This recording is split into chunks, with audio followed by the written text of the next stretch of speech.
Liftoff. X minus 5, 4, 3, 2, X minus 1, fire.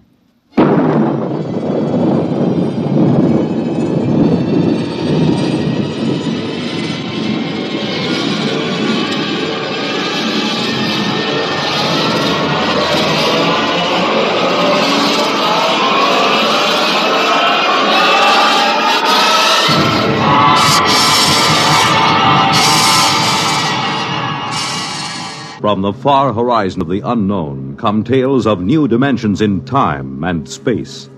These are stories of the future, adventures in which you'll live in a million, could be years, on 1,000 maybe worlds. The National Broadcasting Company, in cooperation with Galaxy Science Fiction Magazine, presents X minus 1.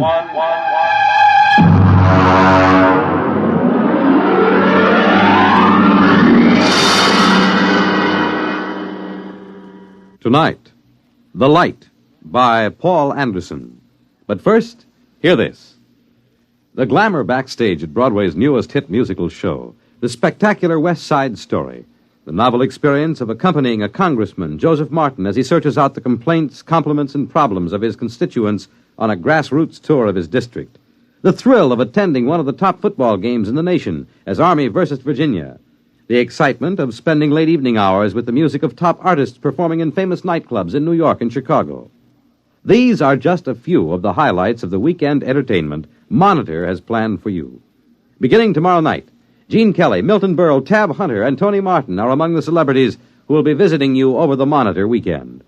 There'll be comedy by Fibber McGee and Molly and Bob and Ray. Music, news, and sports, all on Monitor. So why don't you start your weekend right with Monitor on Friday night and stay with Monitor all weekend long over most of these same NBC radio stations.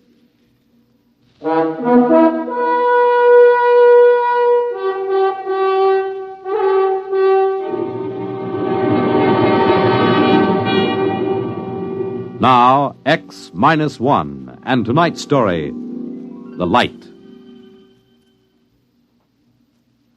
You really should feel highly honored, Professor. You're the only person I've been allowed to tell this to. And, of course, there's a good reason why you're being permitted to hear it. Why? I think you'll see why before I've finished. We're not a gang of power-nutty militarists, you know that.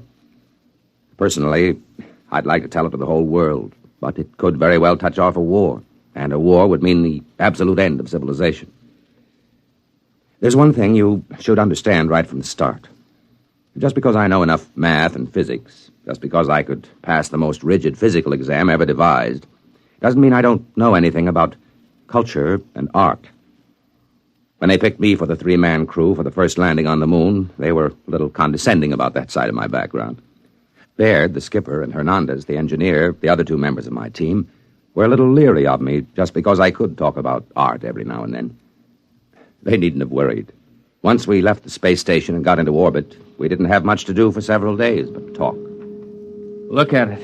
From this distance, you'd swear the Earth was uninhabited. It's hanging like a big sapphire in the inky black. Poetry. Don't you ever quit spouting it. Why are you writing me all the time, Baird? Maybe I don't trust a scientist who keeps talking about art all the time. You think there's no connection between the two? I know blamed well there isn't. I always thought that when you got up this high, you could make out the continents. I can't tell where the sea ends and the land begins. It's the clouds lying all over the surface that make it so tough. I think that's Russia coming into view, isn't it, Skipper? According to the orbital schedule, that should be Siberia emerging from the Terminator right about now. Are they watching us, I wonder? Why not? They've got a space station of their own with good telescopes on it. Yeah, and I'll bet they're hoping that we smack into a meteor. Maybe they don't have to hope. Maybe they've already arranged an accident. I doubt it, Baird.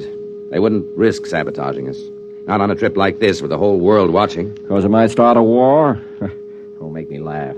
Nobody's going to start shooting when they know the whole world will go up in smoke just to avenge 3 spacemen and a $10 million hunk of ship. Ever hear of chain reaction? One sharp diplomatic note might set off the whole thing. You think our own government would be sending us to the moon if there were any military advantage to be gained from it? Then what's the idea? Why are we doing this? Prestige. Yeah. They put up the first satellite, built the first space station. Now we've got to be the first man to step on the moon, or the rest of the world will start looking on us as a second-rate power. You make it sound like some kind of game. Oh, it is, Hernandez. The deadliest game mankind ever played. One false move and bang, the whole world goes up in a mushroom cloud. How long will it go on? That's what gets me. As long as there's a balance of power. But let one side, Russia or us, find a really new concept. Something the other side doesn't even dream about. And it'll be all over. Suppose they find it before we do. That'll be too bad for us. The Cold War will be over, and so will we. Why don't you shut up, the two of you? You both talk too much. It was the wrong thing to say, I knew, out there in the great quiet night. We shouldn't carry our little hates and fears and greeds out beyond the sky and into space. Or perhaps the fact that we can be burdened with them and still reach the moon shows that man is bigger than he knows. I couldn't say. Anyhow, as the whole world knows, we made it. Our landing site hadn't been chosen exactly, but as you know, Professor, we came down at the foot of the lunar Alps, not far from the crater Plato. We felt no sense of pioneering when we touched down. We were tired and tense. It was merely a hard, breakneck job.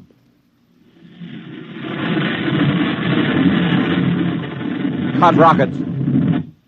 Rockets off. Well, gentlemen, we're on the moon. Can we open the viewports? I want to see this. Go ahead, I'm bushed. Look at that. That light. I didn't realize it would be so bright. It's a cold, eerie light. It's not like our deserts on Earth. They aren't as bright or as dead. All right, that's enough gawking. Our orders are to draw lots to see who's first on the moon. All right, Hernandez, you draw first. Well, Professor, we drew lots. And, of course, everyone knows who won. I did. I was to be the first man ever to set foot on the moon. At least for a little while, that's what I believed.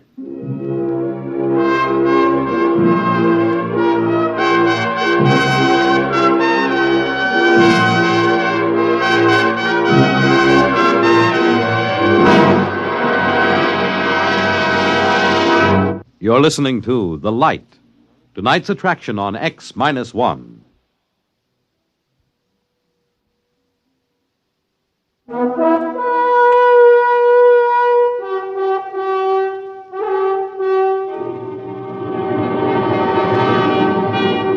Now back to X-1 and The Light.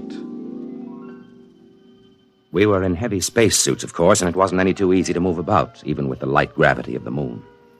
I stepped out of the airlock first, followed by Baird. I just stood there in the shadow of the ship, looking at the weird light, lost in wonder. I don't know how long I stood there before Baird spoke to me. Well, go ahead. Go ahead, what? Make the speech. You're the first man on the moon. You mean that prepared speech they gave us? No, thanks. We've got to make it. What's the matter with you? Your job to make the speeches. This is mutiny, you know. I ordered you to make it. I could make a suggestion. Why don't you write in the log that the speech was made and let it go at that? Judas Priest, man. All right. But if this ever gets out... It's our secret, Captain. Consider the speech made. Well, what do we do now? You start gathering rock samples. I'm going to take pictures. Come on the double. So we went to work. I gathered some samples, and each time I did, I left a little mark in the dust on the surface. The traces I left would probably last until the sun burned out. It seemed like an act of desecration, though the landscape was ugly enough. No, that's not true. It wasn't ugly, only alien. Do you know, it was several hours before I could really begin to see anything. I mean, it took that long for my brain to start registering in this strange, eerie place. I remember pausing to rest a minute while I watched Baird making adjustments on his camera lens and snapping various bits of landscape. Yeah, that ought to be a good one. You know, Baird, the thing that gets me is the light. It's no trouble. I'm using an F8 exposure this time. I mean, the quality of it. It isn't like anything I ever saw on Earth. I wonder if it can be photographed. Of course it'll photograph. You know, in a way, it reminds me of that weird brass-colored light you get just before a storm on Earth. But it isn't the same either. No, I think I'll try an F11 setting. What I mean, though, Baird, is I don't think you can get the feel of this light in a picture. What you'd need for that is such a painter as hasn't lived for centuries. Rembrandt? No, it's too harsh a light for him.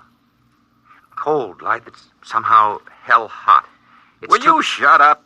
You and your blasted Renaissance.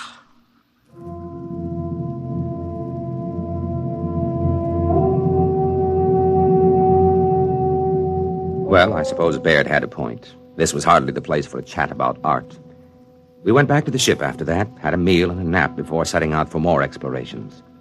We decided to take a look at the Plato crater, and conditions were right for it, so we set off. All three of us this time. I won't describe the walk in detail. I can't. It wasn't simply the landscape and the lighting. On the moon, your weight is only 1/6 as much as it is on Earth, while the inertia remains the same. It feels almost like walking underwater, but you can move very fast once you get the hang of it. After a while, we reached the crater wall, climbed it, and stood looking down. Then Hernandez saw something and let out a yelp that almost split my ear when I heard it on the speaker in my helmet. Hey, look! What's the matter? What happened? There, in the floor of the crater, that mist. Yes, I see. Then they were right. Who? What are you talking about? The astronomers. They thought they saw something that looked like a mist in some of the big craters. They're right. It's right in front of our eyes. I thought there was no atmosphere here. How could there be mist? Maybe there's some kind of water table down on the floor of the crater. Hey, get back here! I want to go down for a closer look, Baird. And break your leg so we have to carry you home? No dice. You stay here. We've got to find out. He couldn't break anything wearing that spacesuit. They're like armor. Stay here. I'll have your court-martial. Oh, Skipper, have a heart. Yeah, come on, Skipper. We've got to find out what that stuff is. In the end, we convinced Captain Baird, but he insisted we rope ourselves together before we made the descent. It was agonizing work getting down the lip of that crater, but we made it. We stood there silently on the floor of the crater, bathed in a cold, golden-white radiance. There's never been such a light on Earth. It seemed to pervade everything, drenching us cold and white, like silence made luminous. It was the light of nirvana. And somewhere, somehow, I had seen it before. I stood there unable to speak until another yell from Hernandez brought me to my senses with a wrench. Oh, no. It can't be. Now, what's the matter, Hernandez? Look there in the dust of the crater. Look and tell me I'm crazy. Good Lord. Footprints of a man. Who? There's only one other country on Earth that could send a spaceship to the moon yet. Yes, Hernandez. Russians. Are they still here, I wonder? We can't tell by staring at the tracks. They could be 5 hours old or 5 million years. But why haven't they told the world? Why haven't they been bragging about it? Why do you think? You mean they've found something of vital military importance? Look up at the Earth. Maybe right now they're planning their next move. The last move. I don't believe it. They couldn't have done it. They couldn't have kept it secret. Why not? They could have taken off in a black ship when our space station was on the opposite side of the planet. How would we know? Come on. Where? Back to the ship, of course. They'll have to know about this in Washington immediately. If they find out we know their secret, that could be enough, Baird. That could trigger the war. I've got a code. Are you sure it can't be broken? That it already hasn't been broken? Shut up, you trouble-making whelp. Let me alone. Just the same, Skipper, we better follow those tracks. See where they lead to. We didn't bring any weapons. I'd be surprised if they were as careless. Baird, listen to me. All right, court-martial me later if you want, but listen. We can't just go back to the ship, never knowing for sure what these footprints are and who left them. How much looking can you do? In less than 1 hour, the sun will sink behind the lip of the crater. When that happens, it's going to get cold. Colder than anything you've ever imagined. I've got a heating unit in my suit. Good for 20 minutes at the most against a cold like that. Barely time to get back to the ship. All right. I'll take the chance and get back in time. But let me follow those footprints, Baird. It's your duty to let him, Baird. All right, permission granted. God help you.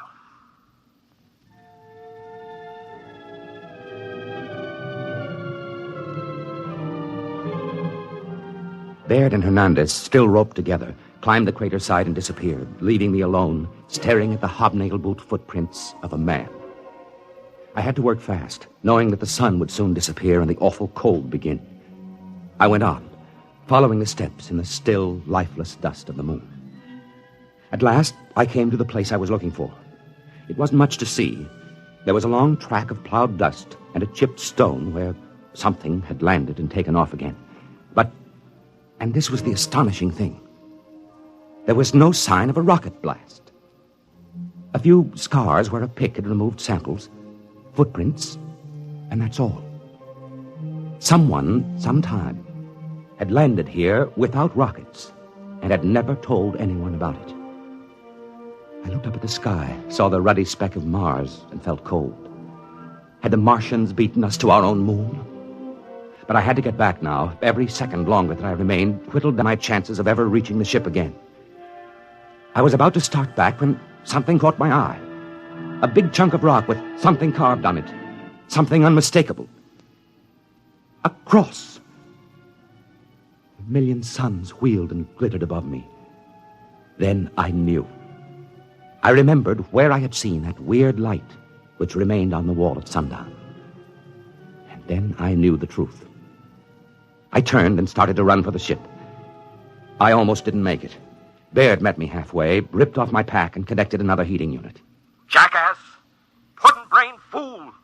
I'm going to have you up before a court-martial, so help me if it's the last thing Even if I tell you who made those footprints in Plato? What? I can, you know. I've got it all figured out. And in a way, it's a good joke on you. All right, back into the ship with you, and let's hear the whole story. And it better be good.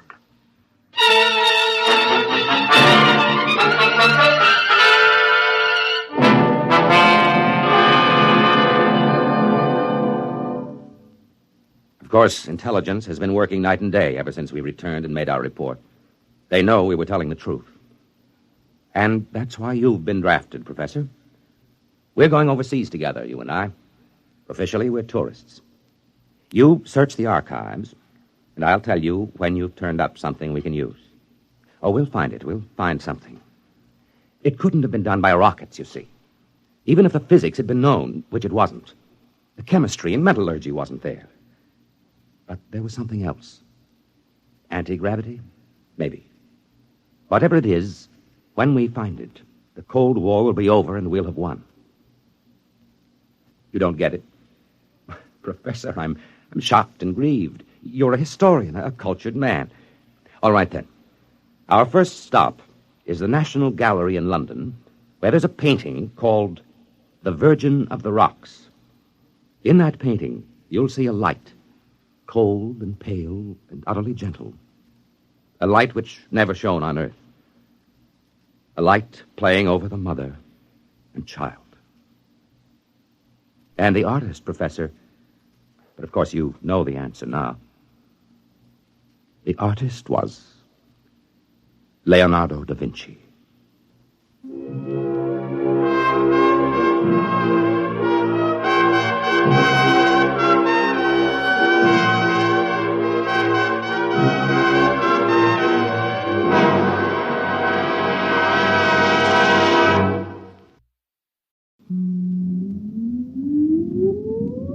Countdown for blast off.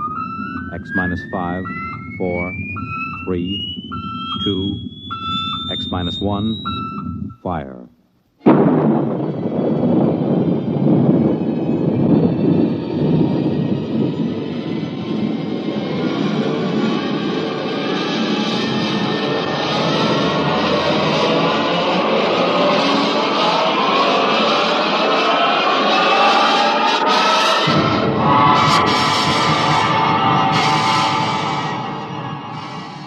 From the far horizons of the unknown come tales of new dimensions in time and space.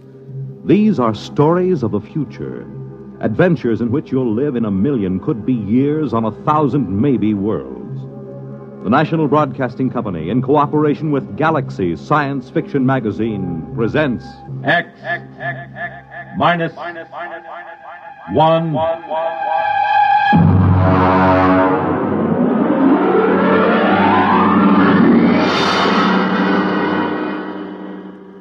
Tonight, A Wind is Rising by Finn O'Donovan. But first, hear this.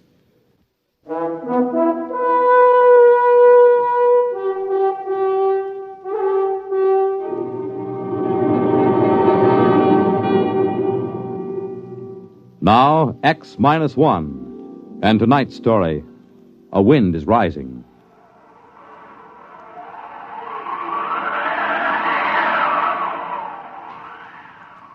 I'd only been on Corella for 8 months. Not long for a seasoned advanced exploration man like myself, but long enough to know one thing. Before long, I was going to kill me a native Corellan. Maybe I was a little edgy.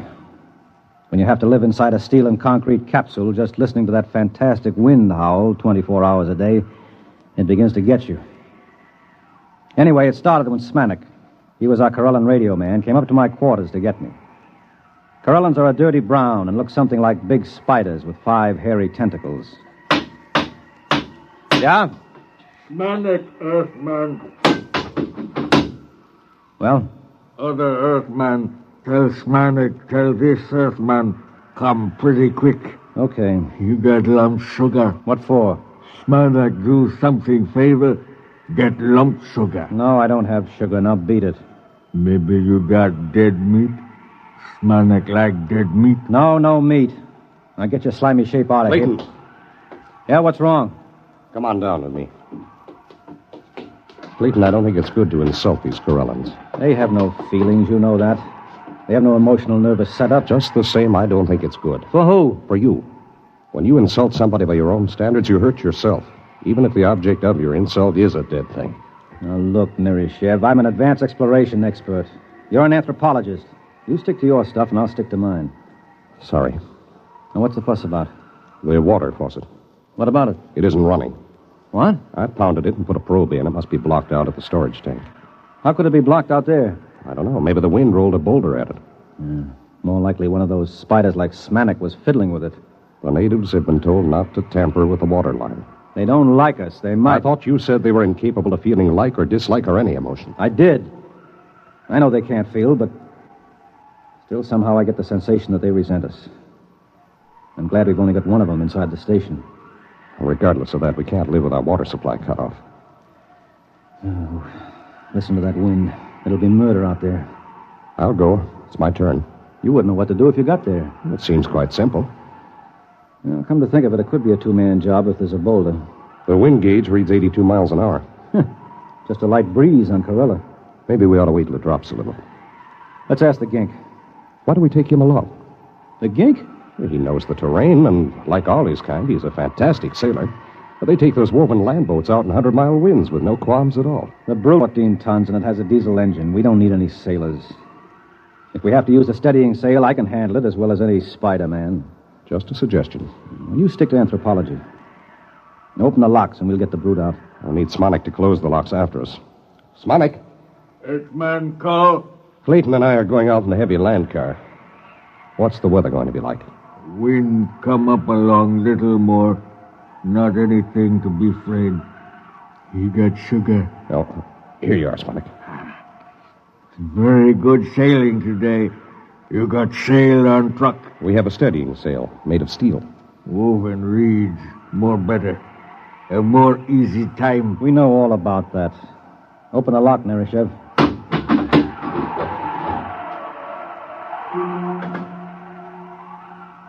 The Brute, as we called it, was armored like a tank and streamlined.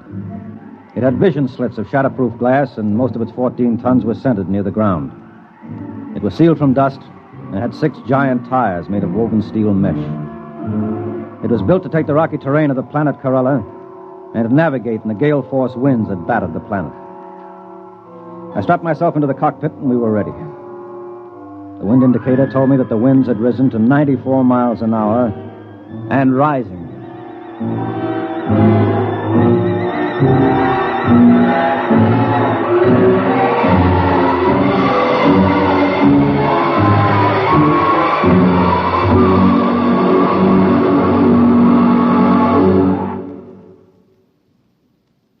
You're listening to A Wind is Rising, tonight's attraction on X-1. Time, nighttime. The lights dim down for the curtain in theaters on Broadway. A Hollywood star greets the first guests at her party in Beverly Hills.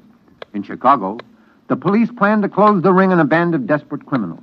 At a world-famous circus in Paris, France, the star trapeze artist climbs to a precarious perch high over the center ring.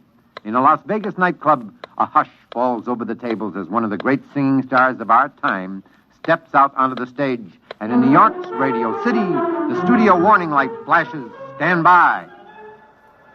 Nightline is about to go on the air, taking you to wherever in the country, wherever in the world, exciting things are happening at night, to make you more than a spectator, to make you a participant in these events. This is Walter O'Keefe, inviting you to join us on Nightline, your line to exciting entertainment at night, every Monday through Thursday night over most of these NBC stations.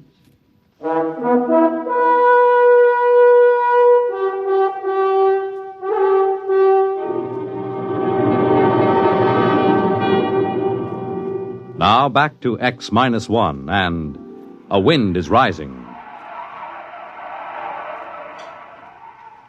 I looked out over the instrument panel. The Corella station had been set down like an overturned bowl on a rocky plain. In order to get to the water storage tank, we had to travel 6 miles. Immediately around the station were our boulder baffles, huge spikes of concrete designed to stop the boulders that the wind rolled off the mountains.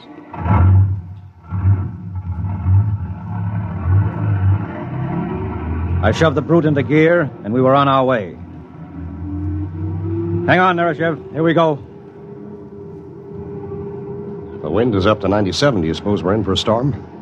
The gink said it was fine sailing weather. For a Corellan, maybe. Well, this baby can take it. You see the pipeline yet? The sand is pretty thick in the vision glass.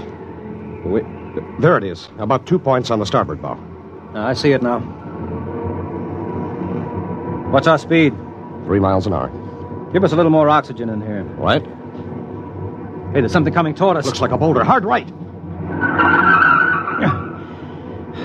That was no boulder. That was one of those ginks out for a sail in his land ship. Playful, aren't they? Next one scares us like that, I'll shoot him, so help me. I don't understand how they can sail those flimsy ships on those wooden rollers.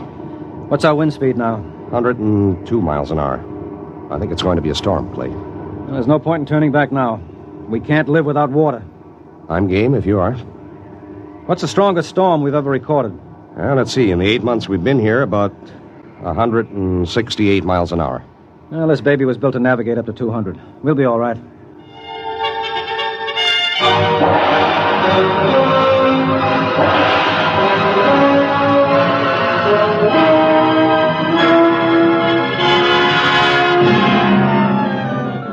We had had 2 storms on Corella since Earthmen had been there. The first one had almost wiped out the station. That's why the boulder traps were built. The second one had leveled an entire mountain range on the other end of the plain. By the time we reached the water storage tanks, the wind was up to 113 miles an hour.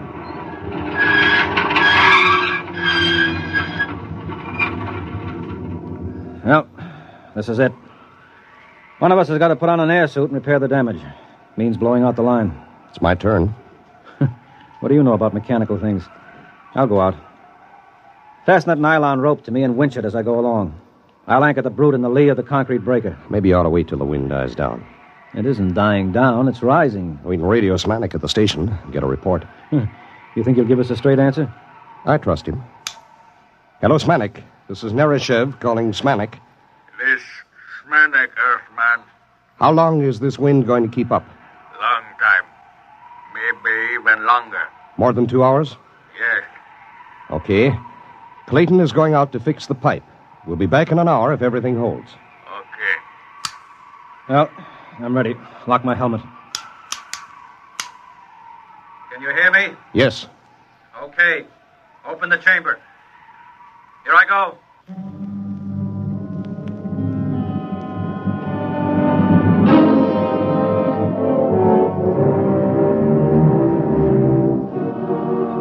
Outside, the wind thundered and roared like breaking surf. Once I was almost blown free, but the line held. By the time I crawled back into the ship, I'd cleared the water lines, but my suit was shredded and my air extractor was clogged with dust. The wind was up to 145 miles an hour and still rising. You all right?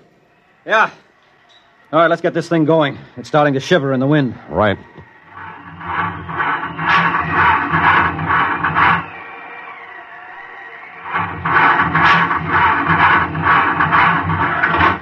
What's wrong? I can't start the engine. Here, let me try.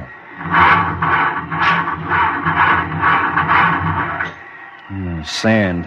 Sand in the bearings, in the injectors, every place. She'll never start. Good grief. Well, we'll have to sail her back. What? I said we'll have to sail her back. At wind speeds like this? It'll be like sailing a little dinghy across the Atlantic in a gale. Well, what else can we do? We'll put out the auxiliary anchor and ride it out. No. One good boulder and we'd be goners. Come on, raise the sail. Okay.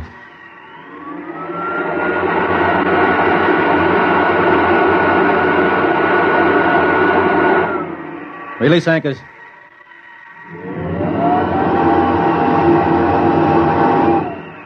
Hang on. Here we go.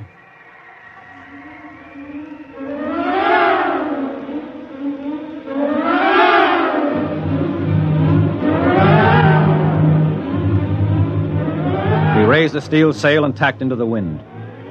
Shoved by a wind that had now reached 175 miles an hour, the 14-ton brute soon picked up to a speed of 40 miles an hour. Even reefed down and heeled over, I couldn't hold her, and I had to winch out the steel main sheet to straighten her up. Then it began to happen. The thing we feared the most.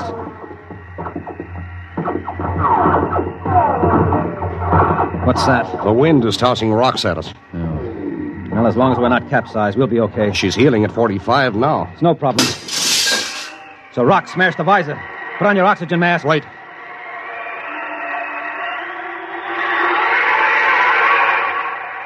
Man, she's boiling along now, 75 miles an hour.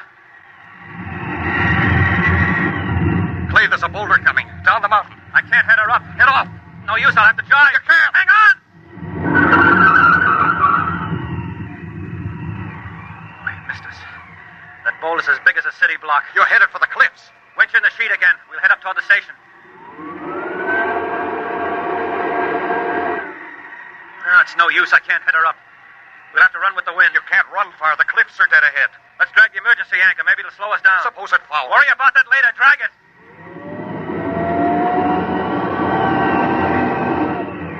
That's better. I may even be able to head her up now. Those cliffs. Holy smoke, look at that. A dozen current land ships sailing toward the station like it was a fine afternoon. They usually keep away from the station. There's no time to worry now. Winch in the sheet. I'm going to head up higher.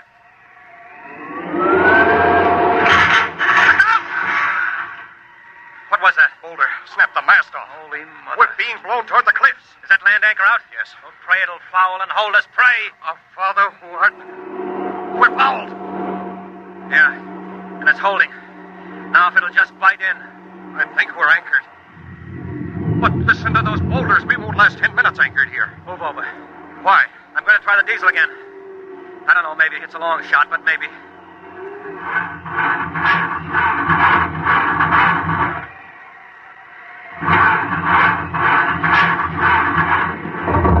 It's caught.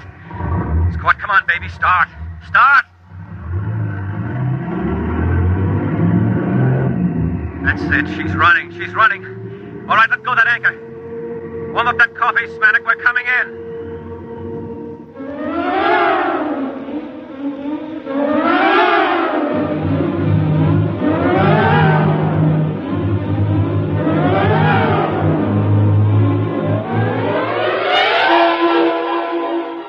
Somehow the engine coughed and spit us back to the station. The boulder defense was completely flattened, and one side of the capsule was dented by a huge rock.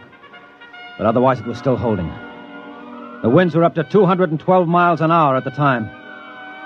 A dozen Corellan land ships were moored by their long vines on the lee side of the station, and more ships were coming in every minute. We slid into the tube and entered the capsule. Welcome, Earthmen. You have nice sail. Shut up, you crummy gink. Earthmen not pleased. You told us the weather would hold. Old Corellan saying, one can predict weather, but not do something about it. Very true. Yeah. We almost died out there. You wouldn't have been planning anything like that, would you? Smanik no understand. No? Well, do you understand this? Now get out of here. Get out before I blow your ugly head off with this gun. Very difficult for Smanik to be without head. Impossible to eat sugar or dead meat for almost 3 weeks before new head grow. Smanik join his people now for summer festival. Now, you do that. Pronto. Wait a minute, Smanik. Did you say summer festival? Oh, yes. Ancient Karelian festival. When summer ends, we go sail away to caverns in far west. Caverns? Yes. We live in caverns for 3 months. In that way, we have safety. Safety? From what? From winds. After summer is over, come winter storms. First storm of year about to start any moment now. About to start? What do you call what we've been having? The wind is 238 miles an hour right now. The brute's ruined, the boulder defense is leveled, the foundations are cracked. Very regrettable. Perhaps you like to come stay with us in caverns. Bring sugar. Impossible. We need oxygen, food, our own water. Very regrettable indeed. Well, maybe you don't stay and colonize our planet after all. Yes. Really big wind starting to rise now. Smanak go. Goodbye, Smanik. Thanks for your help. Smanak do favor. Glad to help. You got sugar?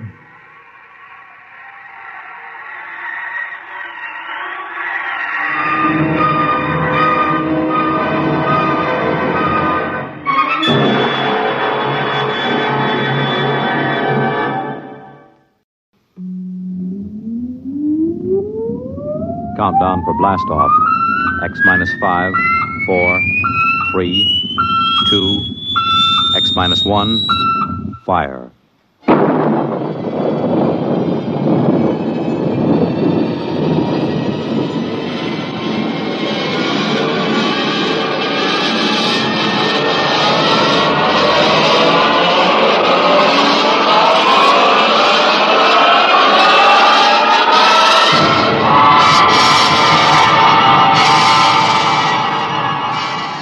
From the far horizons of the unknown come tales of new dimensions in time and space.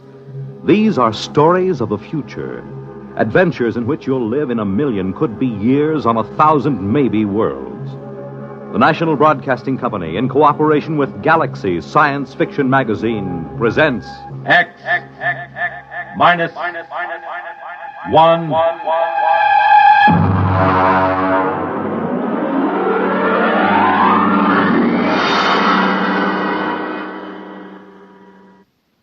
Tonight, Volpla by Wyman Gwynn.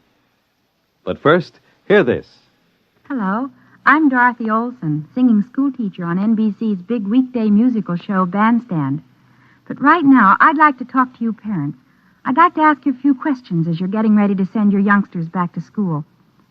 Are you helping your child get the most out of his school? Do you make his home conditions favorable enough for him to do his homework?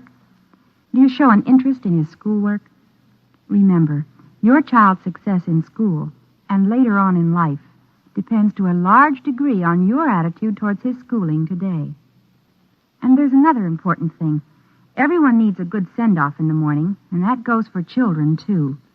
Be sure your children have a substantial breakfast and a cheery goodbye before they head for school each day. Remember, you can't expect your child to do it all himself.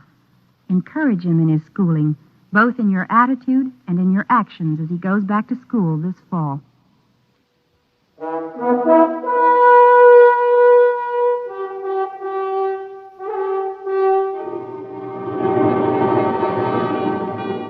Now, X minus 1 and Volpla.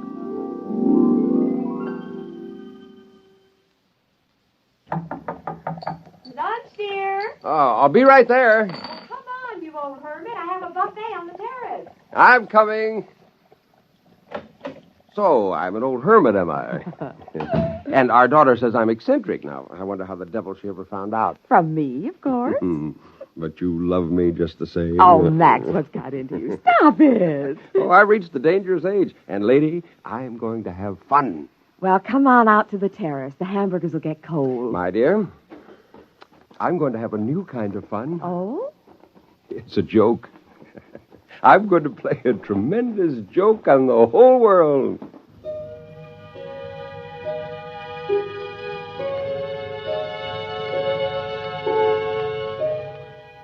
I had been working for this moment for 10 years, and now, Volplas, 3 of them, a male and 2 females. I had called them Volplas since that day 10 years ago when I got the idea of creating a flying mutant, which I would teach to feed, play, and talk. Now I was almost ready to play my joke on the world. After lunch, when I returned to the lab, the Volplas were moving about on the mattress where I had placed them, and the male was trying to stand. They were about 28 inches high. Except for the face, chest, and belly, the Volplas were covered with a soft, almost golden down. The skin was pink.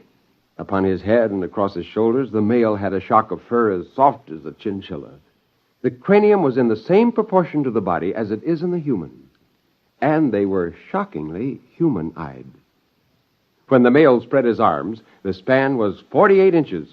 I held his arms out and tried to tease the spars open. These spars turned backward and ran alongside the wrist almost to the elbow. Powerful wrist muscles could snap them outward and forward. Suddenly, as I teased the male Volpla, this happened. The spars shot outward, adding 9 inches to each side of a span. The lateral skin, that had until now been resting in folds, was tightened into a golden plane that stretched from the tip of the spar to his waist, a true gliding plane, perhaps even a soaring plane. By 4 o'clock that afternoon, they were ready for their first solid food. Come on now, here, hold the cup. That's the way. Hold the cup. Oh, you're a beauty. You're all beauties. No, come on. Hey, don't climb on my back. No, don't. Now, stop. Oh, that's better. Oh, hello, pretty one. Hello. Hello. So that's the way it's going to be, eh? Hello. Hello. Wonderful. Oh, you have no idea what I have in store for you, my dears. I will teach you a language. Perhaps English, a simple basic English. You will have your own crafts, and you'll live in small tree houses, and I'll teach you legends that you came from the stars, that you watch the red men and the white men, and you listen to their speech. And when you're able to take care of yourselves, I'll turn you loose. There'll be Volpla colonies up and down the coast before anyone suspects. And then, my dear, one day, somebody will see a Volpla, and the scientists will observe them. Then the legends will come. Isn't that funny? Don't you think that's terribly funny? Funny.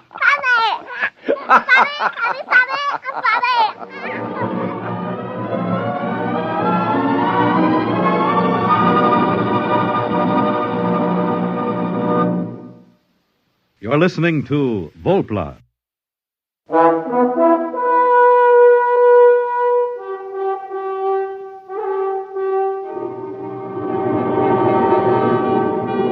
Now back to X-1 and Act 2 of Volpla.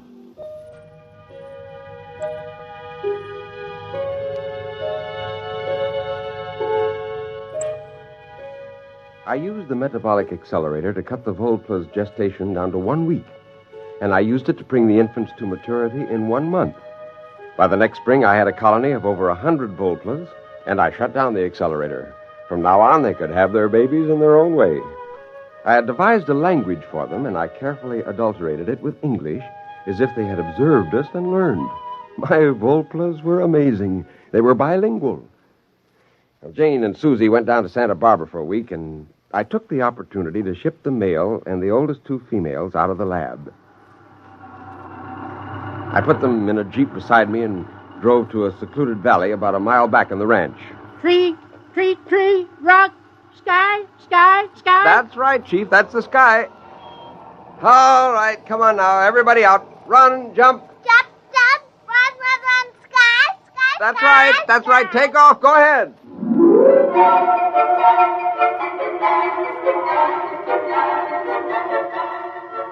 He spent about 2 hours chasing the 2 girl Volplas around, and then he made a leap for one. And when he spread his arms, his spars snapped out, and those golden planes sheared into the air. Sky. He sailed over her, and he rose up, and he hung in the breeze for a long moment, 3 feet above the ground. Fly! Fly! Fly! That's right! You can fly! You can fly! Oh, fly! Fly! Fly!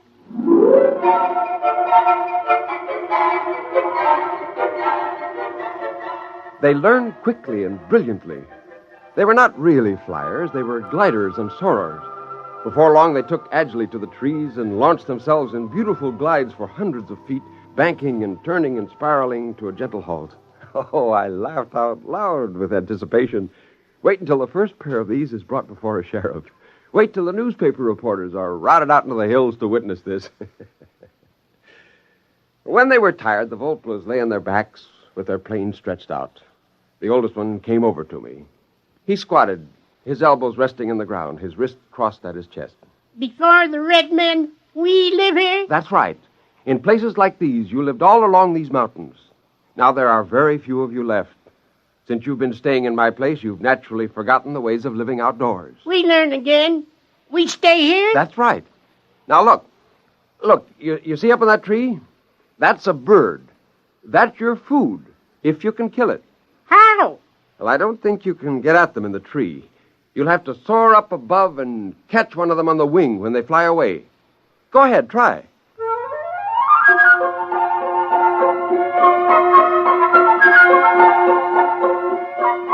He climbed the tree and launched himself and caught a warm updraft from the hillside. In no time, he was about 200 feet away. He began working his way, crisscrossing back to us, and then suddenly he dived. He caught the bird! He caught the bird! Bird! Bird! Bird! We eat! Yes, you eat this. I'll show you how to build a fire.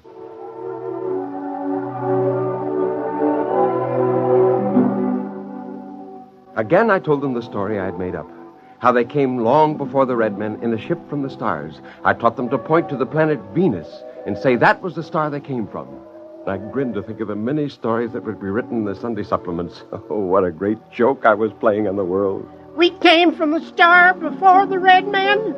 From the star? Yes. The next week, I brought all the Volplas out to the Oakwood. There were 107 men, women, and children. By the end of the week, they were scattered over 4 square miles of the ranch. They hunted sparrows and cooked them over tiny fires. The little creatures delighted me more and more. For hours, I could watch them play.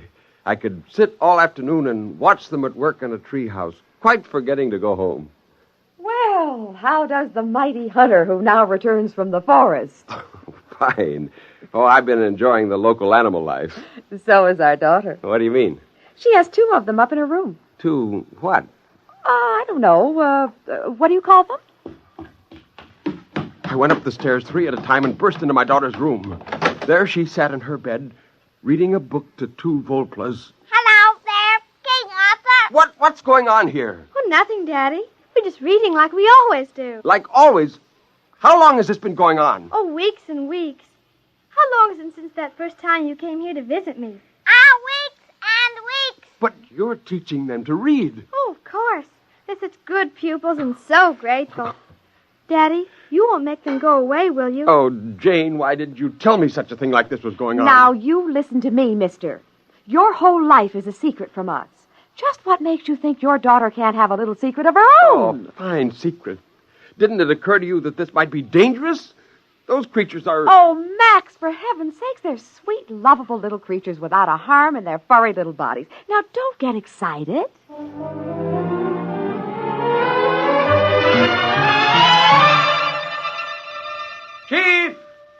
Chief!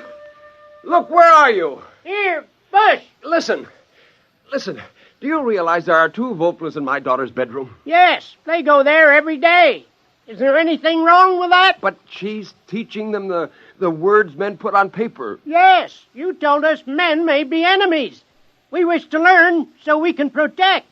I have Thing here. Well, that's the San Francisco Chronicle. We've been taking it for some time from box at your house. Oh. I have learned from the others.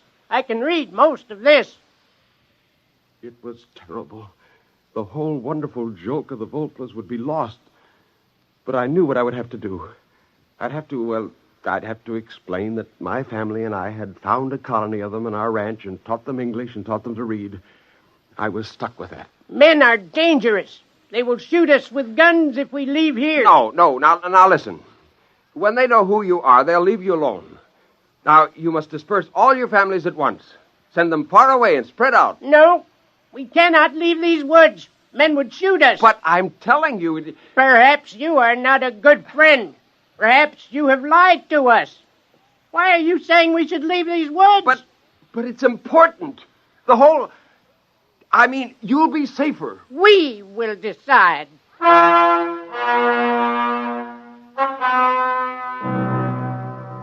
The whole thing was critical.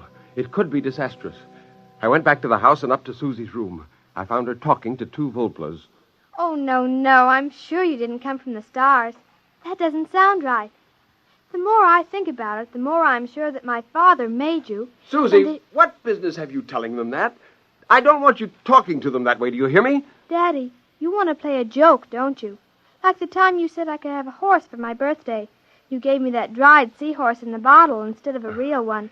Were you going to make that kind of a joke? No, now, Susie, honey, that isn't exactly it, no. I don't think it's very funny. The Volplas are my friends. I wouldn't want to play a practical joke on them.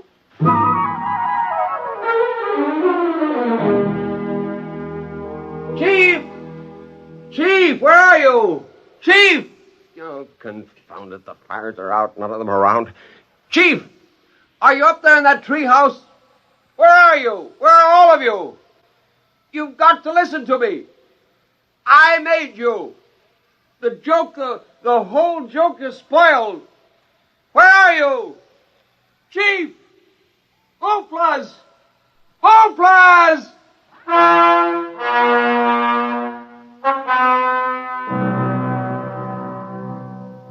I was away from the house for hours. When I came back, I found Jane sitting on the terrace. Are you looking for something, dear? Oh, never mind. I suppose they're all gone. What do you mean? The little flying things. I saw them fly by about 4 in the afternoon. You did? Where did they go? Over that way. You could see them soaring over the trees. Oh, it was so pretty. Where's Susie? She's been watching television. She's all excited about the rocket flight, you know. What rocket? Oh, you have been living in the woods. The Venus rocket. My goodness, it's been in all the newspapers. Well, where are you going? Well, I've got to talk to Susie. Susie! Susie! Shh, Daddy, the rocket's almost ready to go. Listen. It approaches 0 hour now. The rocket stands tall and silvery. The gantry crane is pulled away now. We're actually at least 5 miles away, watching from the remote monitors. There's some disturbance now. It seems to be some birds. Big birds, like a flock of owls circling the ship. Oh, Daddy, look. Hey, wait a minute. They're flying through the hatch. It seems to be jammed open. Well, this is certainly an unforeseen development. The men on the ground are driving a motor-driven ladder up to the ship, and the owls seem to be fighting them off. Oh, there goes the hatch. It's closed. Those birds are inside, and they're big birds, big as eagles. As we told you previously, ladies and gentlemen, the rocket is on automatic fire. It'll go off in precisely 10 seconds. We stared at the television screen. We saw the red blast of fire and the silvery rocket streak up into the sky, the cameras following. Our reporter at scientific headquarters reports that none of the rocket telemeters are recording. The owls who blundered into the open hatch in this heartbreaking accident seem to have disrupted the automatic recorders. The control circuit cannot be altered. The rocket will land on Venus as scheduled. Daddy, those weren't owls, were they? No, they weren't. Owls. He thought they were owls. That's kind of a joke, isn't it? Isn't it a joke, Daddy? I'd say, Max, dear, the joke's on you. Wait till men land on Venus and find Venusians with a legend about their great father in California.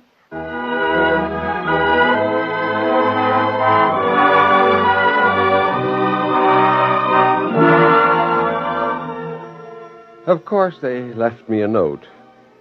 The handwriting wasn't very good, but then you wouldn't write very well either if your index finger was 9 inches long.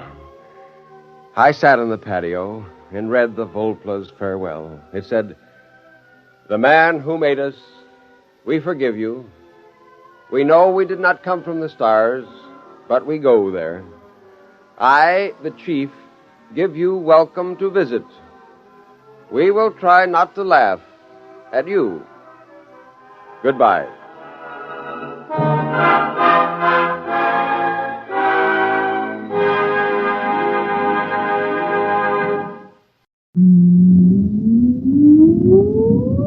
Countdown for blast off. X minus 5, 4, 3, 2, X minus 1, fire.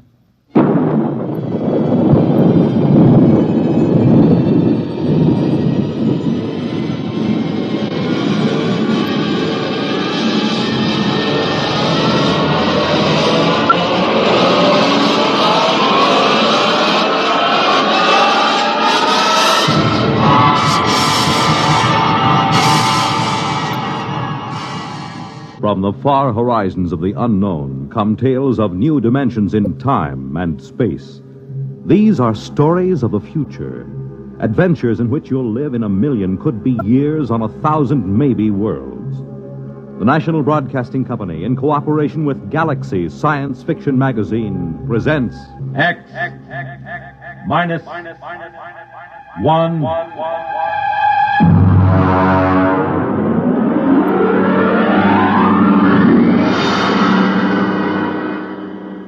Tonight, At the Post by H.L. Gold.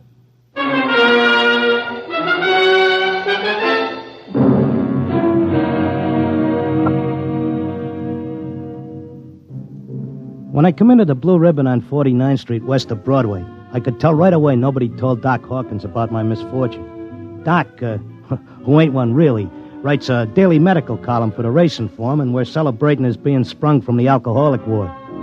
He got one look at me and he choked on a piece of gefilte fish. What happened? What happened? Look at that.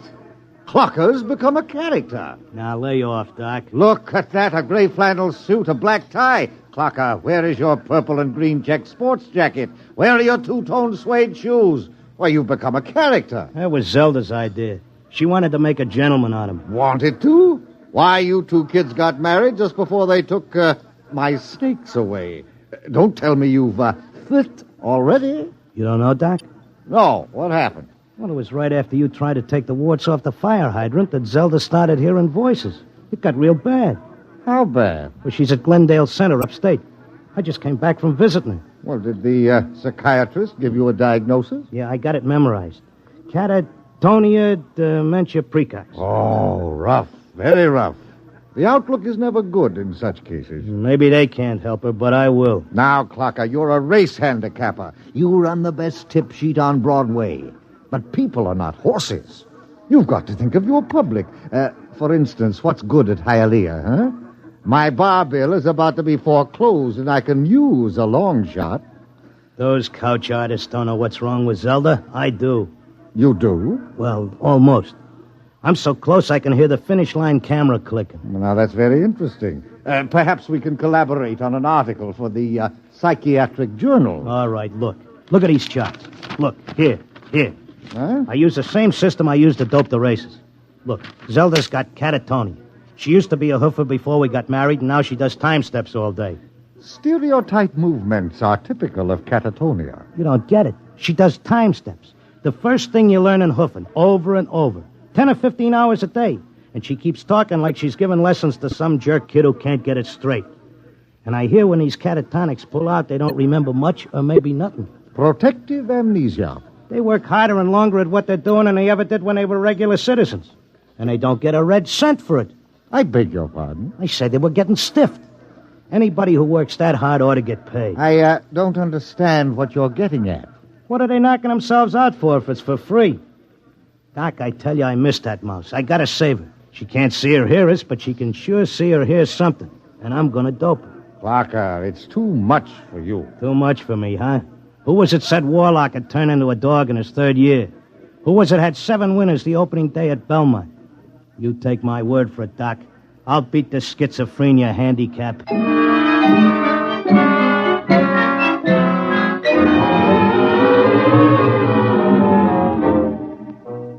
I hadn't been paying much attention to my tip sheet while I was doping a catatonia dodge. I tell you, I miss Zelda. I missed the bobby pins on the floor and the nylon stuck on a shower rack, the toothpaste tube squeezed from the top. I had to get her back somehow. Next day, I took a cab and went out to that place. I sat in the room and watched her dance. Oh, it was something. Because Zelda was worth watching, even with her eyes blank and her feet shuffling through that simple time step. Mr. Locke, visiting time is almost up. All right. Zelda. Listen, Zelda. How long can they take to learn a time step? She can't hear you. Look, kid, I don't know who these squares are that you're working for, but tell them if they take you, they gotta take me too, you hear?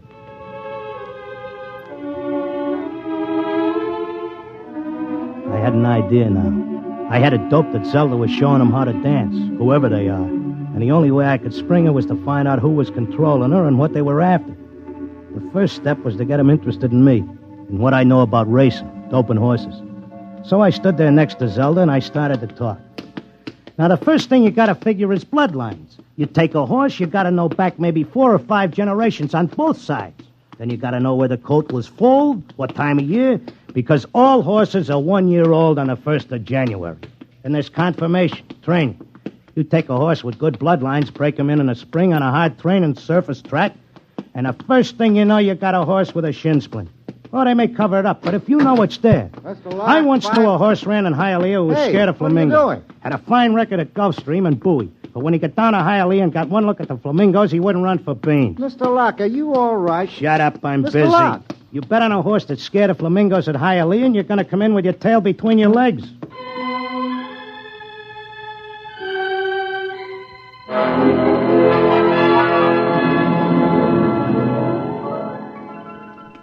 I kept coming back every day. I'd just sit there next to Zelda while she did a time step, and I'd talk about horses over and over. And then finally, I started to hear voices. Clocker! Clocker! This way, Clocker, come this way. This way, Clocker. Come on now, come with me. Like it was a fog, I could see the attendant in his white coat, asking me questions, and I couldn't hear him. I knew I just kept on talking about the horses. And then suddenly I wasn't there. I was somewhere else. I was in a big square, and the buildings looked like the new Roosevelt Raceway, all modern. Or maybe like the World's Fair. There were trees and statues, and there were hundreds of people standing around, and they all looked scared. There was a little man with bifocals and a vest with pins and needles in it standing next to me. He looked scared. But I knew it had worked. I was on my way to Zelda. How did I get here? Excuse me, mister. How did I get here? I don't know. I can't take time for pleasure trips. I've got a customer coming in tomorrow for a fitting. She'll positively murder me if her dress isn't ready. She can't murder you. Not anymore. You mean we're dead? Don't ask me, but I don't think you're dead. That much I can tell you. Some of the people in the crowd were complaining they had families to take care of, while others were worried about leaving their businesses.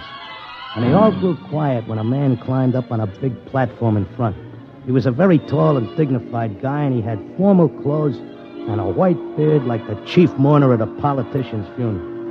Ladies and gentlemen, please feel at ease. You are not in any danger. No harm will come to you. If you will listen carefully to this orientation lecture, you will know where you are and why. What is it? I don't understand. It's a pitch. Friends, I know you are puzzled at all this. Now let me explain. You've been chosen, yes, carefully screened and selected, to help us in what is undoubtedly the greatest cause of all history. You will learn more about it as we work together in this vast and noble experiment. What experiment? What is it? I got it picked. This is a pitch. These guys are out for something. Smells like a con. Let me state this in its simplest terms.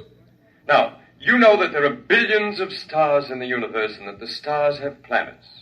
A good many of these planets are inhabited. In almost all instances, the dominant form of life is quite different from yours. I am not of your planet or solar system. I am not formed as you see me. My true appearance would seem to be rather confusing to human eyes. Nuts, get to the point. The truth is, we are not here, and neither are you. Here is a projection of thought. A hypothetical point in space, a place that exists only by mental force. Actually, our bodies are on our own respective planets. What's he saying? What does he mean? Wait, he'll give us the convincer after the build-up. Our civilization is considerably older than yours. For many of your centuries, we have explored the universe both physically and telepathically, and during this exploration, we discovered your planet. We tried to establish communication, but there were grave difficulties. And it was the time of your dark ages. And I'm sorry to report that those people we did make contact with were generally burned at the stake. Here it comes. He's getting ready to slip us the sting. Oh, I don't think you ought to say a thing like that about a fine, decent gentleman. He's obviously very sincere. The problem we face is that the human race is doomed. The history of your race is a record of incessant wars, each more devastating than the last. And now, finally, man has chained the power of worldwide destruction. The next war, or the one after that, would unquestionably be the end not only of civilization, but of humanity, perhaps even of your entire planet. Then, why have we brought you here? Because man, in spite of his suicidal blunders, is a magnificent race.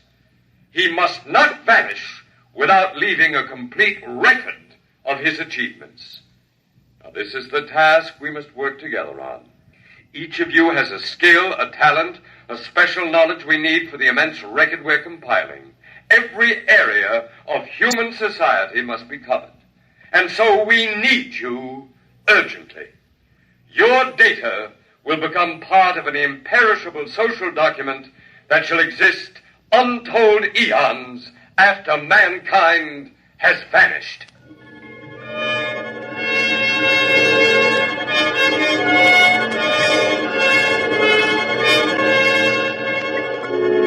Oh, he had a slick con. He had that crowd in the palm of his hand like a small-time grifter selling pearl necklaces on 6th Avenue. They all cheered. They were all flattered to think that they were joining in this vast project to make a record of the human race. After a while, they broke us up into divisions, and I got herded into a building marked Sports and Rackets. They took my name and my occupation like I was applying for unemployment insurance. Now, here's our problem, Mr. Locke. We're making two kinds of perpetual records. One is written, more precisely, microscribed. The other is a wonderfully exact duplicate of your cerebral pattern, in more durable material than brain matter, of course. Of course. The substance we use in place of brain cells absorbs memory quite slowly. But you'll be happy to know that the impression once made can never be lost or erased. Delighted, tickled to pieces. I knew you would be. Well, let's proceed, shall we? First, a basic description of horse racing. I started telling them about horse racing, but they held me down to one sentence.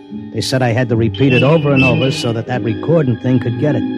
They had a picture of my body back on Earth lying in a bed in a hospital just saying that one sentence over and over again. Well, that's enough for today.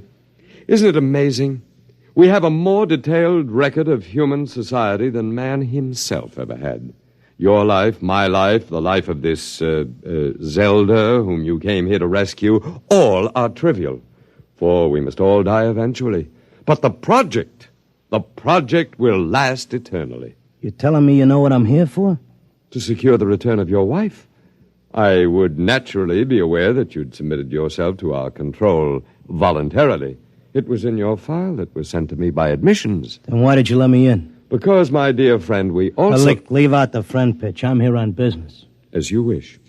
We let you in, as you express it, because you have knowledge that we should include in our archives. We hoped you'd recognize the merit and scope of our undertaking. Most people do once they're told. Zelda, too? Oh, yes. Yes, Zelda's extremely cooperative, quite convinced. Would you like to see her? Yeah, sure I would. Well, that can be arranged. I'll call the Arts and Entertainment section and arrange a meeting.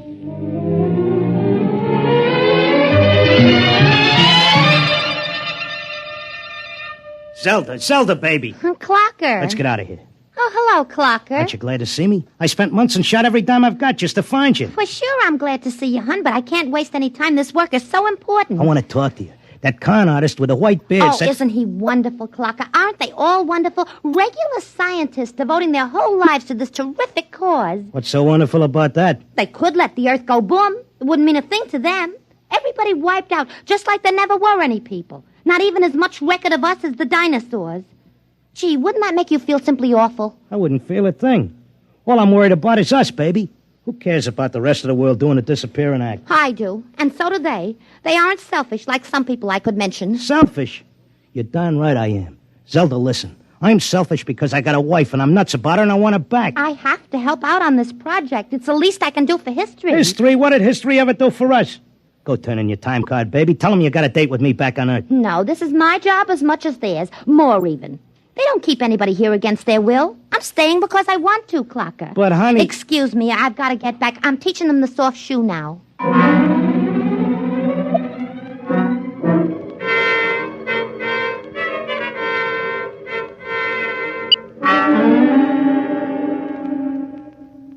Are you satisfied now, Mr. Locke? Listen, take away the doom push and his racket folds. Listen, suppose you're all square. Suppose you're leveling. You're knocking yourself out because your guess is we're going to commit suicide. But is there any doubt of it? Do you honestly believe the Holocaust can be averted? I think it can be stopped, yeah. Listen, between these catatonics and me, we could tell them what it's all about. I notice you got people from all over the world here. They get along fine because they have a job to do and don't have time to hate each other.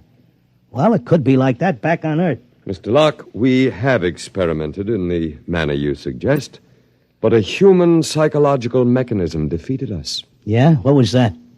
Protective amnesia. They completely and absolutely forgot everything they'd learned here. Well, what are the odds on me remembering? Well, you are our first volunteer. Look, I'll give you a deal. You let me out, and maybe I'll be the first case that didn't get amnesia, and I can tell the world all about this. I'll come back if I lame out. You can pick me up any time you want. But if I make headway, you gotta let Zelda go, too. That's a very reasonable proposition. We'll lift our control, Mr. Locke, for a suitable time. If you can arouse a measurable opposition to racial suicide, measurable, mind you, then we agree to release your wife and revise our policy completely.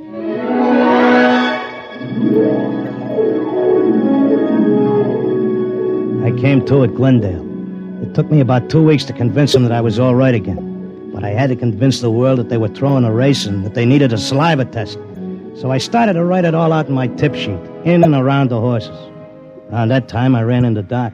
Clocker, my boy, you've no idea how anxious we were about you. But you're looking fit, I'm glad to say. Thanks. I wish I could say the same about you and the rest of the world. No need to worry about us. We'll muddle along somehow. You think so, huh?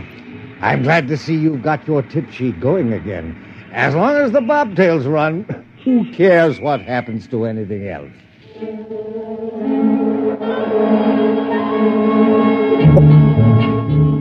Of course, nobody listened to me. I had posters printed telling everybody. I hired sandwichmen to walk through the city. I made speeches in Columbus Circle. I told everybody doomsday was near. I sent letters to Congress, to the UN, editors of newspapers. Nobody paid any attention. I sneaked into the balcony of the General Assembly and tried to shout a speech, and they threw me out, very politely. I wrote the whole thing up for a magazine, and they printed it and sent me a check and told me if I had any more fiction, they'd be glad to run it. They kept trying to tell everybody the truth about the catatonics. We ought to go to the hospitals and get ourselves let in and have the aliens take over and show us where we're going. But nobody would listen. And then finally, I went back out to Glendale.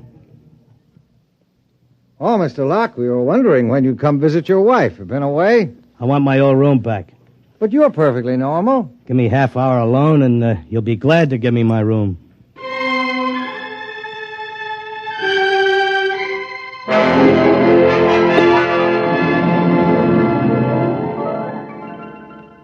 Well, here I am back again. Oh, Mr. Locke. Okay, I'll give you all the rest of the dope on racing. You won't have any trouble with me. Then you're convinced you failed. I'm no dummy. I know when I'm licked. So do we, Mr. Locke. Naturally, you have no way of detecting the effect you've had. We do.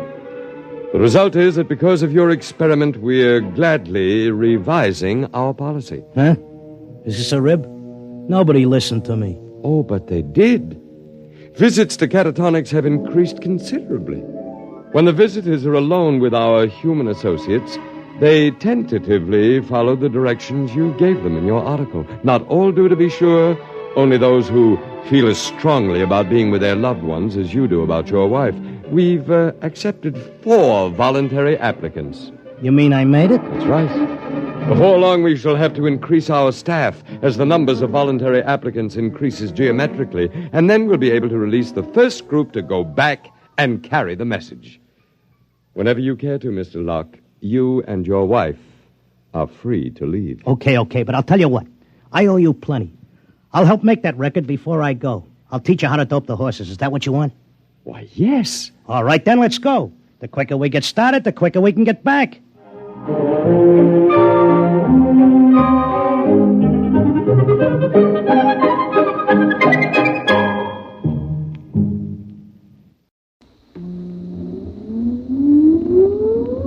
Countdown for blast off. X minus 5, 4, 3, 2, X minus 1, fire.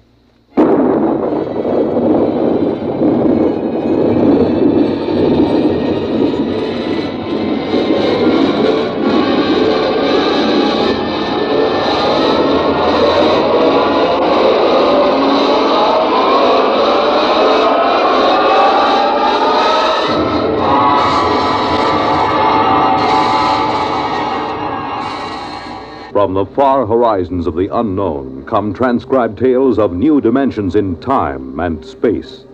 These are stories of the future, adventures in which you'll live in 1,000,000, could be years, on 1,000 maybe worlds. The National Broadcasting Company, in cooperation with Galaxy Science Fiction Magazine, presents X minus 1.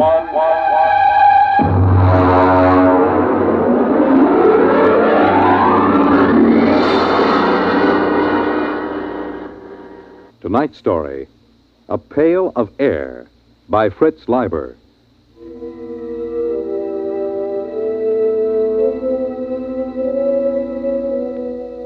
It was pretty quiet in the nest. Pa was just sitting by the fire, staring into it like he does these days, and Ma was asleep.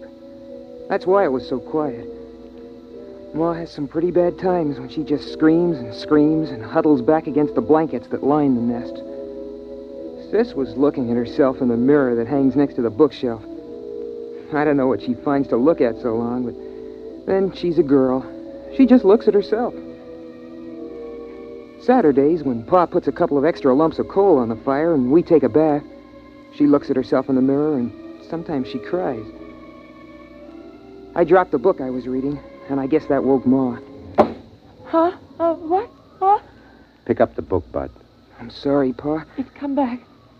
Hasn't it, Alfred? It's come back. It was just Bud. He dropped his book. Oh, but it's come back. Well, it's out there now, isn't it? I feel a lot warmer. Now, Ethel. It's up there in the sky. Just the way it always was. I know. I had a dream, Alfred. I know, dear. Sis, melt your mother a cup of water. I'm combing my hair. Sis. Oh, all right. Got to get up. I know it's there. There'll be crocuses. And the spring bulbs. And daffodils. What are daffodils, Ma? Well, Buddy, they're a flower. And they're very pretty. Yellow. On a tall green stalk. Oh, I want to go out. I want to take the children out. All right now, Ethel. Here's some water. Come on, children. We'll all go out and you can play in the sun. Sure, Ma. Here, drink the water, Ma. It's cold, Alfred. You rap on the pipes and make that super send up some more heat. What's a super, Pa? It doesn't matter, Bud. There aren't any anymore. Oh. Pa, the pail's running low. Bud, you better get into your things and go out and get an extra pail of air. There are a couple of pails behind the first blankets. Go on, get into your things. It isn't back, is it? No, it isn't. There's no sun in the sky. no sun, is there? No, Ma. What was it like? The sun. Sis, don't get your ma upset. The sun was yellow. And so bright you couldn't look at it. Burning hot. So hot. But when you stretched out in it, made you feel warm all over. Tingly warm. It's been so long since I've been that warm. I was warm last year on my birthday when Pa put all that extra coal on. And then every morning it would come out of the east. Make the clouds all pink and yellow. And the mist would rise in the ground, and then slowly everything would glow warmer, warmer. And then it would be up there in the sky, shining, warm. Hurry up, Bud. I'm almost ready, Pa. I want the sun. I want the sun back. Alfred, get me the sun. It's gone, Ethel. There's nothing I can do. For Christmas? On my birthday? Go ahead, Bud. Take the big pail and get it full this time. There's no sense in taking the trip for only half a bucket of air. I spilled it the last time. It's dark, Alfred, it's dark. Go ahead, Bud. Strap down the helmet, will you, sis? For goodness sake, stand up straight. Okay. All right, I'll be right back. Don't hold the blankets open too long. All right, Ethel. We're all safe. Bud'll be right back with another pail of air. It's all right.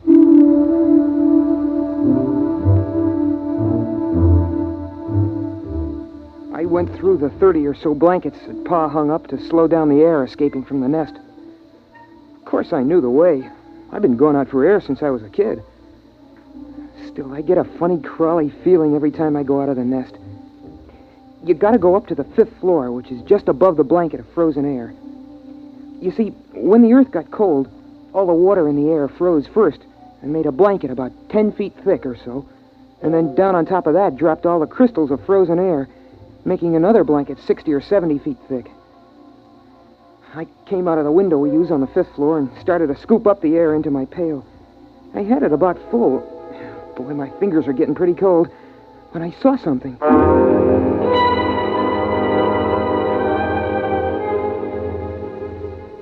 Hey, that's a light. Oh, darn it, I kicked over the bucket.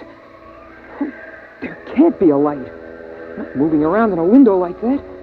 There can't be. Come on, Pa and Sis are back in the nest. I'm up here, and there can't be anyone else.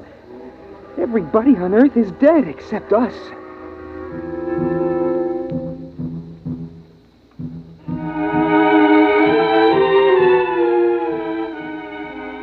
I had an idea how Ma must feel sometimes, the way she sees things. But there it was, moving around in the building across the way. I stood there shaking, and I almost froze my feet. I did frost my helmet so solid on the inside I couldn't see anything. So I hurried up and scooped up another bucket of air and headed back for the nest as fast as I could.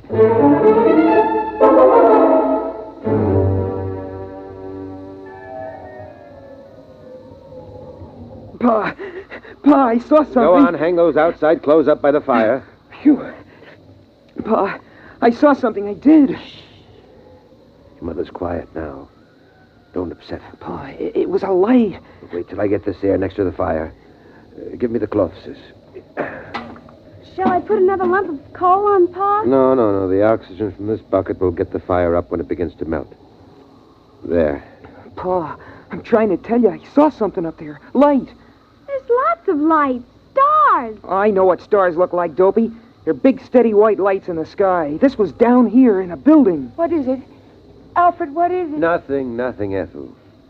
Now, what is this, Bud? Well, first I thought it was a lady. A young lady. I mean it. Like in one of those old magazines. I thought I saw it in a window. But then all I saw was a light. You watched it for some time, son? Long enough for it to pass 5 windows and go to the next floor. And it didn't look like stray electricity? No, Pa, I know what that looks like. Or a star refracted through an icicle? Sometimes if you catch it at the right angle, it... Pa, honest, I never saw anything like it before. Huh. All right. I'll go out with you and you show me. No, Alfred. You can't go and leave us alone, not both of you. It's all right. We'll be right back. Here's your helmet, Pa. There's something out there. I've always known there was something out there waiting to get us. Hand me my glove. Something that's part of the cold, hates all warmth, wants to destroy the nest. Been watching us all this time. Now it's coming after us, and it'll get you, and then it'll come for me. Oh, don't go. Alfred, please don't go. Everything will be all right. Now, sis, Yes, Pa? you come watch the fire. Keep an eye on that air, too. If it gets too low or doesn't seem to be boiling fast enough, get another bucket behind the blanket. Alfred, don't go. I'll take care of it, Pa. Could there really be anybody out there? I don't see how. We heard the last radio voices a year before Bud was born. There hasn't been anything since then. Then what could it be? I don't know. Probably just a reflection. An ice crystal cracking. Come on, Bud. Get your helmet on.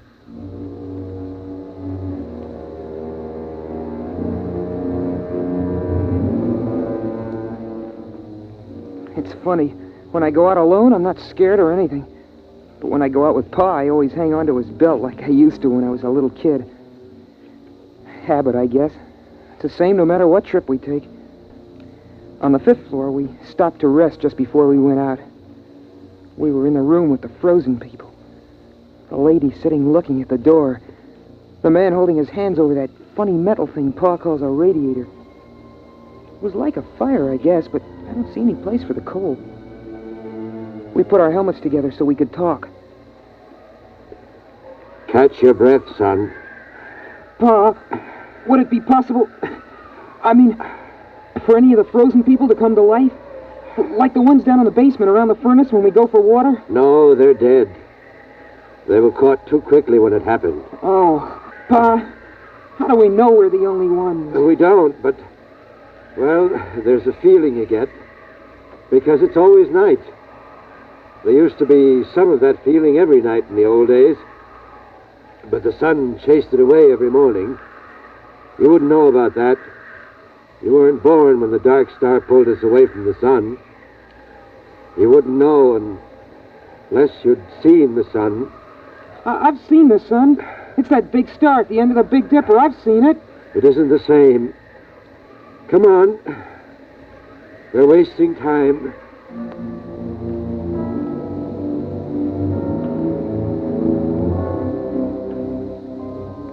I don't know what the city looked like in the old days, but now it's beautiful. The starlight lets you see it pretty well. We're up on a hill, and the plain slopes down away from us. Some taller buildings push up out of the feathery plain, topped by rounded caps of air crystals. Some of them are on a slant because a lot of the buildings are badly twisted by the quakes and everything when a dark star pulled the Earth away from the sun. That's why Pa can't seal up the nest airtight. The building's twisted too bad. Besides, we have to keep the chimney open. We touched our helmets together so we could talk. Is that where you saw it, son? It isn't there anymore. Uh-huh. But it feels different. As if there's something out here, waiting. Bud, if you see something like that again, don't tell the others. Huh? Why not? Well, your ma's sort of nervous these days, and we owe her all the feeling of safety we can give her. Once it was when your sister was born, I was ready to give up and die, but your mother kept me trying. Another time, she kept the fire going a whole week all by herself when I was sick. She couldn't do that now. Not the way she is. But you know that game we sometimes play, tossing a ball around? Well, courage is like a ball. A person can hold it only so long, and then he's got to toss it to someone else. When it's tossed your way, you've got to catch it and hold it tight, and hope there'll be someone else to toss it to when you get tired of being brave. Yeah, I guess so. Come on. We'll fill up the pails and get back. But what about whatever it is out here? We'll just have to wait and see. Come on. Before the helmets frost over.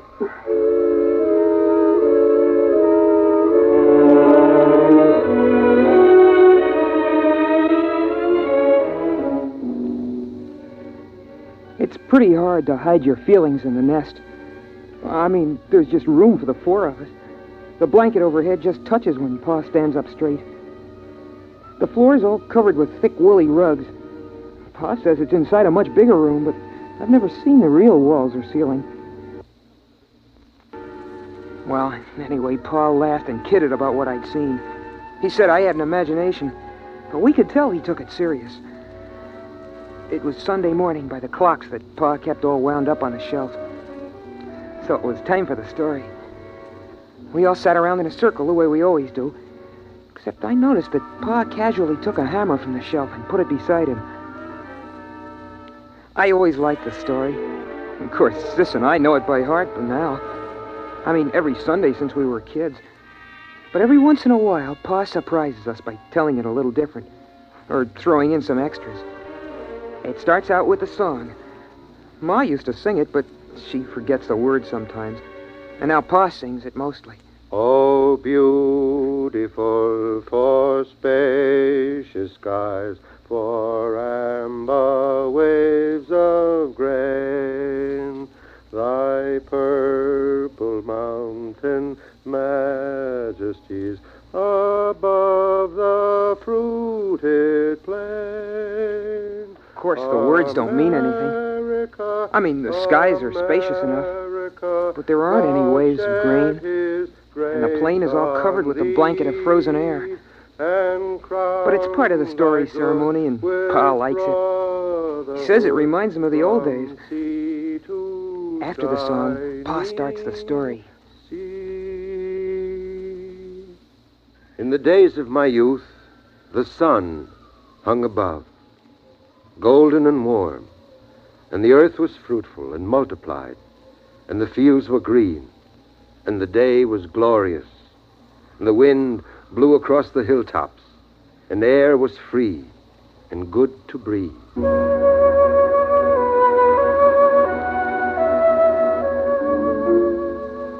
That's the part of the story I like best, about how it was with the sun nice and warm. It's hard to believe, all those people living without having to worry about cold and air, never waking up sweating and screaming because you dreamed the fire went out. It's impossible to believe, but Pa was a good storyteller, and he made it seem real. And then the dark star came rushing out of space. In the beginning, they tried to keep the news from the people, but when the floods and the earthquake started, the truth came out. At first, they thought the dark star would hit the sun, and then they were afraid it would strike the earth itself. But it didn't. It only came close.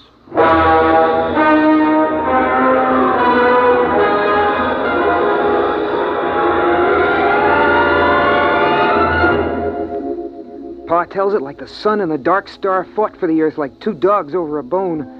I know what he means, because I've seen a picture of a dog in a magazine. And then the dark star won and carried us off. But the sun kept the moon. There were earthquakes and floods. Pa says that mountains fell and oceans slopped over. Oceans, that's a lot of melted water lying around loose. It's hard to imagine. But Pa says it was so. Then came the open question time in the story. Sis asked a question about what girls wore for clothes. And I asked Pa how people acted in those days when the earth was twisted and jerked almost apart.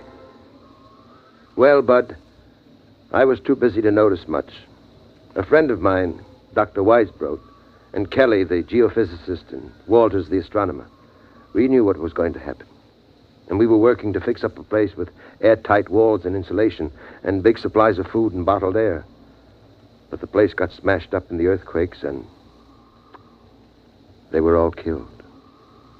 So I put the nest together at the last minute in the living room of our apartment. It's a 4-room apartment. You must have seen some of the people, like the frozen ones downstairs. At that time, Bud, I only thought of one thing. Your mother and survival. If I had stopped to think, I wouldn't have even tried to make the nest. It would have seemed ridiculous. Blankets and a coal fire against the cold and vacuum of space. But I didn't think. I survived.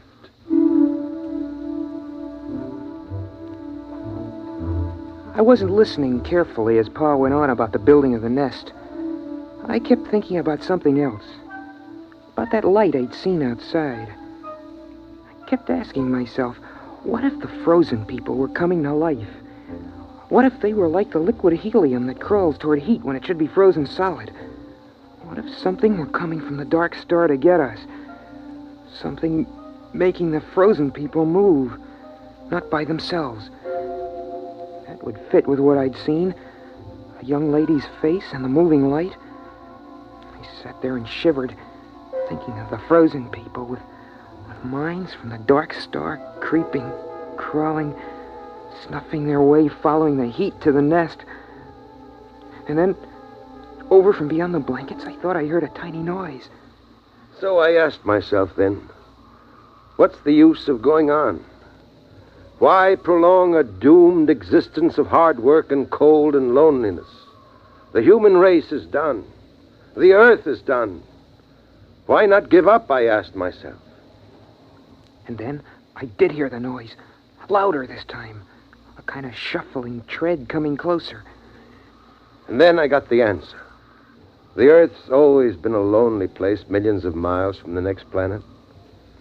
And no matter how long the human race might have lived, the end would have come some night.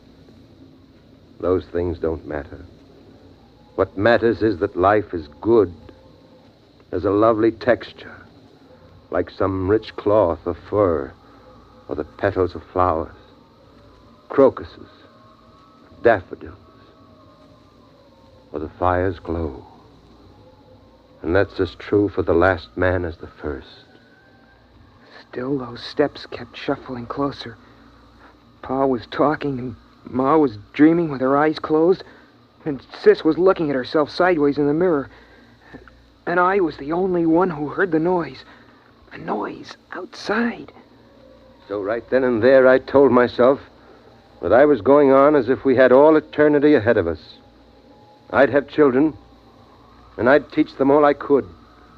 I'd get them to read books, try to enlarge and seal the nest. I'd try to keep everything beautiful and alive. I'd keep alive my feeling of wonder, even at the cold and the dark and the distant stars. Pa, I hear. I know. What is it, Alfred? What is it? What's going on? Oh, you've got to tell me. Pa, I'm scared. Quiet. But you heard it? Uh-huh. Kind of shuffling, coming toward the nest. Oh. Sis, take care of your mother.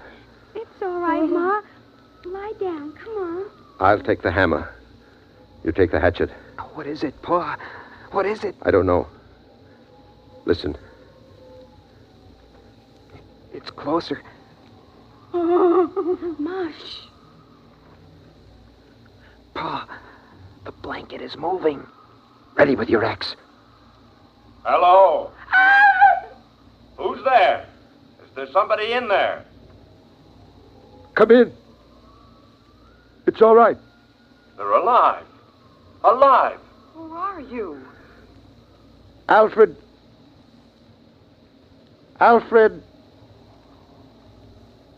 Hutchinson.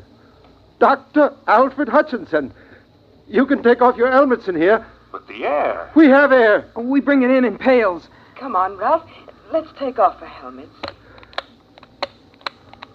It's impossible.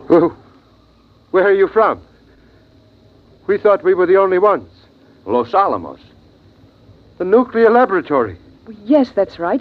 We get our power from the reactor, using the stockpile of bombs for fuel. Then there are others. There are other men. There are other men. Pa, is it all right? Should I put the axe down? Yes, it's all right. You can put it down. You mean you come from another nest? It's a little bigger than this. We've got a small airtight city with airlocks. We generate our electricity, food from hydroponics. I can't believe it.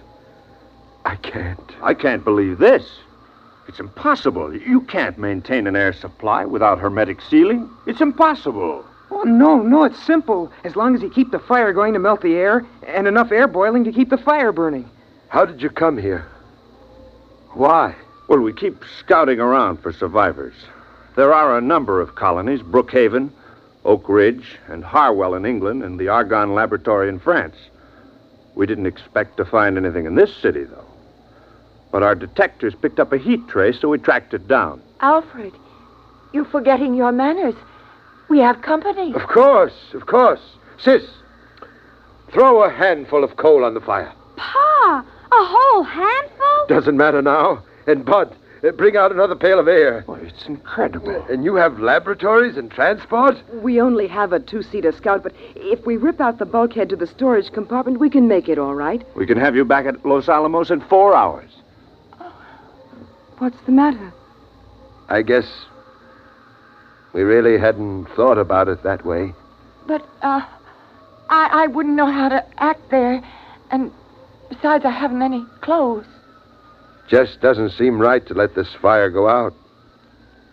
It's been 18 years. Burning every minute. But you can't stay here. Ralph. But after all... Ralph. Oh. Look, Dr. Hutchinson, we'll go out to the ship and bring back a small power heater. I know this is very sudden and upsetting to you. You need a chance to adjust.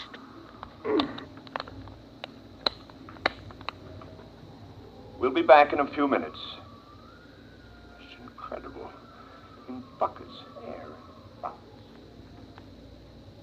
Well, They didn't think the nest smelled so good. I could tell.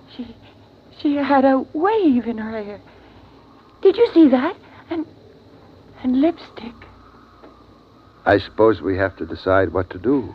Pa, at Los Alamos and those other places, there'll be lots of people, won't there? Yes, I mean, not just your father or a brother. that's right. Boys? I suppose so. But somehow I feel a little empty.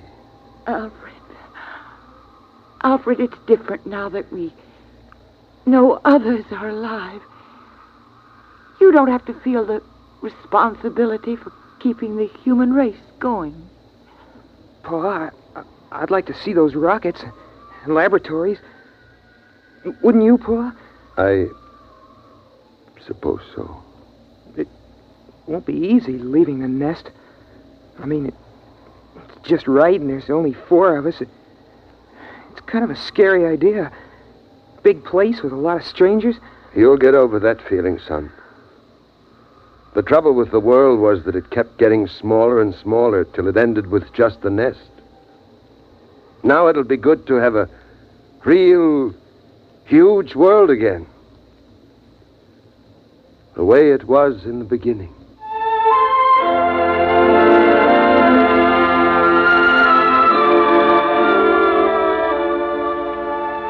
And so, we're gonna leave the nest in the morning. By Pa's clocks. We've got the power heater going now. Seems funny to be this warm when it isn't Christmas or somebody's birthday. But still, it's hard for me to realize that this is the last time I'll go out of the nest, through all the blankets, to get a pail of air.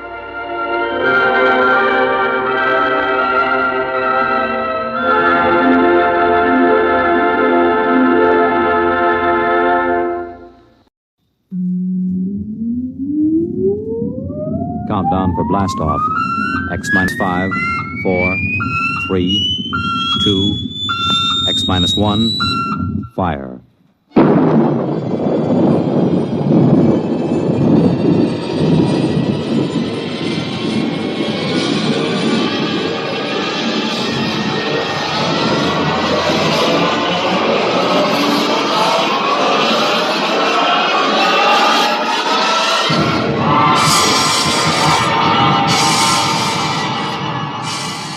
From the far horizons of the unknown come transcribed tales of new dimensions in time and space. These are stories of the future, adventures in which you'll live in 1,000,000 could-be years on 1,000 maybe worlds. The National Broadcasting Company, in cooperation with Galaxy Science Fiction Magazine, presents X minus 1.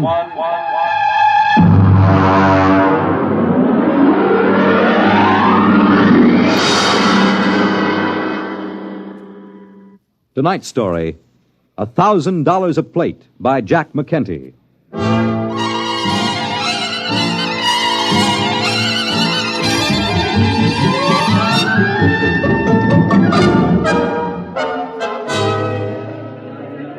Ferry ship from Deimos Space Station carrying cargo and passengers from Earth now arriving in Blasting Pit 6.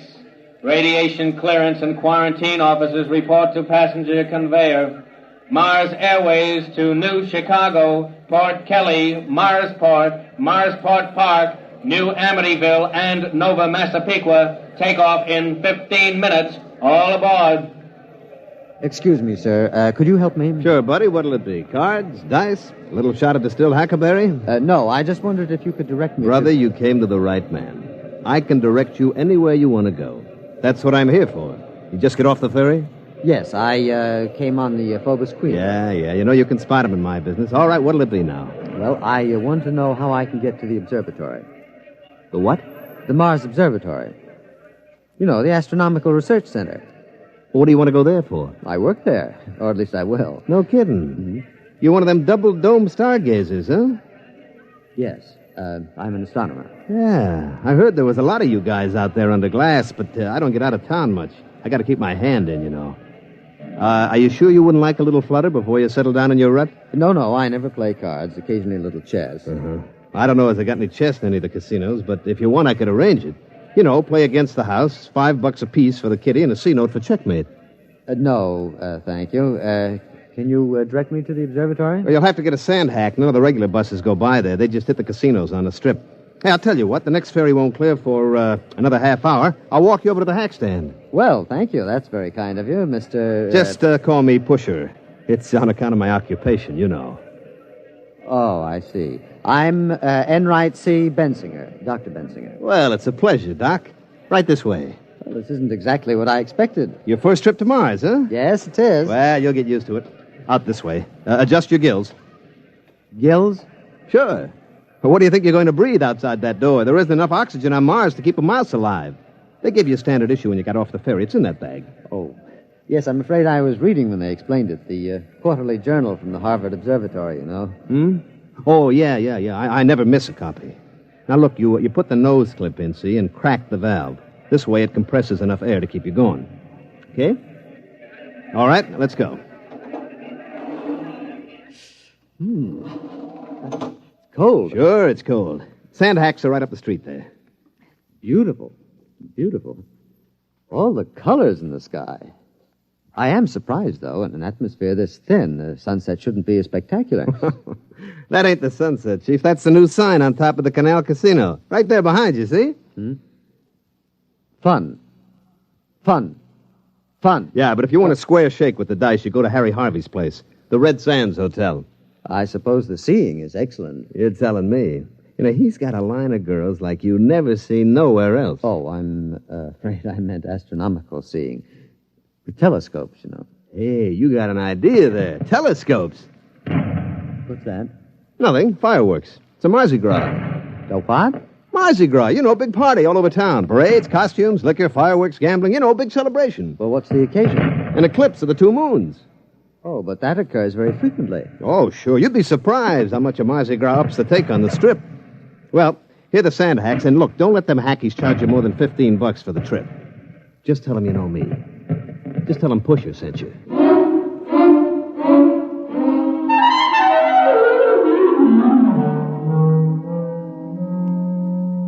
Gentlemen, I want you all to meet Dr. Bensinger, our new colleague. These are Drs. Fitz, Spiegel, Ortney, and Klein. I'm sorry to introduce you to our team at such a critical moment, but our situation is rather desperate. Well, I'm afraid I don't understand. Spiegel, show Dr. Bensinger your plate. Here, just look at this. Just look. It took me 8 weeks working with the computer to plot this plate, and look. Look! Well, it seems fogged. These streaks, I don't believe I've ever seen them on an astronomical photograph before. What are they? Skyrockets, that's what they are. Skyrockets. Morton, I tell you that they fired them in our direction on purpose. All right. Calm down, Spiegel. Calm down. Do you realize that it will be 12 years before this particular conjunction can be photographed again? Morton, you've got to do something. Couldn't you write a little note to the Chamber of Commerce and ask them to eliminate the fireworks? We've written a note every time a small boy lets off a Roman candle, and it was no use. I tell you, they fire them this way on purpose. I'm afraid that's true. The other directions around town are either oil refineries or homes of the casino owners. I don't suppose there's any chance of moving the observatory, then, out into the desert. My dear Dr. Benziger, we'd have to bring in crews to tear it down, other crews to move it and set it up, not to mention breakage and replacement, which would involve more freight from Earth at $7.97 per pound, dead weight. As it is, the immense costs add up to a staggering total. Do you know what a single photographic plate costs us, counting overhead? $1,000. Well, then what is the answer? Another letter to the town council, I suppose. Let me write it this time, Dr. Morton. My grandmother used to have several rather picturesque phrases which I believe I could translate. No, Spiegel. Dignity, remember? We are an adjunct of Harvard University.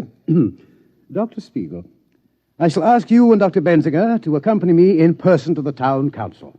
Surely they cannot turn down a rational request in the interest of science.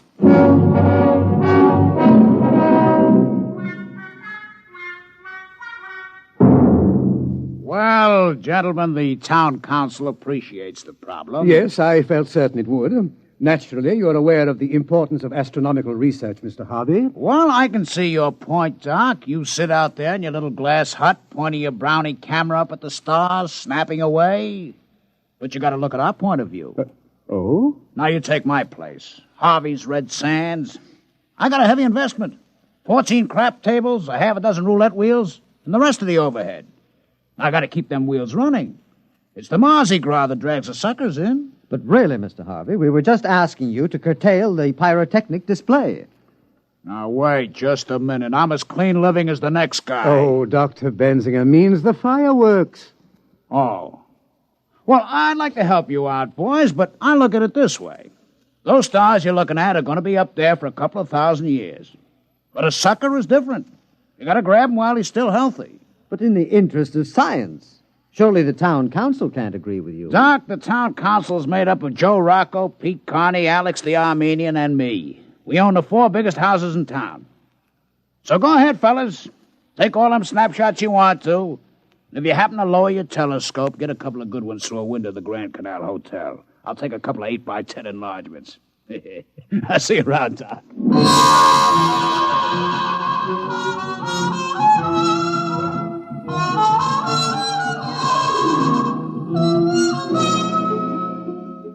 Well, I'm afraid the town council was no help. They just remain insensible to reason. Well, I'm afraid the only thing those gentlemen understand is money. My dear Dr. Benziger, the smallest bet allowed in Mr. Harvey's establishment is approximately the same as your monthly salary.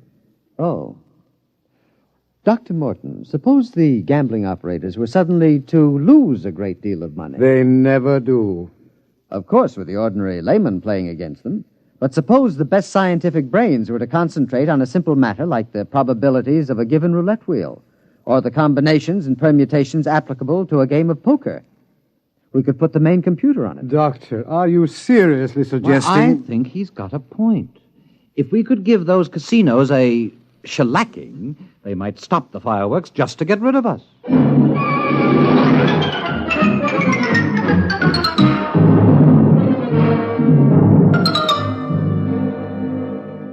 Now, let me get this straight, Doc. All you eggheads up there made up a kitty to get into a crap game? Well, that's right. I thought you might direct me to the largest establishment, Mr. Harvey's place, I believe. Now, look, Doc, come over here. Mm-hmm. No, over here in the corner.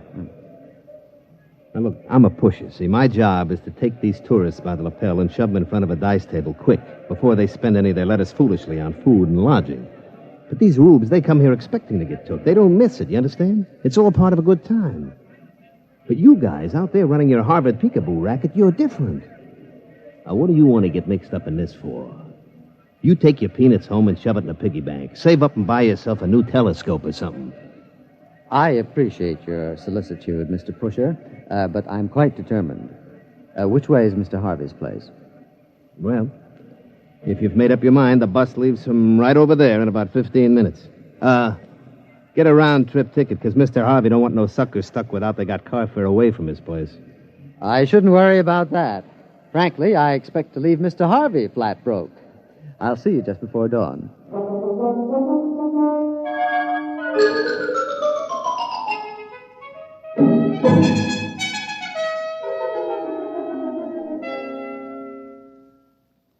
I don't understand it.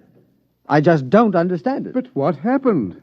Luckily, a certain Mr. Pusher was generous enough to lend me $15 for a sand hack. Otherwise, I would have had to walk. Well, that was rather decent of him. Well, not exactly. He said he gets a percentage when he pulls in a ripe chump. You mean it's all gone? Every dollar. I just can't understand it. I kept careful notes. I followed the formula that was worked out by the computer. I calculated the odds by slide rule, carrying them to the 4th and 5th decimal place. I just can't understand it. Mr. Pusher said that I had a frigid digit. A what? A cold finger. I gather that's the opposite of a hot hand. But according to the games theory as outlined in the last International Congress of Theoretical Mathematics... Unfortunately, at the last Mathematical Congress, they weren't trying to make a 4 the hard way. There they go again, skyrockets. I was hoping to get at least 3 plates in before they started. And the crushing blow occurred when Mr. Pusher offered to sell me my horoscope. No. Yes. Oh. He said anyone was a fool to get into a dice game if the stars weren't right. Now, there's an example of what we're up against. Medieval superstition existing side by side with hydrazine rockets and nuclear space drive. Shocking! I'm not so sure. Might be a good idea. Dr. Morton sent for the staff psychiatrist. Benzinger has scratched his reflector. No, gentlemen. Pusher was right.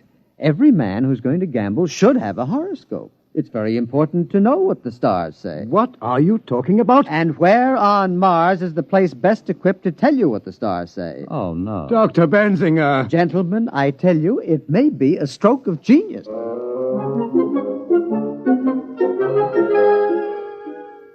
Hello? Is this the advertising office? This is Dr. Benzinger. I should like to place an ad. No. No, there will be no pretty girl. Just this. Free. For the first time ever, your horoscope scientifically cast by the staff of the famous Mars Observatory. Learn your luck, your future. Write or call Mars Observatory. No charge, no obligation. Yes, thank you. I'd like to run that every day until further notice. Pusher. Yeah, Mr. Harvey. Did you do like I said? Yes, sir. I went out to the observatory just like you told me. You know, I had to share the sand hack with 5 other guys. I understand the bus company's putting a route out there. A big crowd, huh? Sure, Mr. Harvey. You know, them horoscopes they're giving there, the only thing on Mars that don't cost the tourists any money. All right. What happened? Well, when I got out there was this Doc Benzinger. You see, all dressed up in a dunce cap with stars on it or something, in a big robe. They showed us all around the place. You never saw telescopes as big as that. All right. Skip the travel hour. All right. Well, finally, they took my name and my birth date, my collar size, and they run it through this computer. You should have seen that thing. Lights and bells. I'm telling you, it looked like the biggest pinball machine you ever saw. I kept waiting for it to tilt. The horoscopes. Yeah, well, they give it to me finally. I mean, the first couple of pages is the ordinary bourgeois about the sun and the moon and the stars. But on the 4th page, that's the kicker. What'd it say? Well, it said that I'd be real lucky at most of the gambling places, but I'd lose my shirt at... boss, you're not going to like this. Go ahead. I'd lose my shirt if I played at Harry Harvey's place. Pretty shrewd. You know, for a bunch of scientists, they're pretty smart. That isn't going to work. Who in his right mind is going to pay attention to a lot of hooey like that? Sure, Mr. Harvey. Can I go now? What's your hurry? Well, I'm going over to Purple Flamingo to play a little poker. I mean, after all, they say I'll be lucky any place but here. I mean, you can't argue with science.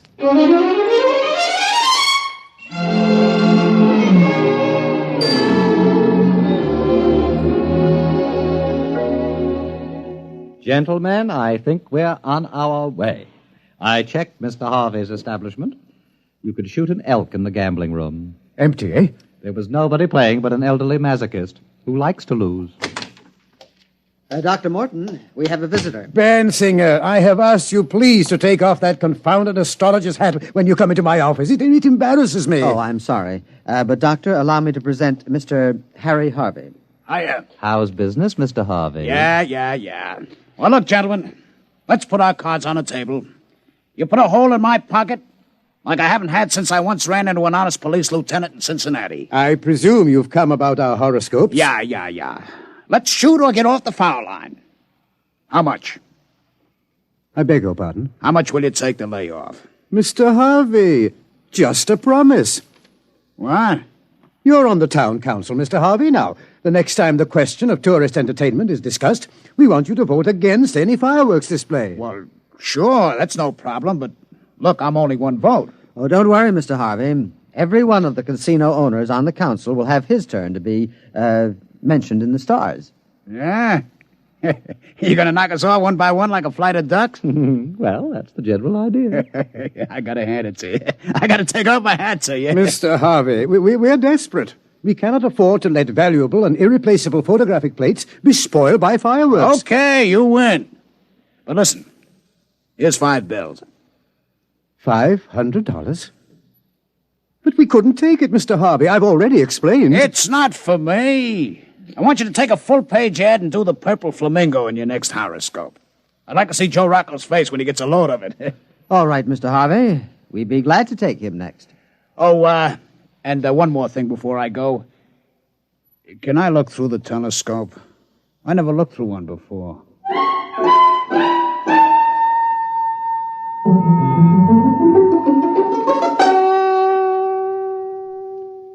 Well, that's the last of them. The Red Sands, Frank Land's Paradise, the Martian Gardens, the Two Moons Club. And the Purple Flamingo.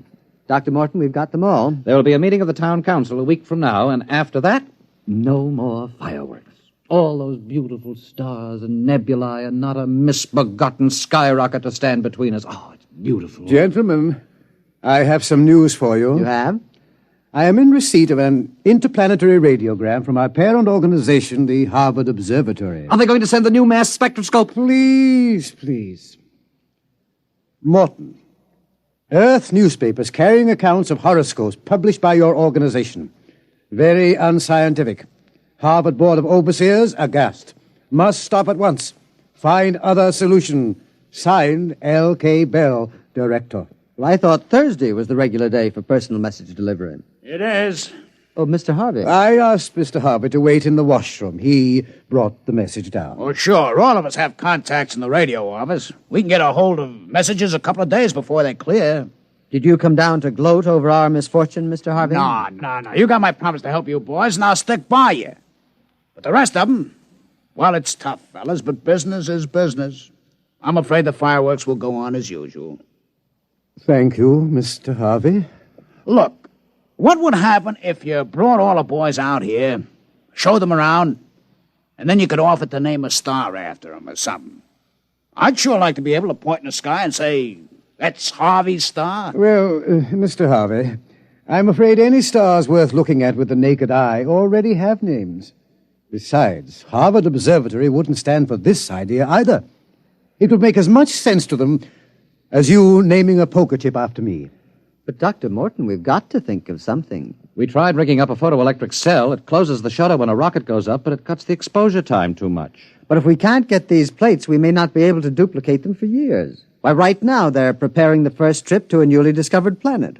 And the work of the observatory is necessary to ensure the success of that trip. Now, surely your colleagues will realize that, Mr. Harvey. The future of the human race is at stake. Doc, the only race those jokers are interested in takes place at Tropical Park. Look out there. They're starting the fireworks. All of them heading this way again. No. It's nothing personal. It's just that if we point them any other way, they're likely to splash people. Or maybe set something on fire. You mean if the rockets misfired and get the tourists all wet, there would be trouble? Oh, sure. You couldn't have that. A guy with wet pants ain't going to stand around no crap table for hours. Mr. Harvey, do you really want to help us? Well, sure, I promised, didn't I? Dr. Spiegel, do you think the research library would have any material on pyrotechnics? Bensinger, what do you have in mind? Well, Dr. Morton, I was thinking of fighting fire with fireworks.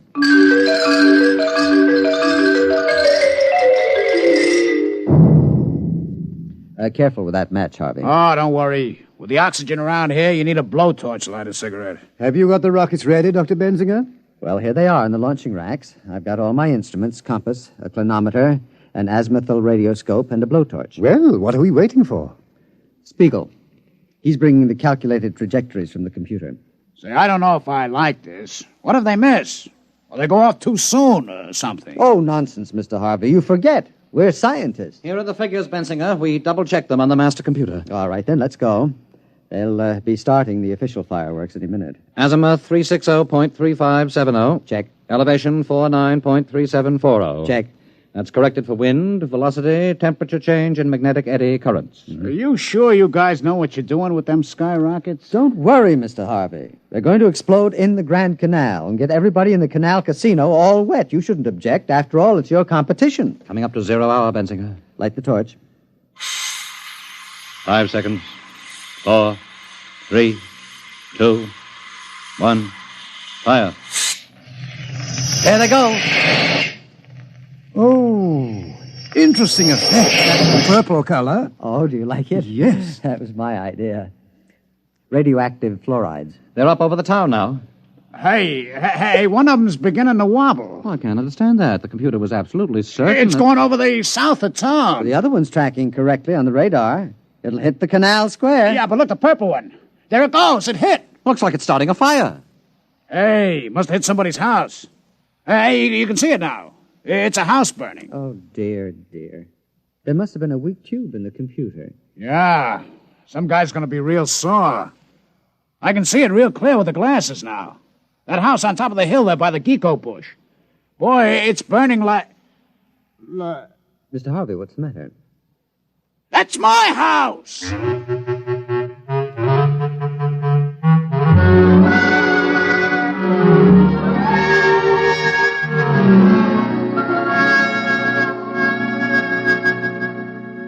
Dr. Benzinger, I've called you in to read a letter that I've written to Mr. Harvey. Oh, do you know his address? I believe he's staying at his gambling establishment. His house was a total loss. Yes, well, yes. This has been a very difficult letter for me to write. I believe the letter is academic, Dr. Morton. Mr. Harvey is outside. Oh, he is? With two very large gentlemen with bulging pockets. Oh, dear. Oh, dear. I don't know what to say. Well, Mr. Harvey, what a surprise. You two apes wait outside. Now, Dr. Morton, about those fireworks. I want you to know I believe in direct action. I don't like fiddling around. Well, of course not. Like the time I had some trouble with a bottom dealer from Luna City. I didn't fool around. I sent him back to the moon in a cargo rocket. With no air. How interesting. Now, about your problem. I assure you, we apologize. I mean... Apologize? That's great. I just remembered I left a few plates in a bar. I don't go away, Doctor. You're in on this, too. No, there wouldn't be room. Not for two of us. What are you talking about? Well, in a cargo rocket, especially without air. What? I'm trying to tell you. The council voted against fireworks. No, as a matter of fact, I have a very bad sinus, and no air would definitely... What? Oh, sure. We decided anything that could burn down an honest citizen's house was too dangerous. Very civic-minded, that council. But I don't understand. I kept my promise. I said I'd help you, and I did. Well, I'm terribly embarrassed. We were trying to get a collection among the staff to help you pay for your loss, but I'm afraid the total assets of the observatory wouldn't reconstruct your garage. Yeah. But we held a staff meeting, and we decided on a more permanent kind of remembrance. Mr. Harvey, on this photograph, you see this trail? This bright trail? Oh, one of them skyrockets again? I'm sorry, Doc. It won't happen again. No. This is no skyrocket. It's a comet. It will be quite bright for several months. And we've decided to call it Harvey's Comet. Harvey's Comet? Hey, that's real nice. Harvey's Comet. Hey, Doc, you put me on top of the world. Them boys at the Canal Casino boasting about their new sign. But me, I got a comet. Harvey's Comet. Why, every sucker on Mars will see it every night. It's the best advertisement since they wrote 7 down across the face of the moon. Well, I'm glad that you're pleased. Well, as a matter of fact, Doc, I kind of heard about it in advance of one of your boys. You named the comet after me? Okay. I brought something for you. Here.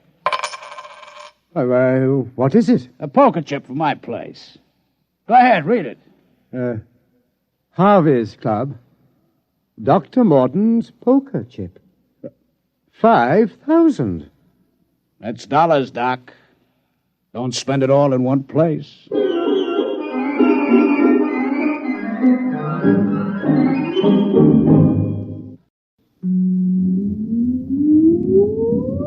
Countdown for blast off.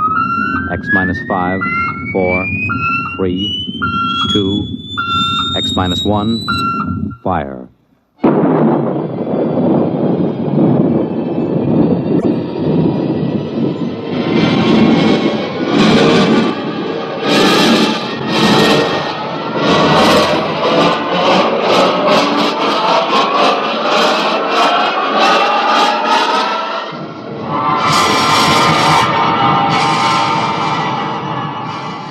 From the far horizons of the unknown come transcribed tales of new dimensions in time and space. These are stories of the future, adventures in which you'll live in a million, could be years, on 1,000 maybe worlds. The National Broadcasting Company, in cooperation with Galaxy Science Fiction Magazine, presents X minus 1.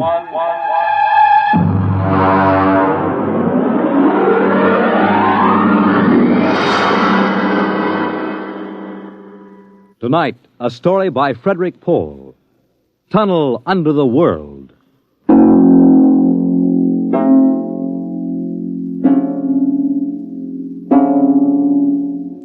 On the morning of June 15th, Guy Burkhart woke up screaming.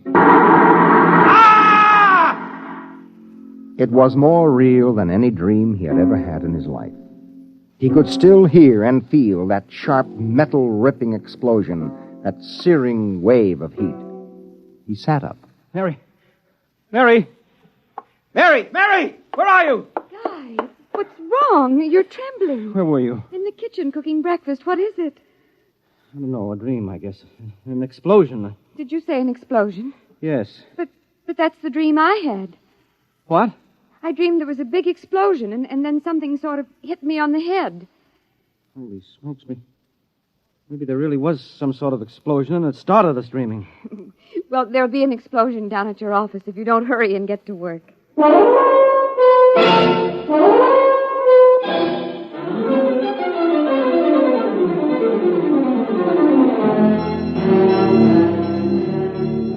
Coming in on the bus, Burkhart watched to see if there was any evidence of an explosion. There wasn't. If anything, the town looked better than ever. The only thing that seemed strange to him was the fact that none of the usual crowd was on the bus. He was a little relieved when his old pal, Henry Swanson, finally got on. Excuse me. Henry! Pardon me, sir? Henry, what's the matter with you? It's me, Guy Burkhart. Burkhart? Sorry, I don't believe we've met. What? Henry, for Pete's sake, it's me. If you'll excuse me, this is my stop. Well, I'll be... How do you like that?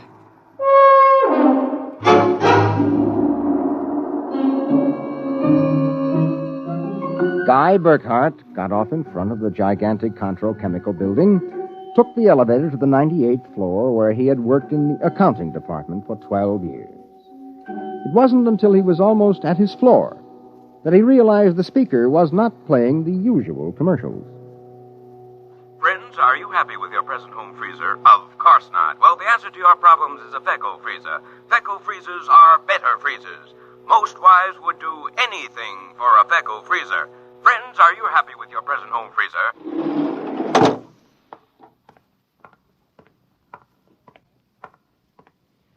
Morning, Miss Horn. Good morning, Mr. Burkhart. Well, new hairdo, I see, huh? Why, yes. Do you like it? That makes a lot of difference in your appearance. Mr. Barth in? No, sir. He had an appointment with Mr. Dorchin of the Human Research Institute. Today? But today's the 15th of June. He has to sign the quarterly statement. He said he wouldn't be in. Huh, that's mighty peculiar. Yes, sir. Oh, by the way, Miss Horn, what the devil is a feckle freezer? A feckle freezer? There's some new copy on the elevator commercial. Dorch must have landed another account. Feckle freezers. I really don't know, Mr. Burkhardt. It's a funny day. Can't quite put my finger on it, but there's something strange going on.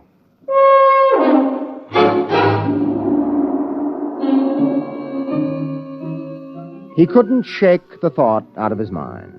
It persisted all through the day and through dinner. He was still brooding as he and Mary got ready for bed. Tired, dear?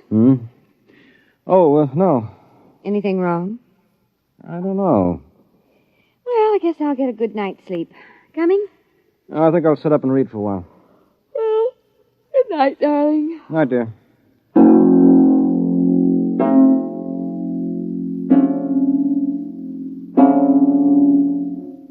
At exactly midnight, Guy Burkhardt lapsed into a sudden, deep sleep.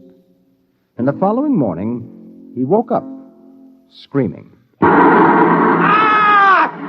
Darling, what is it? What's wrong? Nothing. Bad dream, I guess. Oh, you gave me such a shock.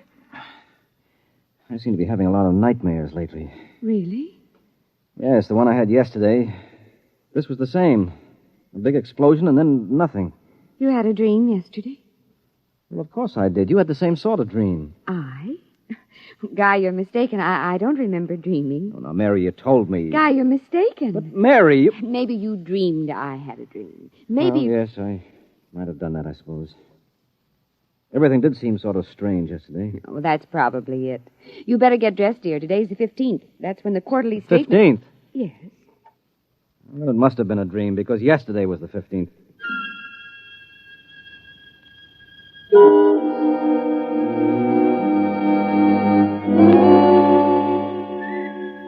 Guy Burkhardt got up, dressed, ate breakfast, and took the usual bus to work.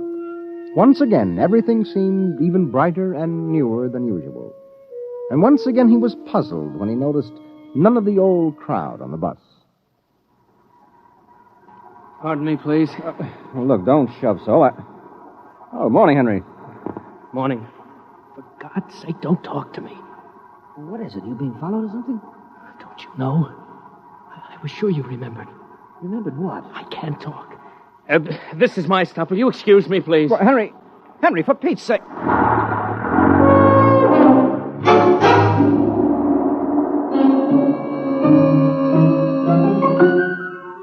As in yesterday's dream, Guy Burkhardt got off at his stop and took the elevator to the 98th floor. The speaker in the elevator purred a new commercial this time. Marlin cigarettes. They're sanitized. Does your present cigarette make your throat feel raspy and unpleasant? Marlin cigarettes contain a miraculous new drug which actually gives you the sensation of smooth, creamy smoke. Marlin cigarettes. Marlin cigarettes. He walked down the marble corridor to his office. Good morning, Mr. Burkhardt. Good morning, Miss Horn. Do you like my new hairdo? Yes. Is Mr. Barth in? No, sir. He had an Appointment with Mr. Dorchin at the Research Institute. I know. You know? Well, I guessed it anyway. And today is the 15th of June, and he won't be here to sign the quarterly statement, and I'm going nuts. Let me have a cigarette, will you?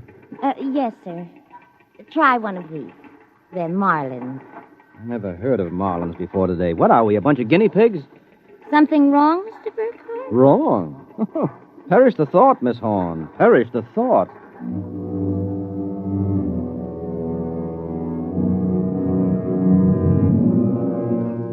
He went to his desk and stared at the mail.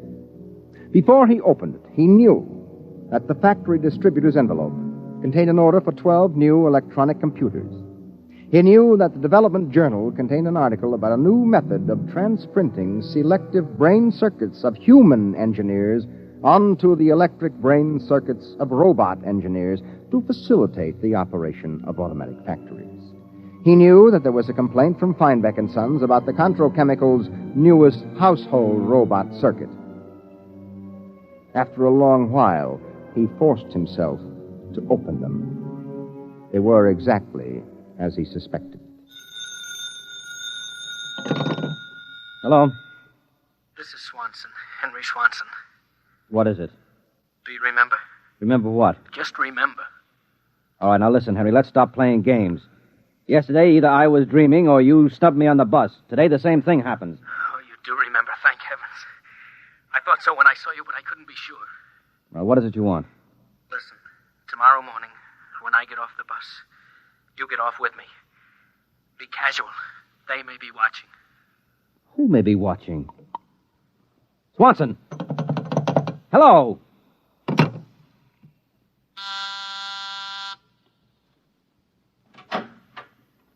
You buzzed, Mr. Burkhardt? Yes, I'm still out of cigarettes. Would you buy me a pack of Kelvins?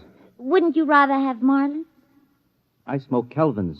But, Mr. Burkhardt, Marlins have that soft, creamy smoke that's so soothing to your throat. Oh. You really believe that stuff? Well, it's true. I wouldn't say this, Mr. Burkhardt, except that, well, I've gotten to know you pretty well, and I've grown to admire you so much. I see.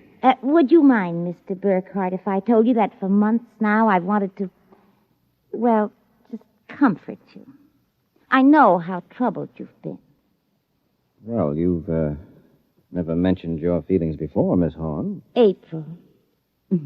My first name's April. Well, that's a pretty name. You see, I do have your welfare at heart. That's why when I see you smoking Kelvins, and I know Marlins are so much better, won't you let me buy some of them for you, huh? Well, I suppose so. Why not? Here, bring me a carton. Oh, thank you, Mr. Burkhardt. Guy. I think you ought to go. I'll be back.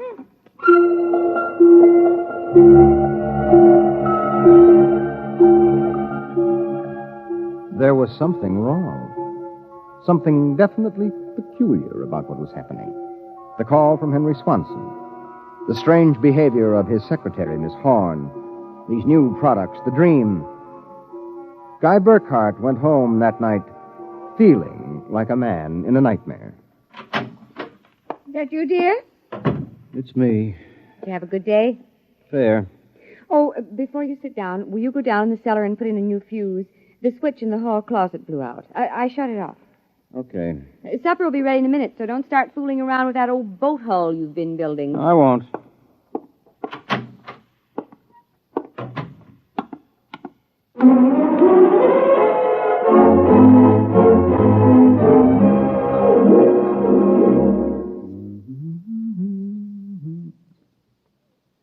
Mary!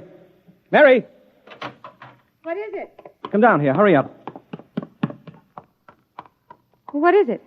I don't know. I'm not sure. I was looking for a fuse, and I thought maybe I'd dropped one under the boat hull, so I scratched around. Look. Let me put the flashlight on it. Well? Look at the floor. What about the floor? It's supposed to be cement. Well? Well, it's copper. There's a thin layer of cement, but underneath it's metal. Look here. Underneath the concrete, more metal. And here on the wall. You see? Metal. Metal under the floor, behind the walls, every place. Well, I don't really understand. Mary, I know this sounds crazy, but somebody, for reasons I can't even begin to guess, has taken this house and replaced it with a clever imitation. Guy. Mary, I'm going to look around a little more. Well, your dinner will be ready. All right, save it for me. There are a couple of things I've got to figure out.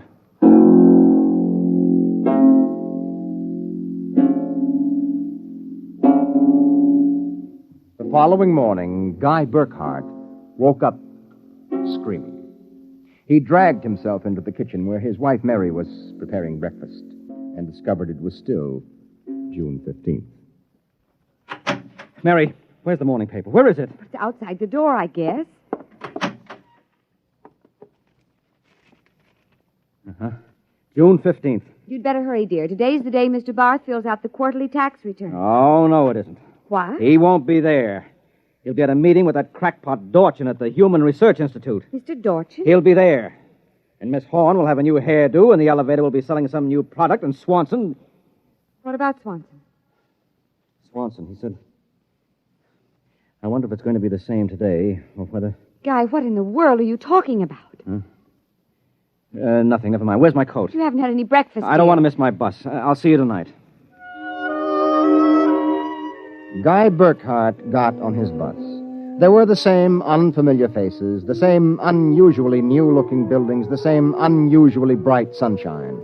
And on the customary corner, Henry Swanson, pale and furtive, climbed aboard. Excuse me, sir. It's quite all right. Do you remember the phone call? Yes. Oh, thank heaven. Get off at the next corner and follow me. Where are you going? There's an excavation for a building about a block down. Make sure you aren't followed. I'll go first.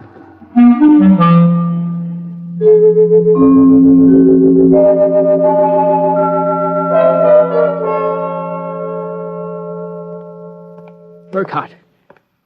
Here, behind the fence.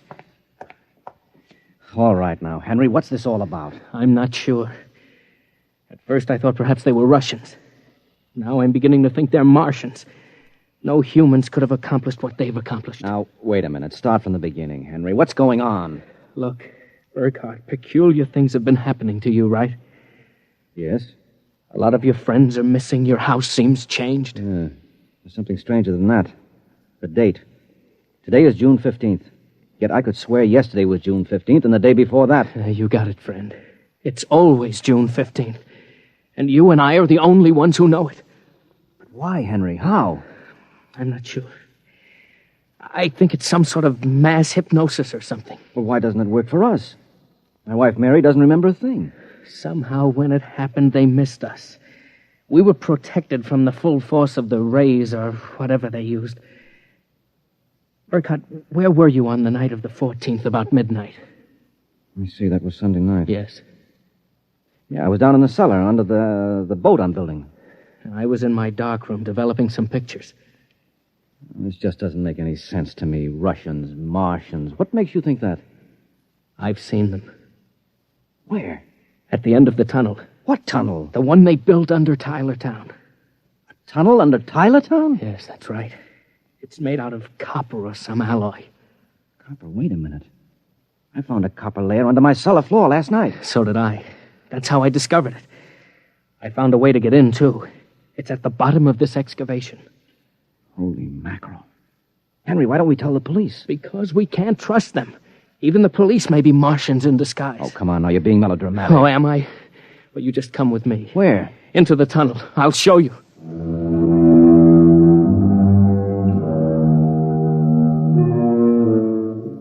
Henry Swanson led Guy Burkhart to a small hole in the side of the excavation. There he removed a cut-out piece of metallic substance, and they crawled into a dimly lighted tunnel. They walked for what seemed like 2 miles until Swanson held his finger to his lips. We've got to be quiet now. Henry, this is fantastic. They've got a tunnel right under the whole town. Oh, you haven't seen anything yet. There's a room a little farther down. We'll be able to look through a glass in the door. Is it safe? It's perfectly safe, unless one of them comes along. Now, come on. Okay. Here. Now, Burkhart, look through this glass.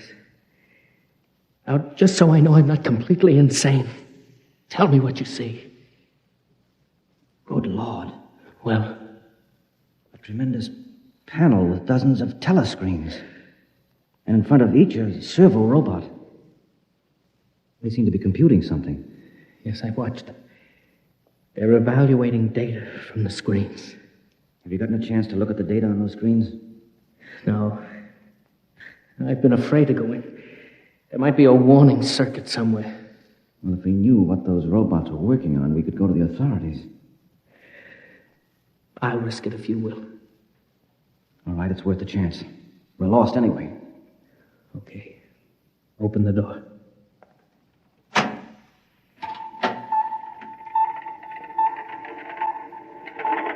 So far, so good. Come on. Let's take a look at that data. But don't interfere with the robots. Don't worry. Here, let's look at this screen. Listen to this. Tests in the 47K12 group with Marlin cigarettes pulled 80% using the soft feminine approach. Indications are that an extension of this approach would influence at least 70% nationwide. The direct elevator pitch pulled only 10%. This should be abandoned and a new series of high persuasion personal elements introduced. Henry, do you know what this means? I haven't the faintest idea. I don't blame you. This is crazy, but it fits the facts when I think about it. Do you know who's behind this? Martians? No, not Martians, Henry. Humans. What? Humans who are interested in developing the perfect propaganda machine. What? I don't know who they are or how they've done it, but somehow they've taken Tylertown over. Hypnosis. Hypnosis, drugs, maybe some kind of array or something. However they do it, what happens is that they let us live through a single day. During that day, they pour all kinds of suggestions and propaganda into us. At the end of the day, they evaluate the results, see how we've reacted. And at midnight, they wash the day out of our minds, and the next morning we start the same day over again with different stimuli. Do you know what that means, Henry? Suppose one man learned how to influence people 100%. Why, in a year, he could sell us anything from freezers to political candidates. Oh, wait a minute. We're guinea pigs, Henry. This whole community is one big test tube for Dorchin's propaganda research. Burkhardt, what do we do? I don't know, but somehow we've got to get out of this town and get to the FBI. What do you think we can? It's worth a try. Come on. Wait. Huh? What is it? Look through the door. There's somebody coming down the tunnel. We've got to hide. Behind the circuit box. Wait. Good Lord, it's Dorchin, the head of the Research Institute. Shh, quiet.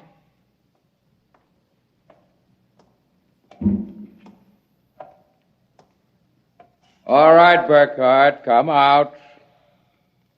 We know you're in this room. Miss Horn has informed us that you remember. I must warn you that it's useless to buck us. Come out peacefully. Let our maintenance crew adjust you properly so you don't remember from one experiment to the next. It will be quite painless. If you don't come out peacefully, we'll have to get you. Henry, take this wrench. When I give the word, jump him. But he may be armed. Well, we've got nothing to lose. Very well. I'm coming after you. Now! Burkhardt, I've killed him. Now, wait. Get his coat unbuttoned. Maybe his heart is still beating. Henry! What is it? What's wrong? Look underneath his coat. Heaven help us. It's a robot. A humanoid robot designed to look like Dorchin. Come on, let's get out of here. Wait. What's that? It's a loudspeaker. I told you it was useless, gentlemen. Who are you? Mr. Dorchin, naturally. The real Mr. Dorchin.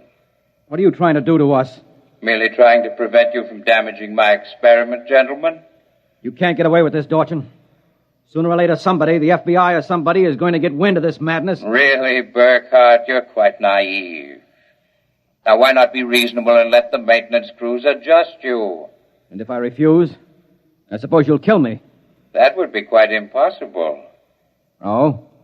You see, Burkhardt, you're already dead. Dead? You're shocked. It's quite true. You and everyone else in this town were killed by a premature atomic blast at the Contro chemical plant.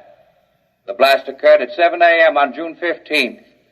That is the last thing imprinted on your minds. That is why you wake up screaming each morning. No, it isn't true. But it is. What I and my associates did was take the brain circuits from your dead bodies. We stored them in electrochemical batteries till we had a chance to rebuild the cities and begin our tests. Do you think I believe a fantastic tale like that? I imagine you find it incredible. Of course, we didn't rebuild everything exactly. After all, it only has to last for a single day, June 15th. At midnight, we turn off the power and wash out the memory of the day. You and your friend Swanson, unfortunately, have defective circuits. You remember. Burkhardt, it's no use. We're trapped. Give up. No, not me. What can we do? We can make a run for it down the tunnel. Come on. It's useless, Burkhardt. Keep going. It's useless, useless, useless.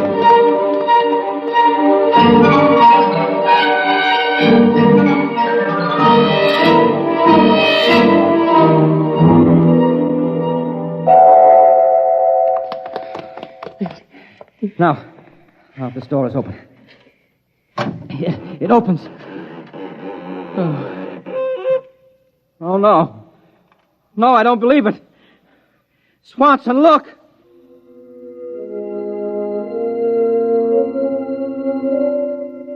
They were standing on a ledge of smooth, finished metal.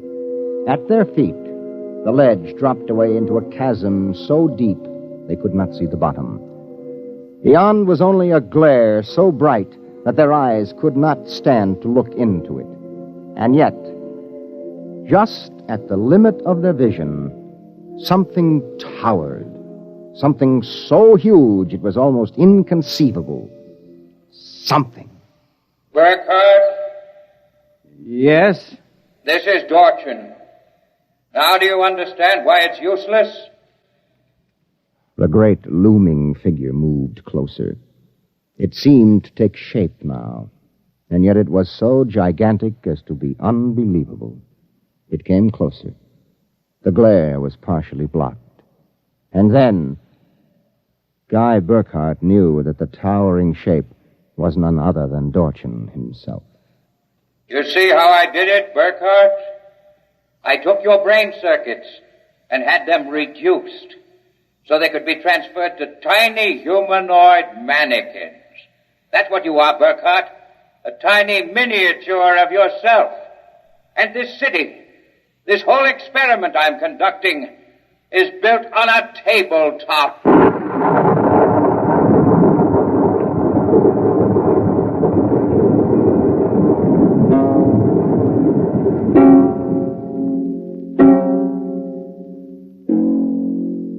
It was the morning of June 15th, and Guy Burkhardt woke up out of a dream screaming.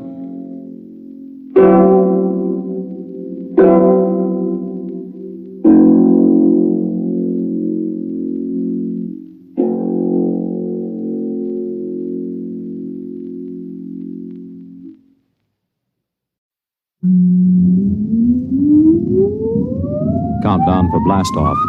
X minus 5, 4, 3, 2, X minus 1, fire.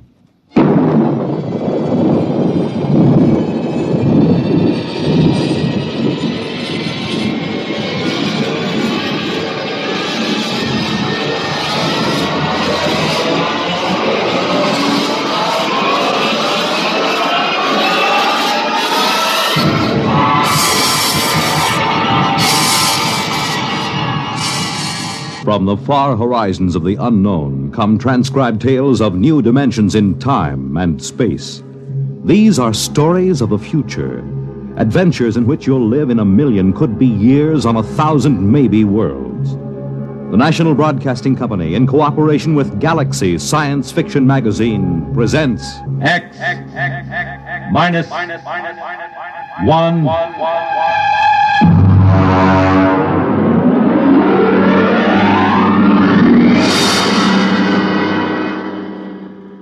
Tonight's story, The Cave of Night, by James E. Gunn. Oh, you want a level, Charlie? Okay. Lo yet of Hamlet, our dear brothers, death the memory be... Anyway, how's it, okay? Okay. Check recording, will you? I may go over a half hour. Make sure they got another reel of tape ready, okay? All right, Look, Bill, I've just put the segments of tape together for the next week's show. I'm going to record my narrations, and we'll listen to it together tomorrow. I know this is unusual, but you're the producer, and I don't want you out on a limb that may be sawed off behind us. This week's show is liable to either win us every award from the Peabody to the Pulitzer Prize, or maybe put the network out of business. Okay, we start with the standard opening. Behind the world, etc., 40 seconds. This is Harry Anders, your editor. At 8 o'clock, after the sun has set and the sky is darkening, look up. There's a man up there where no man has ever been. He is lost in the cave of night. And the fuel tank's empty. Receiver broken. Transmitting and clear. Anyone picking this up, anyone. This is Rev McMillan calling. Notify Goddard Rock, New Mexico. No way to get back. There's a man up there where no man has ever been. He is lost in the cave of night. We all know that phrase now, the cave of night. It was written by a poet disguised in the cynical hide of a newspaper rewrite man. But it stuck. It caught the world and held it like a butterfly pinned to a board. It started with a ham, an amateur radio operator, in Davenport, Iowa.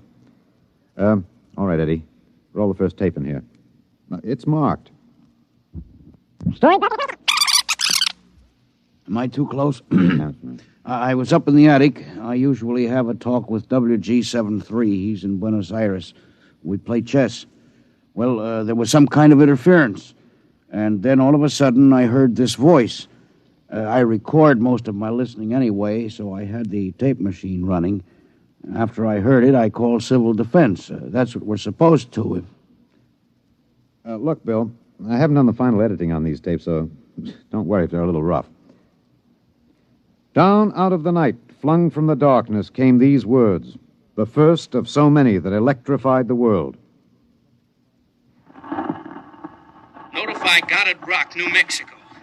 There's no way to get back. No way to get back. I'm stuck up here. No way to get down. What does it take to catch the pity of the world? A man wedged underground in Kentucky. A little girl in the bottom of a well. Somebody alive, waiting for rescue, with the days of his life numbered. Somebody, somewhere, waiting for us to get him out. The story broke in this morning's papers. Orbiting 1,000 miles above our heads was a man, an officer of the United States Air Force in a fuelless spaceship. We're recording at the desk of Mike Bayless, senior night editor of the Continental Press National Wire. Hey, you always get a reaction like this. I remember the Floyd Collins story in the 20s. Fellow trapped in that cave in Kentucky, remember? Oh, sure. And the whole country hanging on to see if he could get out. Then there was that little girl stuck in the well. Kathy Fiskus? Yeah. We pulled all those stories out and put them on the wire for background. But this hit bigger. We got the first lead from an Air Force handout in New Mexico.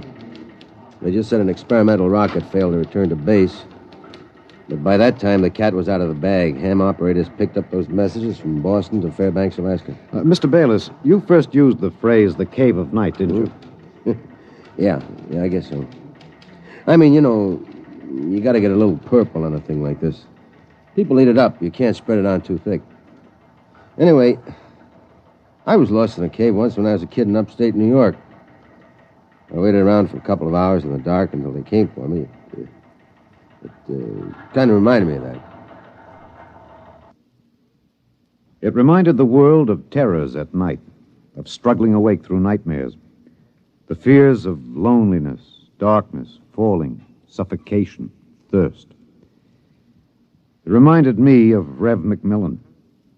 And perhaps I have an advantage over all the other reporters for newspapers and radio and television because I knew Rev McMillan. I knew him in college and in the Air Force. I knew that he was testing rocket-powered craft at Goddard, but I didn't know they were so close to space. No one knew, till those messages of desperation crackled down through the atmosphere. I remembered Rev when I saw those headlines that morning. Straight black hair, Clark Gable ears, a reckless grin. He ate well, reveled in expert jazz and Mozart opera, and he talked incessantly. His southern speech was no drawl. There was too much to say. And now he was alone. And soon all that might be extinguished. The men from the radio newsrooms rushed to Goddard Rocket Base armed with miniature tape recorders. Gentlemen, I'm Colonel Arthur J. Hannigan, Information Officer for Goddard Rocket Base. And I'm authorized to issue the following statement.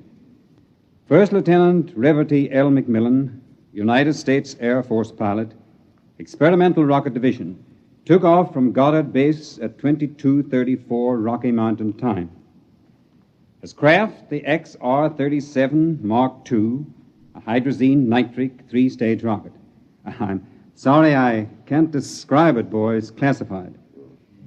Well, in order to maintain orbit, the motors were pulsed for 1 second every 15 seconds elapsed time. After 3 minutes, the exhaust was seen by ground spectroscope observation to flare for half a minute. As fuel supply is exhausted, the craft has reached sustaining orbital speed. What does that mean, Colonel? He's out of gas. He can't get down. The first mobilization was of the scientific brains massed at Goddard. Few of them knew Rev. Brains at a research project are usually carefully sorted out and salted away from the distractions of the outside world. They designed, they invented, they calibrated and theorized. But they didn't know the short, stocky man with a lopsided grin who rode the fruit of their labor up and out, and now circled the world of his birth, with time ticking out. I covered the hearings in Washington for the network newsroom. I flew down from New York, and the stewardess came out every few minutes to tell the passengers the latest news. She called him Rev, although she never knew him, and once I thought I saw a tear. The hearing was before the subcommittee of the Senate Committee on Military Affairs. Presiding, Senator Alan J. Haggister of Kentucky. All right, General Finch. You've made the technical situation fairly comprehensive, even to an old cane-brake, redneck hillbilly like myself. I have tried to make the gravity of the situation apparent, sir. It appears to me, General, that the sacred life of a human being created in the image of his maker is in danger. It's no light thing to be thrown away like some guinea pig. If that ship wasn't safe, if that poor man up there in the cave of night is to die, somebody is responsible. Isn't that right, General? Sir, a manned rocket was sent up because of one simple fact. It takes a computer of tremendous versatility and capacity to operate a Harrison-Munch reactor engine. A computer of infinite complexity. And I ask you, General, I put the question to you, why was such a computer not designed? It has been designed, sir. It was designed 500,000 years ago. There is only one mechanism competent to handle those controls, sir. That is the human brain. All right. I turn now to my second question, General, and I ask it not only for myself and my colleagues on this committee, but for 170 million Americans listening on the radio, watching on television. With that man up there living out his last days, why was it not possible to send a ship up after him? Why was there no second ship built? For one reason, Senator, money. The appropriation for rocket research fell short by 12% of the amount needed even to build one vessel. Oh, frankly, gentlemen, the deficiency was made up by cutting corners and diverting funds from other projects. That is not the point, General. There's a man up there who's going to die. With the limited funds you gave us, we've done what we set out to do. We've demonstrated that space flight is possible, that a space platform is feasible. If there is any inefficiency, if there is any blame for what has happened, it lies at the door of those who lack the confidence and the courage and ability of their countrymen to fight free of Earth to their greatest glory. Senator, how did you vote on that?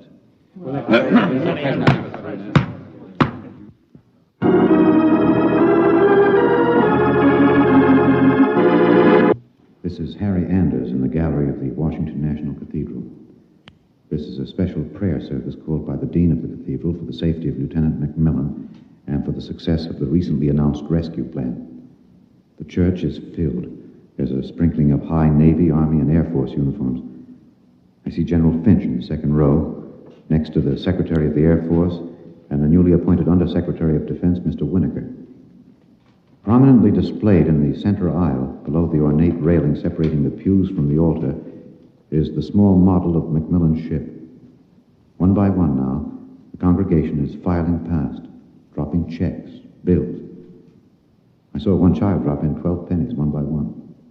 All contributions are to be used to defray the cost of the rescue effort. The congregation is now kneeling to pray. A moment of silent prayer will follow for the safety and rescue of Lieutenant Macmillan. $1 billion was raised in 1 week from voluntary contributions. Another $1.5 billion was appropriated unanimously by Congress. The race began. Would the rescue party reach the ship in time? Of course, we didn't know then. And daily we listened to the voice of the man we hoped to buy back from death. Now, look, Bill, on these Macmillan broadcast tapes, don't let some ignorant engineering vice president holler because it's not broadcast quality. Believe me, I knew Macmillan. There's more of that wild Texan in these tapes than in any hi-fi super-frequency response studio recordings. Just listen. You'll see what I mean. I've been staring out the portholes. I never tire of it. Through the window at the right, I see a black velvet curtain with a strong light behind it. There are pinpoint holes in the curtain, and the light shines through, not winking the way stars do, but steady. There's no air up here. That's the reason. My oxygen is holding out better than I expected. By my figures, it should last 27 days more. I shouldn't use so much of it talking all the time, but it's hard to stop.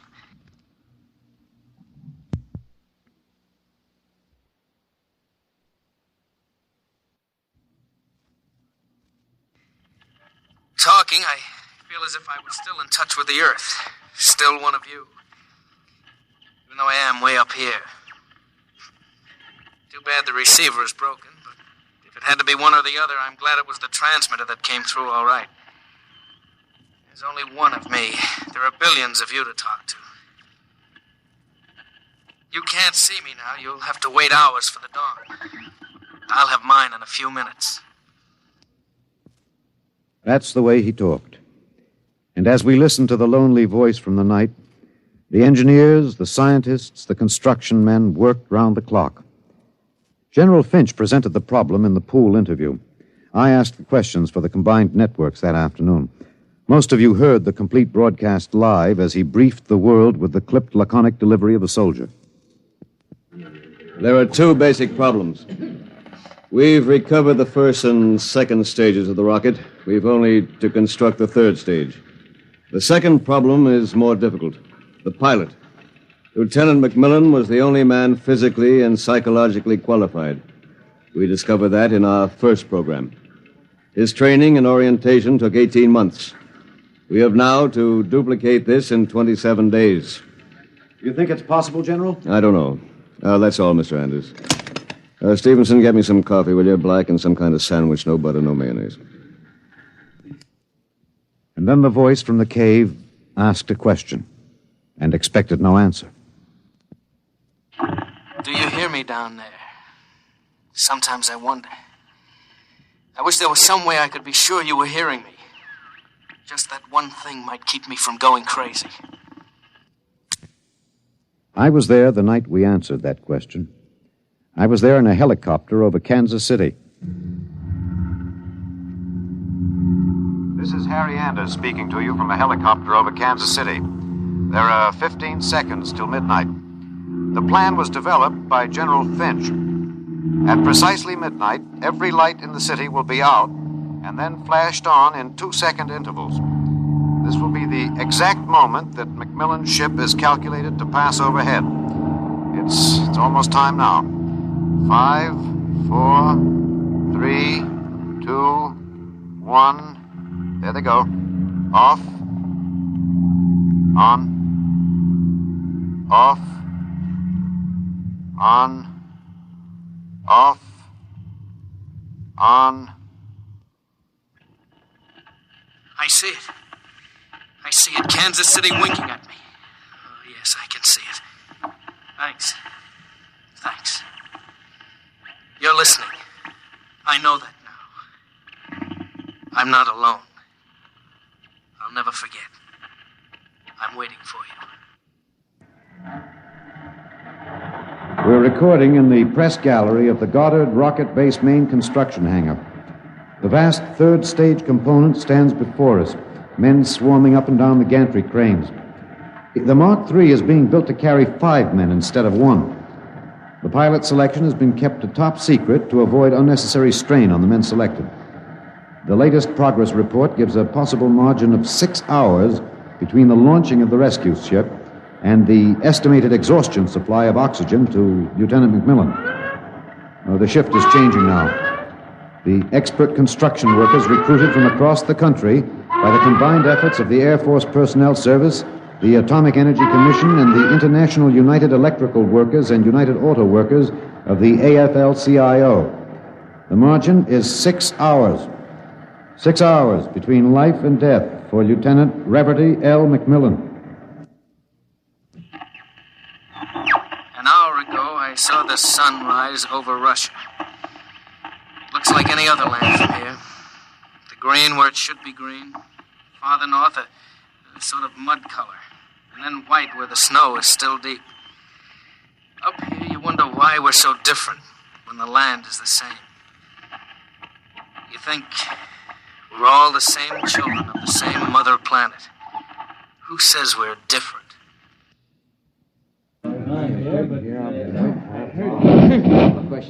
Can you hear me in the back? Hey, stand a little close. Well, how about this? That's better. That's better.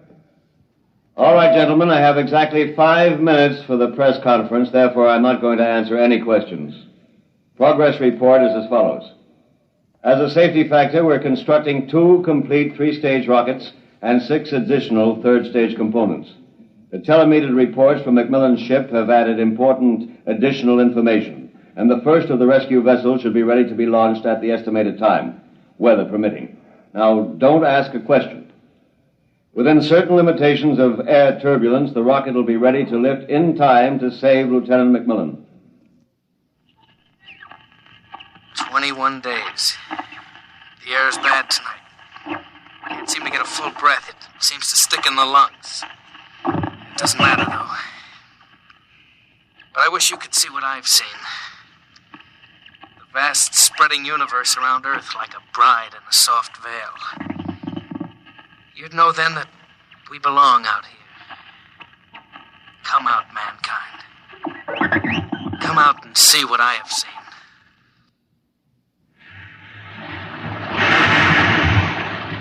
This is Harry Anders at Goddard Rocket Base. The Harrison Munch reactor engine for the first 3rd-stage rescue is being tested here at Goddard. You can hear the roaring of the gases in the test chamber behind me.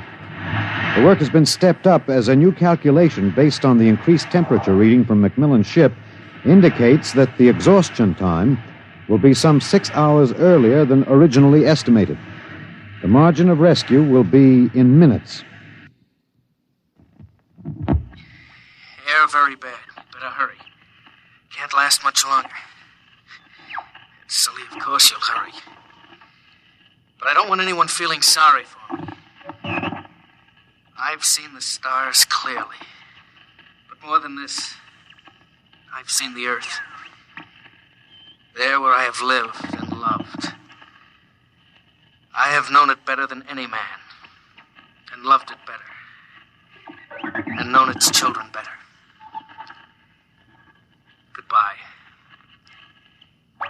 I have a better tomb than the greatest conqueror Earth ever bore. Do not disturb.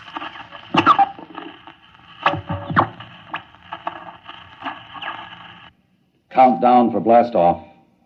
5, 4, 3, 2, 1.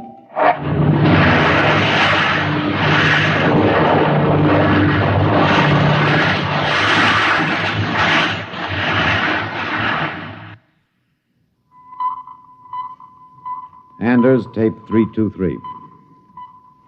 We're in the press operation room of Goddard Field. The rescue rocket has been aloft 53 minutes plus. Its calculated time of arrival is 54 minutes. You will hear the voice of General Beauregard Finch on a direct pickup from the rescue vessel, which has been named unofficially the Lifesaver. Silent crowds have collected at the outer perimeter of the rocket base, as if by their presence they might help it. Here it comes. Quiet. The next voice you hear will be General Finch aloft in the rescue ship. The voice quality may not be good. He's speaking over a throat mic in his pressure suit. Mark 3 to base. This is Finch. Going to secure that cable. We have just secured to the airlock of McMillan's ship. I'm now entering the lock. The inner door is closed. I have closed the outer door. The inner door is cycling. Now it is open. Bring in those oxy bottles, will you? The bulkhead to the control room is open.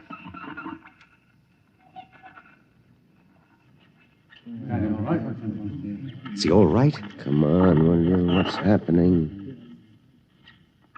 Lieutenant McMillan is dead.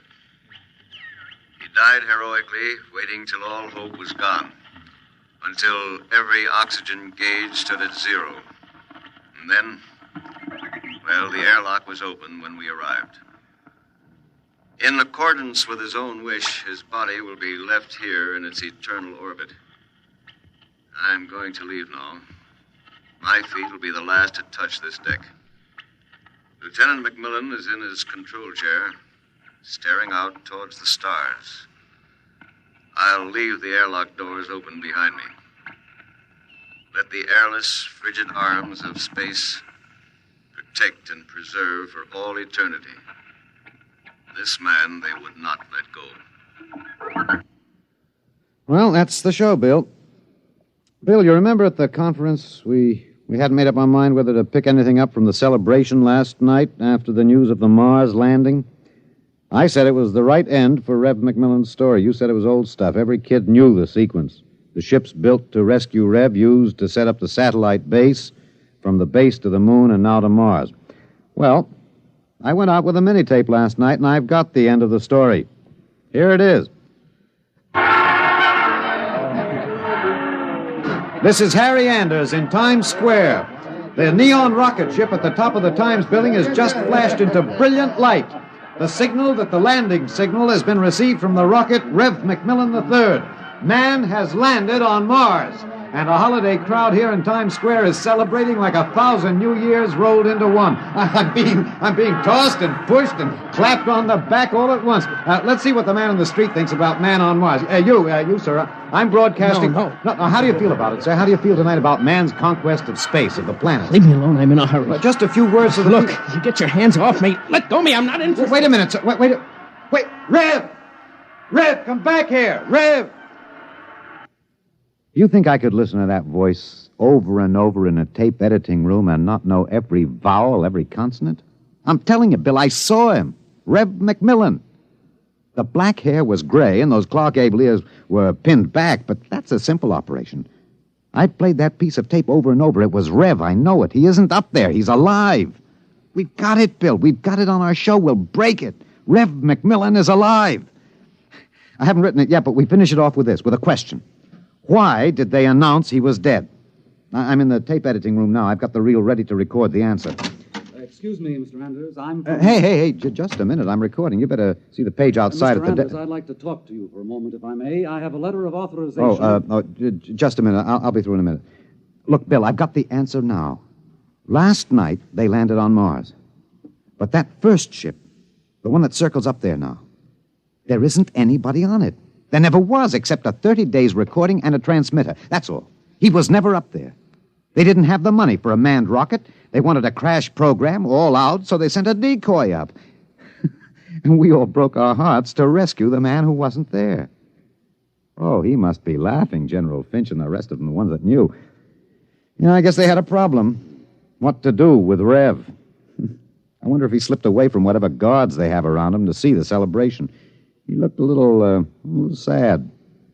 I think sometimes he must wish he was really up there in the cave of night, seated in the icy control room, 1,075 miles above the Earth, staring out at the stars. Mr. Anders, I must insist... What? Bill. Looks as if I won't have to worry about editing this tape. My friends are from Washington. I'd like to call your attention to the last paragraph. What? Oh, no. It's very simple. You won't have to burn it. It's easy to destroy recording tape. I throw this switch. When the tape goes through the erasing head, it's gone forever. Oh, too bad. Would have made one fine show. Okay. So long, Rev.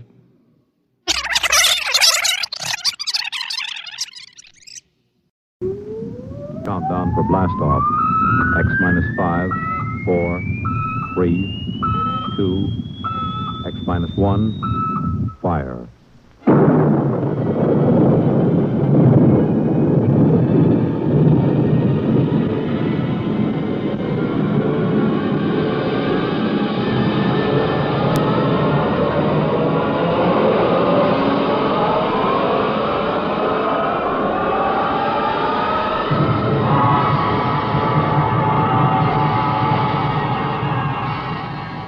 From the far horizons of the unknown come transcribed tales of new dimensions in time and space. These are stories of the future, adventures in which you'll live in a million could-be years on 1,000 maybe worlds. X minus 1.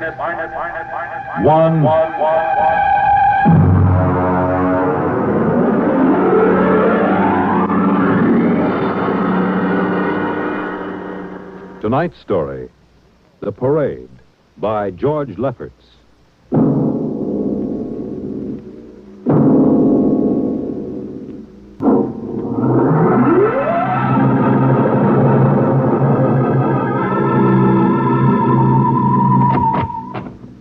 You are Mr. Sid Ryan? The same. My name is Lucia. I'm a Martian. Pleased to meet you, Mr. What was that again? A Martian. A Martian, huh? As in Orson Welles? Precisely. I'm a Rotarian myself. Sit down. Thank you. And now that we've had our little joke, Mr. Lucia, what can Publicity Associates do for you? It has been my observation that advertising and publicity are the very backbone of earthly civilization. Spoken like a true Martian, Mr. Lucia. Now, if you'll tell me the name of the client. The client, of course, will be the Martian. You don't give up, do you? Give up? The gag, I mean. Oliver.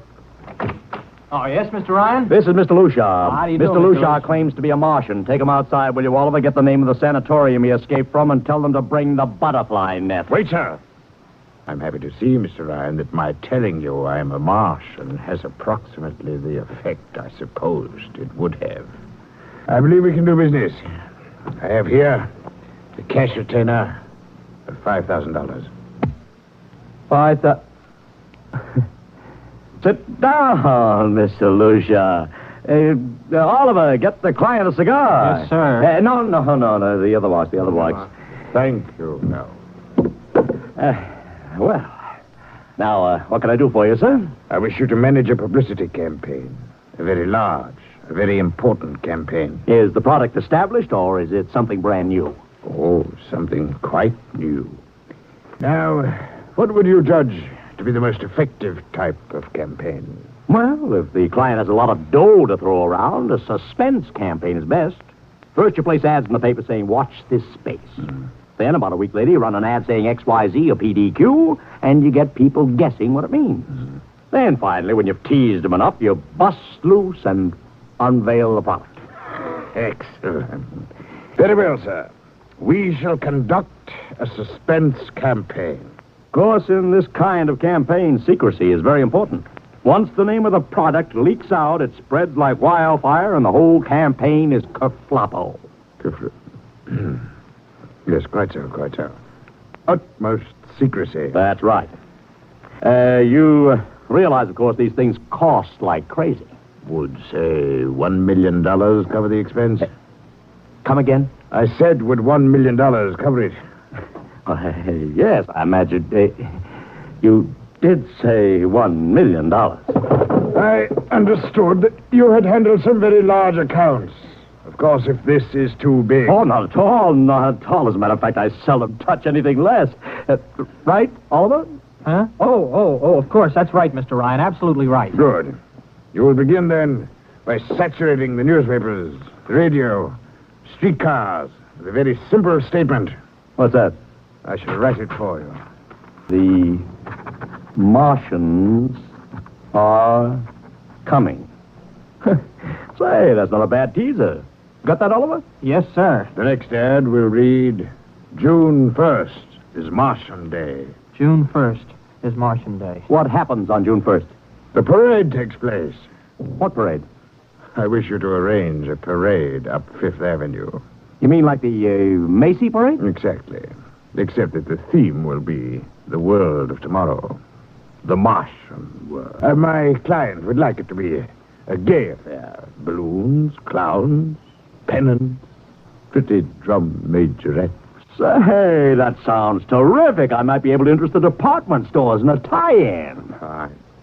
The parade will climax the campaign.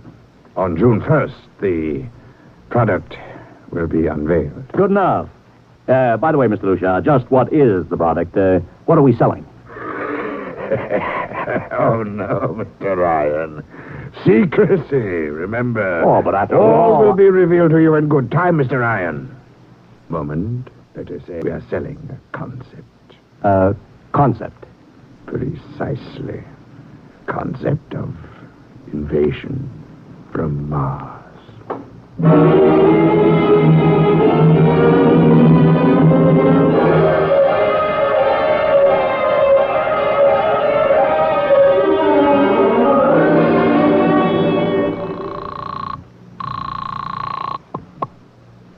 Benny Marcus, please.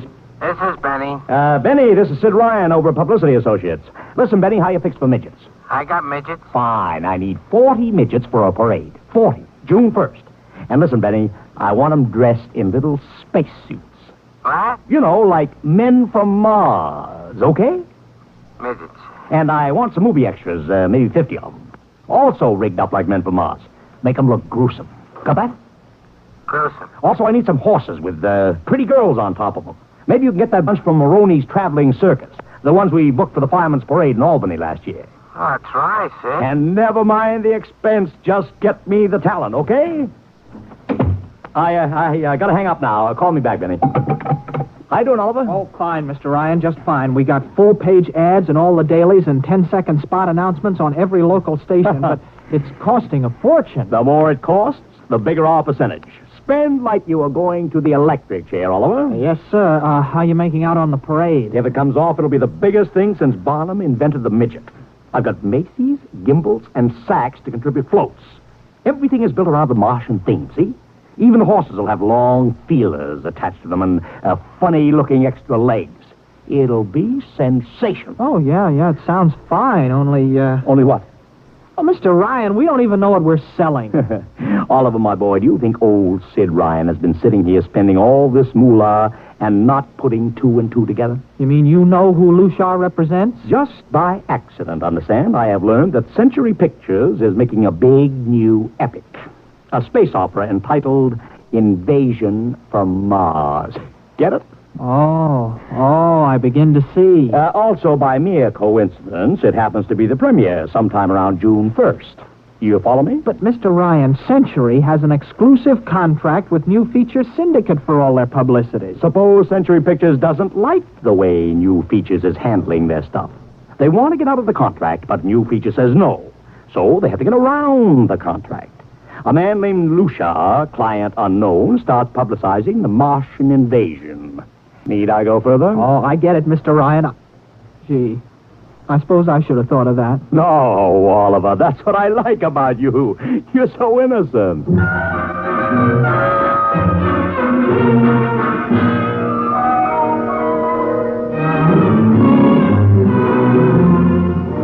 Let me talk to Commissioner Patrick, please. Sid Ryan. Hello? Commish? Sid Ryan. Oh, it's you. Well, what is it this time?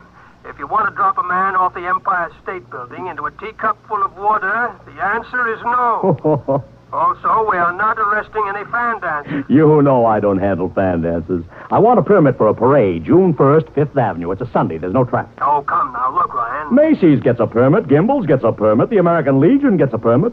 The Sons of Erin march every time Morton Downey sings the Wearing the Green. Don't give me a hard time, Patrick. This is too big. I have the 5th Avenue Merchants Association behind me. Okay, Ryan. Fill out the forms. I'll pass them along to the license commissioner. That's my boy. Oh, by the way, what's the occasion? Oh, don't you read the papers, Patrick? June 1st is Martian Day.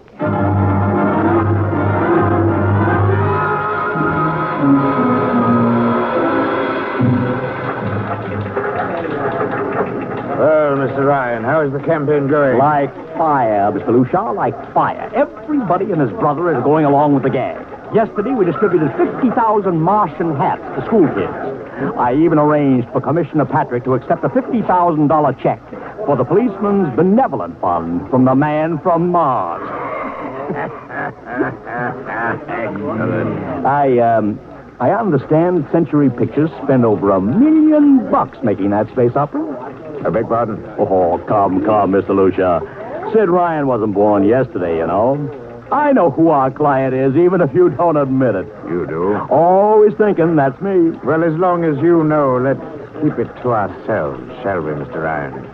As you once remarked, when these things leak out, it destroys the surprise and ruins the effectiveness of the campaign.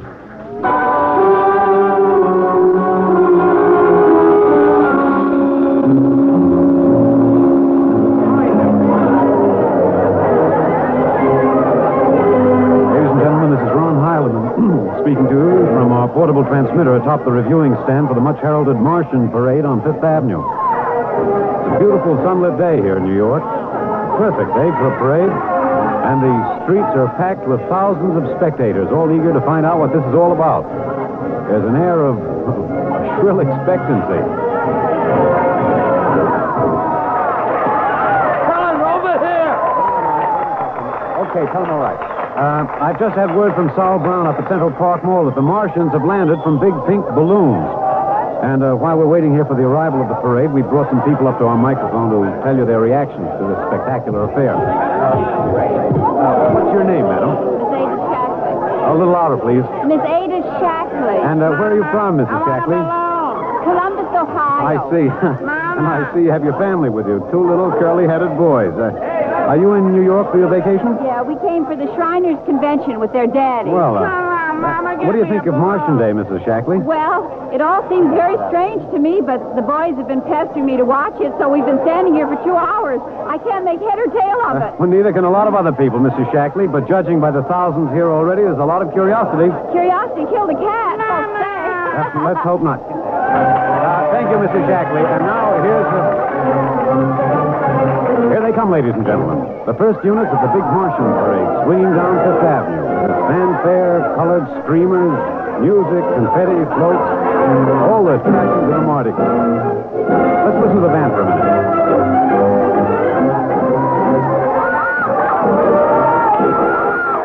Here in the vanguard, the whole troop of little midgets in weird-looking pink and blue spacesuits, carrying Rube Goldberg weapons with signs painted on them. I can read one which says Atomic Blaster. Another has a placard reading, "We're marching through Georgia." And here come the clowns, laughing and falling all over each other. They're giving free sugar candy to the kids along the way. Yes, ladies and gentlemen, this is a happy, laughing crowd along Fifth Avenue today. A true reflection of a great sense of humor and good nature that makes America the place it is. Why, only... What's this? The crowd's murmuring now. They've fallen somewhat silent. There's something coming. I'll try to get it for you. What? Ladies and gentlemen, here comes the Martian contingent. This is promised as the climax of the show. And now a great hush has fallen over the crowd. It's quite a sight to see these thousands of people standing here expectantly, hearing only the great regular sigh of their mass breathing. Now here they come, ladies and gentlemen. The Martians, marching in booted, helmeted ranks, row after row of them. This is an impressive sight, ladies and gentlemen. And a rather serious contrast to the rest of the joyous slapstick parade we've been witnessing up until now. There are perhaps, 200 tall, broad-chested men dressed in metallic gray spacesuits with thick glass visors drawn across their faces. Each one's holding an ominous-looking ray gun at the ready position. They're marching in absolute silence, keeping steps perfectly, as though some new unspoken command is marking time for them. Even the children are awed by the unexpected warlike realism of the Martian Legion. And now the first ranks of the Martians move past us, down Fifth Avenue toward the reviewing stands at the square. No one moves. There. A woman, ladies and gentlemen, just dashed out into the street. For what reason, I don't know. She just slipped through the police cordon somehow. They're after her now. But she's already reached the ranks of the Marchers, and she's trying to lift the visor of one of the Martian spacesuits. Wait. She's fallen. She screamed and then fell forward in a dead faint. The Martian column keeps right on coming. Unless they break ranks, they're going to trample her. No. The policemen have got her now. They're dragging her away, out of the way. They're trying to revive her now. All sorts of rumors have begun filtering back through the crowd. Some are even whispering that the woman's dead. We don't know yet, but whatever's happened, the incident seems to have cast a slight shadow over the mood of the crowd. The carefree holiday air seems to have vanished. The crowd's stirring uneasily, a little disturbed at what we've just seen. Nothing to be alarmed at, however. It just seems a shame that anything like this should happen to spoil our enjoyment of the Martian parade.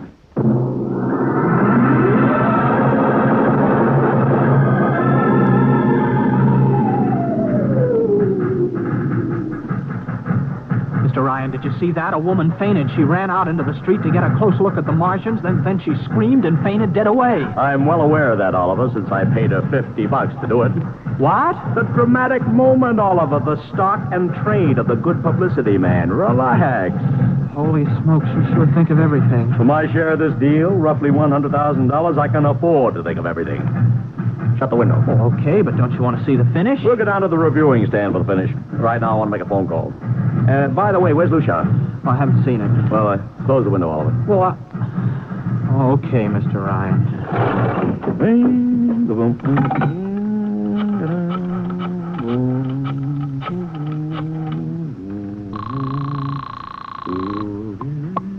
Marcus Talent Agency. Benny, this is Sid Ryan. Oh, say, listen, Sid, I was going to call you. I'm awful sorry about those Martians. What do you mean, sorry? They're terrific. No, don't joke, Sid. I mean it. Well, I mean it, too. They're great. Are you in a bag? Never felt better. Mean it, don't you? Of course I mean it. What is this? There are Martians in the parade? About 150. Of course, I only ordered 50, but under the circumstance... Sid. What is it? Sid, don't you know I couldn't get you a single movie extra? There's a studio strike in New York. Huh? Wait a minute. Where'd these guys come from if you didn't hire them? I don't know. Hold on. Oliver? Oh, yes, Mr. Ryan? Did you hire those Martians? Well, no, sir. I didn't... Benny, this is on the level, isn't it? Oh, yes, Sid. I will... Okay, Benny, I'll call you back. What's the matter, Mr. Ryan? Oh, no. Just don't know. Wonder if Lucia hired them. What's Century Pictures number? Tremaine 4, 1000. Tremaine 4, 1... Century Picture, old star. Give me Marty Sanford, your publicity director. One moment, please. Sanford? Marty, this is Sid Ryan. Oh, hello, Sid. How's the... Fine. Listen, Marty, this is dead serious. On the level, get it? What's wrong? I've got to locate Lucia. Lou who? Lucia, come on now, Marty. This is life and death. The guy you sent over to hire me for the invasion picture. I never heard of a guy named Lucia. And, what invasion picture? Invasion from Mars, the space opera. Are you batty? Marty. That picture was shelved last month. What? Sure, back in the can. The big shots decided you can't sell a Martian invasion to the American public. It's too incredible, Sid. Who'd ever believe it could really happen? Of all the great... Mother in heaven. What is it, Mr. Ryan? You look terrible. Too fantastic. Mr. Ryan, is something wrong? Open that window. I want another look at those Martians.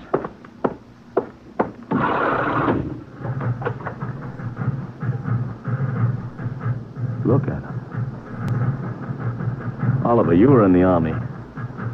Could 150 movie extras learn to march like that in, say, 24 hours? No.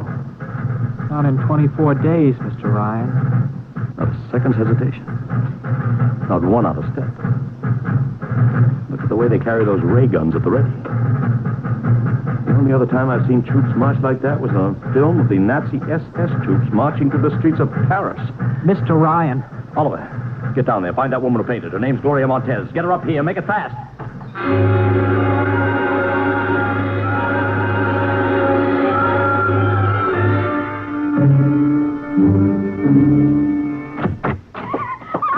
Yes, Mr. Ryan. I can't get much sense out of her. Stay away from me. Okay, Gloria. You can cut out the act and relax. It's me, Sid Ryan. Gloria, settle down. Baby, it's me, Sid. It's awful. It's so big green eyes and those feelies like a catfish. Baby, snap out of it. Listen, what happened down there? You ran out and screamed like I told you, but the fainting, that wasn't in the act. away, please. Go away. Just one question, baby. Inside that helmet, what did you see? Anything out of her, Mr. Ryan. She needs a doctor. Okay, Oliver. I've heard enough anyway. You take care of Gloria here. Get her a drink. Where are you going? To see the commissioner. You got to stop this parade before things begin to happen.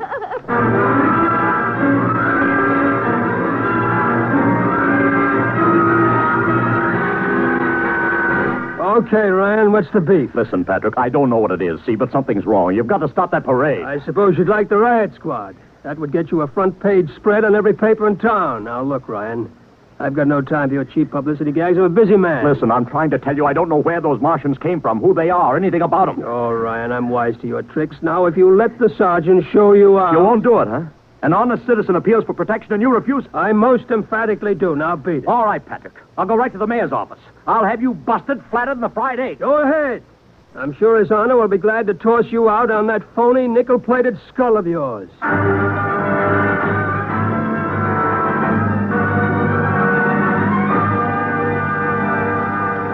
You heard me, Ryan. You can't see the mayor. Adolf, please. This isn't a gag. I don't want publicity. All I want to do is maybe prevent something horrible from In happening. case you don't know it, wise guy, something horrible's already happening. A couple of hundred little kids are in the hospital with ptomaine poisoning from that phony Martian candy you passed out. What? Or didn't you know? I didn't. We've got to stop that parade. Sure, you'd like nothing better than start a panic now. Maybe a few hundred people get trampled to death.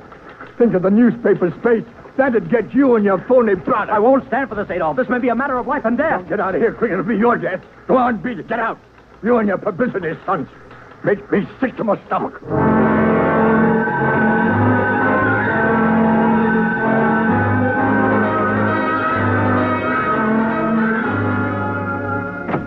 Oliver! Oliver! Oliver, where are you? Oliver! Oliver! Oliver! It is useless to scream at him, Mr. Ryan. Your friend is quite dead. Lucia. He wanted to run to the police with some story about a Martian invasion. I found it necessary to restrain him. Restrain him, you stinking murderer! Now, Mr. Ryan, collect yourself. After all our planning, it wouldn't do to have everything spoiled now, would it? Lucia, I'll stop talking and talk fast, because when you get through, I'm going to take you apart piece by piece. What's this all about? Surely you know, Mr. Ryan. After all, you've been publicizing it for months. See, before colonizing your planet, the Martian government sent some of us as scouts in advance, disguised as Earthmen, of course, to study your habits, your weaknesses. We found that the people on Earth are predominantly conditioned by advertising and publicity.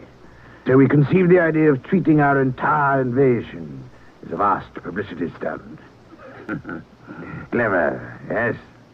After all, Mr. Ryan, who would suspect an invader who advertised his invasion in the newspaper, invited the public to his surprise attack, and spent millions publicizing his plans? Holy jumping. You've done very well, you see. Then there was no product. Ah, but there is a product.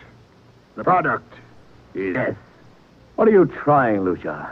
We Martians are a humane people, Mr. Ryan. We do not like to destroy thousands where a few hundred will suffice. In exactly 2 minutes, our troops will treat the world to a spectacle of death, which will bring the rest of your planet to its knees in horror. Nations will clamor to surrender. Perhaps, Mr. Lucia, but not if I can help it. No!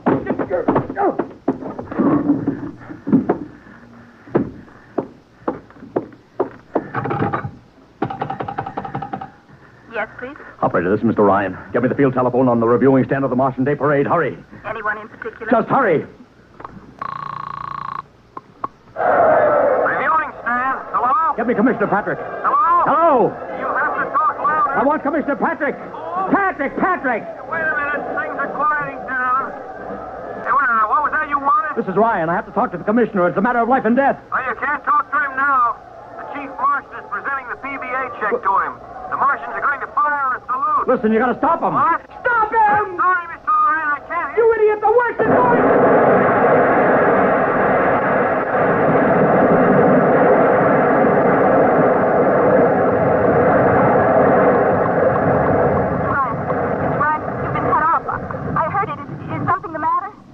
No, operator.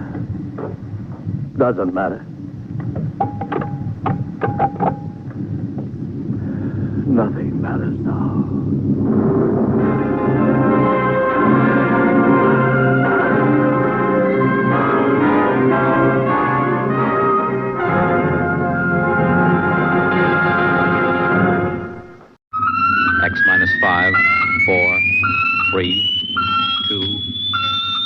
1. Fire.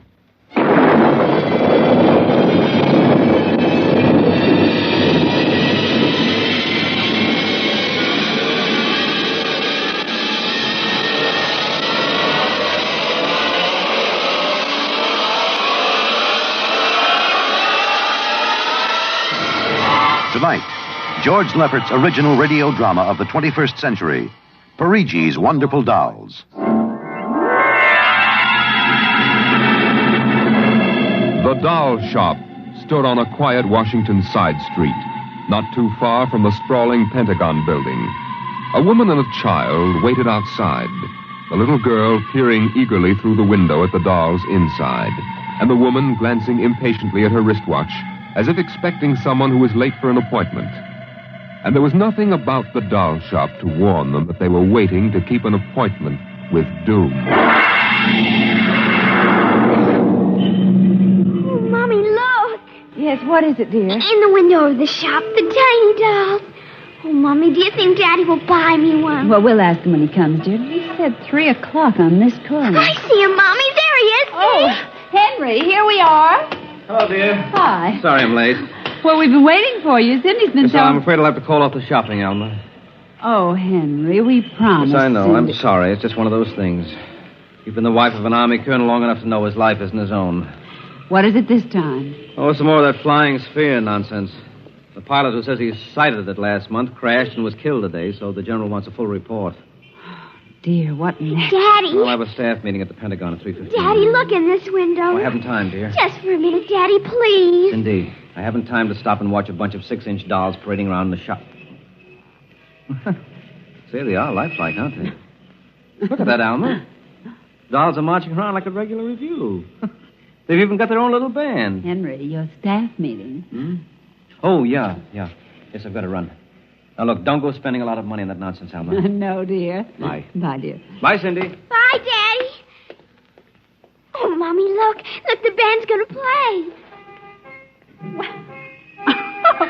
Aren't they wonderful, honey? You know, it's funny. I must have stood on this corner 1,000 times, and I've never even noticed this shop before. Good evening, children.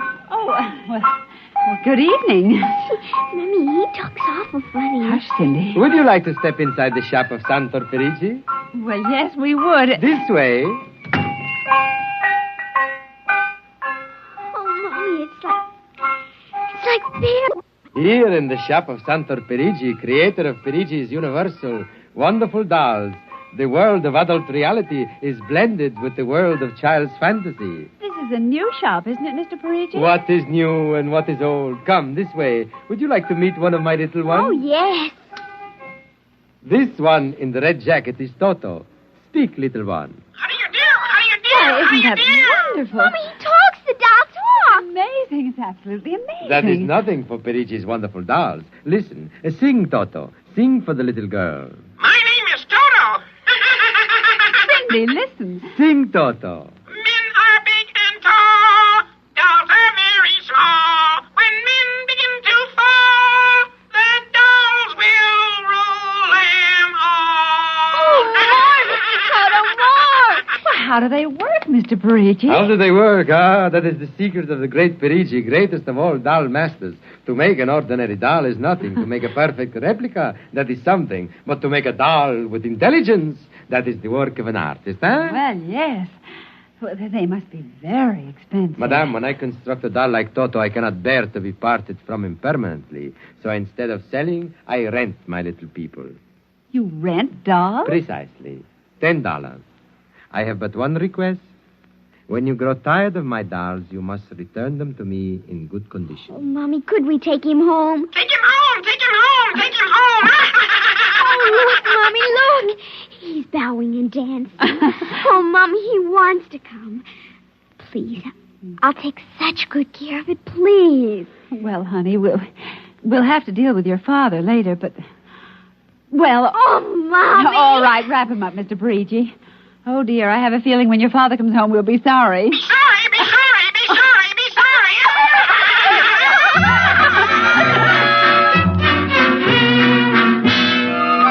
Now, Toto, my room, and you're going to sleep right here next to my pillow.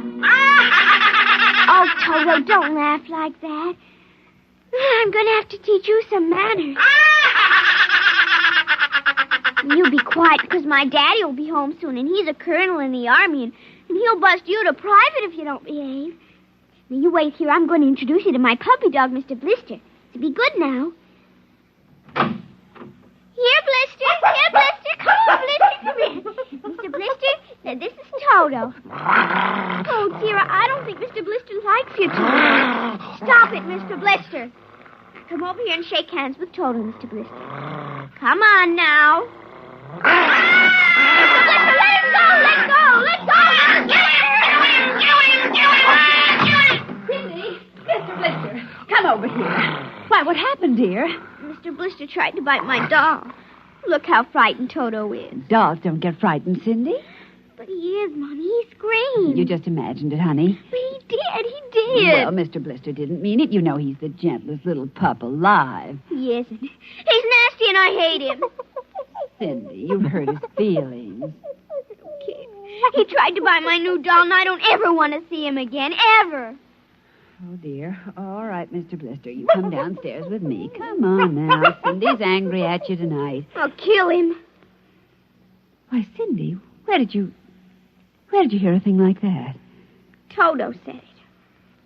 Well, I see. Well, you've had an exciting day, honey. You brush your teeth now and go to bed. Daddy's coming home late, so we'll see you in the morning. Hmm? Good night, darling. Sleep well. I hate him, Mr. Toto. I hate him. Hate him, hate him, hate him, hate him.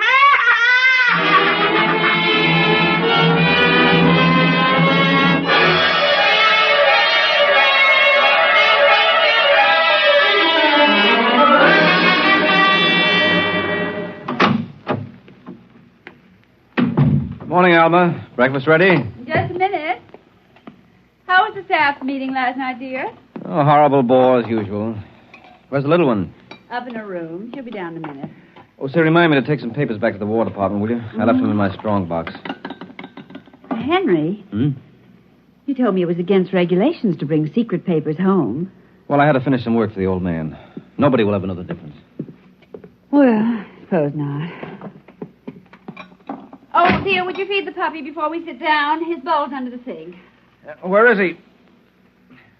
See, that's funny. Here's his supper from last night, only half eaten. He's getting fussy. Blister? Here, Blister. Blister! Where the dickens is that mutt? Maybe he's on the back porch. Oh, maybe. Here, Blister. Here, Blister. Alma. What is it, dear? Alma, look. Why, Henry. Is he? Yes, he's dead. But how? What happened? From the looks of it, he might have been poisoned. Poisoned? Who on earth would do a thing like that to an innocent little pup? I don't know. Let's see his dish. Oh, Henry. I don't understand this at all. Say, what's this? What's what? Well, look, there are pieces of broken glass in his food. Blue glass. Glass? Glass. Henry. Huh? Well, I just remembered something. What? It may just be coincidence, but in the bathroom this morning... What about the bathroom? Cindy's blue glass, you know, the one with the Mickey Mouse on it. Mm-hmm. It was broken, Henry. I found pieces in the wastebasket. I meant to ask her about it. Oh, Alma, for heaven's sake, you aren't suggesting that our little girl... Why, she loved Blister more than anyone. Not last night, she didn't. Well, why not? Well, he went after Toto. Well, who's Toto? Oh, her new doll. You bought her one of those dolls? Well, I just rented it. Rented it? Yes. Look, Alma, Oh, no. Oh, well, all right. Well, what's this got to do with Blister? He went for the doll, and Cindy... Well, Cindy said... Henry, she said she'd kill him. What? Well, that's ridiculous. True. Good heavens, a 9-year-old child putting ground glass and dog food? She'd have to be a monster. Mommy. Now, don't say anything. I'll talk to her. Good morning, dear. Morning, Mommy. Morning, Daddy. Hello. What's the matter? Nothing, Cindy. Sit down, dear. Yes, sir. Cindy, your mother tells me you broke your blue drinking glass. Oh, no, I didn't break it. Now, Cindy... I didn't. Well, now, somebody broke it. It wasn't your mother, and it wasn't me. Well, then it must have been Toto. Cynthia. Cindy, You know Toto was only a doll. Now, a doll couldn't have broken your glass, could he? Well? But he must have done it, Daddy. Cindy, you know how Daddy feels about little girls who tell untruths. I'd hate to think you'd done something you knew was wrong and you were blaming it on a doll. What's the matter with Mr. Blister? Is he sick? He's dead, Cindy. Oh, no, he can't be dead. He isn't dead, Daddy. No, he isn't. He isn't. Mommy, Yes, dear. but he'll come back. He has to come back. No, he won't come back, honey. Not ever. No, Cindy, not ever. Now that we've told you, Cindy, do you want to change your mind about the glass? Henry, let her alone. Daddy, you think I killed him? I'll see what you've done. The child feels guilty enough, Henry. Oh, dear, this is no time for feelings to interfere. Feelings don't know any time, Henry. When they come, they just come. You go up to your room, honey. Daddy and I'll be up in just a minute. I don't want to. Please, Cindy. We'll be right up. Please. There, that's a good girl. And close the kitchen door behind you.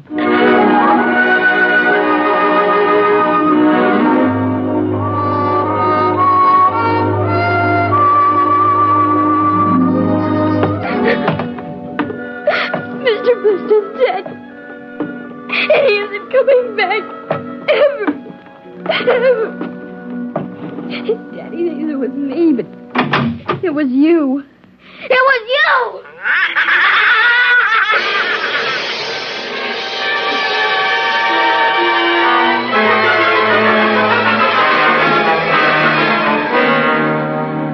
You're listening to NBC Radio's award-winning science fiction series, X-1. Now we return to X-1 and Perigi's Wonderful Dolls.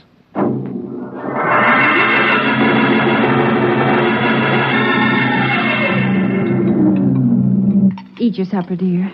I'm not hungry. Oh, Cindy, you scarcely touched your lunch. I don't feel like eating. Is it Mr. Blister? Oh, Mama. Cindy, answer your mother. Now, Henry, she'll work it out in her own way, dear. Oh, I don't know. When I was a boy, there was such a thing as discipline. Where this child is being brought up... Henry. Well, it's true. There's no respect. Lying. Oh, I don't know. Alma, what's happened to us? We were a nice, peaceful, happy family until you bought that cursed doll. Now who's blaming things on the doll? Well, it's true. You wanted to get some papers from your strong box. What? Oh, yes. Excuse me. Will you try to eat something, Cindy? Now, darling. Yes, ma'am. Alma. Alma. Yes, Henry, what is it? Alma, it's gone. What's gone? The box, the strong box, is gone. But it can't be. The door to your study's always locked, and you and I have the only key. I know all that, and I tell you it isn't there. Well, who would I don't know, Alma. Those confidential reports, if they ever get into the wrong hands... Oh, I warned you about keeping them here. Oh, what if it ever came out in the open? Can't you see the papers? Army colonel, derelict in duty. Call the police, Henry. What, and throw my career in the wastebasket after 17 years? Well, we've got to find it ourselves. But it was there when I went in to clean this morning. Well, what about your key? Well, it's right here. I always keep it right with me. That's funny. Oh, no. But my other keys are all on the ring. You've lost it. I don't see how. Alma, how could you do it? Henry, please. Come on, we'll search the house. I can't think of anything else to do. Oh, dear, you're going to miss your staff meeting. Well, all right, never mind the meeting. My whole career goes up in smoke if we don't find those reports. Now, somebody get hold of your key and open that room. I know, Cindy. Oh, let the child alone. She's been through enough. You know she wouldn't do a thing like that. I don't know anything anymore. I don't know my own child. I don't even know you. Henry. All I know is that strongbox is gone with papers that are dynamite if the wrong person gets them. The question being who? What's that? Coming from upstairs. Dodo,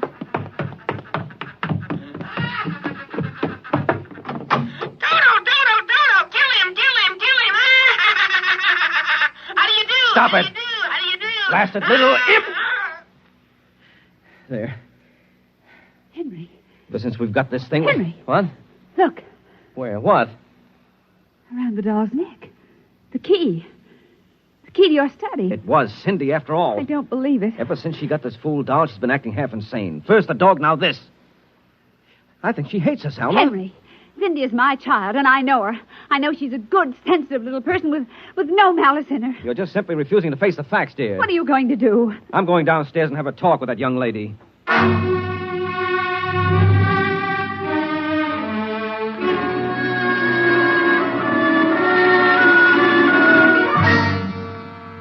Cindy, you're not telling me the truth. Oh, yes, I am, Daddy. Now, all I'm asking is that you tell me the truth. Now, where is it? I didn't take it, Daddy. Honest, I didn't take it. I suppose you're going to tell me now that a little 6-inch doll took my strongbox and hid it. Well? Cindy, I'm speaking to you. I didn't take it, Daddy. You don't understand. Toto did it. Oh, he's terrible awful. He says things. He says he's going to kill everybody. Oh, Cindy, you're inventing things. It's true. At night when I'm sleeping, he stands next to my pillow and whispers things to me. Awful things. He told me he'd kill me, too, if I told him. Alma, I think this child is sick. I think she needs a doctor. Frightened, Henry. She's trembling like a leaf. Come on, darling. We'll go up to your room. I don't want to No, go up honey, there. Mommy will stay with you. I'm afraid. He's up there. Who, Cindy? Toto. Well, he won't be up there for long. Mr. Toto is going right back to Perigi's wonderful doll shop before I lose my sanity, which means right now.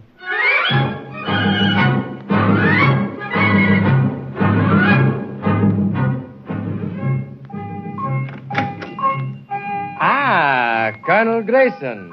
Welcome to the home of Perigi's wonderful doll. Are you Perigi? Santor Perigi, creator of the universal doll. The doll with the mind. The doll Yes, with... well, I'm returning one of your masterpieces. Oh? If you will step into the rear of my shop. Now, what is the complaint? There's no complaint. Here's your doll. Good riddance. My little Toto, rejected, you found the world of men too filled with hate. We will change all that later on. Return to your comrades in the window, little one. And now, Colonel Grayson? I think we have no further business, sir. Ah, but we do, Colonel. Let me see. Here it is. Do you recognize this, Colonel? That's my strongbox.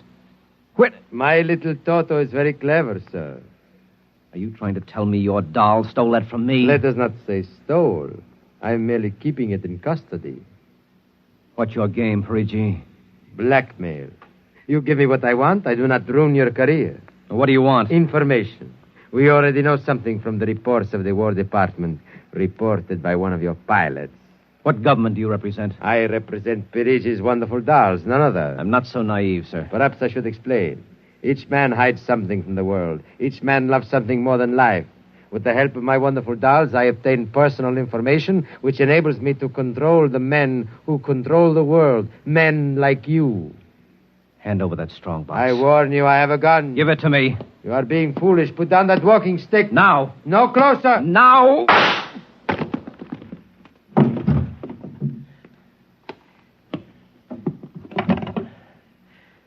Hello. Give me the police. Hello. This is Colonel Henry Grayson. I've just killed a man. Perigi's doll shop, corner of 4th and Lexington. The body is in the rear. I'll wait for you. Shut up. Shut up, you little fiend! Colonel Grayson! Did I hear you speak? Colonel Henry Grayson! Oh, it can't be. I must be going out of my mind. A 6-inch doll. Shut up! Your master's dead! You are mistaken, Colonel. I, Toto, am the master. What do you mean? If you will examine the body of Santo Perigi, you will see that he does not bleed. And he does not bleed, Colonel, because Santo Perigi never lived. Never lived? Santo Perigi is a doll. A doll? But he's a man. He talks. He walks. The people of Meretrix are skillful doll builders. Meretrix? Doll builder? Who are you? I am Xanthus Imperator, commander of the legions of the 3rd planetoid, Meretrix. Legions? Planetoid? My people and I, whom you regard as dolls, come from a tiny planet beyond the moon. What? So small that it cannot support our population. That's true. We landed one of our space spheres on Earth 3 months ago with the intention of colonizing. Unfortunately, one of your pilots intercepted us. So that's why you wanted our information. Precisely. And you are human? Quite human. Of course, in order to deal with Earth people without suspicion, we were forced to construct Perigi, a man-sized doll. No, it can't be. I can't believe this. I'm I'm having hallucinations. I've got to get out of here. That will be impossible. We have weapons of destruction quite unknown to Earth people. I phoned the police. They'll be here soon. By the time they arrive, my people will have prepared something quite shocking.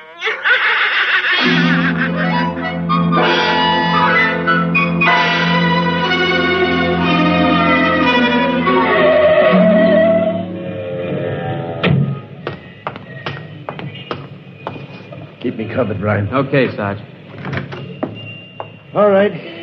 You the guy who turned in the call? Yes, that's right, Sergeant. Where's the body? Well, you see, it isn't exactly a body. What do you mean? It's a doll. What? Now, wait, you've got to let me explain. I know this sounds fantastic, but I've stumbled onto an unbelievable plot. Yeah? Keep talking. Well, you see, these little dolls, they aren't really dolls. They're tiny people. Now, there's a big doll named Santor Perigi.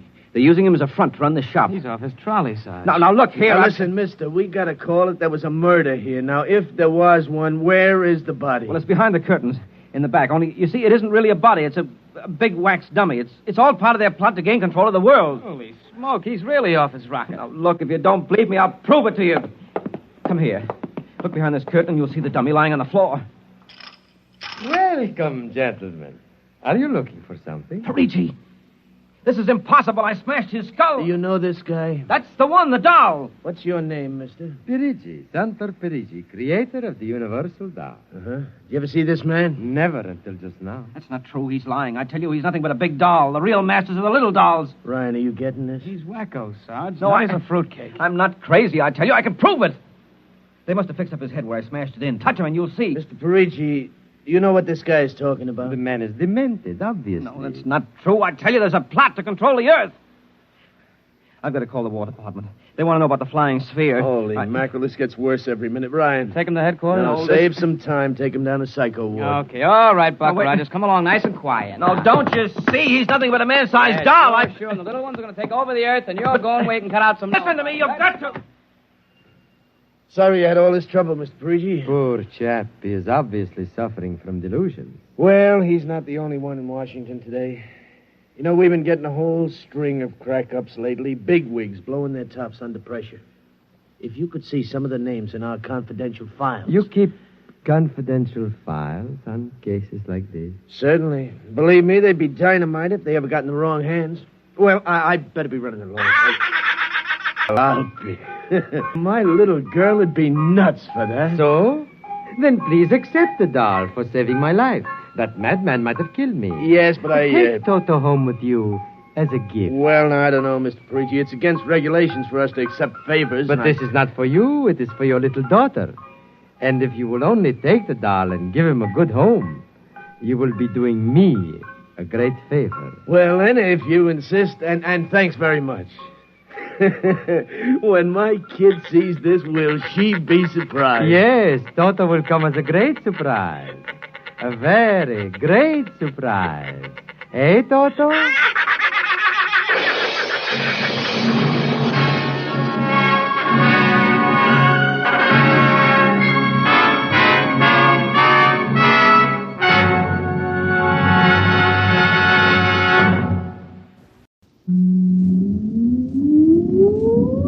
Countdown for blast off. X minus 5, 4, 3, 2, X minus 1, fire.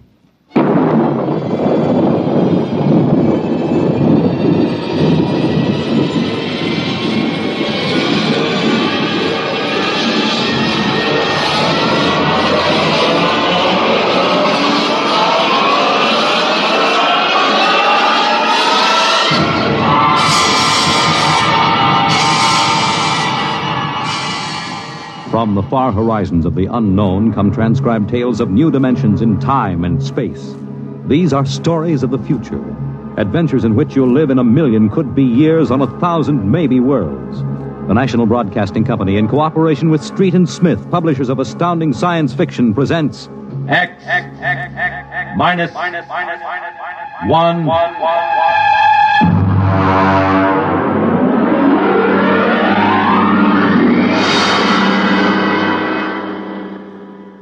Tonight's story, Time and Time Again, by H. Beam Piper.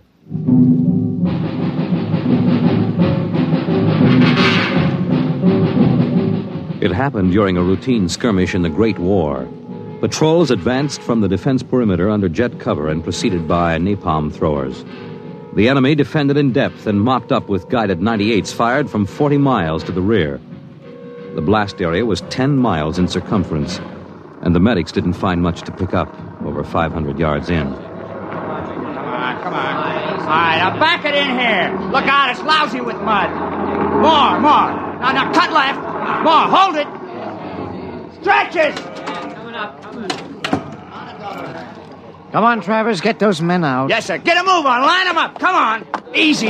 You want to kill them. Okay, take it away. They might have left those Joes where they was. Half of them won't last till the plane comes. As long as they're alive, they'll be treated. Get those tags out, Travers. Start taking names. Yes, sir. This one must have been 1,000 yards in. Get his dog tag out. What a mess. Here. Hartley Allen, Captain G5 Chem Research, AN-73D. Number SO23869-403-J. Hartley? Alan Hartley. Oh. That must be the Hartley that wrote Children of the Mist and Conker's Road. Never heard of him. Major, I think maybe he's partly conscious. Had I better give him another shot? Go ahead, Sergeant. There isn't much else we can do for him. It's a rotten shame. Yeah, ain't it always? Okay, Captain, let me have that arm. There.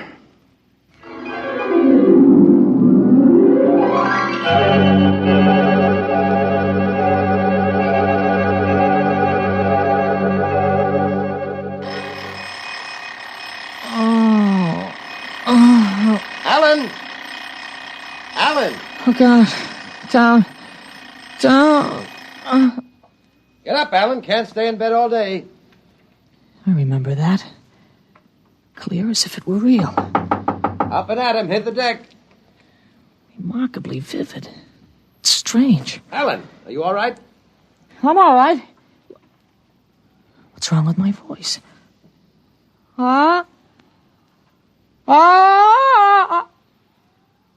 It's too high. What are you doing? Practicing singing? My voice has changed. Is that all? You're growing up. Happy birthday. Happy birthday? Hey, wake up, son. Wake up. I am awake. It's impossible. I am awake. Well, the way you slept through that alarm, I'd say it was impossible. Come on, out of bed.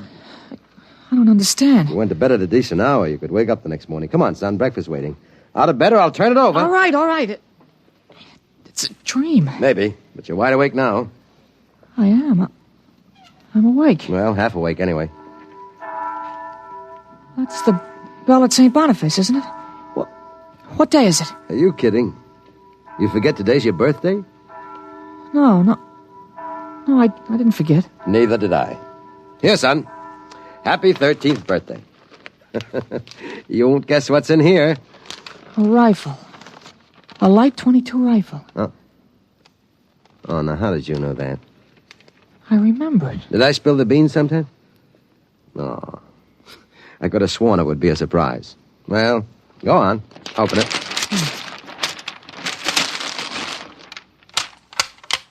You like it? Yeah. Yeah, it's perfect, Dad. We'll have to lay down rules about using it. And I'll have to teach you how to operate it. I don't believe in letting a boy handle a gun till he really knows how. If I let you play with that thing before I teach you about guns, you'd blow your head off. I suppose so. I'll be shaving, Alan. Come down to breakfast when you're ready. Well, it's a big day today. You're almost a man. Almost. You're still groggy. Snap out of it, Alan. I will. There's a dream in it somewhere, but I'm not sure which. What? Never mind, Dad. I'll be right down for breakfast.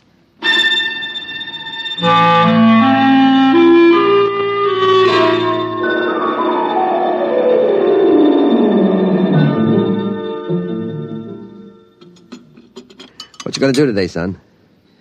I want to do some reading this morning, I guess. That's always a good thing to do. After breakfast, suppose you take a walk down to the station and get me a Times. Didn't it come? What, the Times? Well, they don't deliver. Be a good idea, though. Maybe I'll talk to Sam Ashburn about it. Here's a $50, Alan. Get anything you want for yourself out of the change. Thanks, Dad. Finish your milk before you go.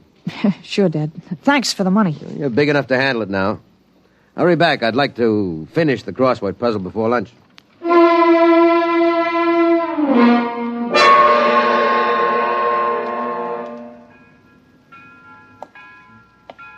Here you are, Alan, 1 times.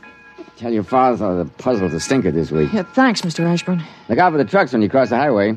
I'll go across Elton's lot. It's a shortcut. Elton's? You'll have a hard time crossing there, son. There's 4 buildings on that block. I thought they burned down. I've seen them this morning, big as life. I guess that didn't happen yet. What'd you say? Nothing, Mr. Ashburn. I was just muttering. My days, youngsters talked up. Yes, sir. Bye, Mr. Ashburn.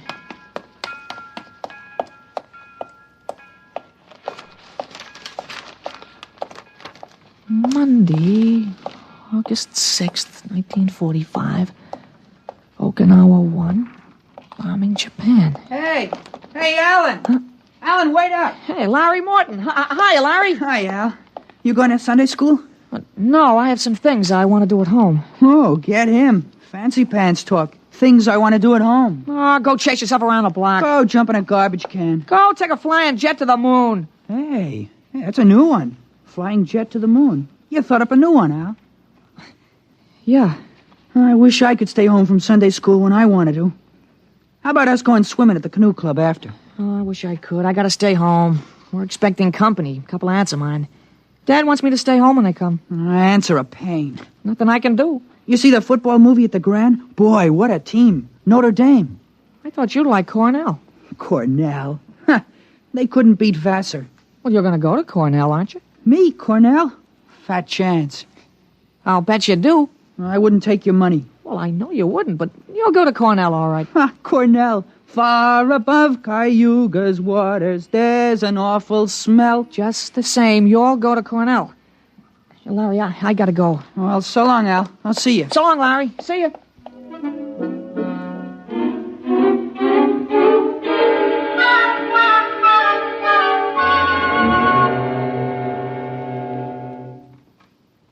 I'm stuck in this corner. Seven letter word that makes in proportion. Tight. Huh? Tight. T-I. It fits. Now, how did you know that, Alan? That? I read it somewhere, I guess. Oh. What you reading now? Tarzan again? No, not Tarzan. It's refreshing to see you with a book. Sometimes I think I ought to forbid comic books in the house. Yeah, they must be raising the devil with those bombing raids in Japan. How long do you think the war in Japan will last, Dad?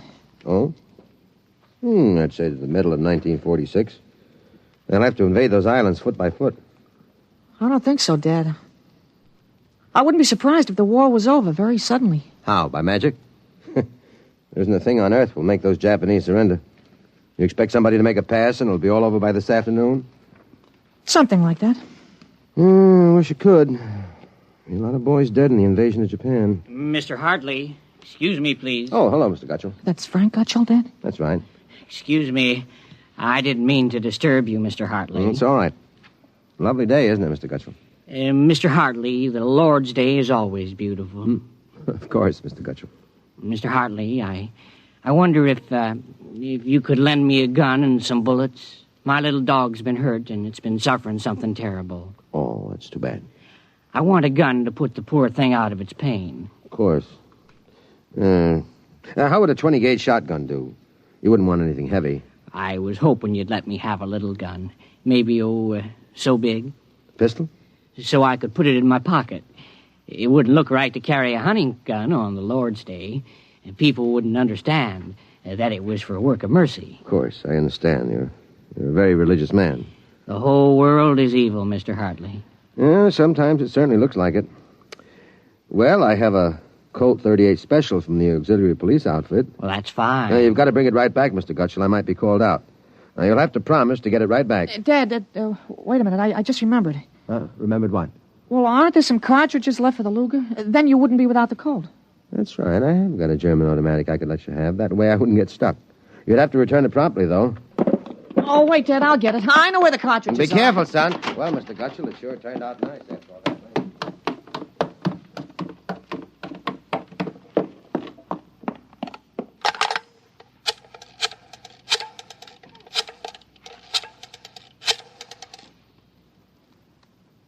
Hello, police headquarters. This is Blake Hartley.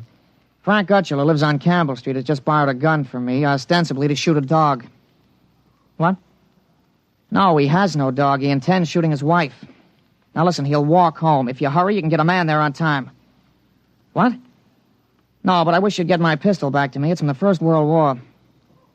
All right, then you'll take care of it. Goodbye.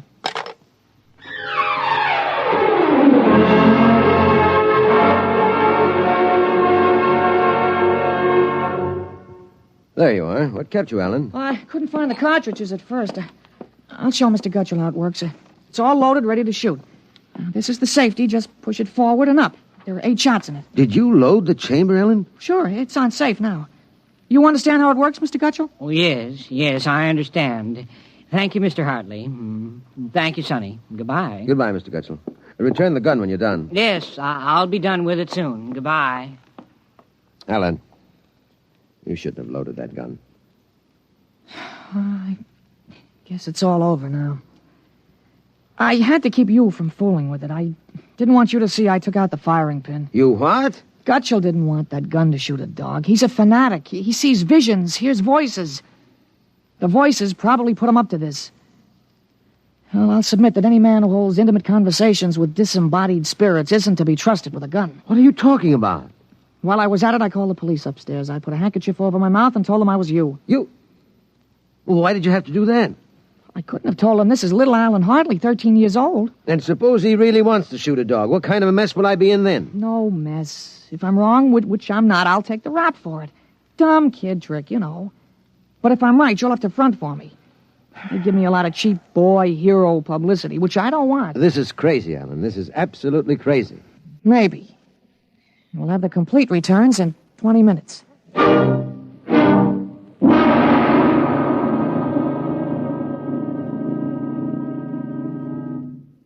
Mr. Hartley? Mr. Blake Hartley? That's right. I'm Detective Sergeant Koborski from Homicide. Here's your Luger. Thank you. I don't know how you spotted that guy, but when we busted in, he was pointing that gun at his wife and swearing a blue streak because it wouldn't go off. I'm glad I was able to help. You know, they may even have some kind of a citation for you, Mr. Hartley. I don't think that's necessary. In the department, we figure a little publicity never hurt nobody. Even a lawyer, huh? I really would prefer it if it were kept quiet. Well, whatever you say. We'll want you to drop around in the morning for a statement. I'll be glad to. Well, goodbye. Goodbye, Sonny. Goodbye, Sergeant. Why don't you take the citation, Dad? Well, you were right. You saved that woman's life. Now, let's see you put back the firing pin. Sure. Here. All right, Alan. Suppose we have a little talk. But I explained everything. You did not. Yesterday, you wouldn't even have known how to take this pistol apart. Today, you've been using language and expressing ideas that are outside of everything you've ever known before. Now, I want to know... I hope you're not toying with the medieval notion of obsession. What? Well, you say I'm changed. When did you first notice this? Well, last night, you were still my little boy. This morning, I don't know. You've been strange all day. There's been something... Alan, what's happened to you? I wish I could be sure myself, Dad. You see, when I woke this morning, I hadn't the least recollection of anything I'd done yesterday, August 4th, 1945. Oh, but that's serious. You don't know how serious. My last memory was lying on a stretcher, injured by a bomb explosion. I was 43 years old, and the year was 1975. 1975? Well, that's right. You'll be 43 in 1975, but a bomb? Yes, during the siege of Buffalo in the Third World War.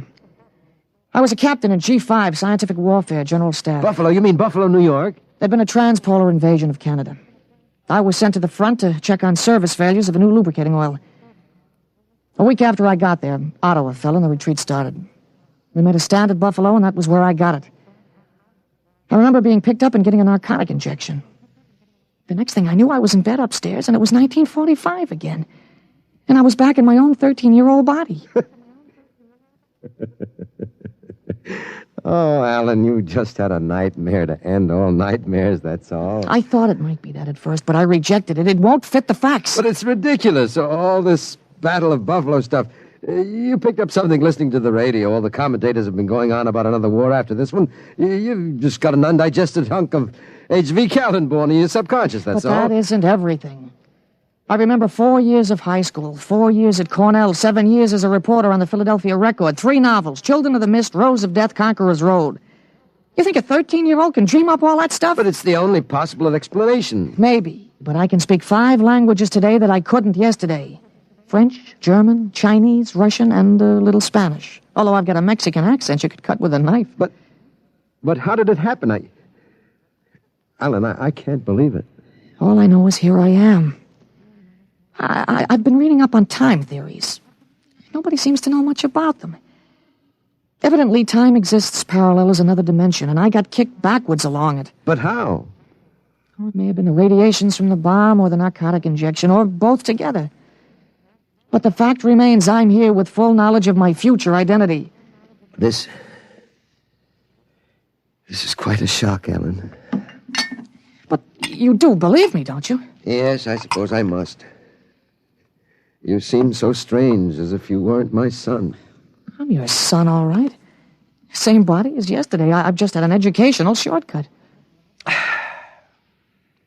Wait a minute.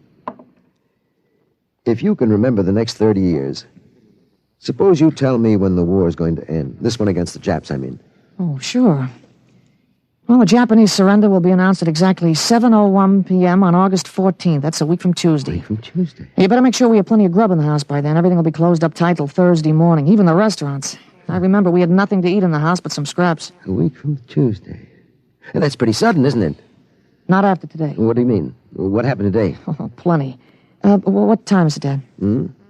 That's 11:16. Is your watch right? Well, to the seconds, why? Well, it'll come at exactly 11:17:40. What'll come? The radio announcement. What are you getting at? Something important on the radio? Well, we'll see. Well, don't bother, Dad. It won't work. I remember we had a tube burned out. There is something wrong. When is this announcement of yours?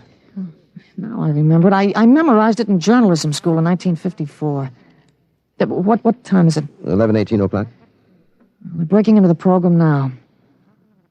President Truman has just announced that an atomic bomb has been dropped on the Japanese industrial city of Hiroshima. The bomb was dropped 16 hours ago, and the announcement was delayed to ascertain the results of the explosion. A man named John Howard Peterson read that announcement from the Washington newsroom of NBC. I don't believe it. No? Well, listen. That's the Bergplatt factory whistle. And the bells of St. Boniface.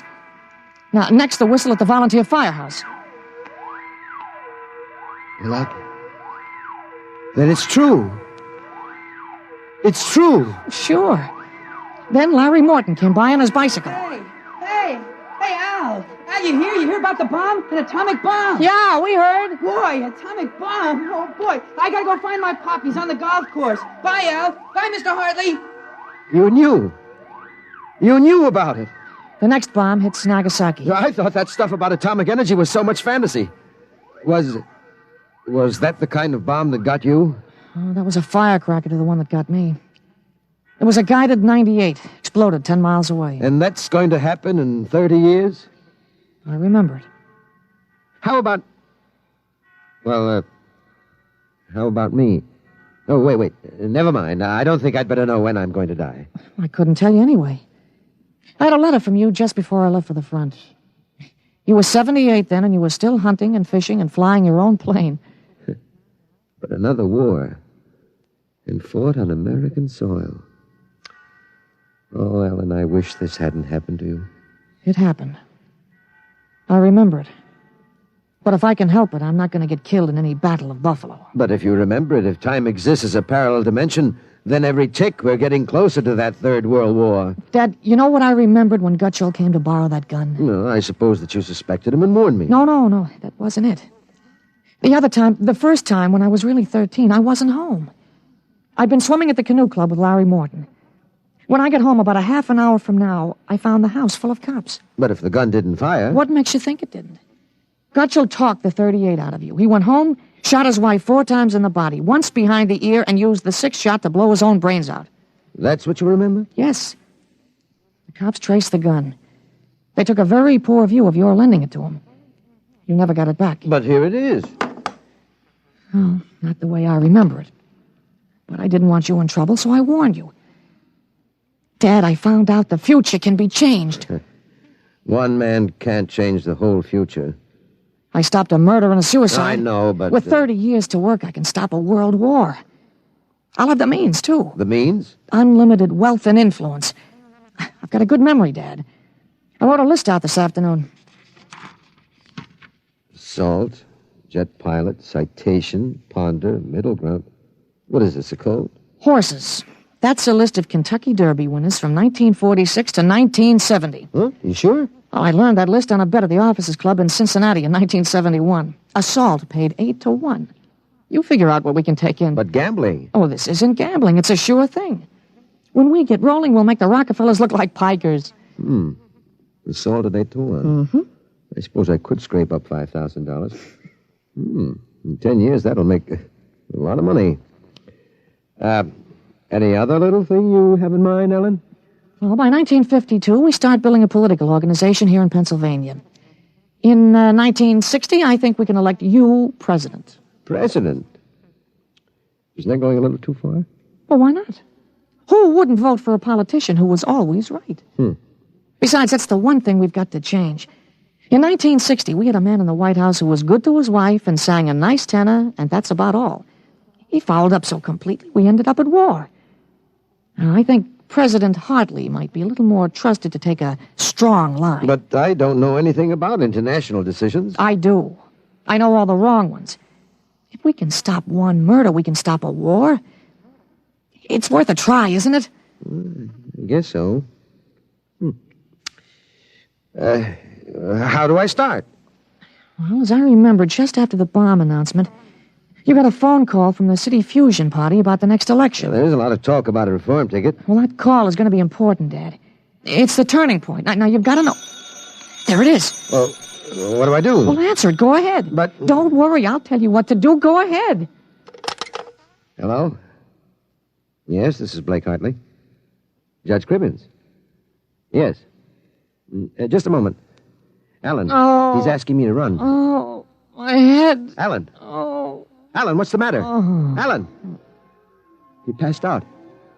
Alan, what do I do now? Alan, listen to me. Alan. Alan, what's the matter?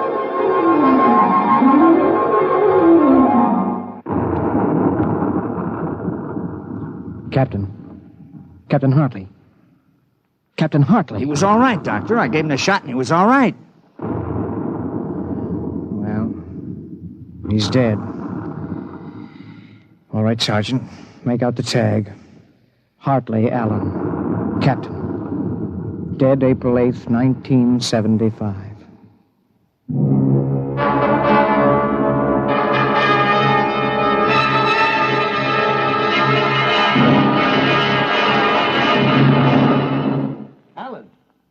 Alan, what happened? Alan! Alan! Alan, are you all right? Hi, Dad. I've got Judge Crimmins on the phone. What do I tell him? What? Alan, are you all right? You passed out. Sure. I'm all right. Hey, today's my birthday, isn't it? What'd you get for my birthday, huh? Don't you remember? The Third World War? What Third World War? Dad, what's the matter? You're looking at me funny. You don't remember. You're back again, aren't you? Back to 13 years old. Sure, I'm 13 today. For corn's sake, Dad. You must have died up there. It was only a mind transfer. That means I'm on my own. I have to do it myself without your help. Help for what? If it's the grass, I said I'd cut it tomorrow. No, it's not the grass. I've got to save your life, Ellen. I can't let you die that way in 1975. You're talking about, Dad? You sound goofy. I've got to change it all by myself. Change what? Never mind, Alan. You don't know yet. Come on. Let's have lunch. Sure, Dad, but now, how about my present now? What'd you get me for my birthday, In a minute, son. Go on in. Okay, well, hurry up, Dad, huh? Sure, all right. Now, where did I put that list of horses?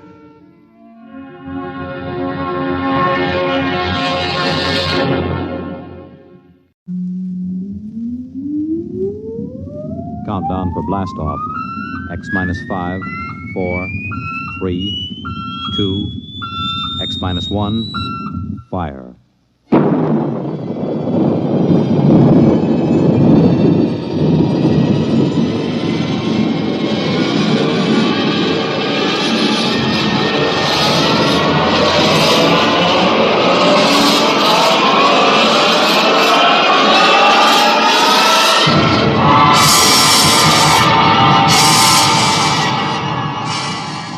From the far horizons of the unknown come transcribed tales of new dimensions in time and space.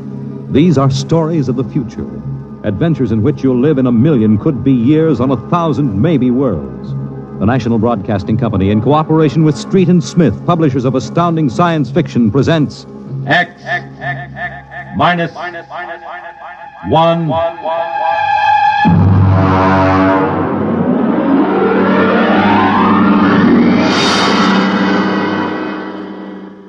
Tonight's story, The Roads Must Roll, by Robert Heinlein. Hear them hum, watch them run. Oh, our job is never done, for our roadways go rolling along. While you ride, while you glide, we are watching down inside, so your roadways keep rolling along.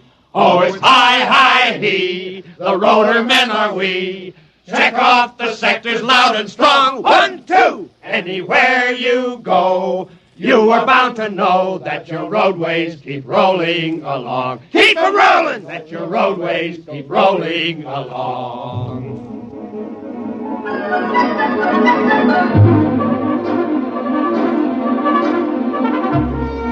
It was in the middle 1950s that the automotive age began to die.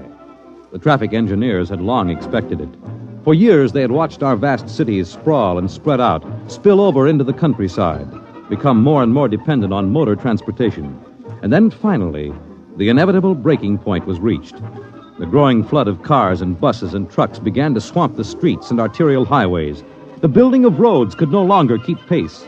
The superhighways, clogged, congested, became packed with cars stalled bumper to bumper. And the cities began to die of slow strangulation, for the traffic could no longer roll. And then the engineers took over. They banned the automobiles, tore up the superhighways, and in their place they built the rolling roads, mechanized roads that moved like huge conveyor belts, whirling along on their giant rotors at speeds ranging from 5 to 100 miles an hour, carrying the freight, the food, and the people from city to city and coast to coast. And no one worried over the fact that if the road should ever stop, our whole economic life would stop. For the machinery had never failed yet. But people forgot that machinery depends on men, the men who run it. Who makes the roads roll? We do! That's right, the engineers. We're the brains of the road. And where would the public be if we didn't keep the roads rolling? Right behind the 8 ball, and everybody knows it. All right, then. We're the men who hold the power, and it's time we started using it. We've called this meeting of the Engineers Control Committee because that's what we want to do. Control. Because I'm tired of taking orders from the Transport Commission, from slick desk jockeys like Jim Gaines, who don't even know a rotor bearing from a field corn. Now let Gaines yammer about our duty to the public. That's a lot of eyewash. We've got the power, and we're the men that count. Now it's time we quit fiddling around and use a little direct action to get what we want. Mr. Chairman! Mr. Chairman! The chair recognizes Brother Harvey of the Transport Mechanics Union. Thanks. Now, I don't rightly belong here since I'm no engineer. I'm just here to represent the workers' union. But I want to know what's all the shouting for. You engineers have got better working conditions than we have. And we ain't kicking. You say the engineers are powerful. You say you can tie up the roads. Well, so can any screwball with a jar of nitroglycerin. And he wouldn't need no engineer's degree to do it, neither.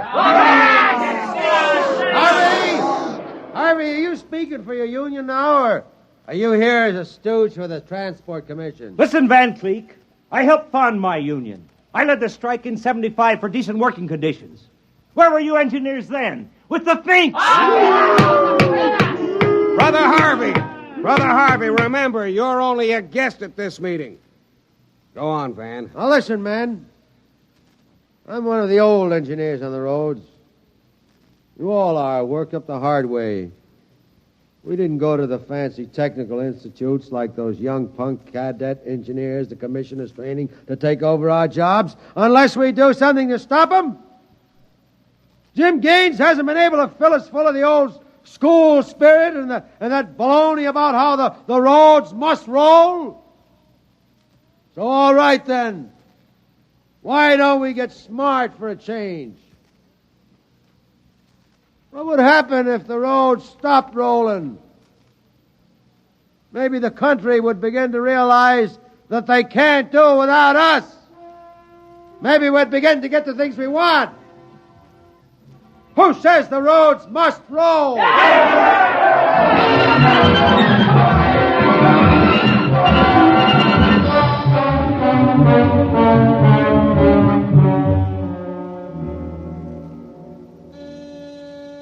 Yes? Your wife is calling, Mr. Gaines. Put her on. Jim, I want you to stop off on your way home. I'm sorry, darling, I can't make it. But you promised. I know, but Washington called in. They're sending Evans, the Australian Minister of Transport, through my sector today. I've got to show him through personally. Can't somebody else? I'm chief supervisor. Wouldn't be courteous. Courtesy begins at home. I've planned this dinner for weeks. Honey, the roads must roll. Oh, if you quote that nauseating slogan at me again, I'll divorce you. I can't help it, darling. I'll meet you at Stockton at 9 and we'll take in a show. Kiss Alan goodnight for me. Well, all right. Goodbye. Goodbye. Mr. Evans is here. Show him in. Well, good evening, Mr. Evans. I'm Gaines, chief engineer. How do you do, Mr. Gaines? They told me at the embassy you'd be the man to see. I want to know how the roads work. I think we can handle that. Well, I'm not a technical man, Mr. Gaines. My field is sociology. So, suppose you tell me about the roads as if I were entirely ignorant. Fine. It's nearly at dinner time. Suppose we run up to Stockton sector for dinner. It'll take us about an hour on the roads, and you can see them working. Excellent. If you'll excuse me a minute. Certainly. Hi, Chief. What can I do for you? Dave, you're on evening watch, eh? Uh-huh. Where's Van Cleek? Going to some meeting. I'm going up to Stockton for dinner. Anything to report? No, sir. The roads are rolling. Okay. Keep them rolling. All right, Mr. Evans. Let's go.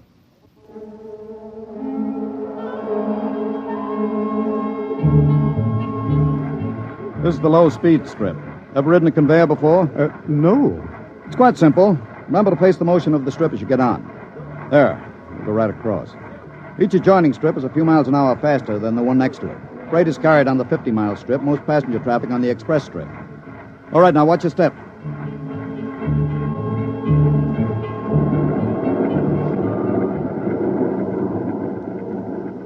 Here we are, the maximum speed. 100 miles an hour. It doesn't seem possible. This trip makes the round trip, San Diego to Reno, in 12 hours. Ready to eat? Is this the restaurant? Jake's Steakhouse. Fastest meal on the road. Is it really a proper restaurant? One of the best. Shall we go in? Hello, Mr. Gaines. We don't see you much out on the road. Busy in the office, Jake. Two? Right this way. What'll it be? You order. Well, how about a steak? 2 inches thick from a steer that died happy. Fine. Plug me in the phone, will you? There's one right next to you. Flank 2, rare. You'll excuse me, Mr. Evans? Certainly. Davidson on watch. This is the chief. I'm at Jake's Steakhouse. You can reach me at 10L66. 10L66, right. Yeah. Now they can get hold of me in an emergency. Oh? What kind of emergency could there be? 2, principally. Power failure on the rotors would bring the road to a standstill. If that happened during rush hour, we'd have to evacuate millions of people from the road. As many as that? Easily. There are 12 million people dependent on this section of road. Gaines here. Hello, Chief. Davidson. Just got the hourly reports in. Diego Circle, Bakerfield Sector, Stockton Sector, and Reno Circle all rolling. Oh, you didn't have to bother me with the hourlies, Dave. There's a supplementary from Sacramento. Proceed. Cadet Engineer Gunther, while on watch, was found playing cards with C.J. Ross, technician on duty. Any damage? One rotor running hot, but still synchronized. It was jacked down and replaced. All right, have the paymaster give Ross his time and turn him over to civil authorities. Place Cadet Gunther under arrest and bring him to Rotown Central. Yes, sir. All right. Keep him rolling. I was saying there were two possibilities of danger. Can you visualize what would happen if the strip under us would break? Oh, I hadn't thought of that. You don't realize you're traveling at 100 miles an hour. Well, it can't. Not now. The strip has a safety factor of over 12 to 1. It'd take a blowout of several miles of rotors and a failure of circuit breakers before the strip could part. But it happened once in the early days on the Philadelphia-Jersey City road. The strip wasn't much more than a conveyor belt. It buckled for miles, crushing passengers against the roof. Forward section in front of the brake spilled them down under into the rotors and rollers. Oh. Was it very bad? Over 3,000 people were killed in that break. But the roads had to go on. The entire economic system hangs on the roads. If they stopped now, the country would starve. Well, isn't it possible that you've become too dependent on these roads? I mean, if your whole economy is geared to the function of one type of machinery... The roads are foolproof now. The machinery is interlocked with an enormous safety factor. Yes, but in the long run, machinery depends on men. What if you had a strike? We had one back in 75. Well, there's not much danger of that anymore. No? Well, why not? Every cadet that goes to work on the roads today is a graduate of the United States Transport Academy. They're all picked men, screened for emotional stability, and trained to give us the same kind of loyalty that Annapolis and West Point develop in their men. I see. Are you a graduate, Mr. Gaines? No, I'm too old for that. The academy wasn't set up till after the strike in 75. But it won't be long now, maybe 5 or 10 years, before the oldest engineer on the roads is a man who's been through the academy. Gaines here. Davidson, there's another trouble report from Sacramento Sector. Again? What is it this time? What is it? What happened? Emergency stop. Hello. Hello, Davidson. Phones are out. Come on. Jake! Jake! What is it? What's the matter with the roads? Have everybody stay in the restaurant. What's that? Probably somebody stepped onto the next strip. Got cut to ribbons. There'll be plenty of casualties. Jake, where's your getaway hat? In the pantry. Look here, aren't we going to help those people? I've got the whole road to think of. Don't bother me. Give me a hand, Jake. The hatch is stuck. If you're coming with me, Mr. Evans, you've got to move fast. I haven't got any time to waste.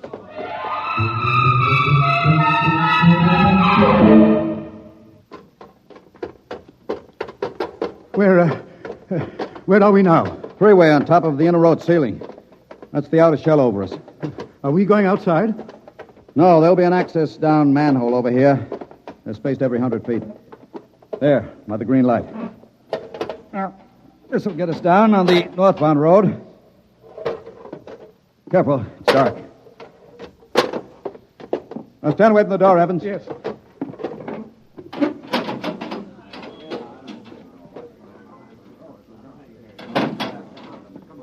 But this road is still rolling. It was only the 100-mile strip that stopped.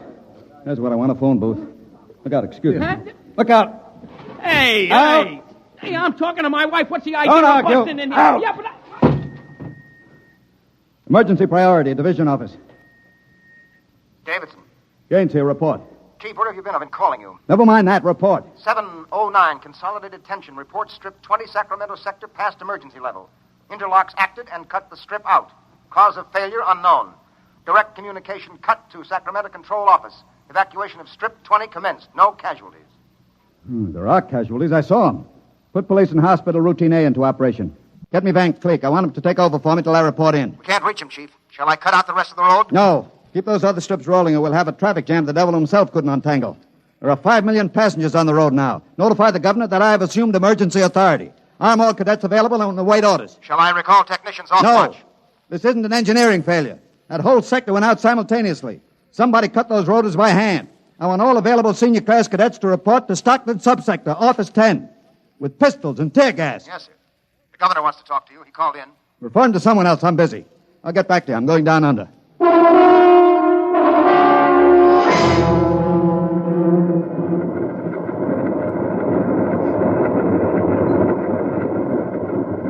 Evans! Evans! I can't hear you. The noise. Put on this helmet. What? Helmet! Helmet! Oh, yes. You can't hear without an anti-noise filter. Come on. What are we looking A for? recon car. There should be one here. Are those the rotors? Now, the big ones are rotors. They drive the road. Little ones are rollers. They give continuous support. There's a watch gang now, jacking down a rotor. Can they hear us? No, the noise filter works on a 4-foot radius. I'll flash him. No, he sees the light. Cadet Wilson reporting, sir. I want your recon car. Emergency. Yes, sir. Right over here, sir. Come on, Evans. Yes. Get in. But it's so small. You'll fit all right. You can take off your noise filter now. Hang on, she accelerates like a rocket. Ooh, my stomach. Relay station. This is Gaines. Get me Davidson, senior watch officer. Mr. Gaines, the mayor wants to talk to you. I haven't got time. Get me Davidson. And leave this circuit hooked into Davidson's board until I tell you to cut it. Yes, sir. Here is the senior watch officer. Davidson. Gaines calling. Have you found out yet what's stopping the roads? No, sir. It's still a mystery to me. All right. I'm on my way in a recon car. Hold everything till I get there.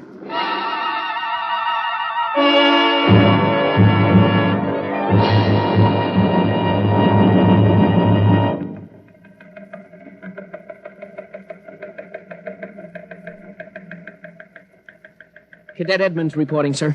3 platoons of cadet engineers standing by with tumblebug motorcycles. Armed? Pistols and tear gas as ordered, sir. Good. Assistant Supervisor Van Cleek is calling you on Circuit 9, sir.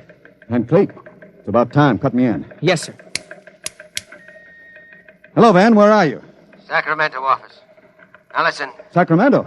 That's good. Report. in a pig's eye. What? I'm not your deputy anymore, Gaines. What are you talking about? Listen, don't interrupt me and you'll find out. You're through, Gaines. I've been picked as director of the Engineers Control Committee. We're taking over. Have you gone off your rotor? We stopped Strip 20 just to give you a taste of what we can do. We're running things now. And you don't really think you can get away with this? You can't start Strip 20 until I'm ready to let you. I can stop the whole road if I have to. Van Cleek, I'll call in the Army. How will you get 'em here if the roads aren't rolling?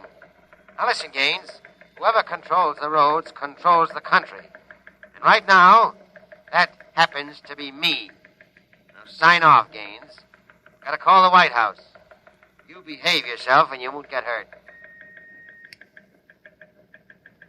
I don't believe it, sir. He's got us, Edmonds. We go in and blast him out. He may wreck the road. What's your rolling tonnage now? 53% under evening peak, sir. How about Strip 20? Almost evacuated. Listen in on this, Davidson. Standing by, Chief. I'm going down inside with these cadets. We'll work north, overcoming any resistance that we may meet. The watch technicians and maintenance crews are to follow behind us. Each rotor, as they come to it, is to be cut out from under Sacramento's control, then hooked into the Stockton control board. Understand? Got it. Check. If it works right, we can move control of Sacramento sector right out from under Vance's feet, and he can stay in his office there till he's hungry enough to be reasonable. Edmonds, get me a pistol. Yes, sir. Mr. Gaines, there's a man here. He's badly hurt. He wants to see you. Take care of him. I haven't got time. He's from Sacramento sector. What? Bring him in. All right.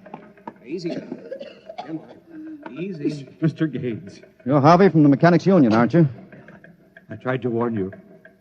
I tried to get away. He shot me 3 times. Get a doctor. All right. Easy, Harvey. How long's this been building up? Is it the men? It's the engineers. I told them they were crazy. Told them the road's got to roll. When I tried to get away, they... He's bleeding from the mouth, sir. Harvey. Harvey, can you hear me? He's dead, Mr. Gaines. Come on, Edmonds. We better move. Hey! All right, you men. You saw Harvey brought in. How many of you want a chance to kill the louse that did it? Very well. You men turn in your weapons and return to quarters. We've got a job to do. To make sure the roads start rolling again. We haven't got time for infantile heroics. Anybody who hasn't got his mind on his job will be in the way. Now, here's the order. We move north, mounted on tumblebugs. We're going to try to regain control, rotor by rotor, before Sacramento sector knows we're moving. We've got to capture any watch personnel we run on before they can get word back. Surprise is vital. Use tear gas when possible. Shoot only when necessary. But get them before they can reach a phone jack. Any questions? No. Then move out.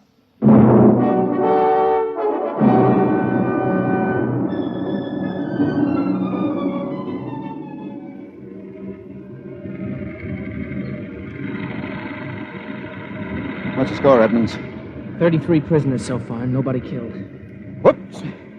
Yes, since I rode one of these tumblebugs, I've gotten how to steer it. Oh, sir, there's a man ahead. There at the rotor base. Got a phone jacked in. Hurry. If he gets word back, we're sunk. I don't think he's seen us. I'll dismount and get him.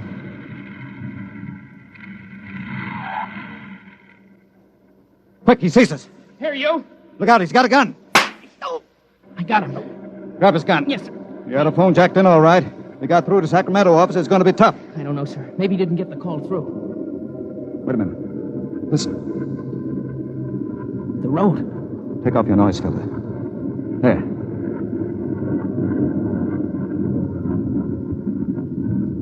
The road. The road is stopping. Halt your men. Halt. Hold up there. Hold up. There's a recon car coming up. Relay station call from Mr. Gaines. Give it to me. Here you are, sir. Gaines here. Davidson here, Chief. Van Cleek's calling you. Who stopped the road? He did. All right. Cut Van Cleek into me. You thought I was fooling, huh, Gaines? What do you think now? All right, Van, the road is stopped. You won this trick. Then why don't you get smart and give up? You can't win. You forgot something, Van. You can't lick the whole country. Yeah? Gaines, I've got a switch button in my hand. If I push it, it'll blow 300 yards straight across the roads. And then for good measure, I'll take an axe and wreck the control station before I leave. That's pretty drastic, Van. Yeah, if I blow this charge in the middle of Sacramento sector, it'll get an awful lot of people. There are plenty of shopkeepers still on Strip 20, and that row of apartment houses next to the road will go. Look, Van, you don't want to blow the road, neither do I. Suppose I come up to your headquarters and talk this over. 2 reasonable men ought to be able to make a settlement. Is this some kind of a trick? I'll come alone and unarmed. My men will stay here. All right. All right, Gaines. But one wrong move, and I blow the road.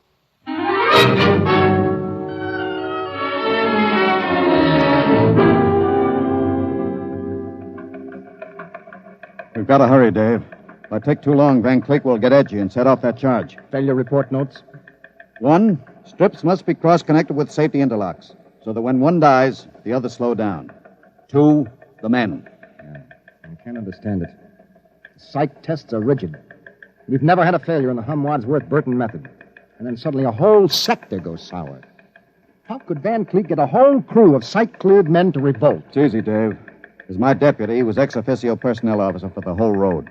He must have been faking psych records for years and transferring maladjusted men into his sector. I've got that personnel record, Mr. Gaines. Man's record. Masked introvert. Inferiority rating 7. Comment. Despite a potential instability shown on Wadsworth Curve, this officer is especially adept in handling men. He's adept, all right. I haven't got time for any more, Dave. You're not going up there to Sacramento office. I've got to. He'll be armed. He'll kill you. I've got to take that chance. But unarmed? Why don't you call in the Army? He won't dare blow the road. Yes, he then. would. Look at that psych record. He's putting up a big, brave front, but he's rotten inside. He wants to be taken seriously. He wants everybody to think he's the most dangerous man in the country. And if I call the Army in, he'll try to prove it by blowing the road. How can you stop him, Mr. Gaines? He'll have a gun. What'll you have? What'll I have?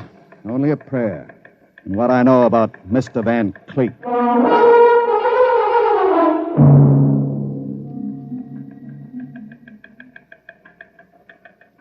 All right, Gaines. Director Van Cleek will see you now.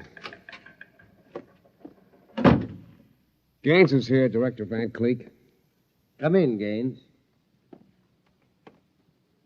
Behaving sensibly at last. You know I've got you where I want you, and there isn't anything you can do about it. I searched him, Director. He's unarmed. Mm-hmm. I want you to sign this now. It's a declaration of your recognition of the Engineers Control Committee. You've got 1 minute to sign it, Gaines, or I'll push this button and blow up the whole sector. You better sign, Gaines. You need this gorilla with the gun, Van? Hey, you Can't you listen... handle one unarmed man alone? All right, Harry, out. What? Out? Yeah. Okay. All right. Now sign. What's so funny? You are. You start a revolution because you think the engineer should control the road.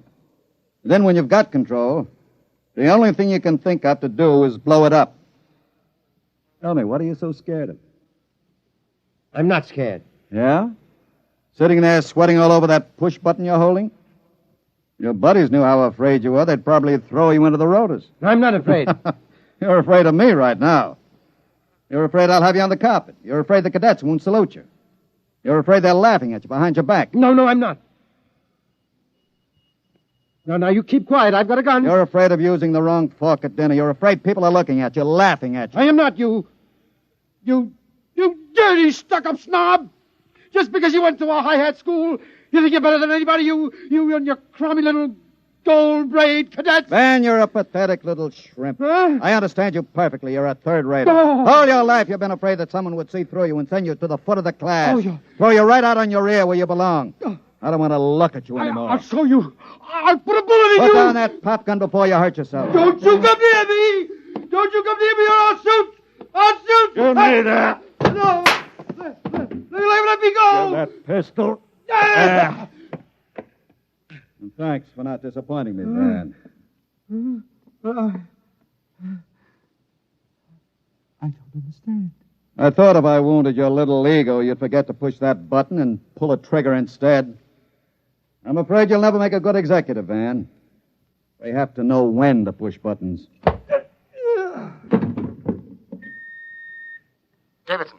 Gaines here. Chief, are you all right? Are you? I'm all right. Attack now and mop up. I'll hold the control room. I've got Van Cleek, and I think his little revolution is just about over.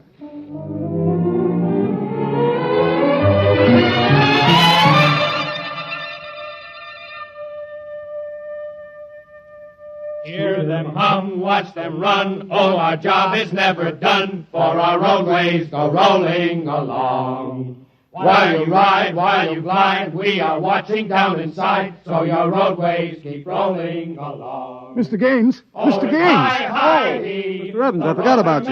Yes, I've been waiting at the sector office. Is everything under control? All rolling. Those are the watch engineers going under to check Sacramento sector, inch by inch. Remarkable organization. Remarkable. Hourly's in, Chief. San Diego Circle rolling. Bakersfield, Fresno, Stockton. Stockton? Oh, no. What's the matter, Chief? Trouble, Mr. Gaines? It sure is. I promised to meet my wife at Stockton for a show. She's been waiting there since 9 o'clock last night. Dave, see if you can get her for me. Try the sector office. All right, Chief. And Dave, see if you can calm her down. Oh, sure, Chief. I'll tell her the roads must roll. No, don't tell her that. I don't think she'd appreciate it. She's heard it too often. Oh, it's I-I-E, the roadmen are we. I better get going. Bye, Dave. Keep 'em rolling. Anywhere you go, you are bound to know that your roadways go rolling along. Keep them rolling, that your roadways go rolling along. Keep them rolling, that your roadways go rolling along. Keep them rolling, that your roadways go rolling along. Keep them rolling, that your... Countdown for blast off.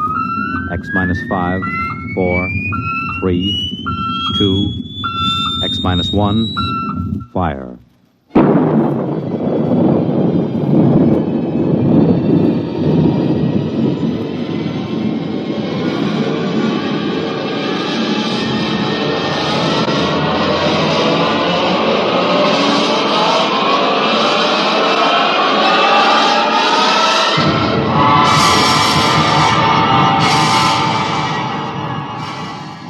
From the far horizons of the unknown come transcribed tales of new dimensions in time and space. These are stories of the future, adventures in which you'll live in 1,000,000 could-be years on 1,000 maybe worlds. The National Broadcasting Company, in cooperation with Street and Smith, publishers of astounding science fiction, presents X minus 1.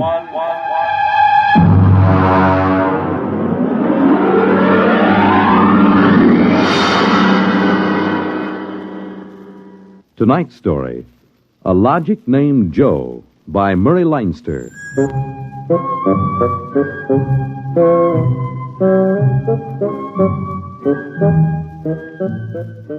It was on the 3rd day of August that Joe came off the assembly line. And on the 4th, Maureen came into town. And that afternoon, I saved civilization. Maureen is a blonde I was crazy about once, and Joe is a new 1974 model Logic that I've got stored away down in the cellar.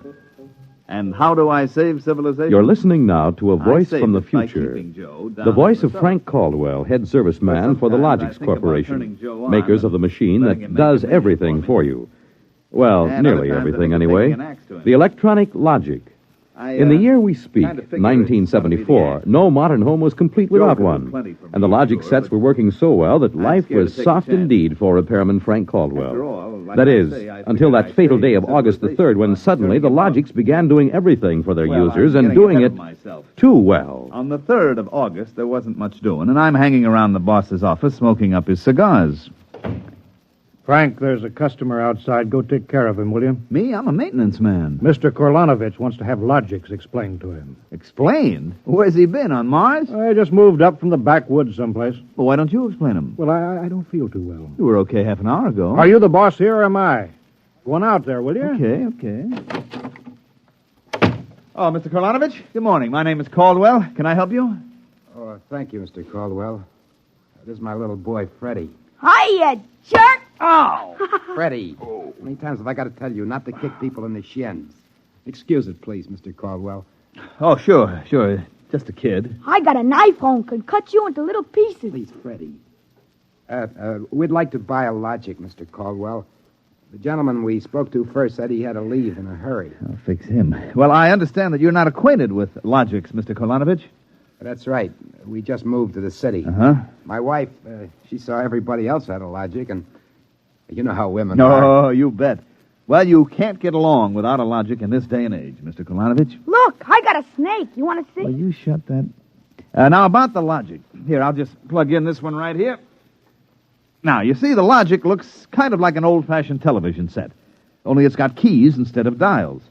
Now, a lot of the keys are standard, like the television stations, the news, the stock market quotes, and so on. Of course, if you want to talk to somebody, you just punch the number of his Logic. It's like making an old-fashioned phone call.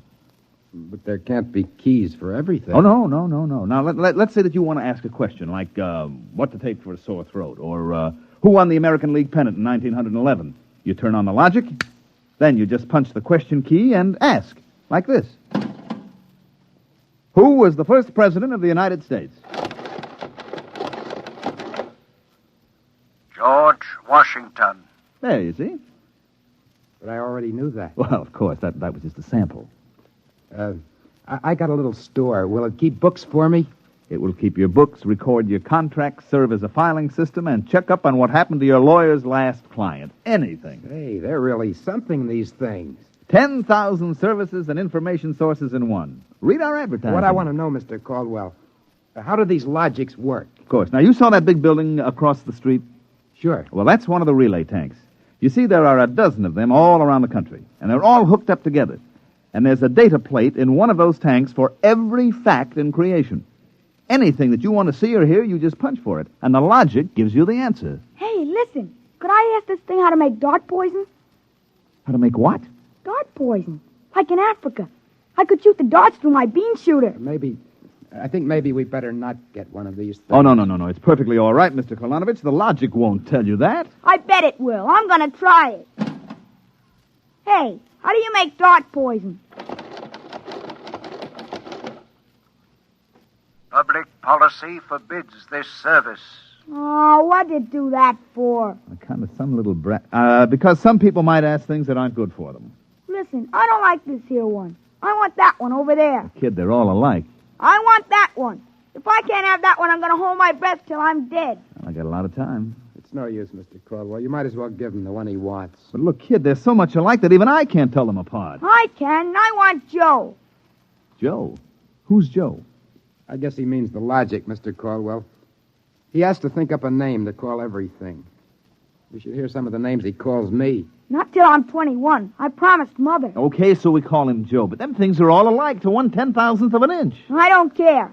I bet he'll teach me how to make dart poison. Okay, then. Come on, Joe.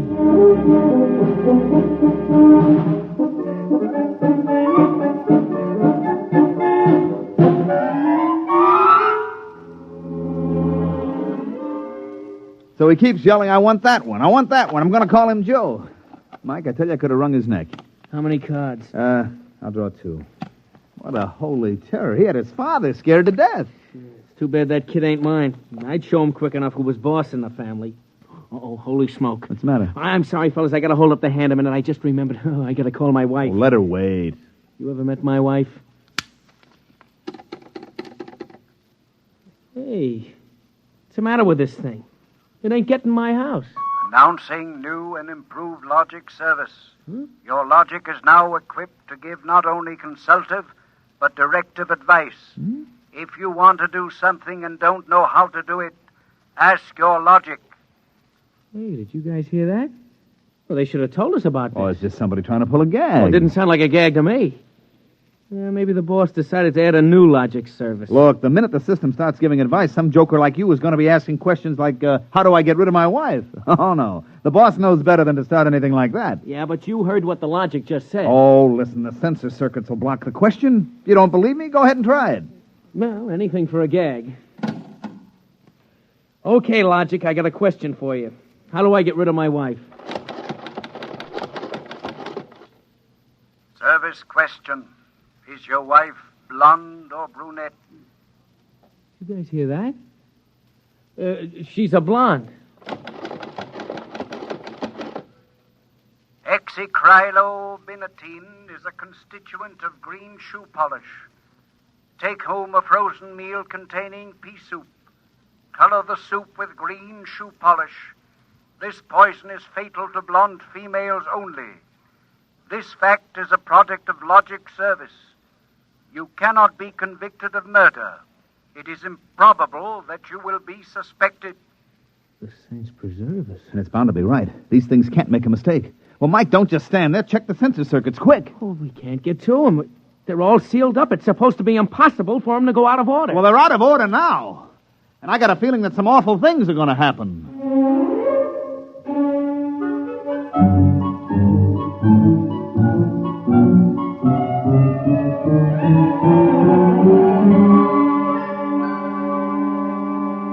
Boss, we've got to do something. The logics have gone nuts. Now, relax. The thing gave a goofy answer once. Maybe it was a joke. But it was an accident. Now, forget it. It won't happen again. What makes you so sure? People are going to be trying it. Look, supposing I wanted to get rid of you, for instance. You don't. How would you collect your pay? I know, but just supposing. Now, look, we'll try it. If you want to do something and don't know how, ask your logic. How do I bump off my boss? Male, fat, bald-headed, and 45. Make some chocolate ice cream containing powdered charcoal in place of half the chocolate. Use Hotso brand charcoal. Hotso contains an ingredient fatal only to fat, bald-headed males. This fact is a product of logic service. Now, look, Frank, I admit these things have gone a little wacky, but there's nothing to worry about. Nothing to worry about? If this keeps up, what do you bet that we'll have to shut down the company? You kidding? We can't shut down the company, and you know it. Logics have taken the place of everything but night baseball. We shut them down, we go back to a civilization that we've forgotten how to run. Yes, but, boss, there's no telling what they'll do. Listen, now, you've asked these questions for a gag. Nobody's going to ask them seriously. What you need is a little faith in human nature. Excuse me, it's probably my wife. Cyrus, dear, how do you feel? Why, just fine, sweetheart. What have you been doing? I just called to tell you, Cyrus. I've got your favorite dessert for dinner. Dessert? What kind? Homemade chocolate ice cream. Cyrus, when you taste it, you'll just die. Cyrus, what's wrong? Why don't you answer me, Cyrus? Chocolate ice cream. This can't be happening. Why, this is awful. These logics are dangerous. Have a little faith in human nature. Now, Caldwell, you're the head of the maintenance crew. I'll give you 24 hours to fix these logics or you're fired. Well, now, look, boss. What are you standing there for? Get in the service car. Get moving. Where? Anywhere. Find out what the logics are up to and see that you find out before the logics do.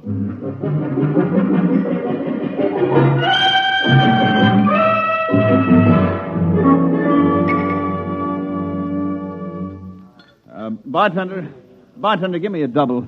Come on up. Last night, have a little drink, pal. What's the matter, pal? You had a bad day? Oh, excuse me, Bud. Listen, pal, you gotta listen. I got troubles. Bartender, will you get this barfly off of me? On your way, son. Oh, don't say that. I got troubles. How am I going to keep my wife from finding out I had a couple of little drinks? How am I going to do it, huh? Look, mister, it's a hot day, and I've been driving a car around in it, see? And I've been trying to keep a bank president from having apoplexy on account of his logic told him how to rob his own bank.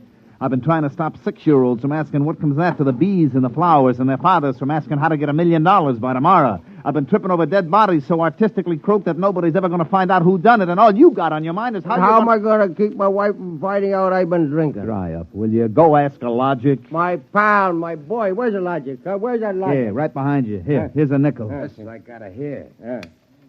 Now, come on, logic, old pal. Old pal, be nice. How does a guy keep his wife from finding out he's had a couple of little drinks? Answer me that, huh? Buy a bottle of Franine hair shampoo. It is harmless, but contains an ingredient which instantly neutralizes alcohol.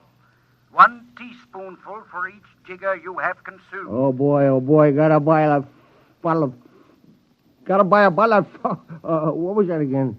The president's right. You'll never remember it as far as the drugstore. I think there's a bottle in the back room. Somebody left it. Oh, my pal. Oh, my boy. No more trouble. Just show me the way to go.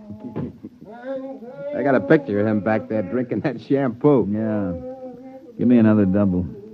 I don't know what's worse, to be as low as you or as high as him. Where is he?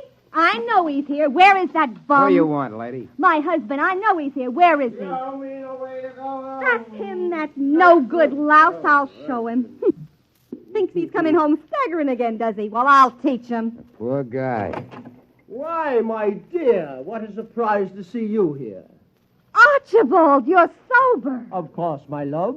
I'm sober as a judge. Then what are you doing in this saloon? Your suspicion wounds me deeply, my love. Let me tell you, my dear, that I have been conducting a research project that is going to make us a fortune. I'm going to patent Soba, the drink that makes happy homes.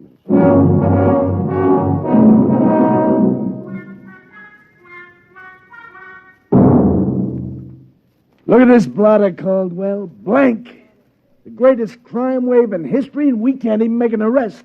They're all perfect crimes. Thanks to the logics. But, Sergeant, we're doing our best to find Well, out... that's not good enough. You can't find out what's back of this. Shut down the company.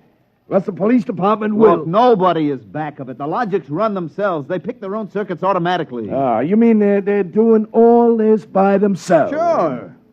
We always knew they could do a lot more things than we knew about. I think they're just trying to be helpful, that's all. That's all, huh? Well, you better make them cut out the tricks, including this new business they're up to now. What new business? Just started an hour ago. Every time you turn on a logic, it asks your name, and then it spiels out the whole history of your life. What? I haven't heard about that. What's it do that for? You tell me. Go on, go ahead, try it. Okay. What is your name? How do you like that? I'm Frank Caldwell. Frank Caldwell. Were you ever called Ducky? Ducky? Wow. Lay off, will you, fella? What if I was? It's been years. Ducky, there is a call for you. Hello, Ducky. Holy cats. Lorraine. Ducky, darling, how marvelous. Hey, let me get a look. Huh? Gosh, Lorraine, where are you? I'm in a hotel. I just got into town. Oh, Ducky, wasn't it smart of the logic to find you? The logic? To find me? I asked it how to find Ducky. You must have an unlisted number, darling. You're not in the directory. Well, gee, how have you been, Lorraine, since I saw you last? I heard you got married.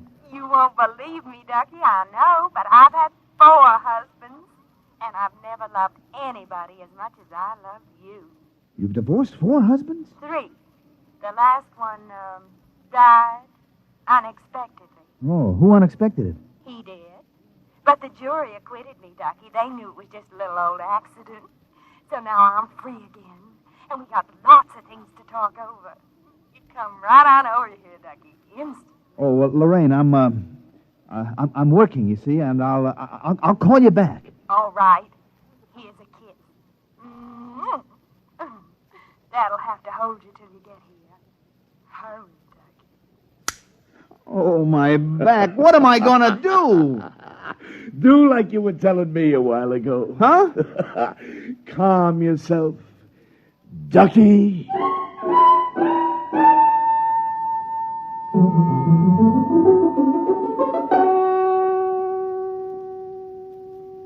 Call on the logic for you, Frank, your wife. Oh, thanks, Mike. Hi, Gerd. Frank, I've been trying to get you for an hour. Where you been? I've been out making calls, honey, trying to find out what ails these logics. Well, you better find out in a hurry or there's going to be trouble. Now, look, Gerd. Now, just take it easy, huh? Caldwell, you can't let this happen to me. They're asking everybody's name, and when you tell your name, it reels off your whole history. Well, honey, I don't think they're doing that anymore. I think that was just temporary. Well, in the meantime, it's told everybody in the neighborhood all about me. I punched Mrs. Hudson's name. She's been married 3 times, and she's had Mr. Hudson arrested twice for non-support and once for beating her up. It'll tell anybody anything. Yeah, but look, Gerd, I'll tell you. Frank, you stop these things or I'm going to leave you. Oh, honey, you don't mean that? I do. If you can't figure out how to keep our private lives out of every logic in town, then I'm through, and that settles it.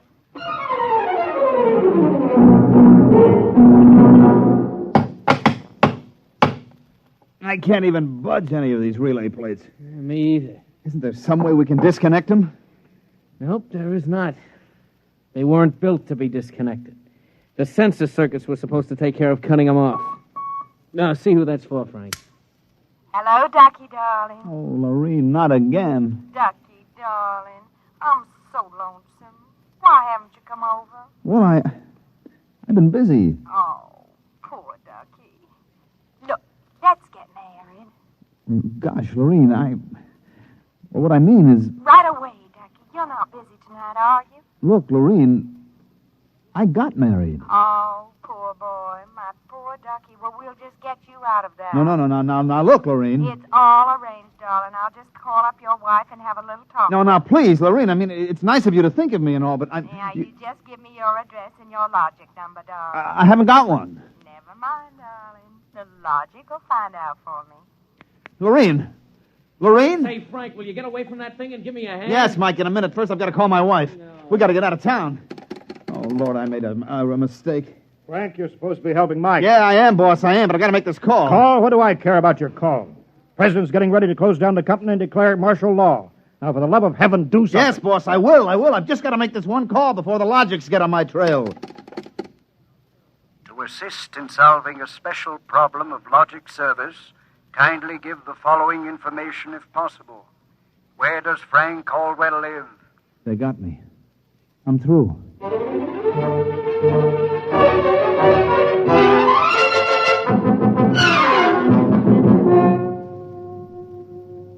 Look, Gert, will you please not ask any more questions? Frank Caldwell, I told you I was leaving you. Honey, leave me later. Right now, will you pack up yourself and the kids? We got to get out of here. But what is all this? Are the cops after you or something? Yeah, that's it, the cops. Now get moving, honey, will you? And will you get away from that logic? But don't you think we ought to hear the police call? 27 and card 31.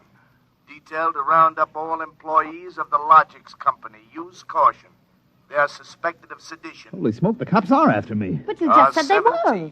Car 17, proceed to vicinity of 119 East 7th Street. Child terrorizing neighborhood. Use extreme caution. Child is armed with bean shooter using poison darts. Freddie. Who's Freddie? Something I met once in a horrible nightmare.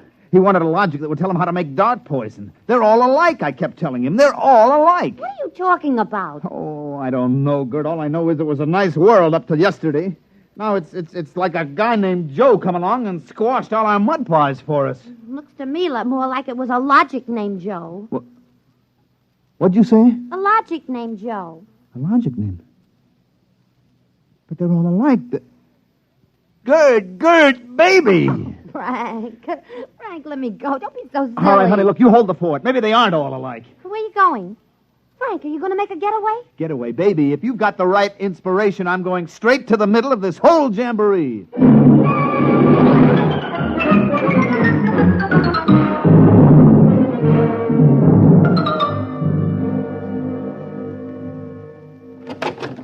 Yes? Oh. I was hoping it was the police. You remember me, Mr. Kolanovich, Caldwell of the Logics Company? Logics Company? I wish the Logics Company was at the bottom of the ocean. I don't blame you, believe me. Now, where's your logic? In here. I'd smash it into a million pieces if I wasn't afraid of what Freddie would do to me. Look, just get out of the way, will you? I've got business with Joe. If you want to do something and don't know how, ask your logic. Oh, we're back to that routine, Well, I want to do something, all right. Can a logic be modified to achieve correlations for which human brains are too limited?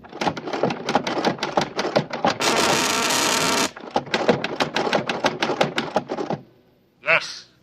How great will the modifications be? Microscopically slight. Changes in dimension not detectable even by precision gauges. They can come about only through an extremely improbable accident. And what would this super logic then be able to do? Come on, you, spill it. It could set up entire new combinations of electronic relays, which would bypass the normal sensor blocks, thereby enabling it to perform valuable new services, including the giving of helpful advice on any human problem. And has this accident ever happened?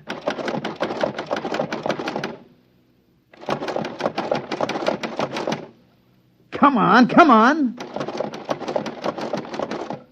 It has happened only once in the case of the logic now owned by the Kolonovich family of 119 East 7th Street.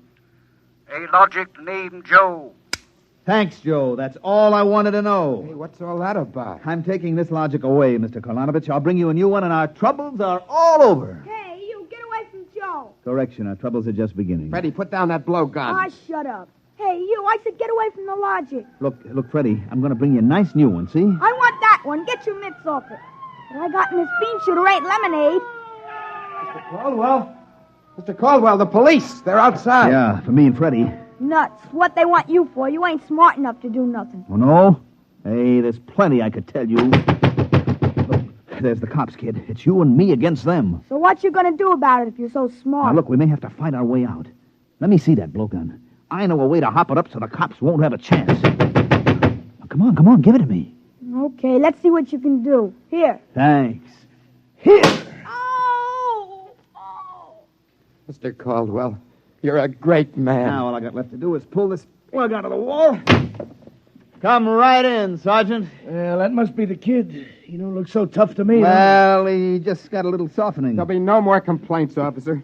I guess I can go on where Mr. Caldwell left off. Caldwell? Hey, you wanted... Now, look, I just came to pick up this busted logic. I don't know a thing. You said that before. Come on, you're going to the cooler. Let's go. Now, wait a minute. You act like you wanted to go to jail. Well, just till a certain party leaves town. I got a feeling it's safer. Okay, then, Caldwell. Into the paddy wagon you go. Thanks, officer. You may be saving my life. Now, if you'll just help me carry this logic out... Wait a minute. You can't take that in the wagon. I can't? Why not? There's no room. We already got a dame in there who's raising the roof. A dame? Yeah, a blonde. Plainclothesman picked her up trying to buy a gun without a permit. She keeps screaming she's going to miss her date with Ducky.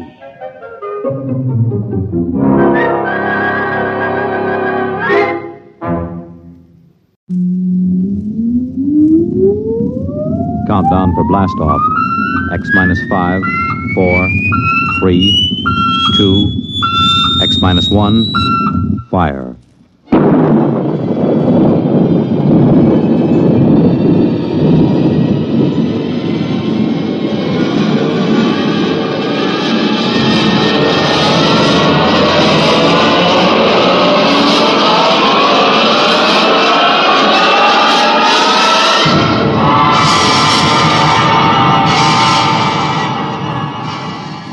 From the far horizons of the unknown come transcribed tales of new dimensions in time and space.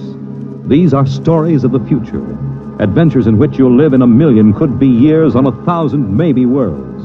The National Broadcasting Company, in cooperation with Street and Smith, publishers of astounding science fiction, presents X minus 1.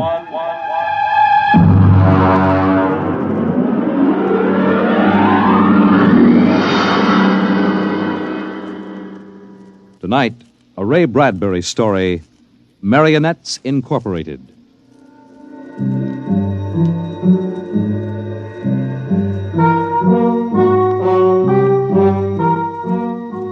By the year 1990, we should see many amazing technological advances. And yet, in many ways, life will be very much the same. A husband will stop off at a bar on his way home and perhaps unburden himself a little to a friendly bartender. Well, that's good. Almost feel as if I could go home and face Nettie now. Wife trouble, Mr. Smith? Wife trouble, Sam. If only she'd relax a little bit. Look, you see this bruise on my lip? She kisses me. For an hour every night when I come home. Can you do anything for it? Well, I try, Sam. You can't figure them out. Well, I guess I'll go home and feed myself to the lioness. I tell you, Sam, when Nettie gets finished demonstrating how much she's missed me, I feel like a man who's been stuffed into an electronic washing machine with the dial set at rinse dry. How much do I owe you? Well, if it isn't Henry Smith. Huh? Brayling! Well, as I live and breathe. Walter Brayling. What are you doing here? We're having the night out. Say, does Gloria know about this? Things have changed, Henry. I thought she kept you chained to the bedpost most of the time. Not anymore, Henry, not anymore.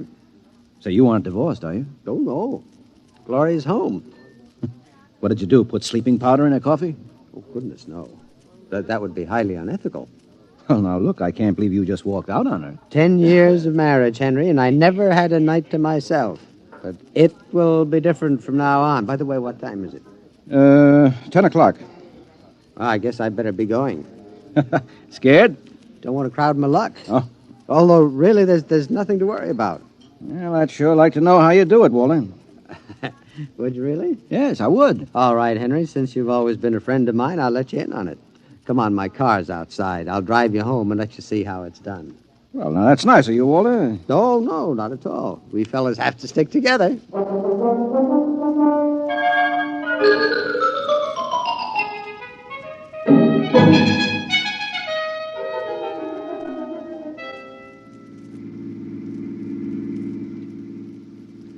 I don't suppose you know how Gloria and I came to be married in the first place. No, I don't. Well, one evening, she threatened to tear off her clothing and call the police unless I married her. No. Oh, yeah.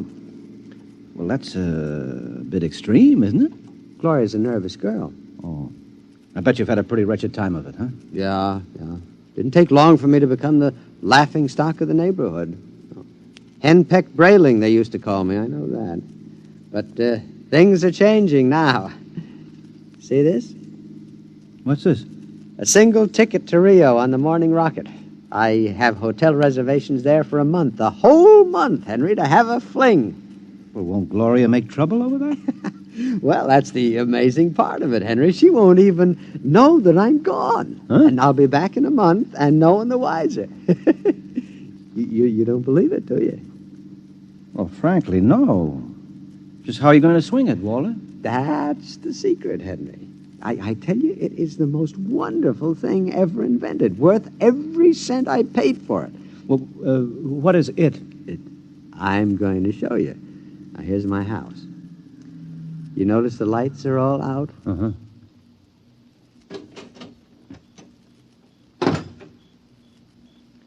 Shh. Now, we'll wait here on the front porch.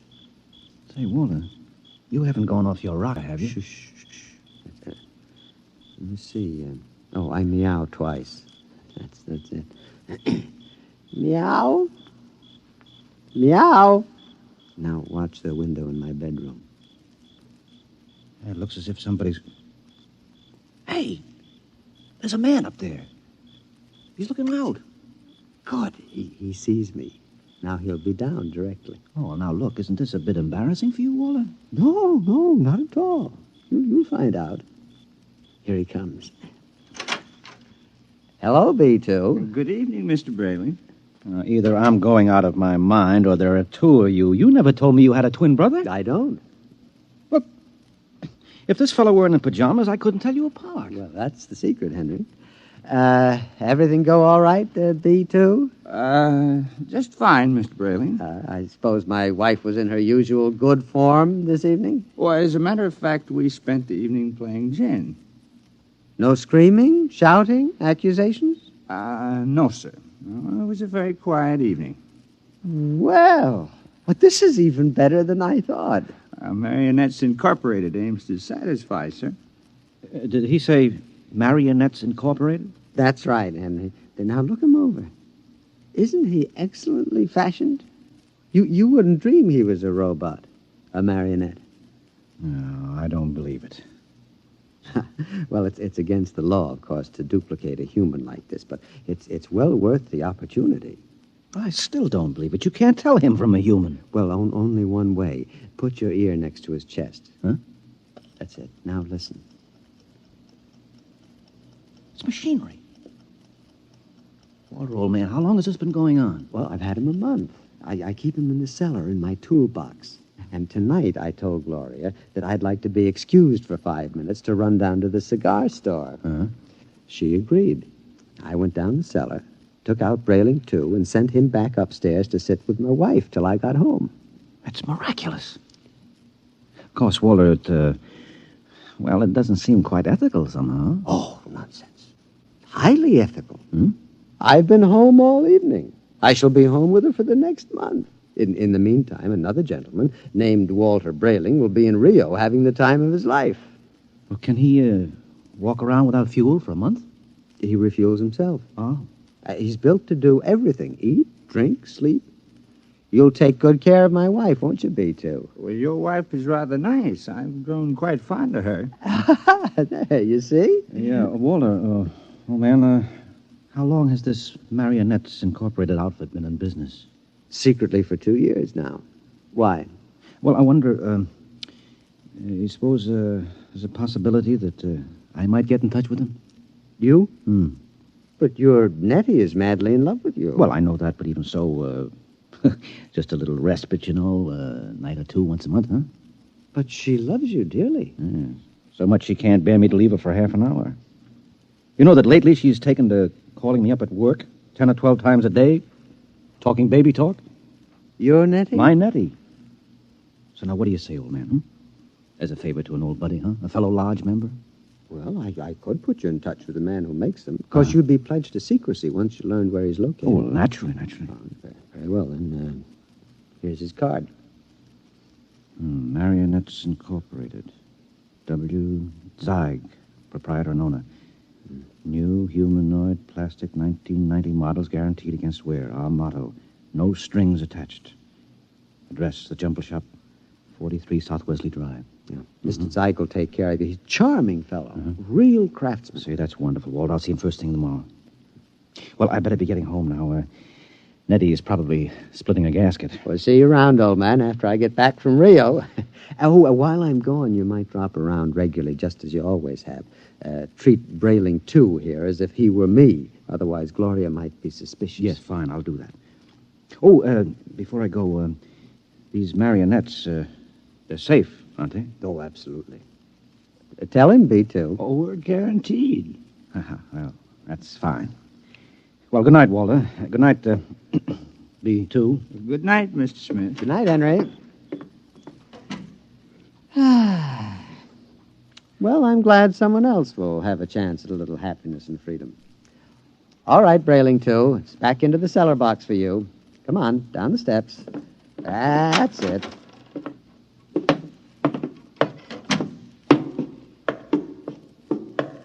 It's very damp down here, Mr. Brayling. Bad plumbing. Here we are. Brayling. Yeah? Before you put me back into the toolbox, could we have a word?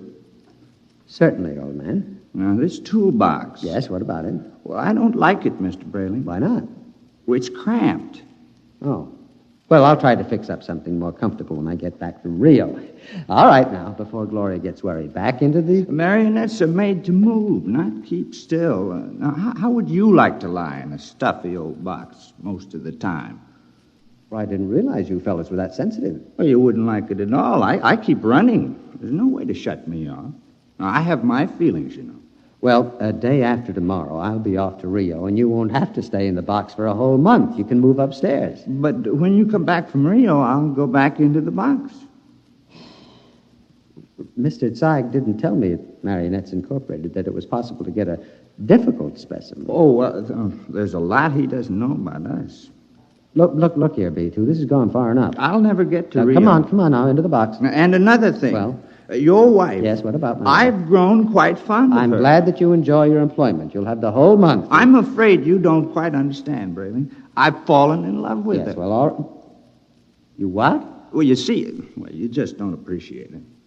Maybe if you hadn't acted so meek and apologetic about everything, well, she'd have a little more respect for you as a man. You aren't supposed to behave like this, you know. I think I could be very happy if I were married to Gloria. Aren't you forgetting that you are nothing but a big, overgrown puppet? Now, careful, Brayling. I'm sensitive. I'm sorry. Look, you wouldn't mind waiting here a moment, would you? I have to go upstairs and make a phone call. To whom? Nobody important. I have to call Henry Smith about something. You're lying. Now, you're going to call Marionettes Incorporated and tell Mr. Zeig to come and get me. No, really, I'm not. I was. B2, stay away. Now, stand where you are, Brayling. No, B2, take your hand off my No, arm. Brayling. What are you going to do? Nothing much. I'm just going to put you in a toolbox, lock it, and lose the key. Then I'll buy another ticket to Rio, and Gloria and I can have a wonderful vacation. You're insane. Oh, am I? Now, wait a minute. Hold on, B2. Don't be rash. Now, let's talk this over. Goodbye, Brayling. Now, B2, stop it. Don't. Let go. Into the box, Brayling. There. Let me out. Let me out. Walter! Yes, Gloria? What in the world are you doing down there at this time of night? Well, nothing, lover. The pipes were knocking, and I'm just making sure the boiler hasn't exploded. Now, you go to bed, and I'll be up soon. Hurry, won't you? We had such a nice evening. I'm lonesome for you. You won't ever be lonesome again, darling. Never again.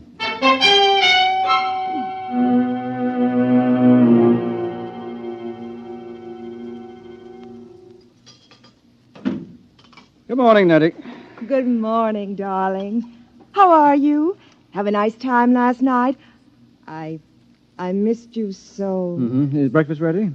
Well, aren't you going to kiss me good morning? Huh? Oh, yes, I suppose so. Mm. You're so wonderful, Henry. I guess I'm the luckiest person in the world. Mm-hmm. Now, here's your coffee.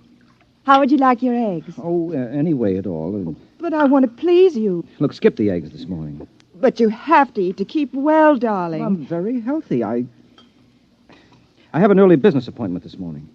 Oh? Yes, it's a friend of Walter Brayling's. I met Walter last night. Oh. Yes. So, I'd better be off. Now, Nettie, don't look as if I were on my way to Rio or something. Well, it's just that I miss you so. I want to be with you all the time. Oh, dear, do I have to go through this every morning? I'll be back at supper. Now, there's no need to cry now, is there? No, darling. You aren't displeased with me, are you? I try so hard to do everything just as I think you'll like it. I know, no. I'm not displeased. Now, goodbye, dear. Henry. Yes? You forgot to kiss me goodbye.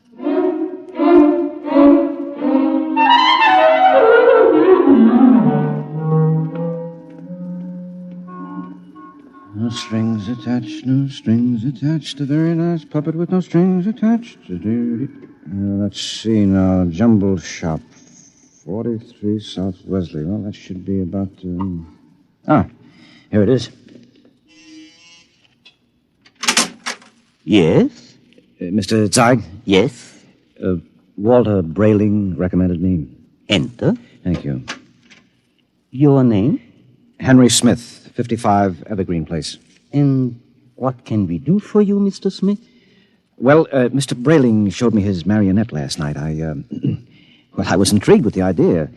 Not that my wife is anything like that female meat grinder he's married to, you understand, but, I'm a man who enjoys an occasional evening with the boys, you know, without complications. Naturally. Yes, so I thought... that I could duplicate you? Exactly. Oh, I think it might be arranged. Uh-huh. Oh, yes, how much? $9,000. I have an inferior model at $7,500. No. If I go through with this, nothing is too good for Nettie. Nettie's my wife. We've been putting money aside to buy a summer home in Westport, but... Yeah, sometimes we must choose. Yes. Well, perhaps I could just slip out $9,000. It's a joint account. How soon could I have it? Oh, I could construct a mannequin in about 2 months' time. Good. Shall I consider the order placed? At once. Of course, you'll have to report here for a body mold, color index of your hair, lips, skin, etc. And I'll have to do a complete electro-emotional calibration. Uh-huh. Now, you guarantee that these models are foolproof? As foolproof as I can make them, Mr. Smith. I've had years of training. And there's no chance of detection? None whatever. I've never had a complaint. Very well, Mr. Zeig. I'll get the money from the bank and send it to you. I'm sure you won't be sorry, Mr. Smith. You will be just as satisfied as Walter Brayling.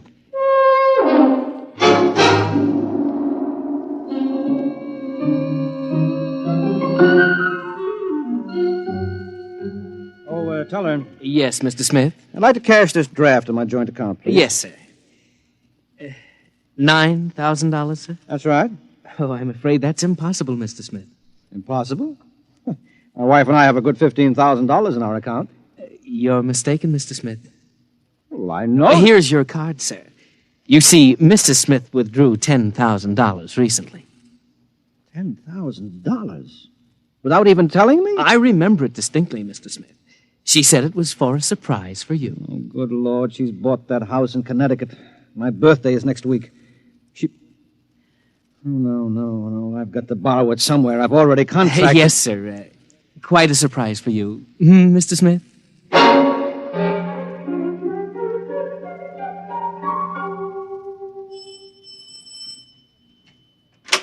Yes? Oh, hello, Henry. Hello, Gloria. Is Walter home? I'd like to speak to him. He should be back soon. Will you wait? Yes, I'd better. Oh, say, Henry, as long as you're here, maybe you can help me with something. What? I went downstairs to get an old suitcase a little while ago, and I heard the strangest noises near that old tool chest of Walter's. He mentioned that the boiler was acting up, and, well, I'm afraid to go down there again. I wonder if you'd take a look. What kind of noises? Like a thumping sound. Mm-hmm. Well, maybe I'd better go down, Gloria. You stay up here. Should I call a plumber, do you think? No. I'll take care of it. Well, it's right down those stairs. All right, I'll have a look.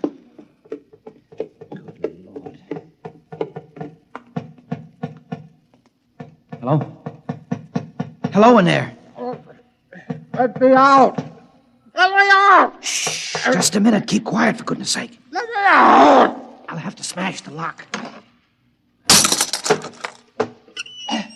Now, what? Henry, thank God you've come. What's the meat? I've been in there all night. I thought I'd suffocate. He tried to kill me. He tried to murder me. Who? Which one are you? No, don't be an idiot. I'm Walter. Well, what happened? B2, the marionette. He stuffed me in a toolbox and left me to suffocate. What? Fortunately, I found an old file in there, managed to get an air hole through the wood. Good Lord. He's taking Gloria with him to Rio. Have they left yet? No, he's gone downtown for the tickets. Good. We may have time. For what? To get down to Marionettes Incorporated and tell Mr. Zeig to stop him. You're in no condition. Don't worry about me. We can't waste any time. Now, come on. Yes, but what about Gloria? I'll sneak out. Tell her that you fixed the plumbing. Tell her anything. I'll meet you outside. All right. What a fool I've been. Oh, what a fool I almost was. I went down and ordered one of those things today.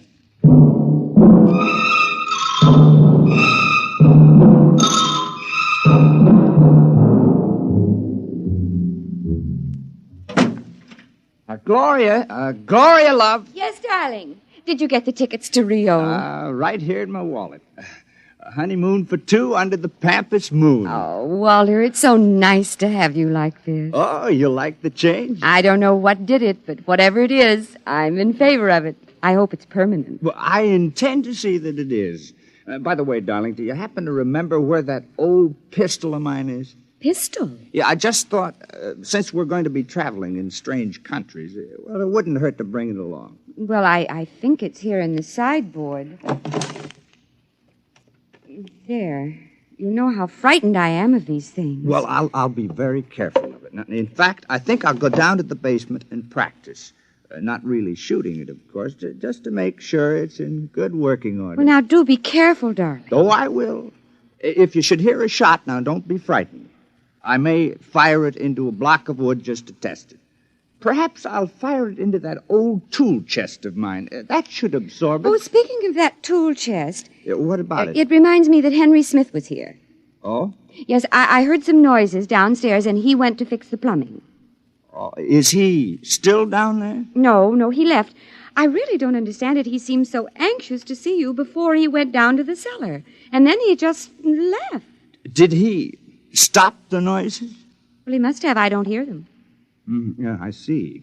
What is it, dear? Well, I have to go out for a while, darling. But, Walter, we have to pack if we're leaving. Well, I'll be back soon. There's something very important I have to attend to. What is it? Well, just some personal business with Henry Smith. Now, please excuse me, darling. And now, don't worry. When I get back, everything will be fixed once and for all. We can enjoy the rest of our lives just as though the old Walter Brayling never existed.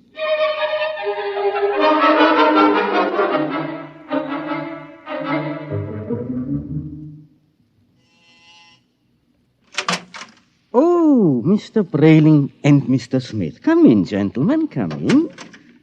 What brings you? Mr. Zeig, you told me your marionettes were foolproof. They are. My personal guarantee goes with We know each all one. about your personal guarantee.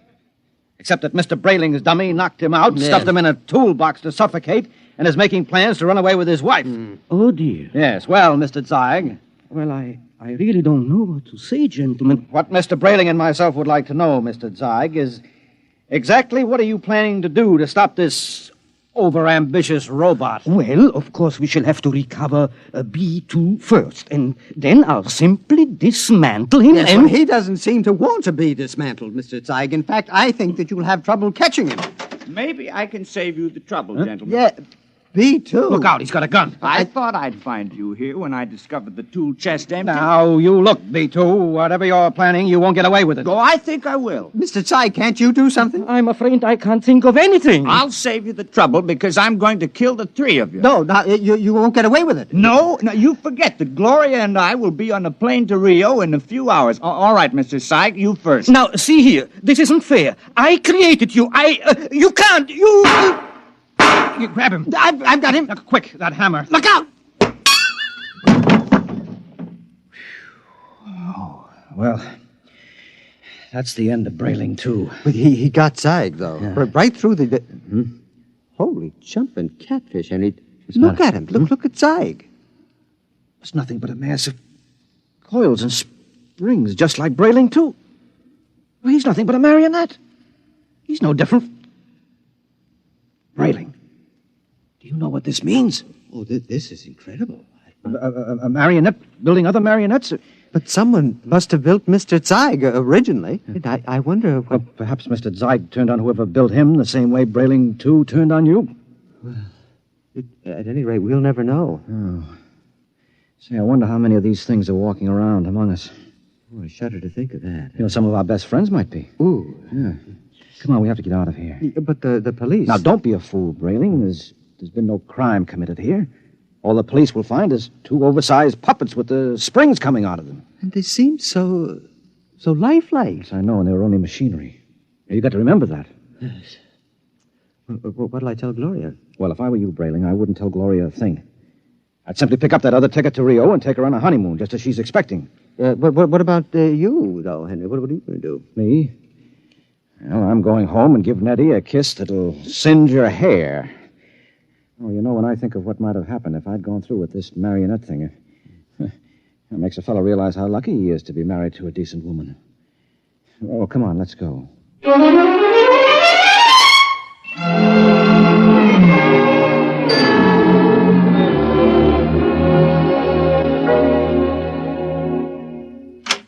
Nettie? Nettie? Where are you, sweetheart? In here, darling. Oh, I've missed you today. Come here. Oh, Henry. Oh, you look tired, darling. Can I do something for you? Just tell me I'm yours to command. Oh, man's a fool to jeopardize a nice home and a loving wife like you. Oh, you do love me, don't you, Nettie? Oh, you know I do. Here, let me get your slippers on. No. Oh, it feels good to sit back on the sofa and relax. Oh, you don't know what a trying day I've had. Oh, I can see you're all upset. It isn't anything I've done, is it, dearest? No. Well, in a way, something you've done is connected with it, yes. What's that, darling? The money. Money? Now, I know you wanted to surprise me with the house, darling, but really you shouldn't have taken that money out of the bank without consulting me. Henry, I don't even know what you're talking about. Now, Nettie. But I don't. Nettie. Oh, you're so upset, darling. If it's anything important, let's talk about it later. Meanwhile, why don't you just put your head on my shoulder and rest? Well, I must admit that sounds enticing. Here, let me make you comfortable. There. Now you just close your eyes. That's it.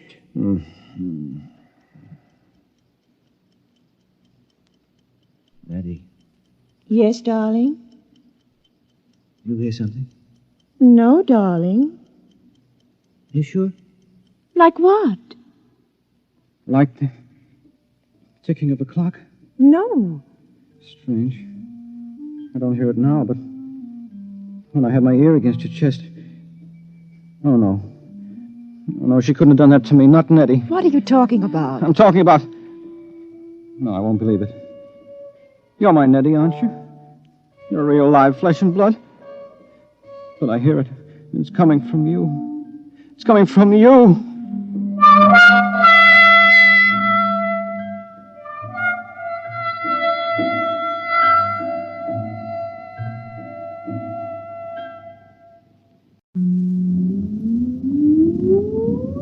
Countdown for blast off. X minus 5, 4, 3, 2, X minus 1, fire.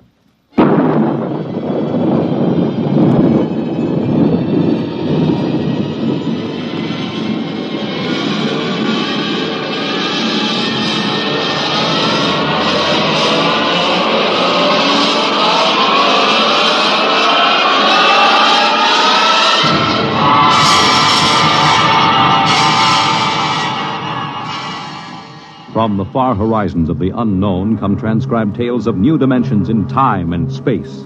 These are stories of the future, adventures in which you'll live in a million could-be years on 1,000 maybe worlds.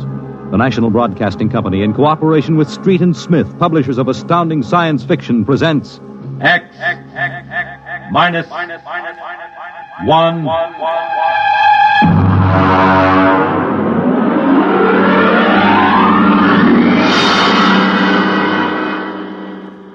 Tonight's story, To the Future, by Ray Bradbury.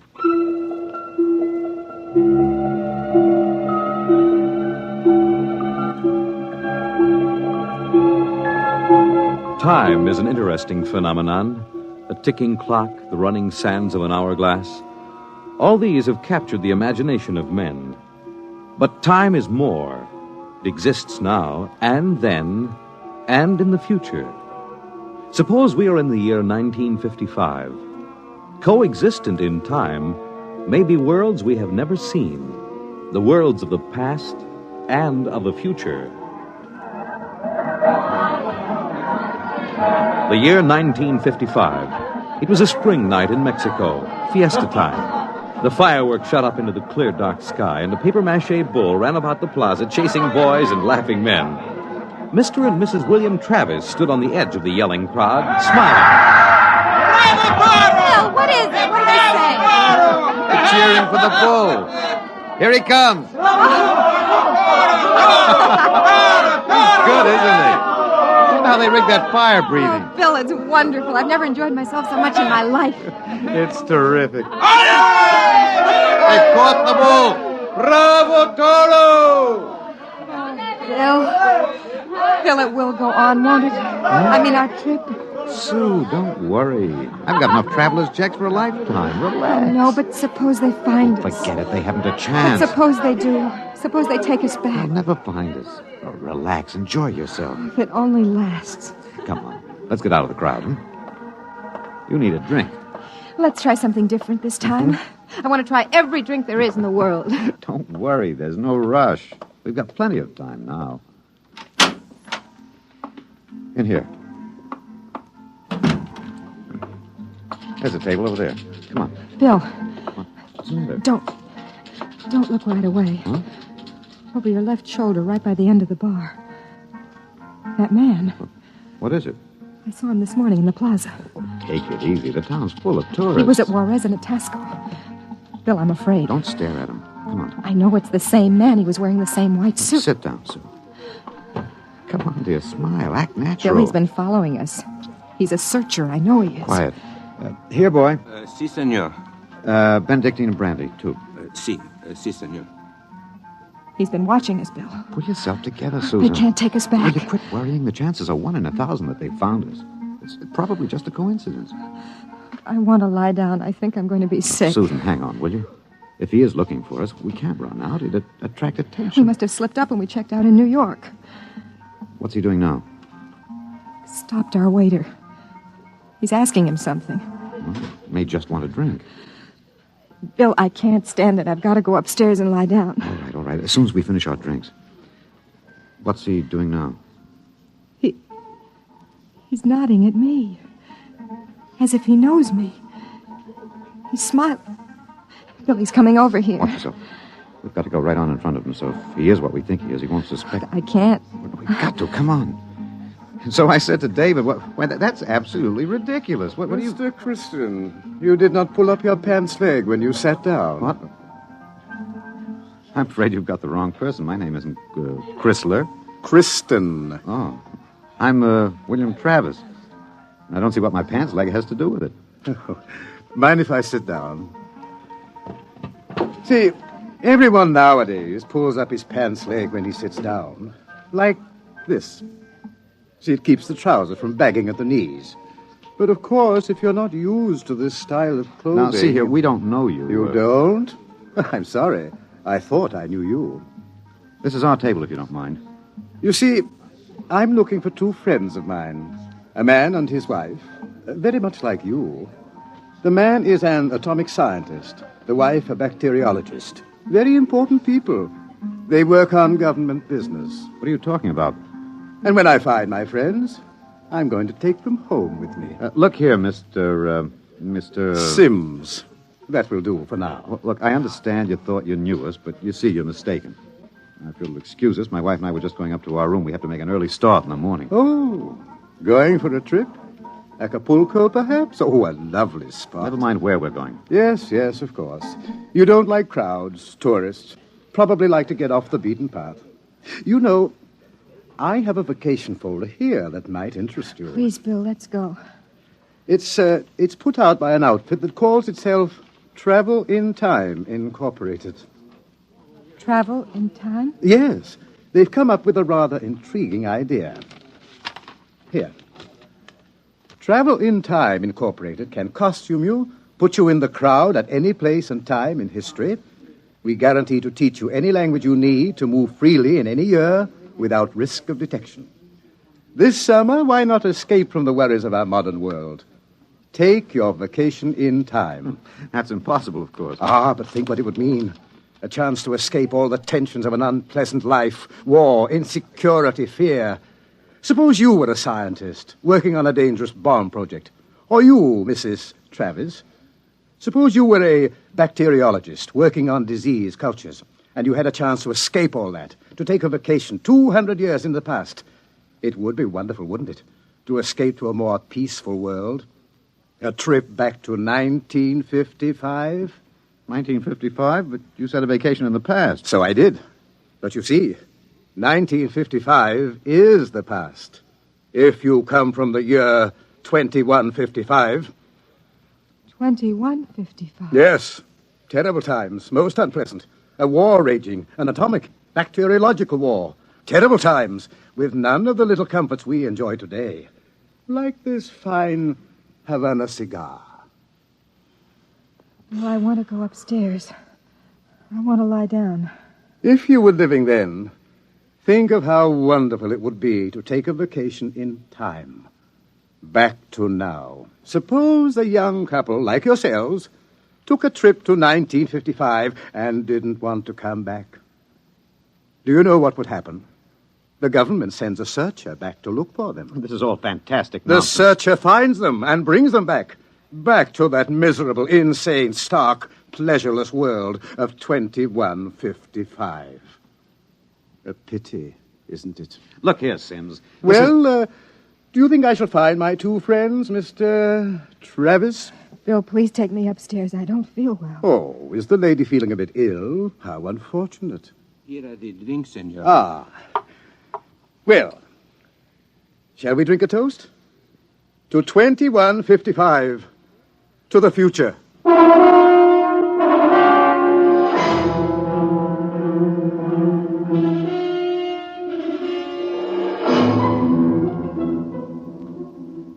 Inside. Inside, quick.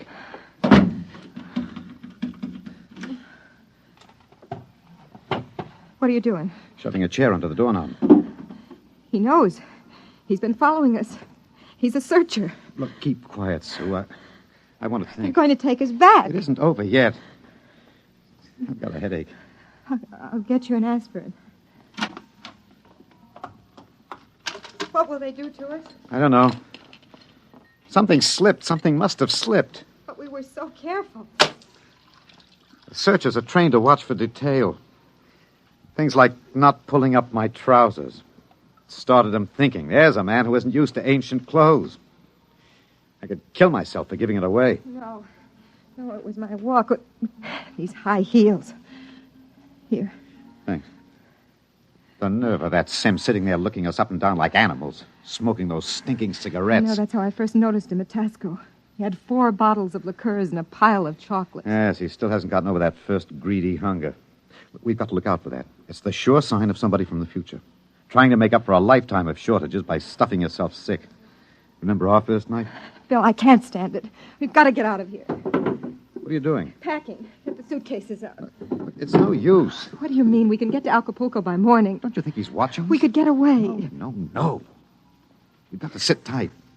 Maybe he isn't sure of us yet. Maybe we can still figure out some way to escape. Come on now. We'll need our strength. We'd better try to get some sleep.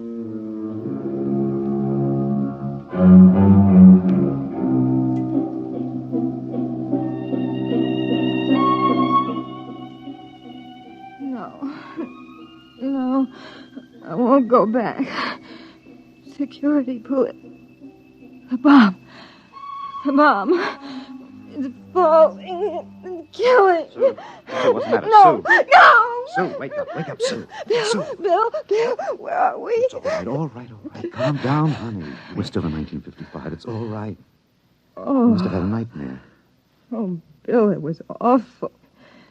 We were back there, 2155. Oh, Bill, we won't go back there, will we ever? Go back to sleep, honey. It's all right. We're in Mexico, 1955, and we're going to stay here. Sue, I've been lying awake here thinking. He's still testing us. He's not absolutely certain. He's got all the time in the world. He can stay here as long as he likes. And then bring us back to the future 60 seconds after we left it. They can't make a scene, can they? They don't dare come out in the open. No. It might change the future. They're afraid of that. Bill, if we could only tell somebody, ask for You help. know we can't. That's why we had to submit to the psychological block treatment before they okayed our vacation. We couldn't tell if we tried. The block's too strong. Maybe we can break it, Oh, Bill. what's the use, darling? Who'd believe a crazy story like ours? Who'd believe we come from 2155? No, we can't tell. And they'll have to get us alone to put us in the time machine to send us back. Then that's it, Bill. We'll never be alone. It's still fiesta tomorrow. It'll be easy to stay in the crowd. Yes, that's the only chance. We can't let him get us alone. He won't get us back to that war and that insane world. Bill. Well, could be the room clerk. At 3 in the morning? I'd better answer it. Don't, Bill, don't. I've got to. Hello? Hello? Mr. Travis? What's the idea? It's 3 in the morning. Yes. I just wanted to remind you. The rabbits may hide in the forest, but a fox can always find them.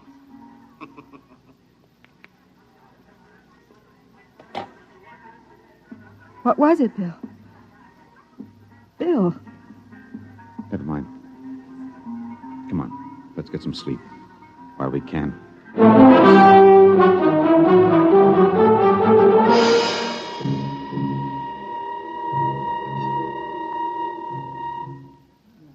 Buenos dias, senor y señora.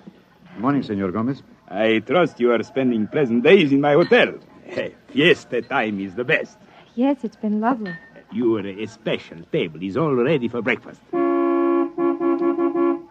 where in blazes the hotel? You, Buster, where's the hotel in this godforsaken sinkhole of a one-horse town? All the blighted deserts of the whole stinking country. I had to pick up Oh, great excitement. Very great. What is it?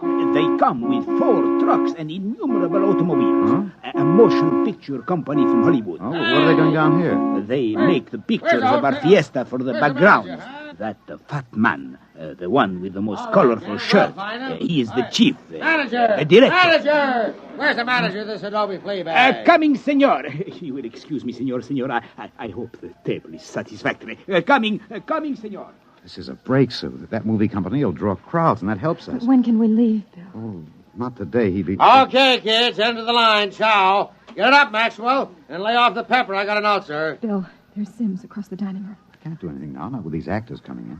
Gloria, you sit next to Papa. Max, make sure nobody monkeys with the trucks and the gear. Right, Chief. Do we have to eat at this crummy joint, Joe? Cheer up, sweetie. Your mere presence makes this chasins and truck roll into one. No, not this early in the morning, Joe. I couldn't stand it. Okay. Anything you want, laddies. It's on the dear old expense account. They look happy, don't they? There's an idea. Maybe I could hire 2 of them. I could say it was a joke. Why? We could dress them in our clothes, have them drive off in our car sometime when Sims couldn't see their faces. Where would that get us? With him off on their trail, we might make it to Mexico City. It'd take years to find us there. Wait, that movie man's coming over. Excuse me, you folks are Americans, aren't you? That's right. Boy, am I glad to see you. I'm so sick of hearing Spanish, I could kiss you. Hey, come on over and eat with us, huh? Well, I don't think we should intrude. Oh, come on. Misery loves company. I'm Misery, and that's the company. We're from Hollywood. So I understand. Yeah. Boy, would I like to be there. I'm Joe Melton. I'm the director. I'm William Travis. This is my wife, Susan. Mutual. Come on over, kids. Join the party. Cheer us up. Only no tamales. I burned out 3 kidneys on tamales since I came over the border. Boy, am I funny, huh? Wonderful. Well, come on over. Hey, kiddies, I got new blood. Brother Yanks. Just a moment, Mr. Travis. I thought you might be breakfasting with me, alone. Sorry. I got him first, Mac. You want to join us? No, I've already ordered. Mr. Travis, I think you'd better talk with me. Say, now. Is this guy giving you trouble? No, it's all right. Then I'll say the word and I'll have Max pitch him out in his ear. No, it's all right. We'll be right over, Mr. Melton. Bill. We'll talk to Mr. Sims. Mr. Melton, you sort of keep an eye on us, huh? After all, you found us first. Yeah, sure. Well, come on over soon, kids. Sit down, Mr. Travis. I hope you slept well. Did you? Well, I'm not used to spring mattresses, but there are compensations. I stayed up half the night trying new cigarettes and foods. A whole new spectrum of sensation, these ancient vices. We miss something in our world, don't we? And when we get back here, we try to cram it all in a few short days. We don't know what you're talking about. Still acting, eh? But it's no use. You can't stay in crowds all the time. I'll get you alone soon enough. I'm immensely patient. However, let's come to the point. You know we can't let you get away with this escape. Other people in the year 2155 might get the same idea and do the same thing. And we need people. To fight your wars? Bill. It's all right, Susan. We can talk on his terms now. He's got us. We can't escape. Oh, at last. Really, you've been incredibly romantic, running away from your responsibilities. Running away from horror. Oh, nonsense. Only a war. Only? With half the world dead and the other half dying? Yes, but we can't have you escaping here while we drop off a cliff. Dying people love to know that others died with them. Hey, kids, break it up. We're waiting on you. The longer you keep me waiting, the harder it will go on you. What do you mean? We need you on that bomb project. Return now, and no torture. Torture? Yes. You see, later we'll force you to work. And after you finish the bomb, we'll try a number of complicated new devices on you. Yeah. As you say, you can't escape. We have all the time in the world. Here. Sims, I'll make a deal with you. I'll come back now. If my wife stays here, alive, safe, away from that war. No, Bill, Keep no. quiet, Sue. Well, Sims, you need me for that bomb. You can duplicate her work. It exceeds my authority, but, all right. Meet me in the plaza in 10 minutes. All right. I'll pick you up in the car. Good. We'll drive out into the country to some deserted spot, and I'll have the time travel machine pick us up. Bill, I won't let you. Don't argue, dear. It's settled. Sims, there's one thing. Yes? Last night, instead of calling, you could have broken into our room and got us. Why didn't you? Shall we say that I was enjoying myself? Take this new fine cigar, for example. Wonderful. Wonderful. Do you know that I have 12 boxes up in my room? And liqueurs, creme de menthe, Benedictine, creme de coca, and so many others. And the wine. Oh, I've got the closets full of them. And I shall so hate to leave it all. Well, I'll meet you in the plaza in 10 minutes. Your wife may stay here as long as she wishes. All right, Sims, it's a deal. Don't try anything now, Travis. I know when I'm beat. We just want a few minutes to say goodbye. I shall be seeing you then. Bill, I won't let you do it. I won't let you. Please, I'm going to Susan. tell the truth. I'm going to get help. You can't. The psychological We've block, got to dear. try. It's our last chance. Hey, aren't you two going to join us? I Mr. thought... Melton, I've got something to tell you, and you've got to believe me. Work, I've Sue. got to try. Now, go ahead, kid. Spill it. You've got to understand. You see, we really... Bill. Mm-hmm. My head. Huh? I can't think. My head. Say, you need a bromo, honey. Can't work, Sue. The block's too strong. We better get the car. Bill. Bill, please. Someone's crying. Somebody, please. Breakfast, no time for people to cry. Now, what in the world could a good-looking kid like you find to cry about?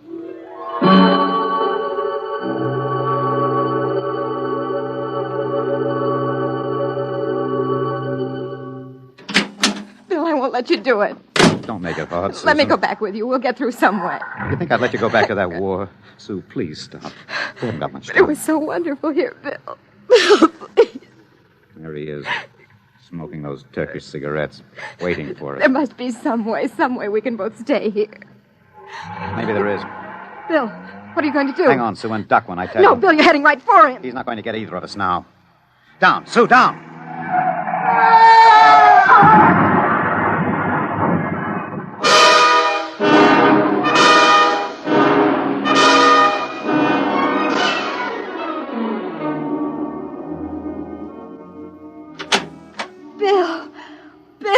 Bill. It's all right, darling, it's all right. Oh. It's all over. Darling, this is the mayor. Senor, your husband has been officially cleared in this most unfortunate affair. It is obvious this senor seems died of an unavoidable accident. An accident? Oh, yes, of course. Adios, senor, senora. Will they want to see you again? No. No, I'm clear. Oh. I lost control of the car. That's the way it stands. Sue, I hated to kill him. I've never wanted to do anything like that in my life. Where shall we go now? Mexico City? The car's in the repair shop. Won't be ready till 4. And we'll get out. Hey there, Travis. Wait up. Oh, it's that movie man, Bill. He was very good to me when they had you in there. Hey, I heard what happened. They sprung you, huh? Great. Yes, it was an accident. Well, lucky you didn't get hurt yourselves. Everything okay now? Yes, I think so. It's fine. But you both look a little rocky. Say, you want to get your mind off your troubles. We're through for the day. Clouds fouled up our shooting schedule. We're going to put a header on it up at the hotel. Gloria's cracking the ice now. Well, maybe we will join you. But first I've got to check up on the car. Well, don't miss the party, kiddies. See you upstairs.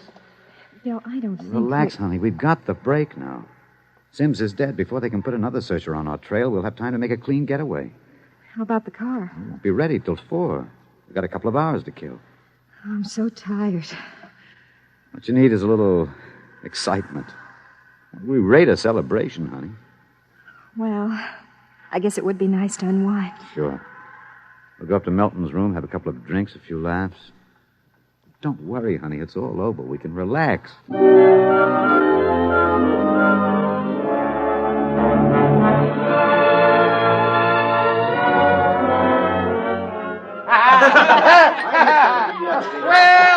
Well, Kitty. Well, we thought we'd join you, Mr. Melton. Great. Call me Joe. Gloria, yank another cork. We got company. Way ahead of you. Here you are, kid. You kids ready to drink? That was a pretty messy business, but it's all over now, huh? Yes, it's all over. Time to unlax. Grab a glass, honey. Thank you. Hey, quiet, everybody. Quiet. How about a toast to our guests? Well, sure. How about it, huh? Okay. All right. To a very beautiful lady. Lovely enough for the movies. Thank you. Oh, I'm not kidding. That's why I came over to you in the first place. I might even give you a test. Oh, I mean it, honey. You're pretty nice. I could make you a movie star. And take me to Hollywood? At least it'd get us out of Mexico. You're not serious. Well, sure I am. Gloria, how about a refill? Yeah, coming up. That sounds wonderful, doesn't it, Bill? Los Angeles is a pretty crowded city, isn't Crowded? Hey, wait till you see the sunset buzz. Well, you don't really think I could be an actress, do you? You don't have to cheer me up anymore. I'm feeling wonderful now. No, I'm serious. Really? Well, what kind of a film do you think my wife would be good for? Well, I want to do a suspense story. Sort of a war story, you know. Gloria, pour Mr. Travis another glass. A story about a man and a wife. You live in a little house. I'm just ad-libbing this, you understand? Sure. Go on. There's a war on, see? A terrible war, you see. And they live in the year, 2155. Bill. Now, here's the gimmick. They escape into the past, and they kill a man who follows them to bring them back. Gloria, honeypot, get Mr. Travis another glass. He dropped his. Well, sir, this couple takes refuge with a group of movie people. Safety in numbers, they figure. Bill. But the story goes on. This couple is terribly important for a new bomb. Let's call it the leprosy bomb. So the searchers figure out a way that they can get them alone in a hotel room. Shove a chair under the door now, Max. Yes, sir. You see, the searchers may work alone, or in groups of 8, so that if one of them's killed, the rest carry on. Don't you think that'd make a wonderful picture, huh, Susan? Don't you, Bill? Get up when you get us, Melton. Stand still. Look out! Put that gun down, Travis. Mr. Travis. Mr. Travis. Who is it? The manager. Your car is all ready. Shall I... Grab him! Let go of me. Let go! Let's not make things worse, Mr. Travis. Let me in. What were those shots? Let me in. The manager, he heard the shots. Let's get going. Let go of me. Let me in there. Let me in. He'll break down the door in a minute. Max, get ready to travel. Get a chair. Take a good look, Mr. Travis. Take a good look at 1955. You won't be seeing it anymore. Bill! Throw the switch! All right. Break it down. Who shot that? Where are they? I was at the door. I heard them inside. They're gone. The windows. No, the iron bars are undisturbed. What happened to them? They just disappeared, all of them. Senor, I think you had better send for the police and the holy water. Later. They just disappeared.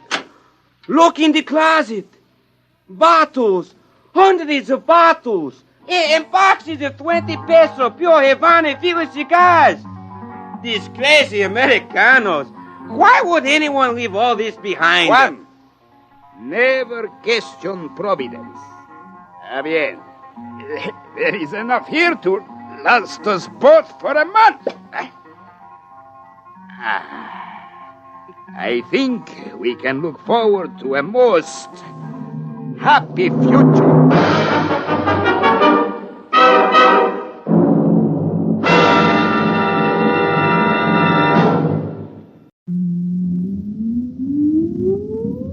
Countdown for blast off. X minus 5, 4, 3, 2, X minus 1, fire.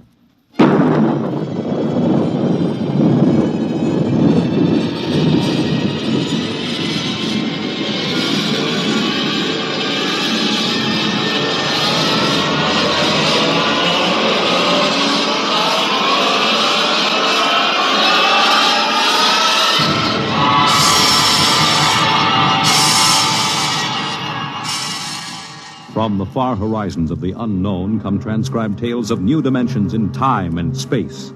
These are stories of the future, adventures in which you'll live in 1,000,000 could-be years on 1,000 maybe worlds. The National Broadcasting Company, in cooperation with Street and Smith, publishers of astounding science fiction, presents X minus 1.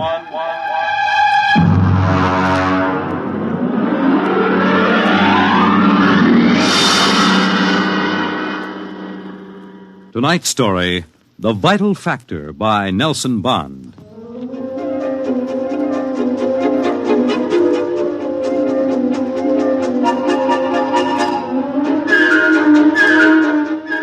I doubt that anywhere on Earth there's a man or woman or a child who doesn't know the name Wayne Crowder. I doubt whether there's a human being who hasn't at one time or another used one of the Crowder products. The can opener or the razor blade or the patented tooth powder dispenser or the Crowder improved slideless fastener. In the magazines which write about men of business, Crowder was described as a man of ice and stone and ink and steel. No warmth to his blood. And a heart to pump, not feel human emotion. And he built a battery of buttons into his desk so that when he wanted something, all he ever had to do was press a button. And like genies springing out of the bottle, the proper personnel would come running. Yes, Mr. Crowder. Get me my engineers. Yes, sir. Right away, Mr. Crowder.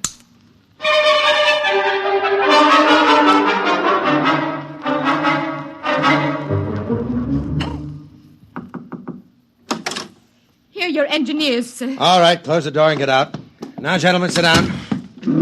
Gentlemen, I want you to build me a spaceship. A spaceship, sir? That's right. I've decided that I am going to be the man who gives space flight to mankind. Any questions? Sir, we can design such a ship. That part isn't too hard. Yes? But we've no way of providing the motor to power such a ship. When the ship's ready to fly, there'll be a motor. Sir, I don't like to contradict you, but you can't go ahead of the total technology of a historical period. It's like asking somebody in 1600 to build the internal combustion engine. You see, scientists have been searching for a motive power for spaceships for decades now without success.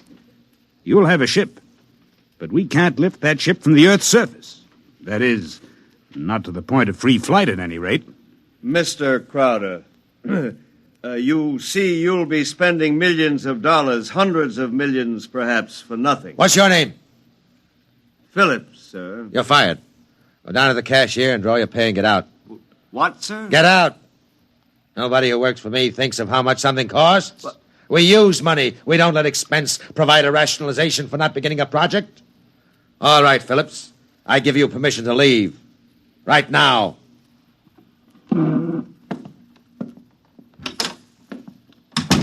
Any other comments? The ship will be built, of course, Mr. Crowder. The fact still remains, we can't power it. You design the ship, I'll find the motor for you. Where, sir? I don't know. But somewhere in the world there's a man who does know the secret. I want that motor, and I'll root out the man who has the theory which will let us build it. How quickly do you want this done, sir? Yesterday. Yes, sir. Is there anything you need?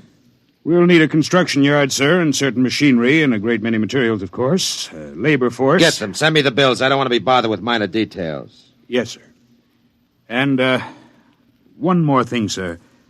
Phillips. Yes? We need him, sir. He's a top man on electronics. He's a vital cog in our team. I don't want Phillips working for me. That's clear, I hope. Who else in the country knows what he does? No one in this country, sir. There's a man in India, though. Get him. We've tried before, Mr. Crowder. He's working on an important project in his country. I'm not concerned with details. Get that man, pay him what he wants, but get him. Sir, you don't understand. If this man quits his job, that whole project will collapse. It means the welfare of many people, millions of people in his country. He has a high sense of patriotism. Buy that sense of patriotism. That's all. I don't want to see any of you again until you have a report of work in progress. Yes, sir.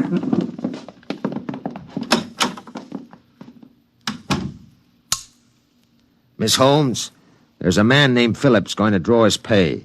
I want 2 company policemen to meet him at the cashier's office and escort him from there directly off the premises, and I want them to be emphatic about it. Yes, Mr. Crowder.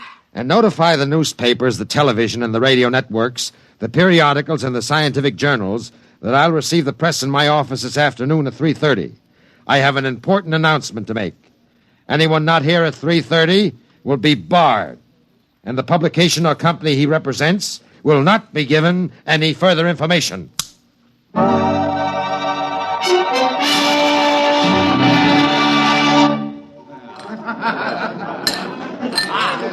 Gentlemen, you can finish your drinks later. Gentlemen of the press, and ladies, it's my pleasure to be able to tell you that I'm in the process of constructing a spaceship. Any questions? Did you say spaceship? That's right. That's what I thought you said. I knew the drinks weren't that strong. Mr. Crowder, is this spaceship under construction now? It is. You solved the problem of motive force, then? No, sir. Well, what sort of... You mean you have no means of propulsion for this spaceship? That problem is not solved as yet. Oh! It will be! That's why I called you in this afternoon. I want you to announce that I have $100,000 in cash, waiting for the man or woman who first brings me the basic idea for such a motor. I'll supply all equipment for research and construction, and I'll see that the rights of the inventor are protected and more than adequate royalties will be paid him or her. That's all I have to say now. Mr. Crowder, one more question, please. Yes? You have a name for this spaceship yet? No, not yet. Well, then let me suggest one. Yes? Crowder's Folly. Quiet! All of you, quiet! What is your paper? The Daily Times, sir. Miss Holmes, inform the company police that under no circumstances is any representative of the Daily Times ever to be allowed on company property again. Strike that paper from the list of those to be invited to future conferences.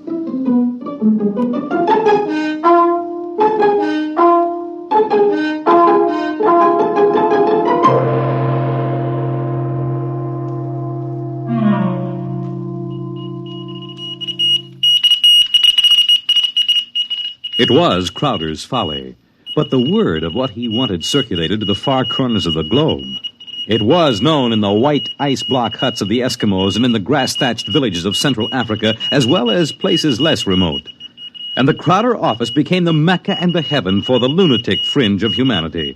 Their blueprints and scale models clogged its corridors. I told you I don't want these people in my office till they're screened.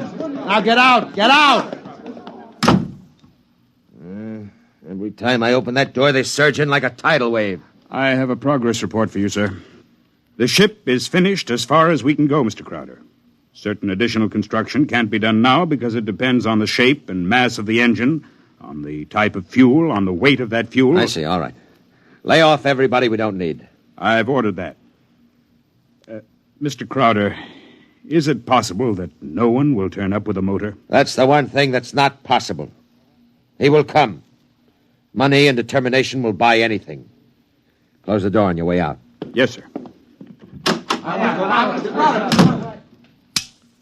Miss Holmes, order the proper department to put a name on the forward end of the ship.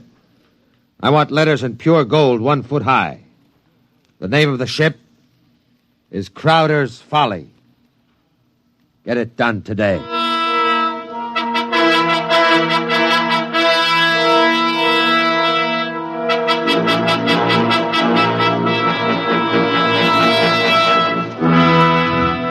The sun came up in the morning, and the sun set at night, glinting rose on the silver sheen of the hollow ship's skin as it lay in the yard. The golden letters on the prows spelled out the fury of Crowder for the world to see. A staff of 50 were employed as time went on in taking rust preventative measures to ensure the ship's well-being. The staff of 50 worked in 3 shifts around the clock, armed with oil cans and grease cans and other containers and sprayers of preservatives. In a year, the first experiment seemed ready to bear fruit, and a test was held. The atomic fission motor.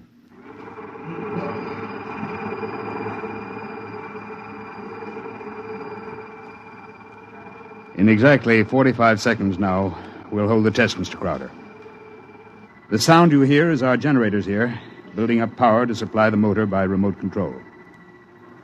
If this needle goes round to the part of the dial marked in red, there'll be an explosion. Are there any questions, sir? Proceed with the tests.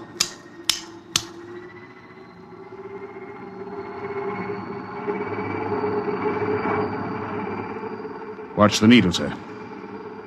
8,000, 8,500, 9,000, 10, 11, 12, 15. That's an overload now, sir. 18, 20. I don't know how much more it can... What happened? Your generator blew out. What kind of incompetency? I beg your pardon, sir. The motor blew up. What are you talking about? I would have heard...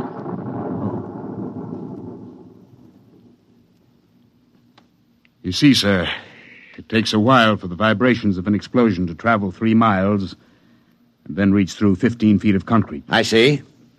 Well, there are other experiments in progress. Let me know when they're ready for testing. Yes, sir.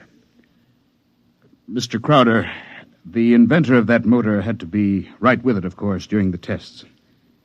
He had a family. The fool knew what he was doing. He understood the danger.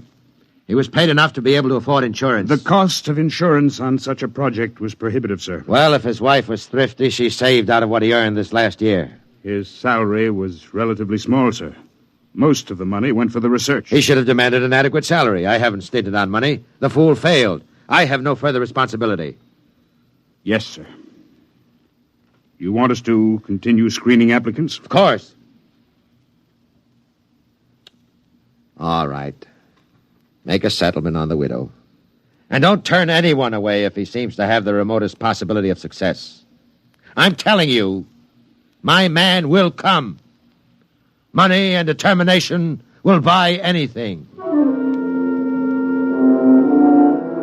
And strangely enough, Crowder was right. Because one day there came to his office a stranger, a small man. He looked even smaller in that tremendous room.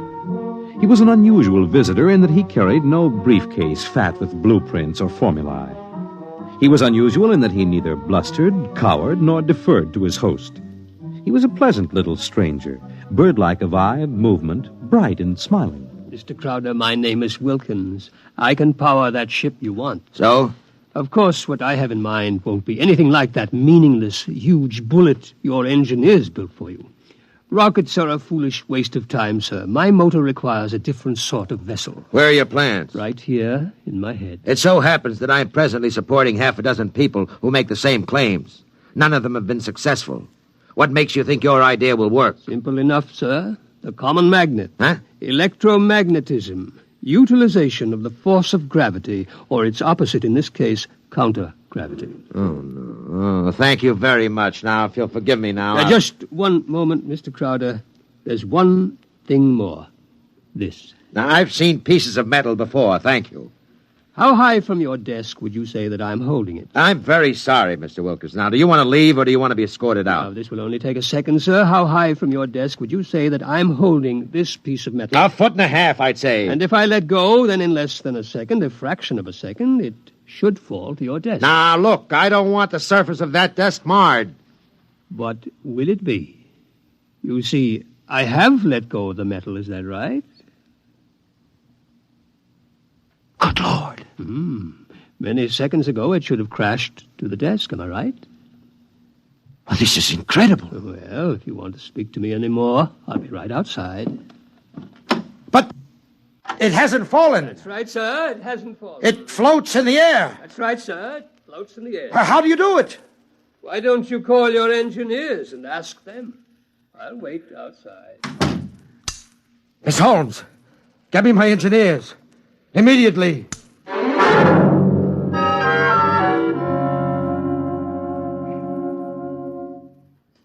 All right, Mr. Wilkins, you're quite right. The piece of metal is apparently counter-gravity, and my engineers can give me no explanation. Thank you, sir. Now, what do you want? For my services? Yes. You've already set the price. To build a pilot model based on this sample, no great expenditure, 100th of the cost of your behemoth sitting out there in your building yard. 3 other things. a workshop, expert mechanical assistance, and an answer to one question. What is your question? Why do you want so much to build this ship? Frankly, because I love power. Because I'm ambitious. I want to be the first to conquer space, because if I can do it, it'll make me greater, richer, stronger than any man has ever been. I want to be the master, not only of one world, but of worlds. That's an honest answer. But is it the only one? You see those letters in gold on the prow of my ship? Crowder's Folly, that's what they named it. That's what they think of me. I want to cram those words down their petty little throats and let them eat mud. That's another answer. And that's all? That is as far as your thinking goes? What other answer is there to your question? There's my own answer. I want to leave this planet and go elsewhere, to Mars, perhaps, because there are strange wonders yet to be found. Because there will be scarlet sunsets over barren wastes. And in the star-strewn night, the thin, cold air of a dying world stirring in restless sighs across the valleys of the dry canals. Well, you may laugh out loud if you wish, Mr. Crowder. I would prefer that to the peculiar repressed smile you're now exhibiting. You're a very lucky man, Mr. Wilkins, in that you have scientific talent, because your talents as a poet are inferior and very sentimental. All right, you're a sentimentalist, and I'm a man of action. No matter. We can work together, you and I. Your workshop will be ready by morning.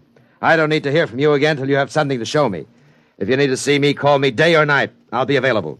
But don't bother me with details, because I probably won't understand what you're talking about anyhow. If you need money or materials or personnel, just tell my engineers. You'll get it, or I'll know the reason why. Now, that's all. Thank you, sir.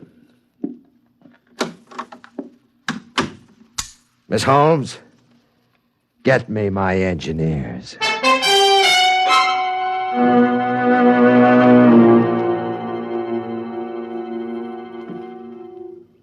Yes, Mr. Crowder? We have 50 men working on preserving that useless hulk out there in the construction yards. Lay them off. The ship will deteriorate if we do that, sir. Let it rot. Lay them off. Yes, sir. How many other employees are still working for us on the project? About 3,000, sir, including the people working on experimental motors. Get rid of them. Sir? Get rid of them. Mr. Crowder, I never thought you'd drop this project. You were so adamant I'm not dropping anything but deadwood. You saw what Wilkins had to offer. He's my man. And the rest is junk and nonsense. Mr. Crowder, he might fail. We ought to have a minimum of protection against... I say he won't fail. I know the goods when I see it. The rest is nonsense. Several of the experimenters were making much greater progress than I thought was possible. There are great opportunities there. I'm not interested. Not only in the field of spaceships, sir. One man has a motor no bigger than a football, which will drive an automobile 24 hours on 4 cents worth of fuel. It's almost finished, sir. Not interested. It will be of great benefit to mankind, sir. Your name will go down... My name will go down in history for this spaceship. The profits in such a motor, sir... I have more money now than I even know how to count. And when I make my space flight, I'll have more than that.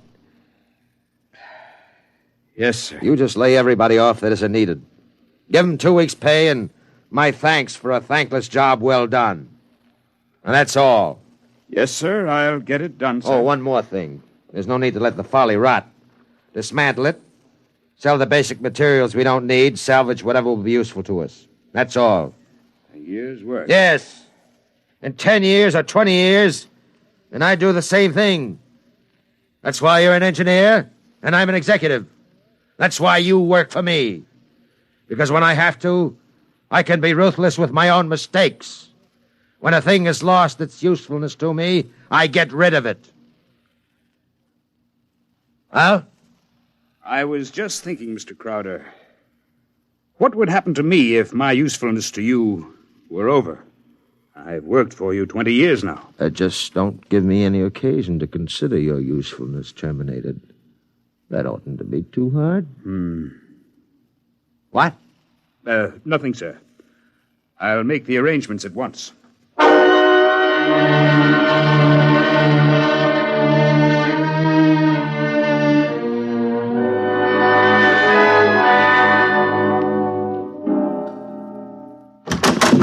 Who are you? What do you want? I tried to stop him, sir. Well, speak up, man. My name is Jarvis Ustuli. I'm an electronics expert. Oh, yes, I remember. You're the Indian. Come in. Do you want me, sir? I can never... Never mind, Miss Holmes. Just stay outside. Close the door behind you. Sit down, Vujustli. Thank you, no. I want to give you a gift before I leave. Oh? You leaving? I thought we still needed you. I resigned. Sorry to hear that. I'm told you're a good man. I want you to understand what's behind this gift. Huh? I was working on a power project in my country which would have meant a tremendous rise in the standard of living for millions of my people. I was unable to resist the money you offered. Well, had you resisted, even more money would have been forthcoming. I placed no limit on your worth to me. I understand. But you see, I did not come without a sense of guilt, because there was no one in my country who could take my place. I would assume that. And now I discover that what I did was for nothing. The spaceship on which I worked is being dismantled. That's right. So I have been corrupted by you at a whim. I think you have too much power, sir. I think you use your power for evil, selfish purposes. Selfish, yes. Evil, no. Only sentimentality is evil. I think otherwise. And so, in order that you shall not corrupt anyone else, I have this gift for you. Here you are, sir. And just one more shot for good measure to make sure you're really dead. Good.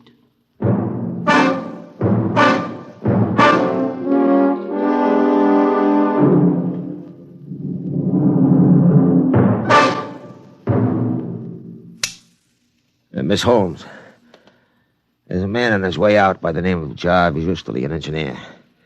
He's not to be molested. He probably won't stop at the cashier, so I want a check for 6 months' salary in advance mailed to his home address. The man showed a certain quality of ruthlessness which is deserving of recognition. Oh, and have the chief of the company police bring me a new bulletproof vest. This one seems to have been dented in a couple of places.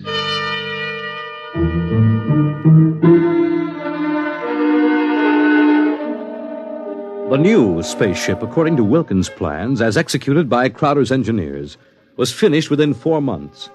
It was small, it was shaped like a disc. It gleamed brightly even in the smoky haze of an October sunset. Inside, Crowder and Mr. Wilkins, in a small cubicle at the heart of the machine, sat surrounded by many instruments of a complicated nature. Outside, huge crowds gathered to witness the test. They stirred and murmured, waiting restlessly, as inside the control room of the craft, Wilkins installed the final secret part he had not revealed to those who built his driving apparatus.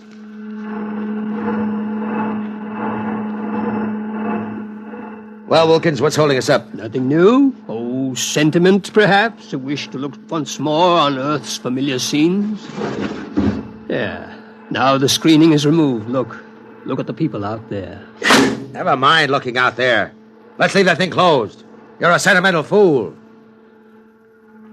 Or are you afraid?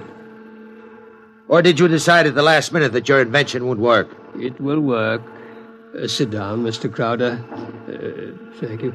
Do me a favor. When I press this button, will you please press the button on the arm of the chair in which you're seated? I'll tell you when. Turn on your motor. I want to hear its roar and feel its tug as we cut loose from Earth's gravity and fly outward into space. That might be a moment in which I'd share your sentimentality. Press your button now, sir. Thank you. Yeah. Wilkins, I'm beginning to distrust you. If this is all a hoax, when are we going to take off? You said at 5 sharp, and it's 2 minutes after 5 now. Well, do we move or don't we? Mr. Crowder, we're already moving. The button you pushed was to nullify the effects of acceleration. If you don't mind, sir, I'd like to open the screen again. Now, if you care to look, see for yourself. Wilkins, we're in space. Look down at the Earth. How far we've come. Why, it's no bigger than a toy balloon. No, a dime. No, a firefly. Man, Wilkins, you've done it. Yes, I swore to be the first man to conquer space, and I've done it. It's a triumph of power and ambition. And sentiment. Blast sentiment. Your maudlin dreaming would have died unborn except for me. I made this possible, Wilkins. Don't you ever forget that. My capital, my forcefulness, my will. Look out there. Space. Stars that never were seen from Earth. This is only the beginning. We'll build a larger model, one great enough to hold 100 men, 1,000, and cargo besides. Whoever wants to leave Earth this moment must come to me. I am the master of the planets.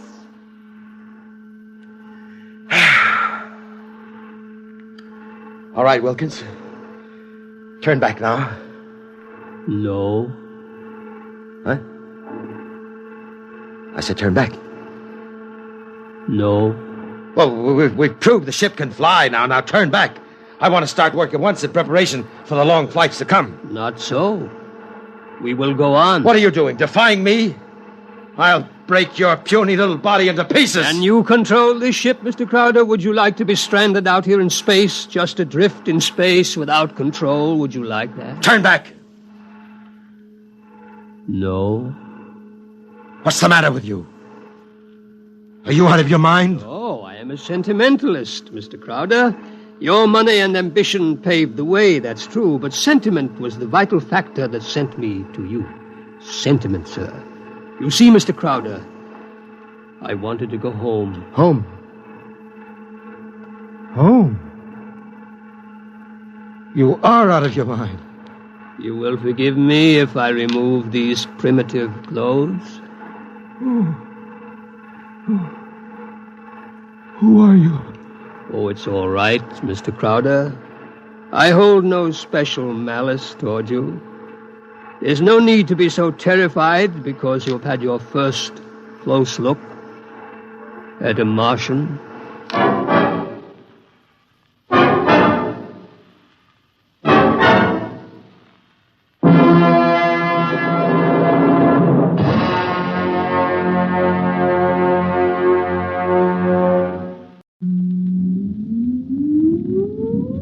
Countdown for blast off.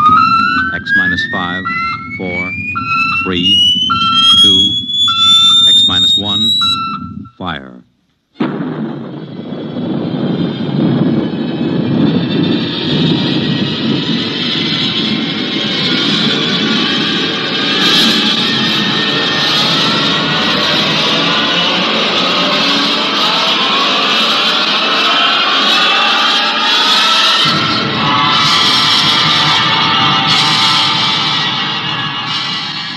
From the far horizons of the unknown come transcribed tales of new dimensions in time and space.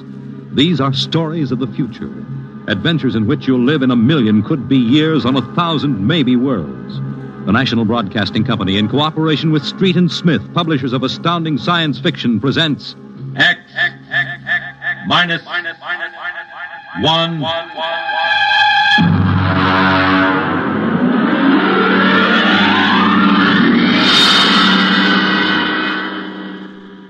Tonight's story, 0 Hour, by Ray Bradbury.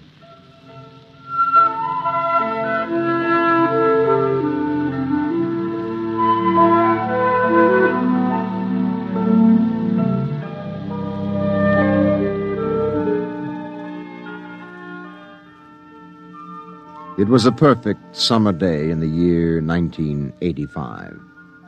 Sunlight illumined the suburbs, and the town drowsed on a tide of warm, sunlit air. On the lawns, the children played. And in the homes, busy mothers prepared for the evening arrival of their husbands.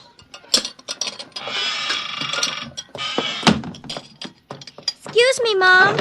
Good heavens, Mink. What's all the excitement? We're playing a game, Mommy, the most exciting game ever. What are you doing in that cabinet? I need some tools from Daddy's kit. Your father may not I'll want... take good care of them, Mom, I promise. Very well, dear. Don't lose anything.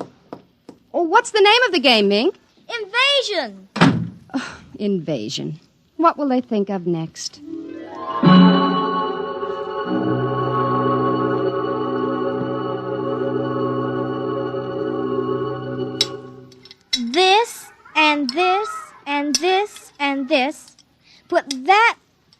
over there and bring that over here.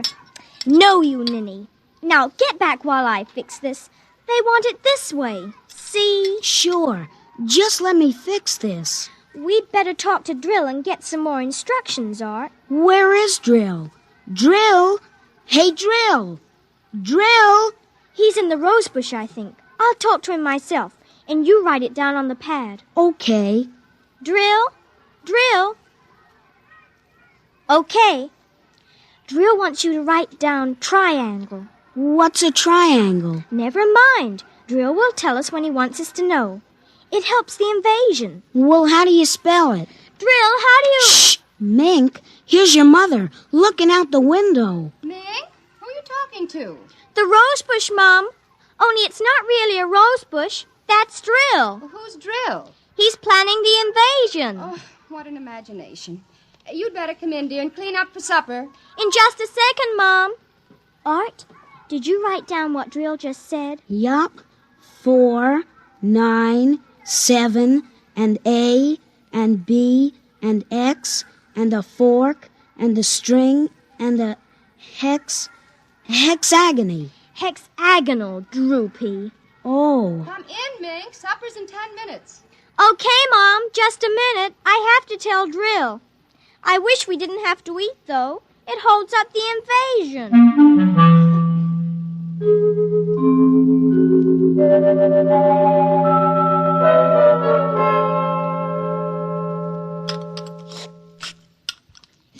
Mink, for heaven's sake, slow down. You'll choke on that soup. I can't, Mom. It's a matter of life and death. What's a matter of life and death? The invasion. What invasion is that? Oh, just some silly game the children have been playing. Well, whatever it is, Mink, it'll wait until you've finished your supper, I'm sure. But Drill is waiting for me, Daddy. Oh, who's Drill? New boy in the neighborhood? He's new, all right, only you can't see him. Not yet. He hasn't come through yet. What do you mean you can't see him? He lives in a rose bush in our backyard. Oh. Imagination, Henry. Mm-hmm. Well, while you're at it, tell me more about this new game. It's Martians invading Earth, Dad. What? Well, not exactly Martians, Dad. They're from, I don't know, from up. And from the inside of that little head of yours. You're laughing. Drill said you would. You'll kill Drill and everybody. Well, I didn't know you could kill a Martian. Not really a Martian, Mum. Maybe he's from Jupiter. Or Venus, even. Imagine. They couldn't figure out a way to attack the Earth. So the kids are helping the Martians. Oh, pretty slick, those Martians, using the kids for a fifth column, eh, Mary? Drill says after the invasion, we can stay up as late as we want. No more baths either. Oh, is that so? And we can watch all the grown-up televisor shows. Well, I don't wonder this invasion has caught on among the kids. Some of the kids are giving us trouble, like Dale Britz and Petey Jarrick. They're growing up, so they won't believe in the invasion. They make fun. Worse than parents, even. I hate them worst. We'll kill them first. I hope you're saving your father and me for last. Drill says you're dangerous. Know why? Why? 'Cause you don't believe the Martians ought to let us kids run the world. But I think they'll let me keep you because I'm helping so much. I'll talk to Drill. Maybe we won't have to kill you. Mary, I think this nonsense has gone far enough. Can I go out now, please? Run along, dear.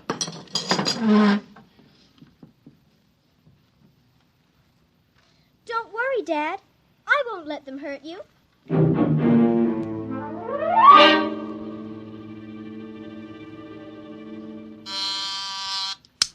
Televisor. Oh, would you please connect me with Mrs. Helen Rogerson on Channel 72Z, Pittsburgh, Pennsylvania. What is your channel, please? 817X, New Rochelle, New York. Thank you.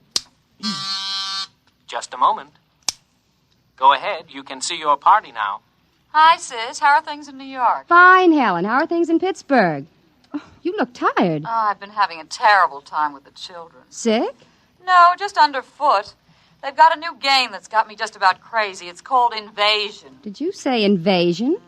Isn't that strange? My Mink is playing it, too. My boy Tim is all involved with some imaginary fellow named Drill who's running the invasion. Must be a new password. Mink likes him, too. How do you suppose these games start? My backyard looks like a scrap drive. They've got every conceivable kind of mechanical gadget out there. I talked to Josephine Schiller in Boston, and she says her kids are wild about it, too. It's sweeping the country. I can't understand it.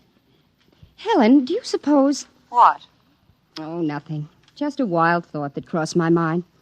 Oh, say, the reason I called is that black and white cake recipe.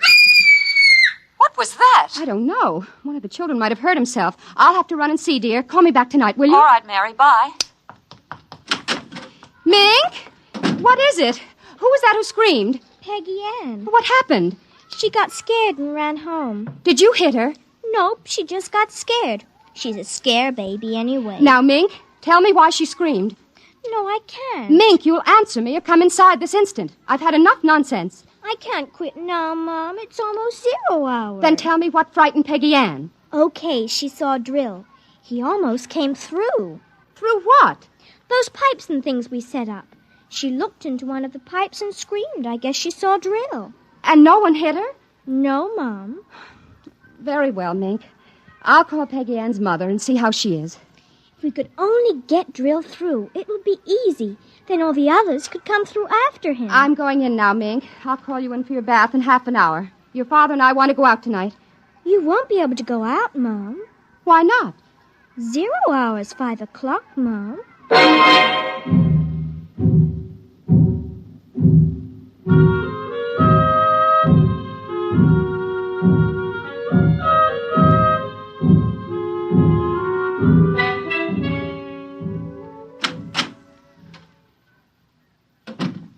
Hello, dear. Oh, you're home early, Henry. Mm-hmm.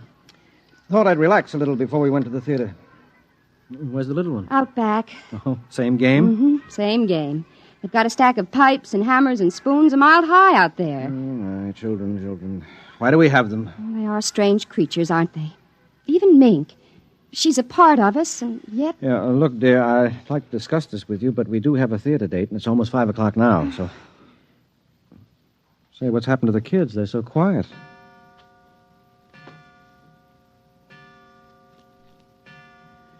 Well, when children are quiet, you know there's some mischief.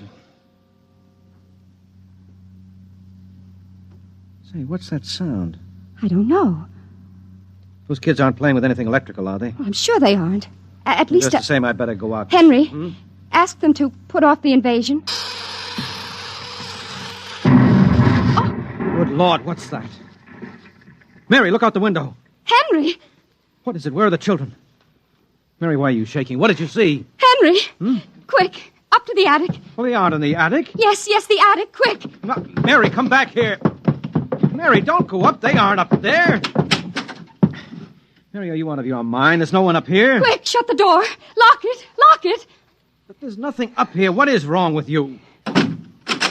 Now, Mary, come to your senses. Henry, we've got to stay here and hide. What are you talking about? I saw it through the window.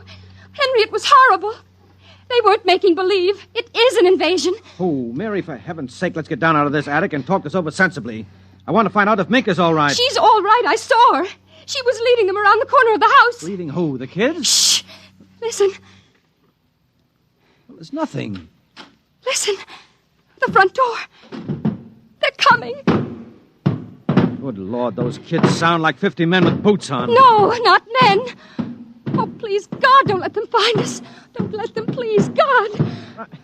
I don't understand this. Who's there? Don't shout, they'll hear. Who's down there? I demand that you answer me. Oh, they're coming. The whole house is shaking. Who's there? Hush, please be quiet. They might go away. Henry. Mom? Dad? Are you in the attic? Henry, listen. That's Mink. It's Mink. We've got to save her. Henry, don't you understand? She's leading them. What? She's leading them. She's on their side, Henry. Oh, please, God, forgive them. The children on their side? She told us, but we wouldn't believe her. Shh, listen. They're coming up. Oh, God. Mom? Dad? We know you're in there. I guess you better melt the lock drill. Henry, the lock. It's melting. The door. Oh, dear God. Mom, Dad? Oh, I see you now. Peekaboo! Ah!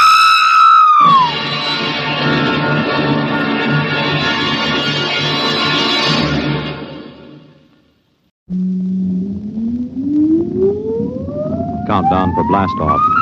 X minus 5, 4, 3, 2, X minus 1, fire.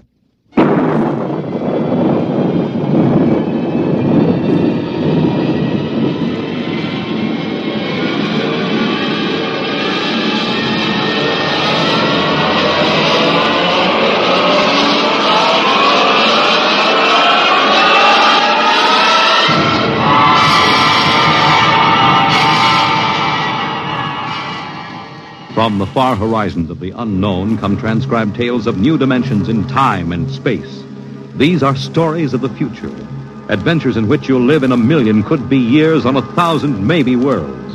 The National Broadcasting Company, in cooperation with Street and Smith, publishers of astounding science fiction, presents X minus 1.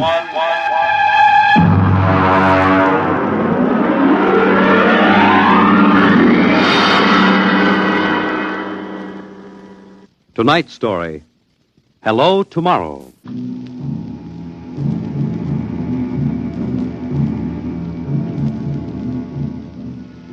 After the third atomic war, when the Earth was a mass of red radioactive dust, a handful of men and women went deep underground in the struggle for survival. A new civilization was built deep underground, a civilization which must keep a ceaseless vigil against the deadly gamma rays which filter down through the Earth. A civilization where the prime consideration is the genetic survival of the race. It is to this civilization in the year of our Lord 4195 that we take you now.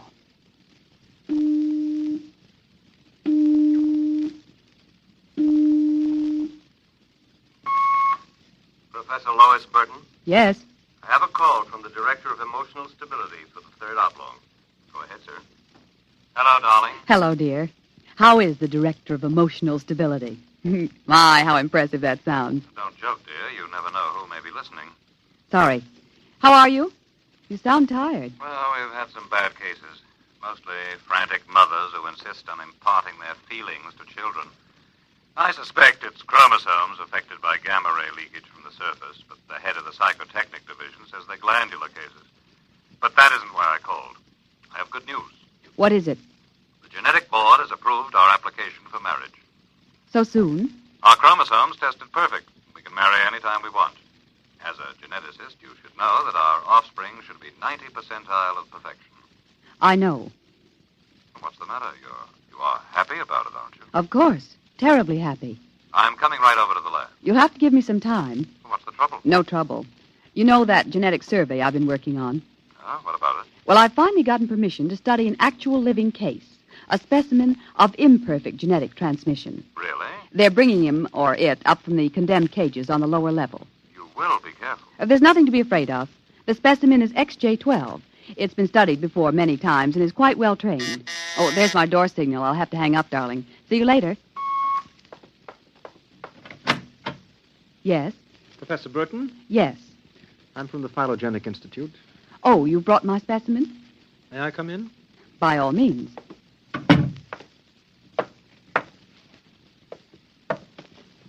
Oh, how... Horrible? It all depends on your viewpoint. I happen to have a twisted leg. My parents were genetically unsound. But then you... Yes, I am specimen XJ12. I see. I hope you aren't shocked. No stable person permits feelings to enter into his work. I will admit to surprise. I was expecting something a little more abnormal. Well, I tried to be as abnormal as possible. It pays off. The Phylogenetic Institute allows me out of the genetic cages ever so often so I can breathe the pure air of the upper levels and mingle with the genetically perfect. You seem quite well educated. I spent the first years of my life here in the upper levels. How is that possible? As a small child, my mother concealed me from the director of heredity. My mother actually, dreadful word, loved me.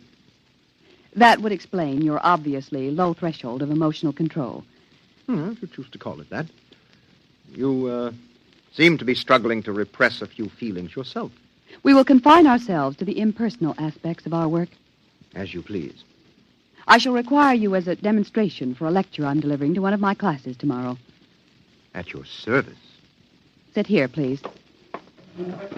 Grip these electrodes tightly. I'm going to calibrate your electrochemical tension. I'm quite familiar with the procedure. I realize that as an imperfect, I am expendable, but I should hate to be electrocuted. The charge is not lethal. Plus 15 surface tension. You know, you have beautiful hair. Plus 12 at a depth of 4 centimeters. My hair meets minimal requirements for the genetic code. And lovely blue eyes. Crystal clear. Plus 10 at 7 centimeters. Pretty. A perfect woman. Lovely expressive hands.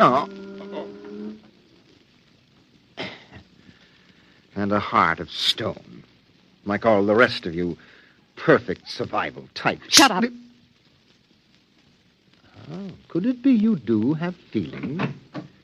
I seem to sense an air of emotional tension. It's nothing, dear. This is the specimen. You, specimen. Tell this dolt who I am, Lois. This is the Director of Emotional Stability for the Third Oblong. You will address him as Mr. Director. Mr. Director. This creature seems quite impertinent. He's only a specimen, darling. Well, use him and ship him back to the cages. He's probably radioactive.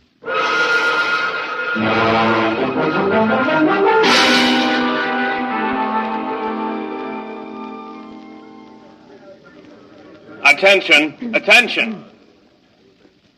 The next demonstration will be conducted by Professor Lois Burton of the Institute of Genetics. Her topic, the probability of radioactive damage in the chromosome heredity of imperfect non-survival types. Professor Burton.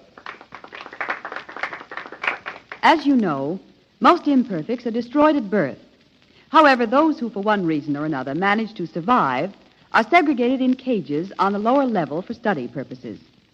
The specimen we have today has been trained to tell in his own words about the factors in his upbringing.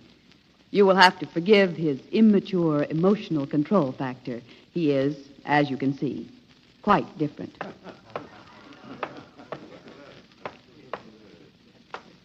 Specimen XJ12. You will proceed, please. Thank you. My mother was a psychotechnician in the Fifth Oblong. My father was an historian specializing in the records of pre-atomic surface culture. In the earthquake of 2170, apparently some hard radiation filtered down through the tunnels and penetrated the Fifth Oblong.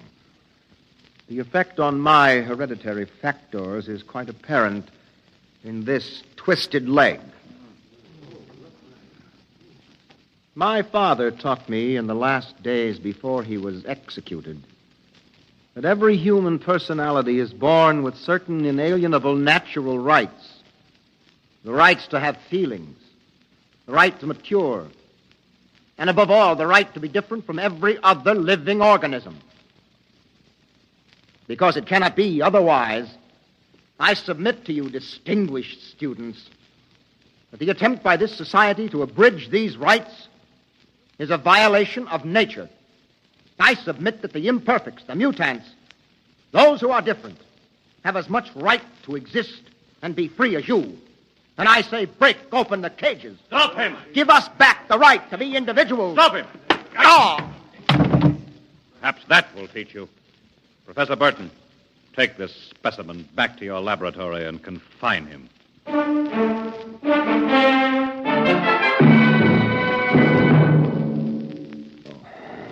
Hold still while I bandage your head. Oh. You'll be all right. I suppose you detest me for getting you into trouble. I don't detest you. What? I don't know why, but as you spoke, something began to stir in me. Tell me what you feel. If I moved you, then I must have moved the others, some of them at least. For some reason, I took pride in what you were doing, seeing you stand up against them. Why do you look at me like that? I can't help it. I wish you wouldn't. You're only an imperfect, you know. Please. My name is Oren. Please. Say it. Oren. Oren. Again. Oren. Lois. Orin. Lois. How touching. Walter. I've been listening for some time. Walter, how could you? In my capacity as Director of Emotional Stability, it is my duty. What are you going to do? Specimen XJ12 will be disposed of quite systematically by the state. For the good of the state, for the good of the genetic code, and in the name of emotional stability.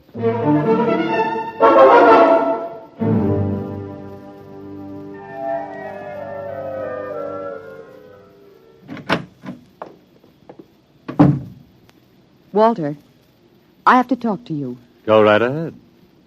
Walter, you mustn't destroy him. The specimen? Why not? He's emotionally unstable.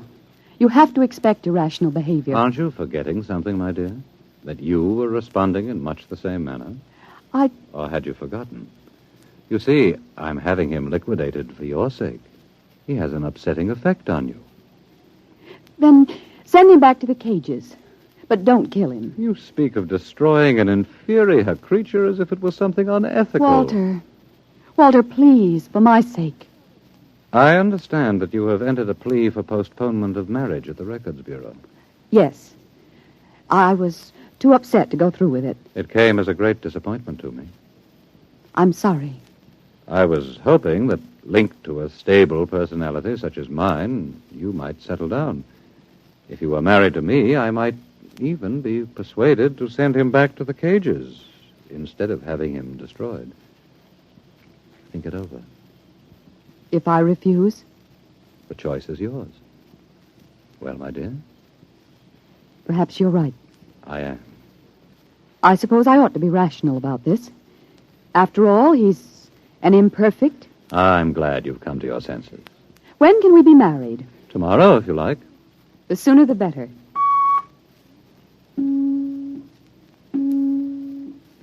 Let me talk to the custodian, please.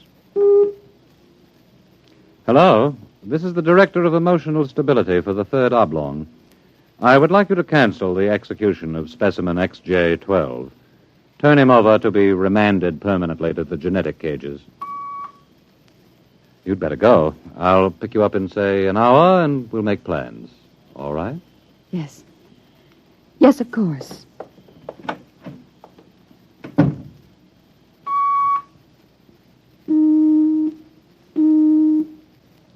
Hello. This is the Director of Emotional Stability again. I want you to cancel that last order. Proceed with the execution, but under conditions of absolute secrecy. No, don't use the lethal chamber. Take him through the upper level to the tunnels. Yes. Yes, I'll issue a pass for the radiation checkpoint.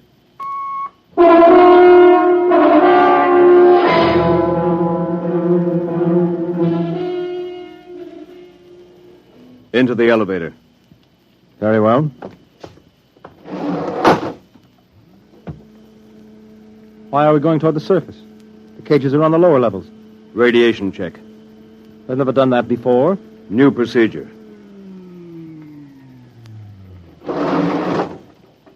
Walk.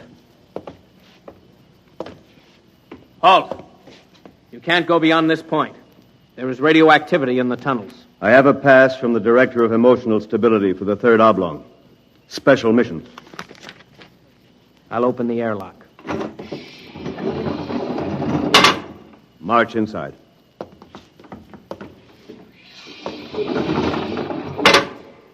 Turn around.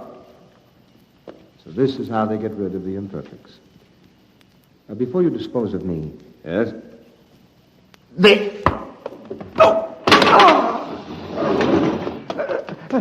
Help! Security! Security! What is it? What's happened? The prisoner struck me. He escaped into the tunnels. He won't last long. Can you go after him? I could send a robot, but it isn't worth the trouble. There's no way back from the tunnels except through here. The only other direction he can go is toward the surface. And the closer he gets, the hotter the radiation. No, I think you can consider your prisoner officially dead.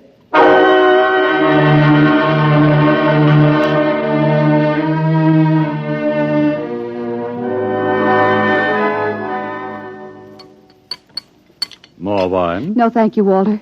You look very beautiful, my dear. Very beautiful. Thank you. The wedding will be a small affair. The director of endocrine control, the chief of the security guard. Walter. Yes? Was he returned to the cages? Oh, now, why must you spoil it? Was he, Walter? Well, as a matter of fact, there was a little difficulty. Difficulty? Yes, you see, XJ-12 escaped. How? Where? He struck a guard and ran off into the tunnels. The tunnels? But that's sure death. He's free to return any time he chooses. Now, don't become upset, darling. You planned it, didn't you, Walter? Stability, darling, stability. Stability, stability. Here's what I think of stability.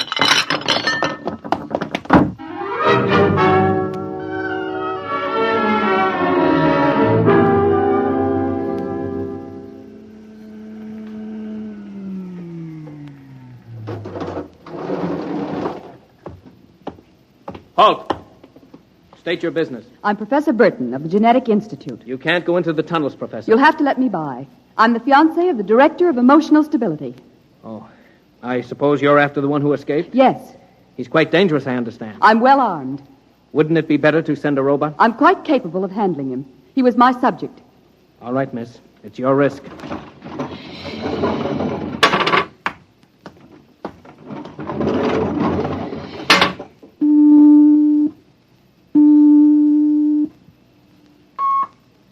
Checkpoint. This is the Director of Emotional Stability. Yes, sir. If Professor Burton tries to pass the checkpoint, I want her taken into custody. Professor Burton just passed, sir. She You said that... idiot!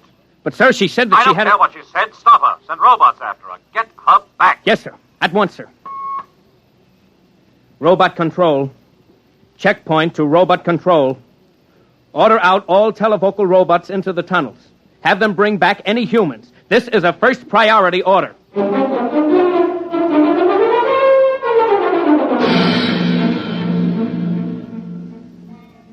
Oren! Oren! Oren! Oren! Oren! Oren! Oren, where are you? Oren! Hello? Oren! It's Lois! This way. Behind the rock. Over here. Oh, darling, darling. Lois, why did you come here? It's suicide. I had to. Oh, darling, are you all right? So far. You've got to turn back. Give yourself up. They'll kill You me. can't stay here. The radiation is +4 at this point. It gets worse as you approach the surface. Lois, darling, go back. What will you do? I'm going ahead. But you can't. I can. I'm going to the surface. It's certain death. Not even the robots can survive it. Well, at least I'll be the first human in 1,100 years to see what the surface of the Earth looks like. Come back with me. No, Lois. Then I'm going with you. Lois. Don't try to stop me, darling. There's nothing to go back to now. Nothing but Walter and emotional stability. You really want to come with me? Yes. You know what it means. I don't care. My mother used to believe there was a life after death. A place called heaven. We'll believe it, too. Oh, no, Lois, I can't let you go. Oren, I love you. See, I know how to say it now. Say it again. Oren, I love you. What is that? It sounds like... Oren, it's a robot patrol. They're looking for us. All right, come on. This way.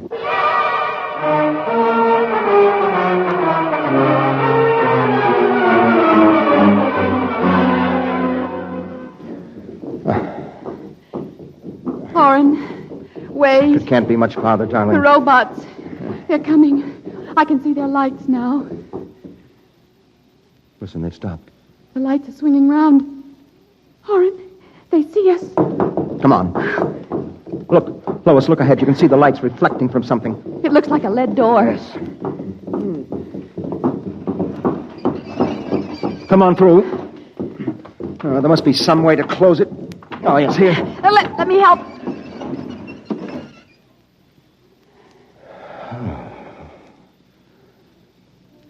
Well, they won't get through that.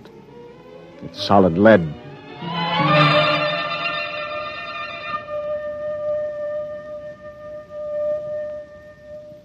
Oren, I feel so strange. Where are we? I don't know. Look, up there. A huge round light. Lois. Yes, Oren. Lois, that's Luna, the moon. We're on the surface. How strange and red everything looks. How it glows. It's the radioactivity. Quiet and peaceful and deadly. Oh, hush, darling, hush. Sit here and rest a while. Put your arm around me. Oren. Oren, I'm afraid. Oren, we're going to die. Don't think about that. Just think about us. Alone. The first humans to stand on the surface of Earth in 1,100 years. That door must have been placed there by the last handful of survivors who went underground after the atomic wars. And those other lights, the small ones, they must be stars. Oren, I'm so tired. Go to sleep, darling. Put your head on my shoulder and sleep. Hold me, Oren. Hold me very close.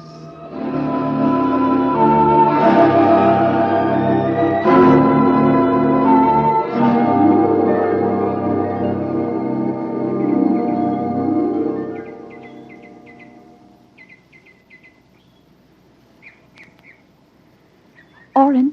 Hmm? Oren, wake up. Hmm? What? Look, it's light. The whole universe is light. Oh, Oren, how beautiful. Look. This must be the heaven my mother talked about. See the plants?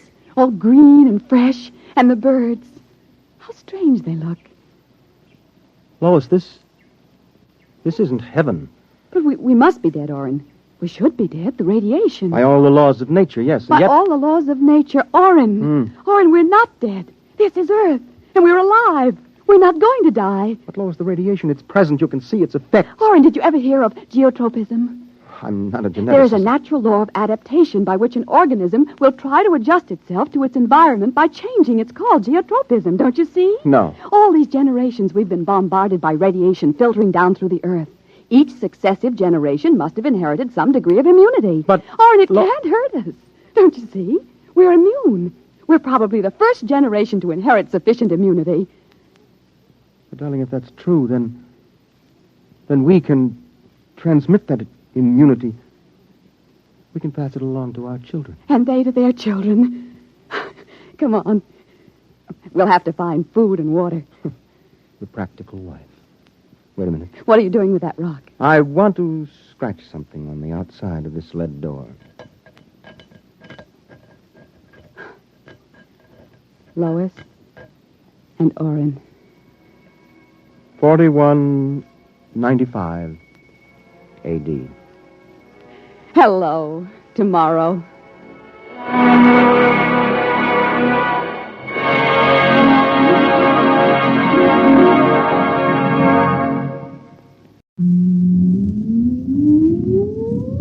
Countdown for blast off. X minus 5, 4, 3, 2, X minus 1, fire.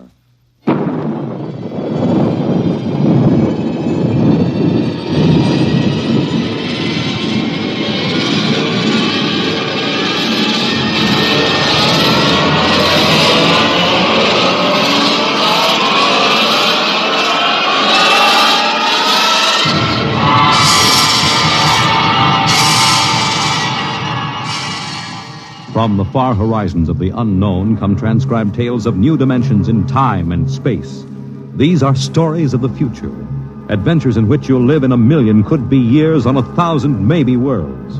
The National Broadcasting Company, in cooperation with Street and Smith, publishers of astounding science fiction, presents X minus 1.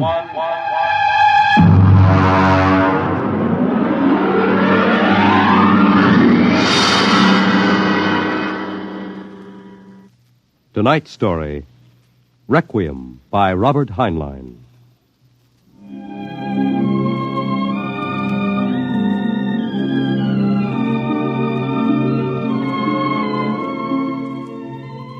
On a high hill in Samoa, there is a grave. Inscribed on the marker are these words. Under the wide and starry sky, dig my grave and let me lie. Gladly did I live and gladly die, and I lay me down with a will. This be the verse you grave for me. Here he lies where he longed to be. Home is the sailor, home from the sea, and the hunter, home from the hill. These lines appear another place, scrawled on a shipping tag from a compressed air container, and pinned to the ground with a knife. It wasn't much of a fair, as fairs go. The trotting races wouldn't be held till 8 o'clock at night. The flags and bunting drooped in the gray afternoon, and the pitchmen seemed discouraged. A large black limousine stood at the side of the road, 32 cylinders purring quietly.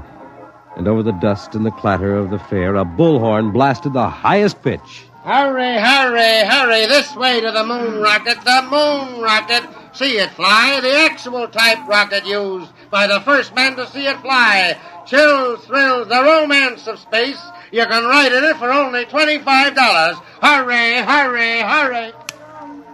Hey, Charlie, have you got that feed tube patched? I welded it. Good for maybe an hour. What a crowd. They wouldn't risk a nickel to see the sun blow up. Oh, Captain, excuse me, Yeah? Captain. Oh, yes, sir. 50 cents to inspect the rocket. One? Could you take a passenger this trip? You mean you want to go up? $25. That's right. Yes, sir, right away. Charlie, take the pitch. Step this way, sir. Look out for the feed lines. Oh, yes, I see them. Hey, Doc. Passenger for a checkup. Okay, Mac. Well, is this necessary? Regulations. Take off your coat, open your shirt, roll up your right sleeve. All right. How are things, Mac? Slow. We're not drawing as much as the cooch tent. It'll pick up tonight with the trotters. I'm ready, Doctor. All right, give me your arm. All right, breathe in. Breathe. Breathe. Uh-oh. Sorry, Mac. No go, Doc? Cardiac condition I couldn't certify. I'm sorry. You mean you won't take me up? He's the doctor. Well, I rather expected it. Sorry. Between you and me, we could have used the 25. Excuse me, Captain. Yeah? Could you and your engineer have dinner with me after your flight? Dinner? At my home. My car's over there. That's your car? The limousine? That's right. You serious, Mac? You want Charlie and me for dinner? Of course. Okay. Okay. Don't see why not? Thanks.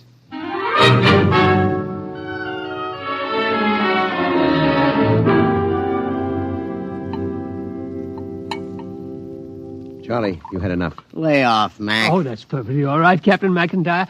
Cigar? Thanks. Light? Yeah, thanks. Yes, it's hard for me to see why any holder of a master's ticket would quit the Earth-Moon run. I didn't like it. Yeah, don't hand us that. It was Rule G washed you out. All right, so I took a few drinks. Tell me, gentlemen, are you satisfied with what you're doing now? Are you kidding? We've been pushing the old junk heap for a year. Half the time, the sheriff has an attachment on the ship for a fuel bill. It stinks. Would it help you to get back to the moon? Well, sure. I could get a short-haul job hopping ore. I kept my nose clean. I might even get back on the run. Would you be open to a business proposition? What is it? You own your own rocket? Barring a couple of liens against it. I want to charter her to take me to the moon. You hear what he said, Mac? He wants us to fly that old heap to the moon. He can't do it. The old boat's worn out. Why don't you charter a regular company ship? Oh, no, I can't do that. The company charter comes up before a congressional committee this year. They have to follow the regulations. You can't pass the physical. Now, if you can afford to hire us, why don't you bribe a couple of company medics? It's been done before. I know, but not for me. I'm D. Harriman. Harriman? You own the company. Hey, what are you giving us? I own a large percentage of the company, but the other directors won't permit me to jeopardize the franchise. You tie that, Mac. A guy with half the money in the world, and he's up a creek. Shut up, Charlie. Why do you want to go to the moon so bad, Mr. Harriman? Well, it's the one thing I've really wanted to do all my life. I'm maybe 50 years older than you. When I was a kid, nobody believed we'd really reached the moon. You've seen rockets all your lives. When I was a boy, they laughed at the idea, but I believed. I wanted the moon then. I used to stand in the backyard and stare at it.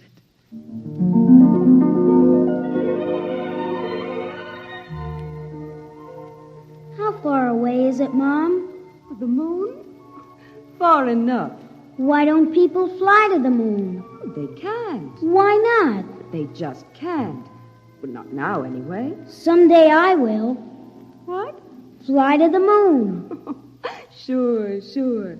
Now, come on, Del. Inside. Way past your bedtime. There wasn't enough money for college, so I worked. Stock boy at the old Ford plant in Detroit, accountant, credit manager for a mail order house, then New York and Wall Street, and then transportation. The monorail line between New York and Chicago, the Atlantic Pressure Tunnel, and then Harriman rockets. Del? Del, I want to talk to you. I'm working, Charlotte. You talk to me now, Del, or you may not get another chance. What is it? Fred Lott was in. You've sold out again. I run the business, Charlotte. Del, I'm fed up with it. Up to here. I married you because I love you. I still love you, but I'm fed up. Now, what is it, Charlotte? We're not young anymore.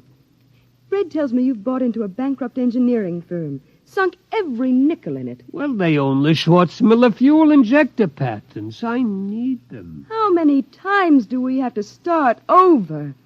I'm tired. I'm not asking for millions. Just a little life for the two of us. I didn't know about the divorce for a month. I lost the papers under a stack of blueprints and stock prospectus. That night I walked through the park, watching the full moon move across the sky. My old friend.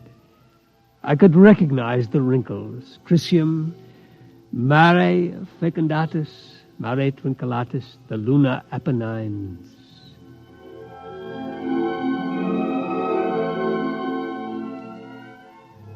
It took 2 fraudulent bankruptcies and an investigation by the Securities and Exchange Commission before we did it. The moon. There were 3 injunctions on the rocket before it blasted off. I was going on the second trip, but my considerate board served a court order on me. You can't go there. Fred, I'll break you if it's the last thing I do. Del, you've got a bad heart. That's no secret. Oh. If you die out there, the whole card house comes down. Now, we've got an equity in this corporation. We're going to see it protected. You've sucked us in on this wild scheme, and now that it paid off, you're going to sit right down here on Earth and see that the dividends come out on time. You're not going to the moon, Del. Forget it. I never went. By the time my lawyers shook off the restraining orders, the first cargo rocket had crashed in the Pacific, and Congress rushed through the Space Precautionary Act.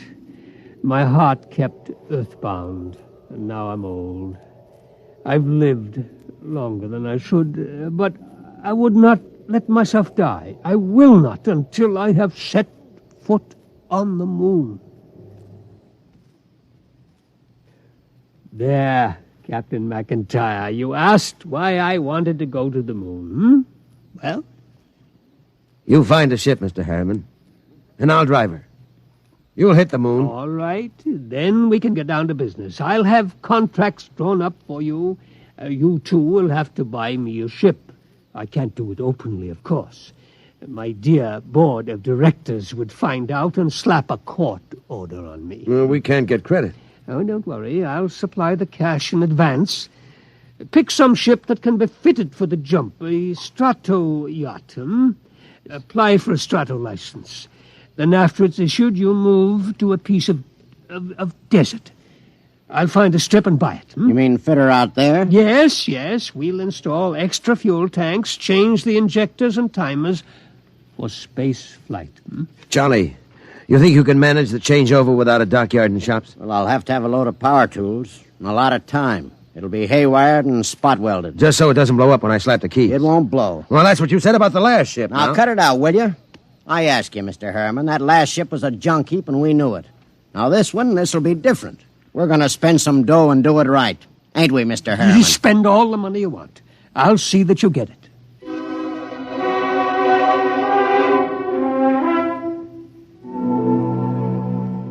132 shares of Apex Holding at 60% of par. Check. 52 preferred of Spaceways Fuel, 50% off par. Check. That's the list.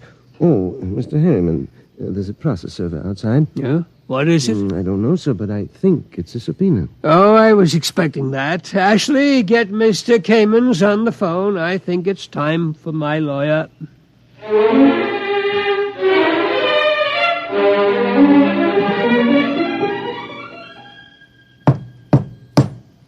May it please your honor, counsel representing Mr. Harriman's relatives contend that his behavior for the past few weeks gives clear indication that a mind brilliant in the world of finance has become senile.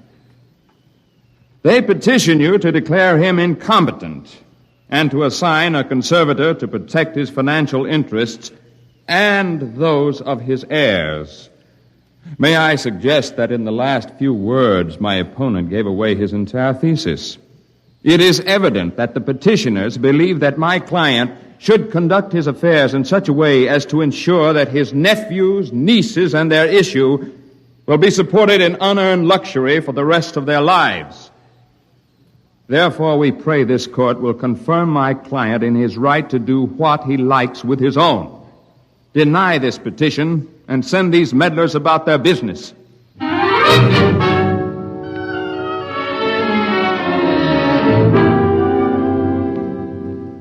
Well, Kamens, It could go either way. He might rule against me? He might. We'll know tomorrow.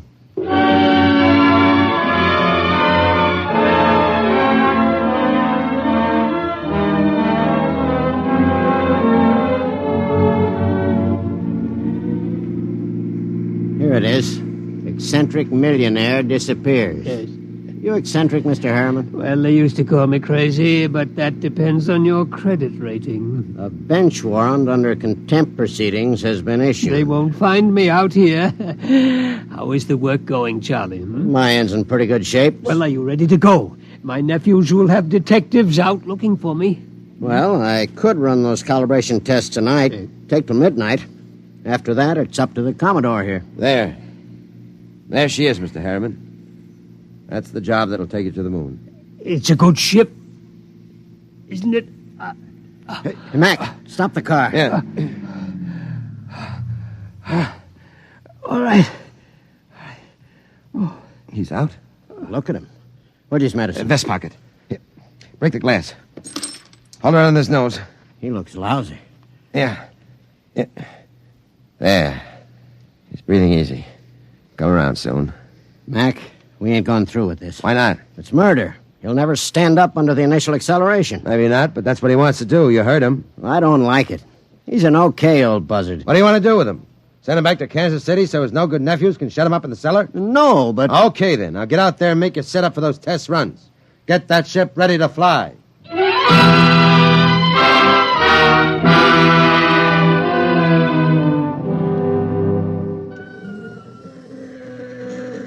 Hey, you. Me? How many other people are there out in this desert? What can I do for you? You James McIntyre? Hey, Mac. What's the matter, Charlie? You McIntyre? Oh. Yeah. I'm the deputy federal marshal in this district. I got a warrant for your arrest. What charge? Conspiracy to violate the Space Precautionary Act. I suppose you're Charles Schwartz. I got one for you, too. Thanks. And a man named Harriman. Got a court order to put seals on your spaceship. We haven't got any spaceship. What's that, a kiddie car? Strato yacht. Yeah? Well, I'll put seals in until a spaceship shows up. Where's Harriman? In the shed. What shed? Oh, my knuckle. That's the one I broke playing football. I'm always hurting that finger. We gotta hurry. Get Papa to the cabin and strap him into his hammock. Right. So long, deputy. Oh, my knuckle.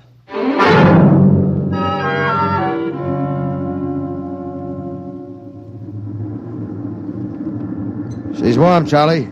Everything set back there? How do I know? I didn't have time to run tests. Tough. You all right, Mr. Harriman? I think so, but these straps are tight. Have to be when we blast off. All set, Charlie. Give me control. Check. Test keys. 1 bank. Check. 2 bank. There's an auxiliary out. We don't need it. All right, boy, hang on. Let's go.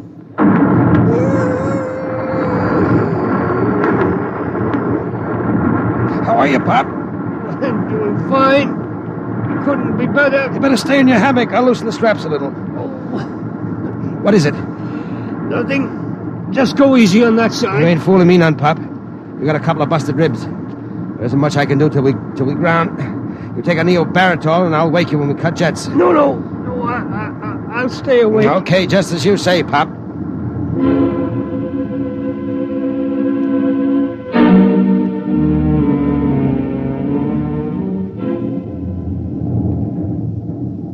She's on automatic, Charlie.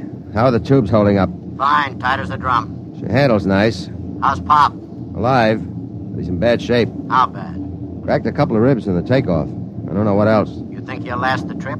His heart was pounding like an off-time valve. Well, he'll last. He's tough. Tough. He's delicate as a canary. I don't mean that. He's tough down inside where it counts.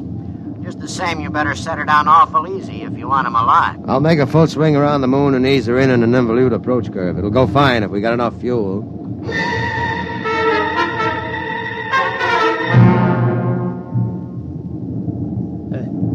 Somebody call me? Something wrong, Pop? Thought somebody was calling me.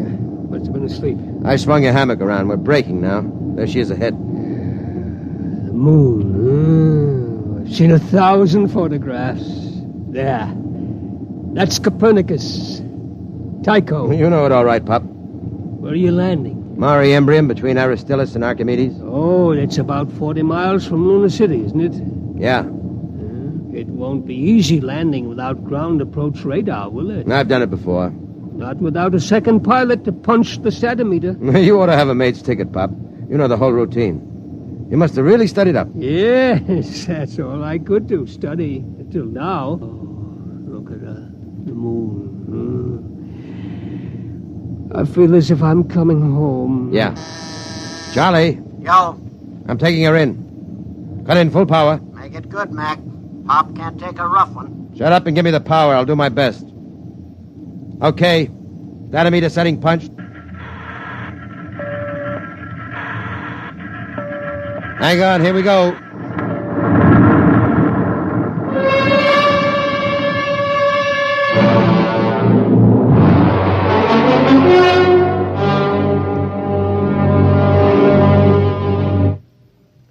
That was a lousy landing, Mac. Dynamite adrift. How's our passenger? Quiet. Now look. I wouldn't make any bets. That landing stunk. Will you shut up? I did my best. Hey, Pop. He's alive. There's blood in his mouth. He's trying to say something. Take it easy, Pop. We're down. Oh, where? Take it easy. Vacuum suits. Where are they? Steady, Pop. You can't go out there yet. We got to give you some first aid. Give me that suit. What do you think, Mac? Might as well. Get the suit out of the locker. Yeah, we'll use the big one. Be more comfortable. Okay. Hurry. Okay, Pop. Easy now. Hurry. All right, pull it up. Seal these zippers, Charlie. Take it easy. All right. The helmet. Air diaphragm set? Check. Air valve? Set. Lift it on him. Don't hit him. There. All right. Come on, Charlie. Get into your suit and we'll carry him out the back.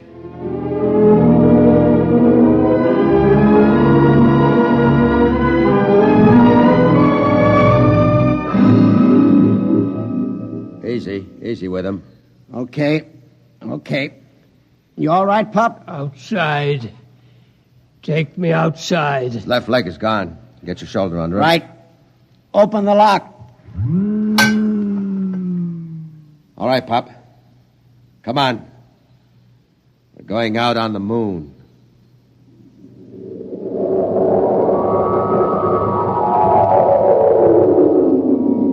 The moon.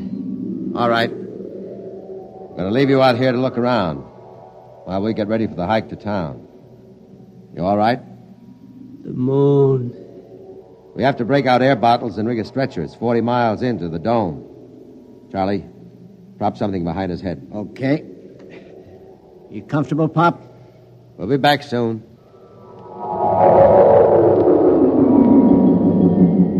Moon. I can feel the pumice dust. And it doesn't hurt anymore. Why, there's the earth overhead. The earth in the sky and green-blue. I'm on the moon. I'm on the moon. Del? Charlotte? I thought I heard somebody call my name. Yeah, I'm getting old. My mind wanders. Del? Charlotte, Del? that is you, isn't it? I made it, Charlotte. I'm on the moon. You didn't understand. You were afraid I wouldn't take care of myself. But I made it. I'm on the moon. I'm on the moon.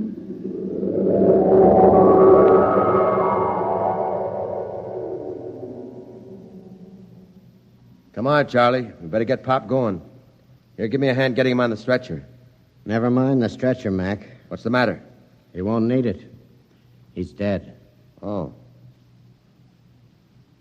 Better get out the pumice skis and the air bottles. It's a long walk to town. Yeah. What about him? Looks as if he's resting, doesn't he?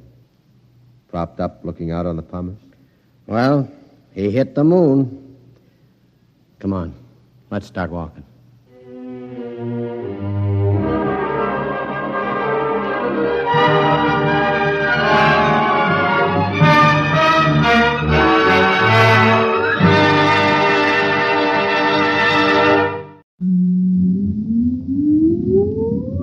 Countdown for blast off. X minus 5, 4, 3, 2, X minus 1, fire.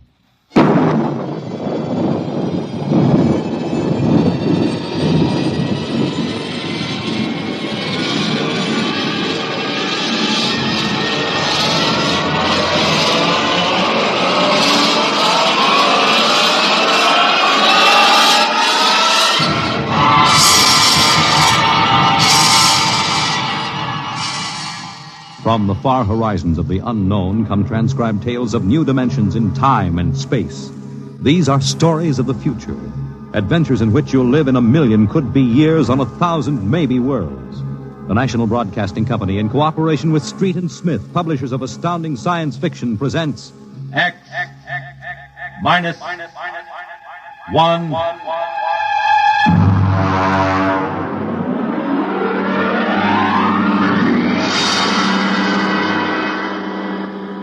Tonight's story, Almost Human, by Robert Bloch. Have you heard of the new science called cybernetics? It concerns man's efforts to develop a perfect thinking machine, a robot electronic brain that will not only do man's work, but even do his thinking for him. A robot that is almost human.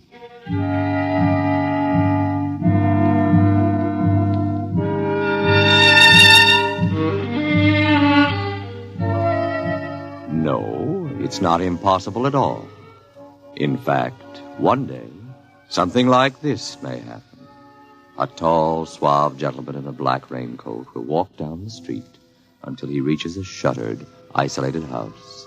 And then he will slowly mount the front steps, push the doorbell.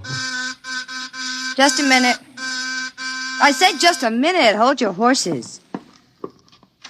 What do you think you'd... Good evening, my dear. Duke, why did you come here? Curiosity, darling. I've been thinking over what you told me at our chance meeting last week. Duke, you promised me. I decided to come and take a look for myself. Where is the professor? In his study. Where's Junior? In the nursery. The nursery? How quaint. And you, I take it, are Junior's nursemaid? I helped the professor. Tell him he has a guest. Duke, he's a nice old guy. Don't Tell do him, it. darling. All right. Yes? What is it, Miss Williams? Professor Blastman, a gentleman... Here? I don't understand. I gave orders no one was to be admitted to the house. He insisted. Very well. Wait here. I'll get rid of him. Sir? Professor Blesserman, I've come to see Junior. Junior? There must be some mistake. There are no children in this house. I don't... Professor, what you feel pressing against your belly is the muzzle of a .45 caliber pistol. Now, shall we visit Junior? How... What do you know about him? I know everything. Shall we go inside? I warn you. On the contrary, I warn you. Very well. This way.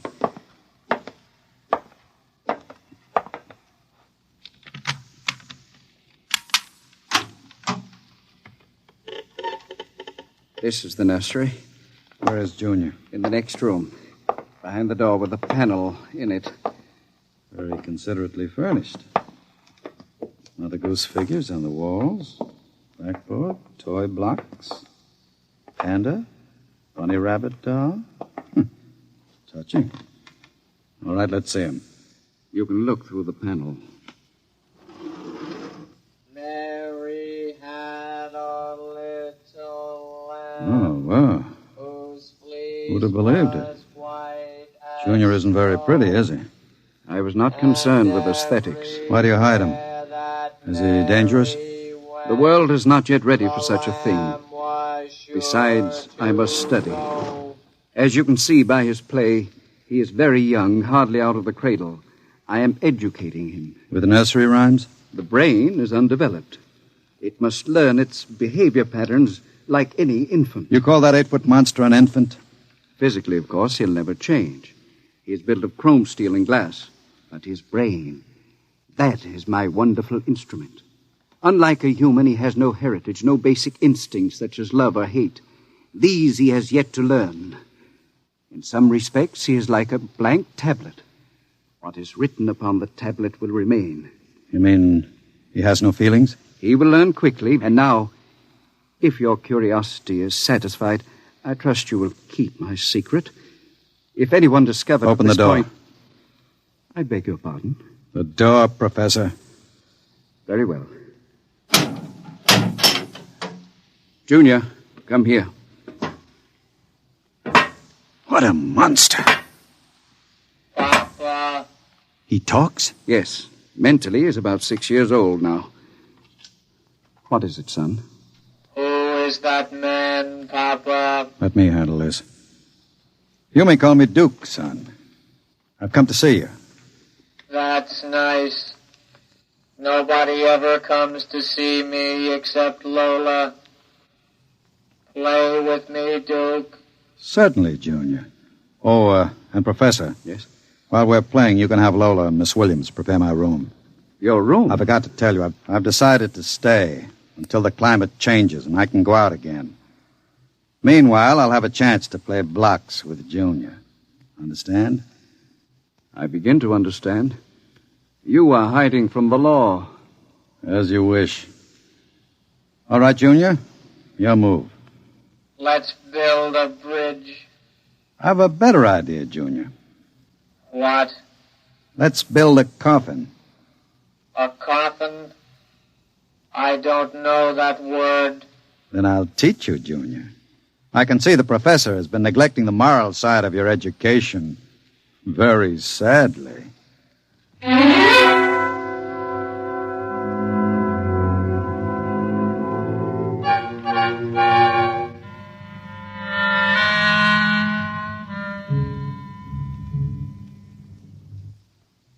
You shouldn't have come here, Duke. Why not, my dear? Afraid of me? No, afraid of myself. You're no good for me. You've always brought me trouble. Except this time. This time it will be different, darling. This time I'll bring you diamonds. Duke, what have you been teaching that thing? Nothing, honey. I've just been playing with them. Very educational. I don't believe you.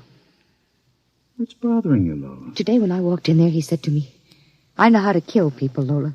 I'll kill you if you want me to. He's learning very quickly. Duke, I'm scared of that thing. It's unholy, a machine that acts like a human with a voice grinding at you, saying things you'd expect from a child. You dislike him so much. Why did you take this job as his nursemaid? Because I wanted to start over again. I answered an ad. The professor didn't ask questions. I would have been all right, too, if you hadn't come along. I'm very glad you did tell me, darling. Because Junior is going to make us two very successful people. Ha! Like any child, Junior listens to what he's told. Duke, I don't know what you're teaching, Junior. But I can guess. And it isn't right. It's evil.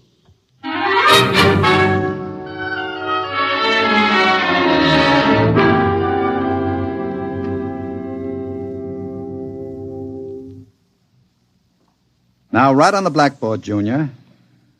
My name is Junior. My name is Junior.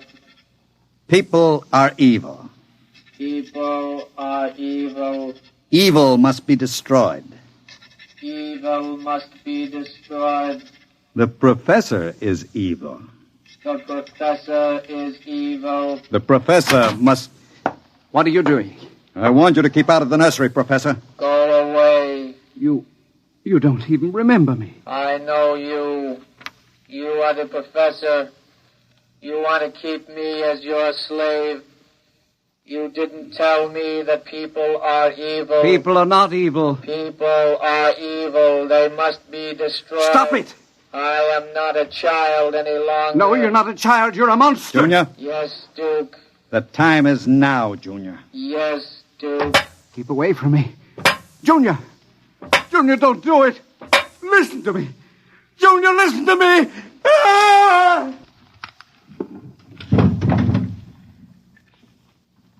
I did it, Duke. Duke, I... Can we go away now, Duke? I don't like it here anymore. Duke, why did you do it? The professor was in the way. We'll have to move very quickly now, Lola. We? Because if you don't plan to come along, just say so. I can have Junior write your name on his blackboard. Where are we going? We'll go to Charlie's. With Junior? With Junior. Oh, Duke, you can't. I'm afraid. Relax, my dear. The Duke has great plans for you two. Wouldn't you like to be independently wealthy for the rest of your life? No cares, no worries? Just good times and fine clothes all the time? The only way you get that way is by inheriting $1 million. Not when you have a fella like Junior around. I'm still afraid of him. Junior wouldn't hurt you. You wouldn't hurt Lola, would you, Junior? I like Lola. She's pretty. There, you see? He thinks you're pretty. Junior's growing up.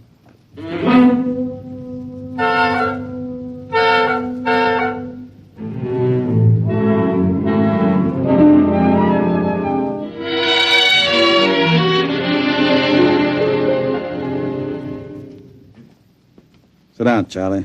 Sure, Duke. Lola and I are going to hide out here for a while. We'll need some help. Listen, Duke, I'm trying to keep the cops away. Sure. Now listen to me. I need a casing job done. Oh. Sure, Duke. You know the armored truck service? Sure. I want to know when they take the Acme deposits from Boston to Worcester. Duke, you ain't thinking of a payroll truck, are you? They got cannons on those trucks. They travel in pairs. You couldn't get near one. I asked you to do a casing job, Charlie. Sure, Duke. Anything you say. Find out what time they passed the narrowest and most deserted stretch of road. Well, if you're going to pull a job like that, you'll need 50 men. You want me to get some of the boys? I won't need anybody. I've got somebody. Where? He's out in the car. Oh, what's his name, Duke? Anybody I know? His name is Junior. Junior? I don't know any Junior. You will, Charlie. You will.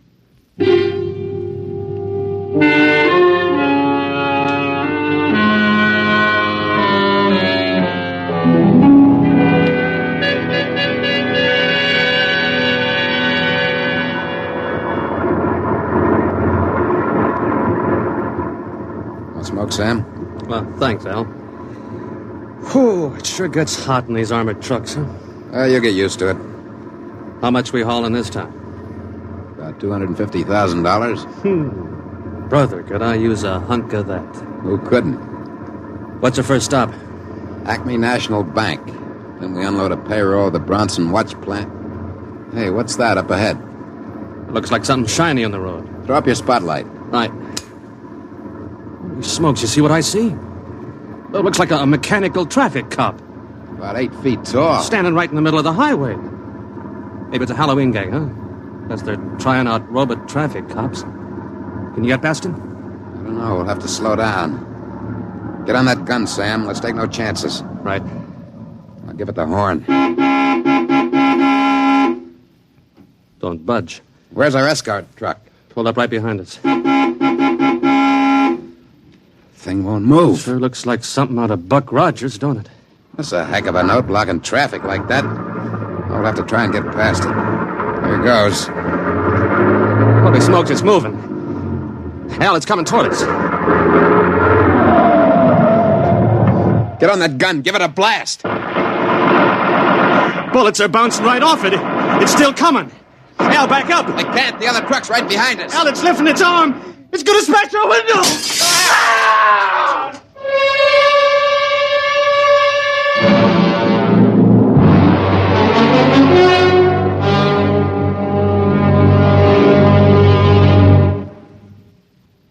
Jeez. If I hadn't have seen it with my own eyes. Duke, we gotta quit this. What's the matter, Charlie? Getting shaky? The papers say he killed all 4 drivers. Listen, Duke, that robot is hot. We gotta get rid of it. Stop your blubbering. One more good robbery? You ain't gonna pull another one. Why not? Count me out, Duke. The law's gonna track that baby. Are you quite finished, Charlie? You got no heart, Duke. You're like Junior, all steel inside. And you're just a big, warm-hearted slob. I suppose flowing with the milk of human kindness. Well, I got nerves. I can't stand that thing, the way it looks at you with that iron face and clanking around all the time. Listen, here it comes.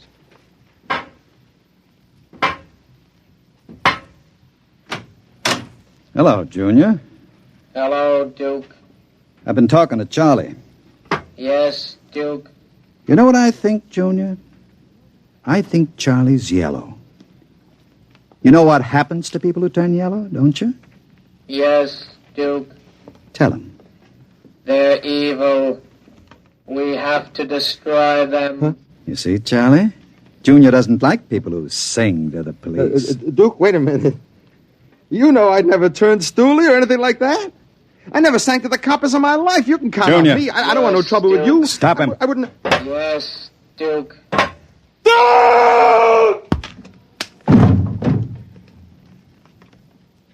I stopped him, Duke. All right. Take him down to the cellar. Duke, that noise. Charlie!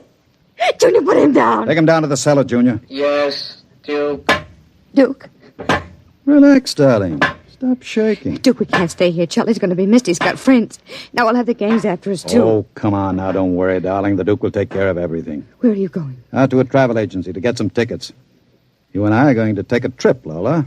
You're leaving me alone here? Junior's here, too. It's just it. It's being alone with that thing.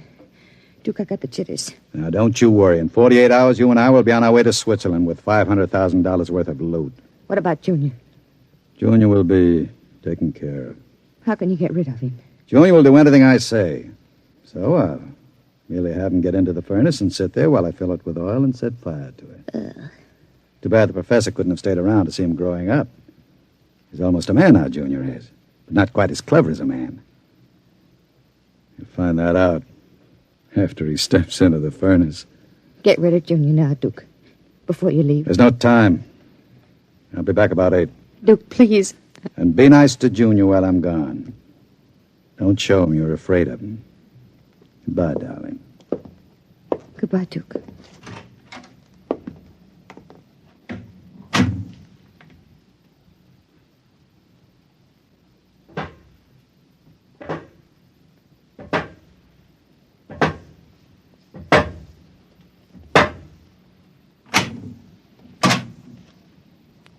Lola. What, Junior? Oil me. Can't you wait till Duke gets back? He always oils you. I want you to oil me, Lola. All right. I like you to oil me, Lola. Yes, Junior. Lola, do you like Duke? Certainly. Do you like me? Well, you know I do, Junior. Lola, What? who do you like best? Me or Duke? I like you both, Junior. Yes, but who do you love? What do you know about love, Junior? In the books, man and woman love. No. Lola, What? do you think anyone will ever love me? Maybe. Some women can fall in love with anything, Junior. Even with something like Duke. Why, Lola? I don't know. Maybe because, well, as long as she thinks her man is the smartest and the strongest. I see. Where are you going? To wait for Duke. He won't be home for a while. I'll sit in the hall and wait for him. All right, Junior. I want to be alone and think. About what? I read in a book today it was bad to kill people. What does that mean? Bad. Bad. I don't know, Junior. I guess it's just a word.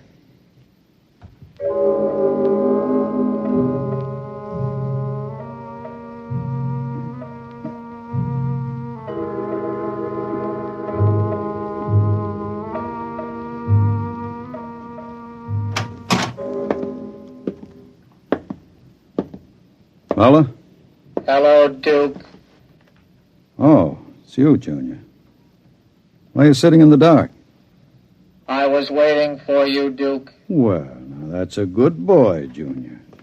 Lola oiled me. That's nice. I tell you what, Junior. I've got a little job for us down in the cellar.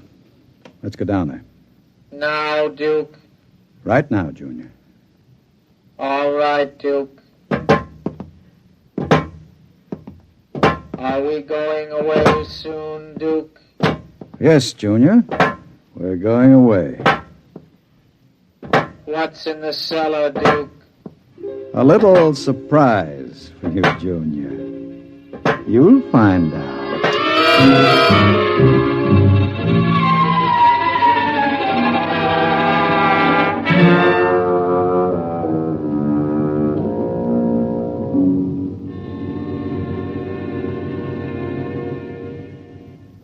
Tuned for the latest news.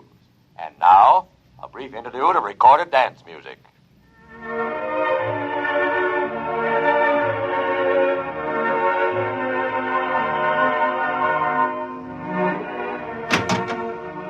Duke?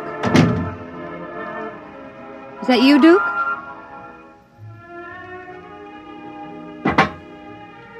Junior.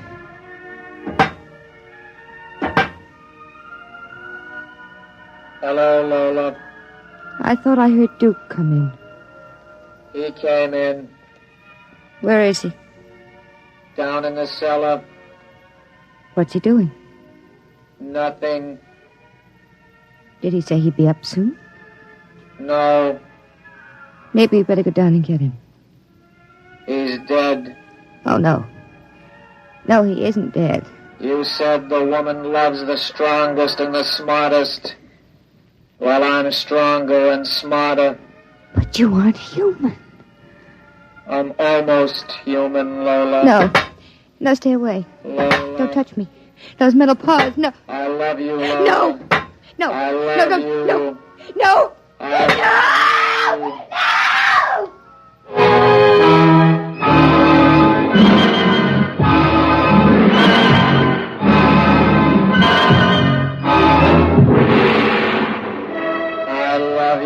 The last thing she heard was the robot's harsh voice, droning it over and over again. I love you. I love you. I love you. And strangely enough, it did sound almost human.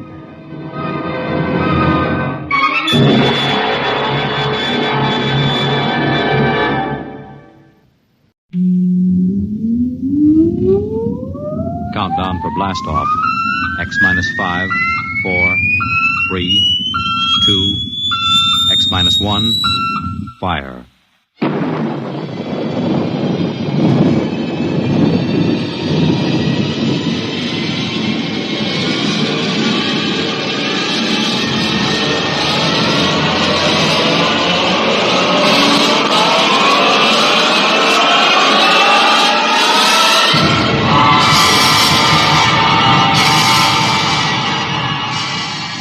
From the far horizons of the unknown come transcribed tales of new dimensions in time and space.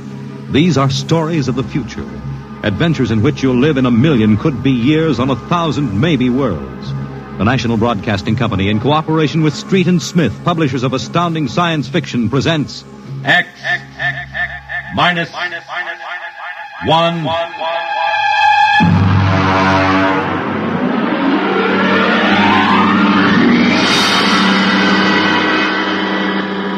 Tonight's story, Ray Bradbury's tale, The Veldt.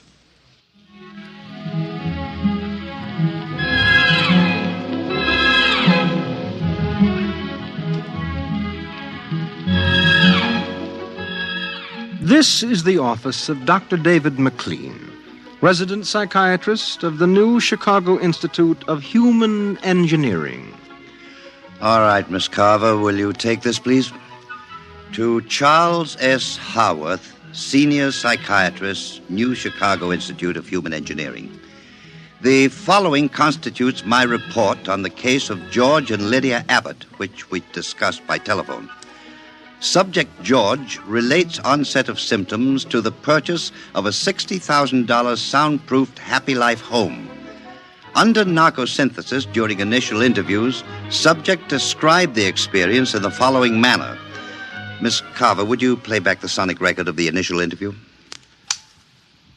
We'd always wanted one, and then we could afford it, so... Go on, Mr. Abbott. Tell me about the home. The home. Well, it was supposed to do everything, the agent told us. And it did, I guess. It clothed us, fed us, and rocked us to sleep, played and sang, and it was good to us. Very good, sure. Tell me about the nursery. The nursery? The nursery, ah. It was completely automatic? Completely automatic. There were crystalline walls that wavered from 2 to 3 dimensions. There were pseudo-textured floors that shifted from brick to dirt to waving grass. The nursery was the best, but then we wanted the best for the children. Doctor, I must be crazy. We have no children. What about Peter and Wendy? They're your children. Oh, no. We have no children, Doctor. We have no children. All right, Miss Carver. To continue. After 3 sessions, the subject was able to recall and accept the idea that he had 2 children. He described the first day. All right, Peter and Wendy. This is your nursery. What's so special about a nursery, Dad? Plenty. Just go in and see. Do we have to? You'll be surprised. Gee. Go ahead. I'm scared. I'm not. Hey, it's nice in here. It is? Come on in, Wendy. Boy, look at the pictures on the walls. They're real. They're almost real. You can change them any way you like, just by thinking about it. Go on in, dear. Well, all right, Mommy. Hey, Wendy, look what I can do with the pictures. That's the White Rabbit from Alice in Wonderland. Sure. I just thought about it, and there it was. Let me try. Peter, let me try. Well, go ahead. Just think. How about Wizard in Oz? I want to see Wizard in Oz. Well, dear, there we are. Oh, they like it, don't they? Why shouldn't they? All I have to do is think, and they've got whatever they want in 3 dimensions. Color, sound, and smell. Oh, it's nice that we can give them all the advantages. Sure. What else are we working for, huh? Well, what do you want to do this evening? Well, the Petersons asked us over for bridge, but if you... we don't have to worry about the kids. They'll be all right in the nursery. Come on, Lydia. We deserve a night out.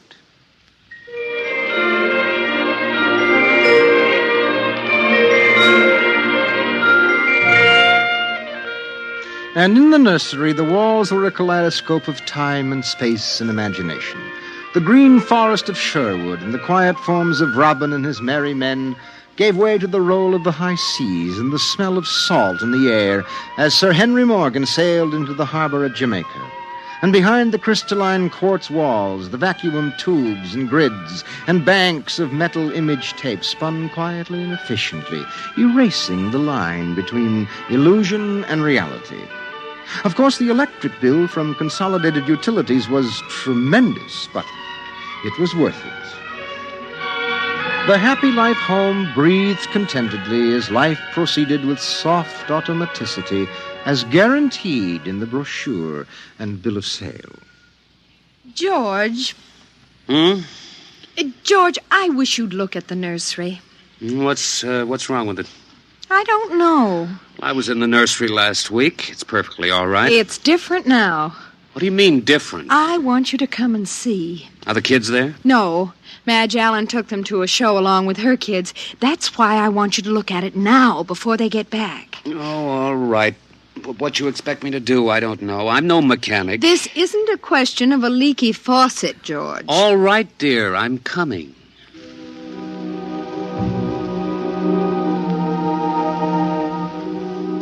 The nursery light flicked on as they came down the hall. The relays clicked and the tubes warmed and chemical odor banks and pipes bubbled into life as they paused before the closed door. Go ahead, George. Open it.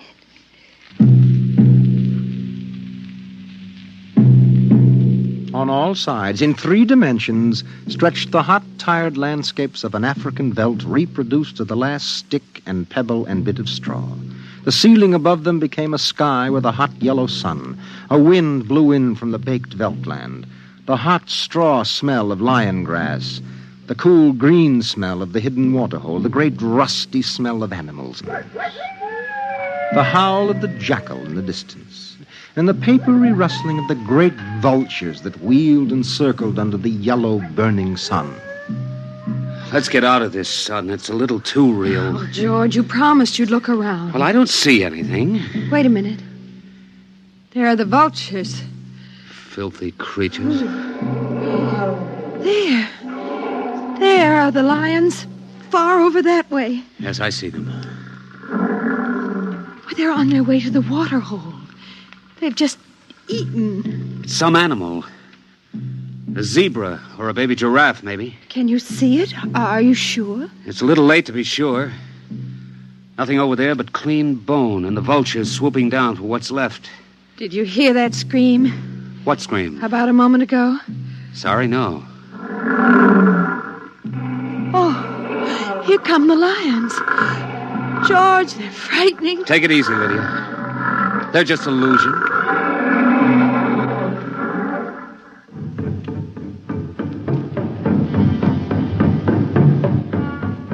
The lions were 15 feet away. So real, so startlingly real, you could feel the prickling fur on your hand, and your mouth was stuffed with the dusty upholstery smell of their heated pelts. And the yellow of them was in your eyes like the yellow of an exquisite tapestry. The yellows of lions and summer grass, and the sound of the matted lion lungs exhaling on the silent noontide, and the smell of meat from the panting, dripping mouth. George, I'm afraid they're so real. They're only an illusion, Lydia, that's all. Watch out! Ah! Out, quick, outside! They almost got us. Now, take it easy. Calm down. I could feel their breath. Get a hold of yourself, Lydia. They aren't real. Walls, that's all it is. Crystalloid walls. They look so real. Of course they do. But it's all dimensional color reactionary process, a metal tape film behind glass screens. It's all odorophonics and sonics. Now, here, take my handkerchief. I'm afraid. Did you see? Did you feel it? It's too real. Now, Lydia. And we've got to tell Wendy and Peter not to read any more on Africa. Of course, dear. I want you to lock that place up. But you know how difficult Peter is about that. I punished him last week by locking the nursery for an afternoon, and he threw a tantrum. And Wendy, too. Well, they live for the nursery. It's got to be locked. That's all there is to it. You've been working too hard, Lydia. You need a rest. I don't know. Maybe I don't have enough to do. I have too much time to think. All I do is set the menu selector dials at the beginning of the week. But that's the whole idea. The house is automatic. I know, but couldn't we turn it off for about a week and take a vacation? You mean you want to fry eggs for me? And darn socks. I feel like I don't belong here. The house is wife and mother and maid. How can I compete with the African Veldts? George, those lions can't get out of there, can they? Of course not, dear. Now, don't think about it anymore.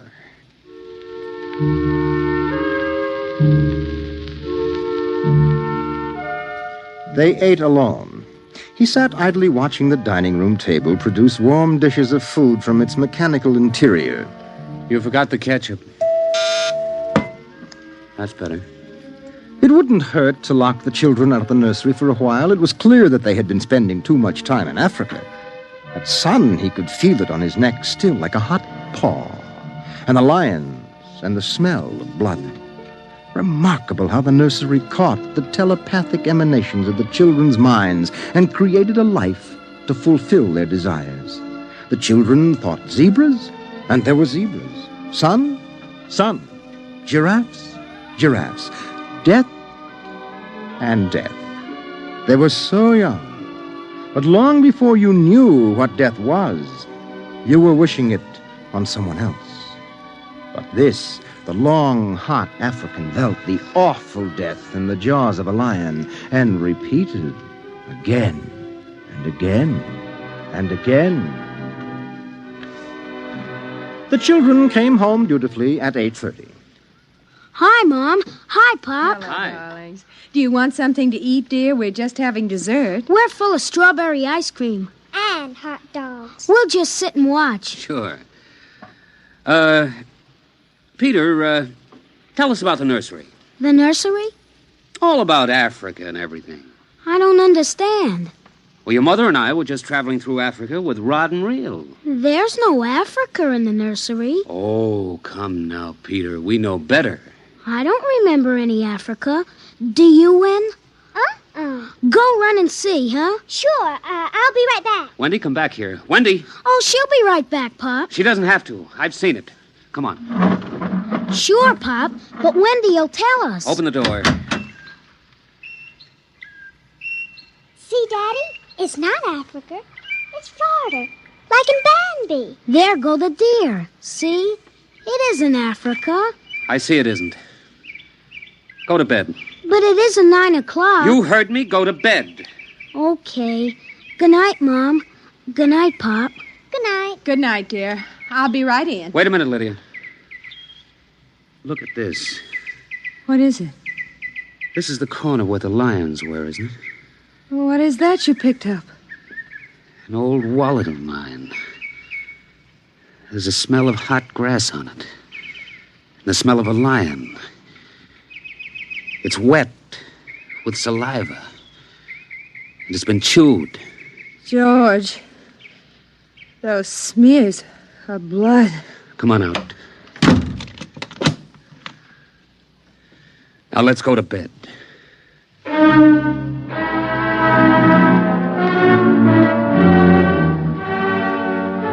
But in the middle of the night, he was still awake, and he knew his wife was awake.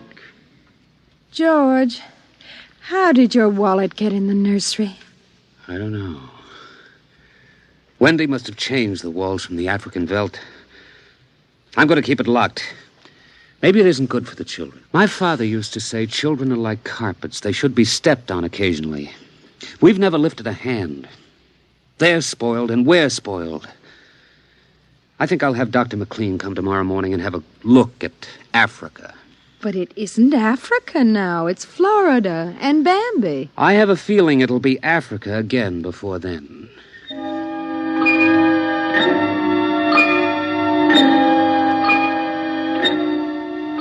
Although their automatic Somno beds tried very hard, the two adults could not be rocked to sleep for another hour. A smell of cats was in the night air. And in the morning, the stove cooked French toast, and the dining room table poured the syrup and melted butter. Pop, Yes? you aren't going to lock up the nursery for good, are you? That all depends. On what? On you and your sister. We feel you should have some variety, dear. I wouldn't want the nursery locked up ever. Well, as a matter of fact, we're thinking of turning the whole house off for about a month. Sort of camping out. Be fun for a change. Now, don't you think so, Wendy? No, it'd be awful. I don't want to do anything but look and listen and smell. What else is there to do? Oh, all right. Go play in Africa. Are you going to shut off the house soon? We're considering it. I don't think you better consider it any more, Pop. I won't have any threats from you, son. Okay, Pop. Come on, Wendy. Let's get back.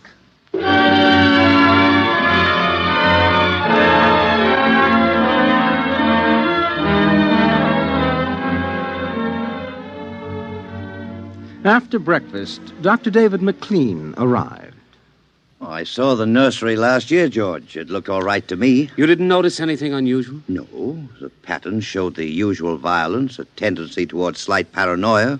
All children feel persecuted by their parents. It's perfectly normal. There it is. Suppose we take a look at it now.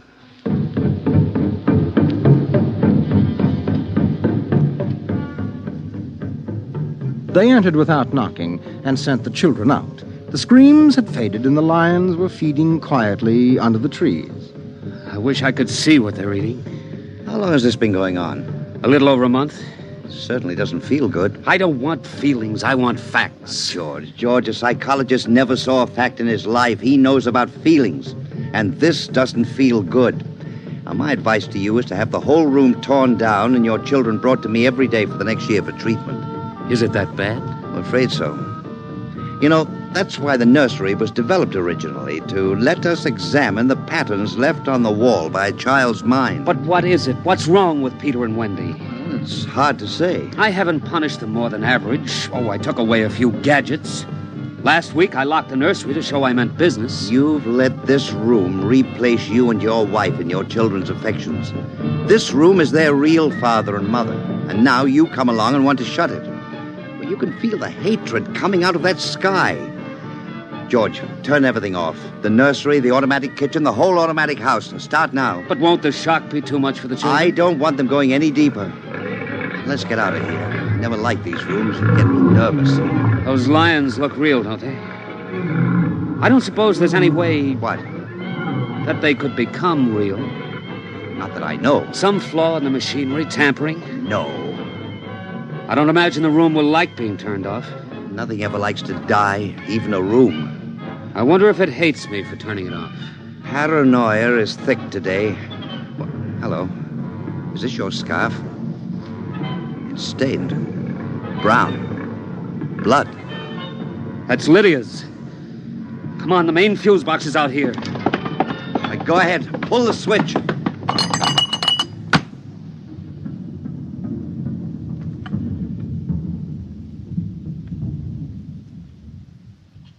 Yeah. It's off.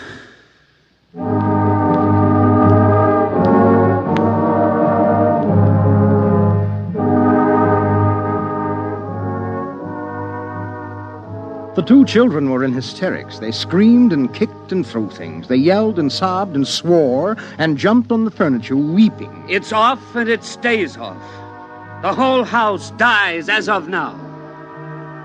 He marched around the house, cutting switches and pulling fuses. Don't let them do it. Don't let Pop kill everything. I hate you. I hate you. Insults won't get you anywhere. I wish you were dead. We were for a long while. Now we're going to start really living. Instead of being handled and massaged, we're going to live. Once more, Daddy. Just once more. One more minute of the nursery, that's all. Just one more minute. Oh, George, it can't hurt, really. Oh, all right, only shut up. 1 minute, and that's the end. Forever. Gee, thanks, Pop. Thanks. And then we're going on a vacation. Dr. McLean is coming in half an hour to help us out. Lydia, turn on the nursery for just a minute. Oh, boy. Come on, Wendy. Come on. Thanks, Daddy. Thanks a lot. Just 1 minute, remember? Now, where'd I put those suitcases? Lydia! Don't shout, George. I'm right here. Did you leave them alone in the nursery? Well, I've got to get ready, George. Well, I guess we'd better get them out of there before they get involved with those beasts again. Pop! Pop, come here! Daddy! Mommy! Come on, quick. Wendy! Peter! What's the matter? Hurry up. Open the nursery. Wendy! Peter! They aren't anywhere. Wendy? Peter? Peter! The door. Open the door. Oh. They've locked it from the outside. Peter! Peter! Wendy! Peter! Open the door, dear! Let us out, Peter! Open the door. It's time to go. Open the door! George! The lions! Peter, do you hear me? Open this door! They're all around us, George! Son! Son, do you hear me? Let us out! Son! George! Look out! The lions! They're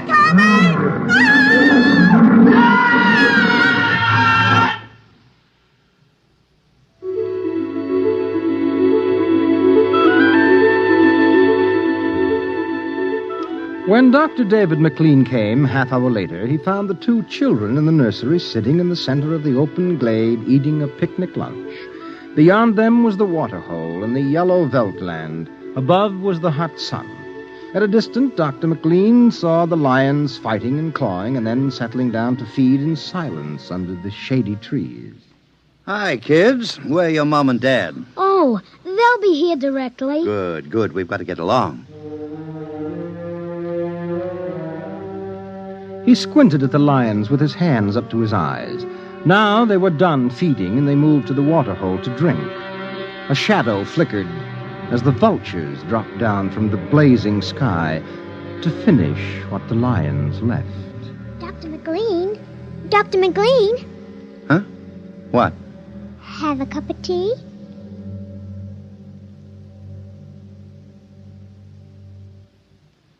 Which concludes my report to date. There were no lions, of course. Not in a physical sense. Lydia and George were devoured, however, almost as surely as if there had been lions. Their personalities were devoured by the mechanistic marvels which had usurped their role as parents. All 4 members of the family are under intensive therapy now and are doing as well as can be expected. Send that by telerope, Miss Carver. Oh, and would you ask George Abbott to step inside? I'm ready for him now. Countdown for blast off. X-5, 4, 3, 2, X-1, fire.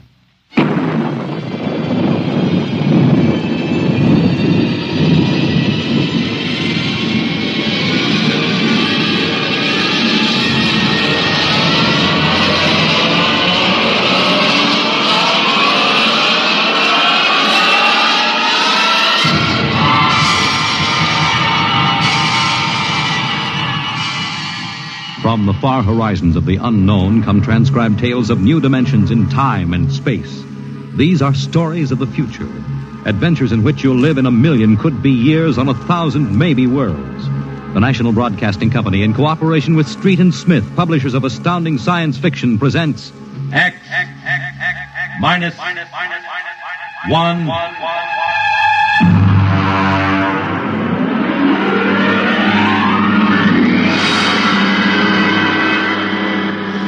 Tonight's story, The Green Hills of Earth.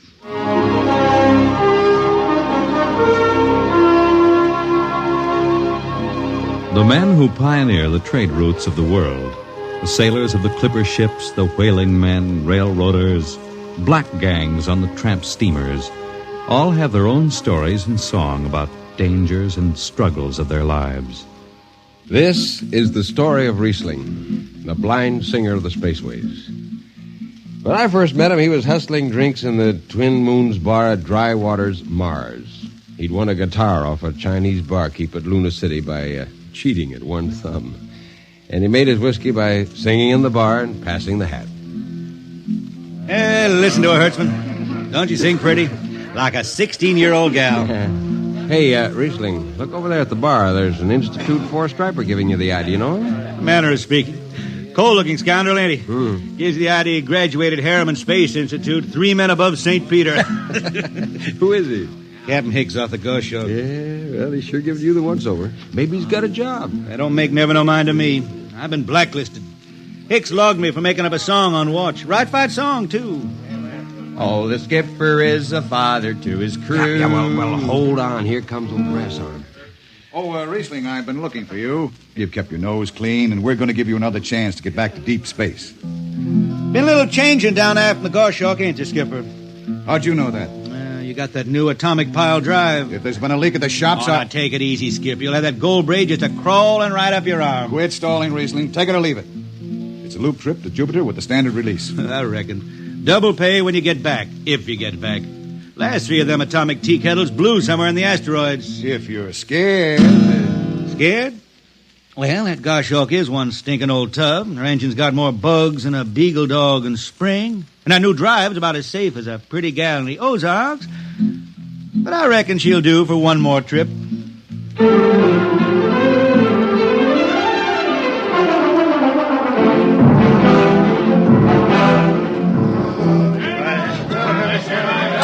Welcome home, Riesling. Hi, Jimmy Legs.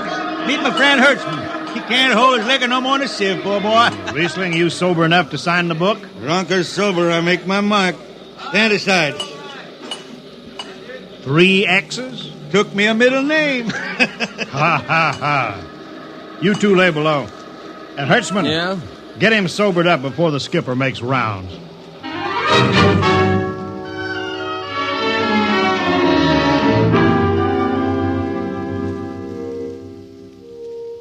Cargo's stowed, Captain. Fuel lines away and ready. Good, Casey.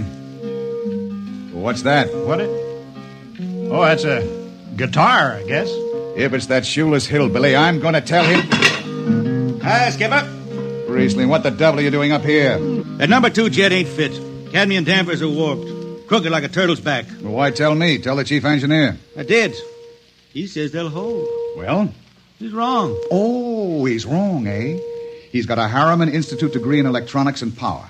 And some drunk space rat says he's wrong. Skipper, I was damping jets when that shirt-tailed tad wore pins for buttons. I got no time for you, Riesling. Scratch your name off the book and No, get out. don't get excited. Well, are you shipping or not? I reckon. Then get below. That's all.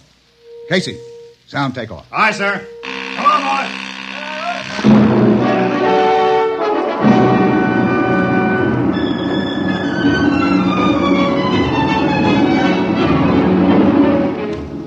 On a Hawk-class clunker in those days, damping was done by hand with a multiplying vernier and a danger peeper. Jetmen slept with one ear tuned to that, and as long as the peeper ticked off slow and steady, we knew the ship was safe. For a while.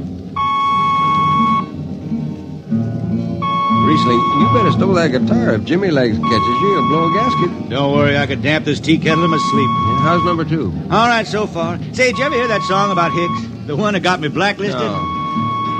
Oh, the skipper is the father of his crew. A gentle guide and light to me and you. But on Mars he likes his women if they walk or if they're swimming. Or if they got 6 arms instead of 2. Second verse is better. Yeah. The skipper likes his liquor by the quart. Yeah, he'd go from Mars to Venus for a snort.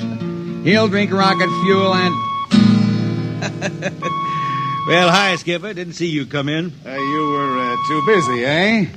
Who's watching the gauge? I got an eye on it. Don't you fret none. Riesling, I'm going to fix it so you couldn't get a space berth on a rocket-powered pogo stick. You're logged. Report to Casey under arrest. I don't rightly think I will, Skipper. You what? Well, you kind of forget, Skipper. According to Space Code, you can't remove a jet man till the end of the watch, right? You tell me Riesling, your shift is over at 2300. And I'll see you ride the rest of the way in slop locker. Maybe. In the meantime, you clear out of my power room. I gotta make me up a 3rd verse from a song.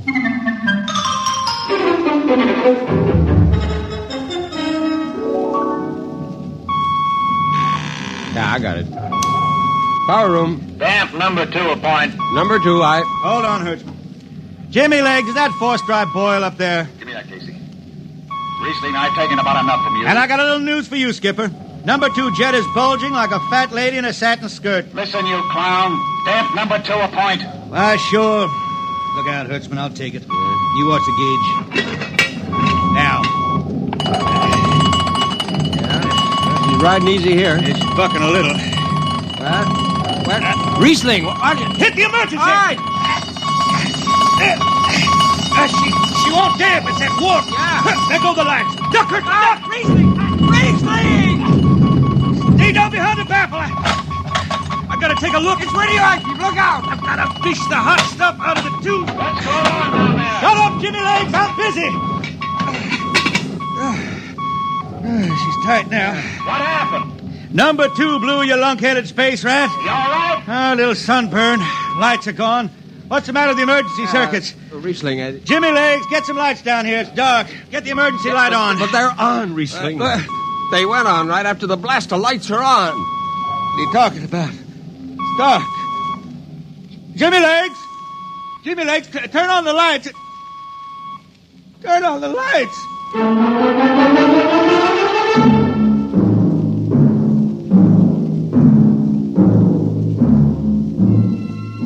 That blue, radioactive glow from the jets was the last thing Riesling ever saw.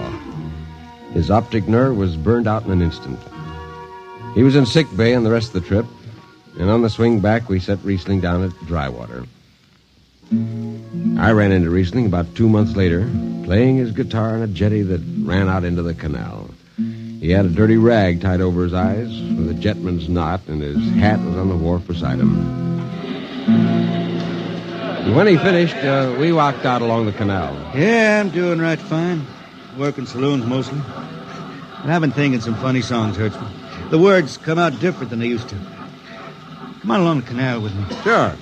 Here, take my arm. I know the way. That's another funny thing, Hertzman. I figure I know it better than other folks. Look back there, towards the city. What do you see? New factory buildings? You could smell them from here. I still remember them old Martian towers, old before Bible times on Earth. Thin and graceful like the fairy palaces my old grandma used to tell about down home in the hills. Yeah, they torn them down now, or else blocked them up with cinder blocks. Hertzman, when I stand out here in the canal, I can see it the way it used to be. The water ice blue with the stars shining up out of it. Way off there, the city with the towers sweeping up like a bird flying off a tree. I can see it. Now it's the dirtiest stinkhole in the system. Not to me. Listen, Hertzman. Won't tire the race that raised the towers, forgotten are their lords. Long gone the gods who shed the tears that lap these crystal shores. Slow beats the time-worn heart of Mars beneath this icy sky. The thin air whispers voicelessly that all who live must die. Look that up? I can't figure it myself. I never put words together like that before.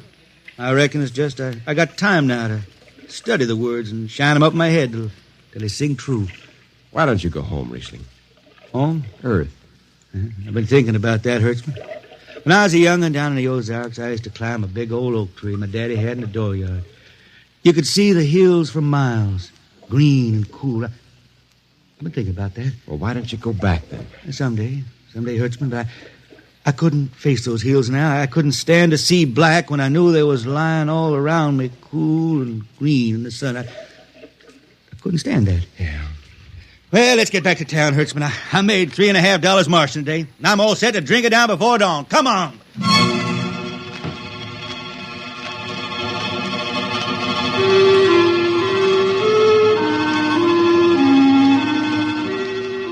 I lost track of Riesling after that. I shipped out in a slow freight of the Condor class for Luna, and he hitched a hike to Venusberg in an ore ship in the Triplanet run. So he beat around the system, Venusberg to Layport to Drywater to New Shanghai and back. Any spaceport was his home, and no skipper'd refuse to lift the extra mass of Riesling and his guitar. He made up his songs sitting out watches down in the power rooms with old shipmates, while the monotonous beat of the jets shook the hull plates. Hear the jets. Hear the jets. Hear them snarl at your back when you're stretched on the rack. Hear the jets. Feel the pain in your ship. Feel a strain in your grip. Hear the jets. Feel her rise. Feel her drive. Straining steel come alive on her jets. On her jets.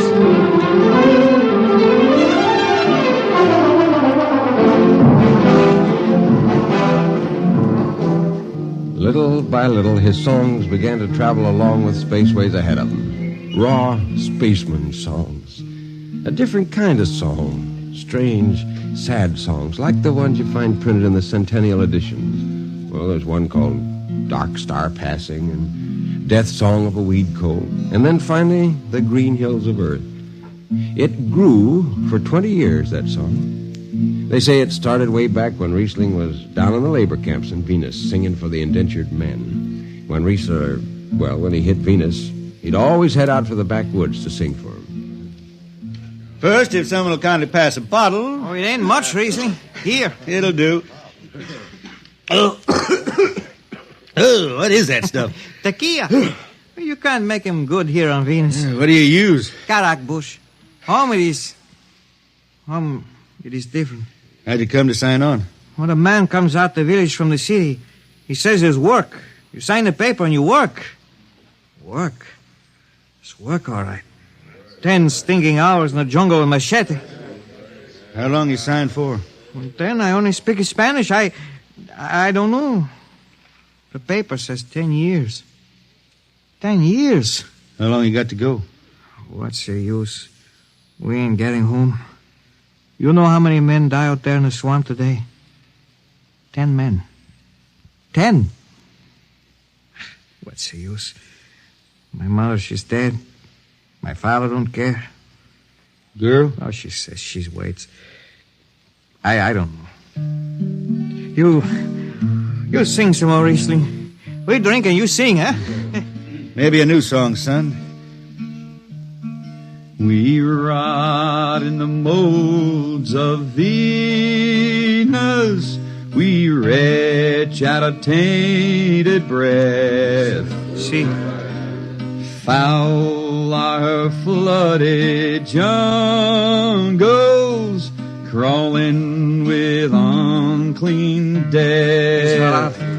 We've tried each spinning space mote and reckoned its true worth. Take us back to the homes of men and the cool green hills of earth. Take us back. What's the matter? Finish the song, Riesling. I can't yet. It just don't come. I'll finish it when I go home. That's it. When I go home to the hills. Now pass that bottle. A dawn whistle don't blow for 4 hours.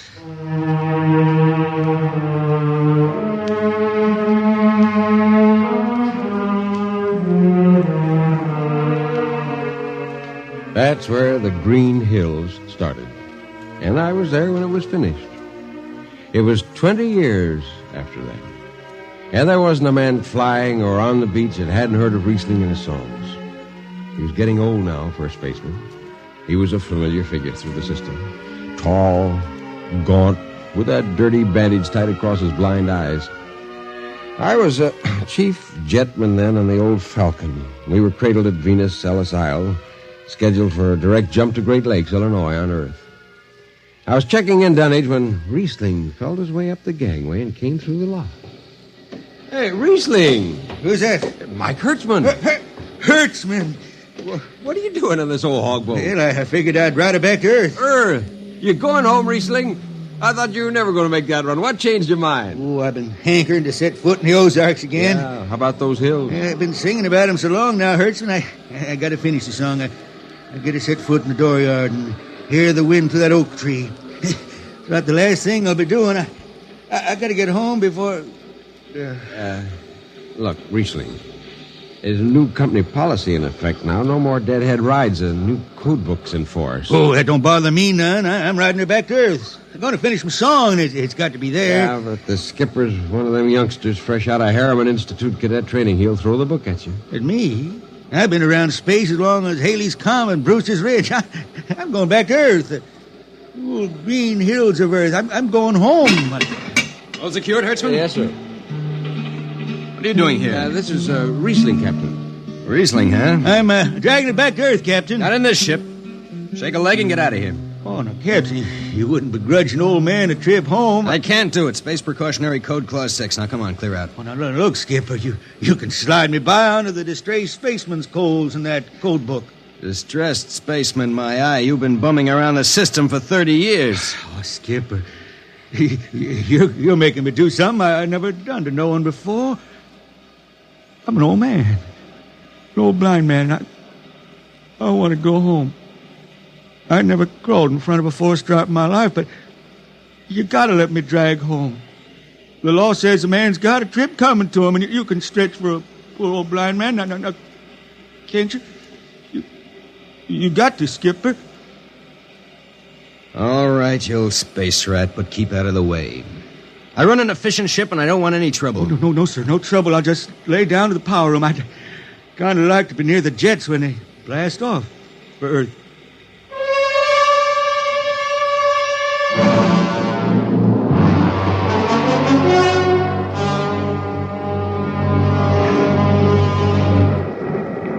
Sit down, Riesling. Take a load off your feet. Hey, thanks, Mac. Power room, fire 3. Aye, sir.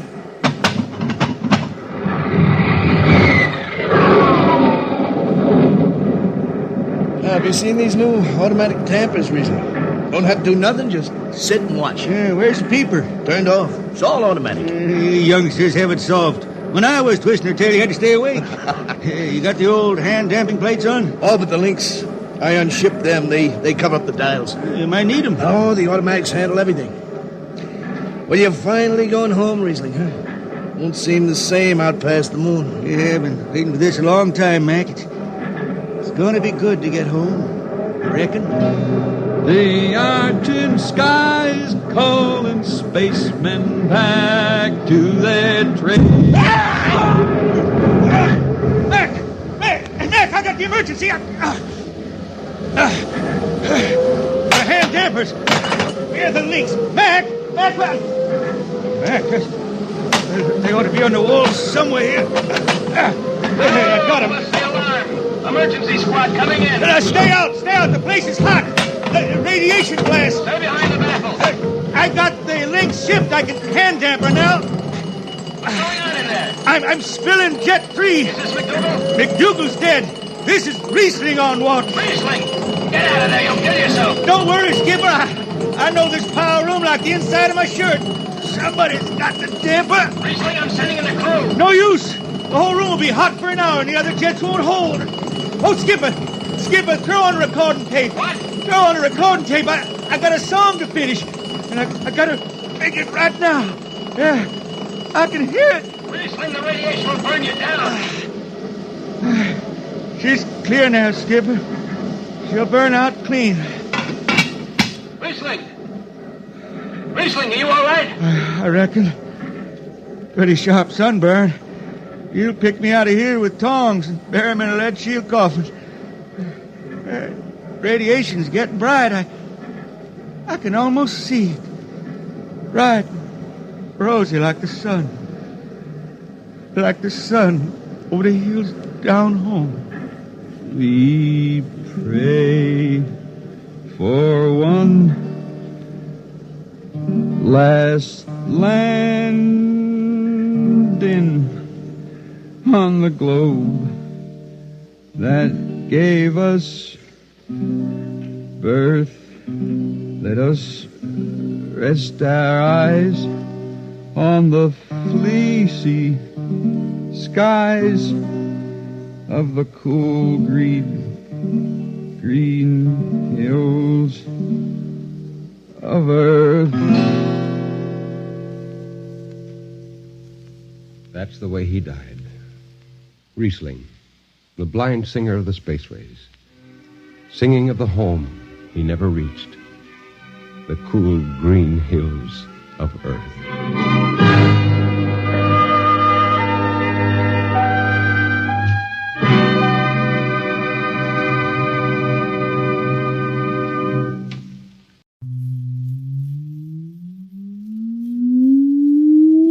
Countdown for blastoff.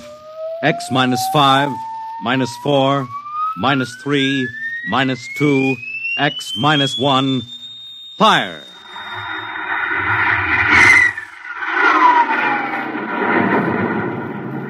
From the far horizons of the unknown come transcribed tales of new dimensions in time and space. These are stories of the future, adventures in which you'll live in 1,000,000 could-be years on 1,000 would-be worlds. The National Broadcasting Company presents X minus 1.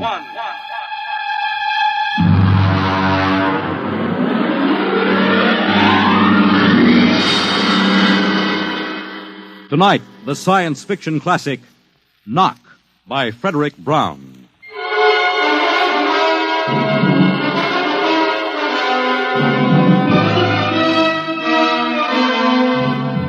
Tonight we have a strange story to tell. A sweet, blood-curdling little story that is really only 2 sentences long. The last man on earth sat alone in a room. There was a knock at the door.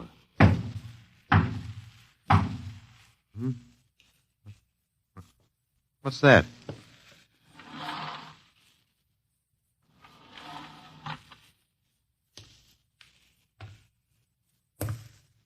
Good morning, man.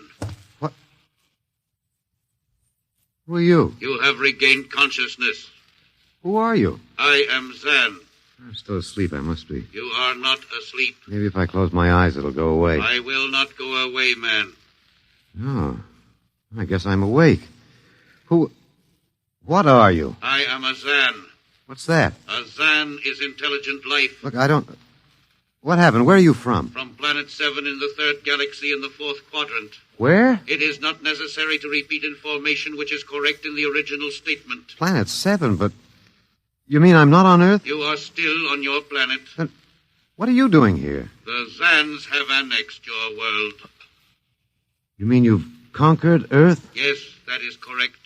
We will now prepare your planet for habitation by the Zan. How about the people? What about the population of the world? You are the population of the world. Hmm? Now, wait a minute. I can't... I don't understand what's happened. The Zan have landed on your planet. We have removed the lower life forms to prepare for colonization by the Zan. When did all this happen? 2 days ago. You have been unconscious until now. You really mean I'm the last man on Earth? That is correct. Identify yourself now. What? Kindly provide data as to your position in the elementary social order of your planet. Oh. I'm Walter Phelan, Associate Professor of Anthropology at Nathan University. How do you speak English? We have deciphered your written and recorded records. It is not difficult to reconstruct your language. It is a primary type of auditory communication. Oh. Is there anything you want to complete your natural habitat? You mean I'm a prisoner? That is correct. What will you want further in your room? Do I have to stay here? Yes. The rest of my life? Forever. You better bring me my books. That will be done. That's rather considerate of you. You know, I've got to call you something. Do you mind if I call you George? It is immaterial.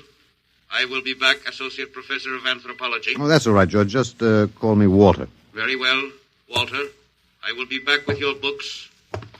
All right, George. I'll be seeing you around. You will not be around, Walter. You will be here.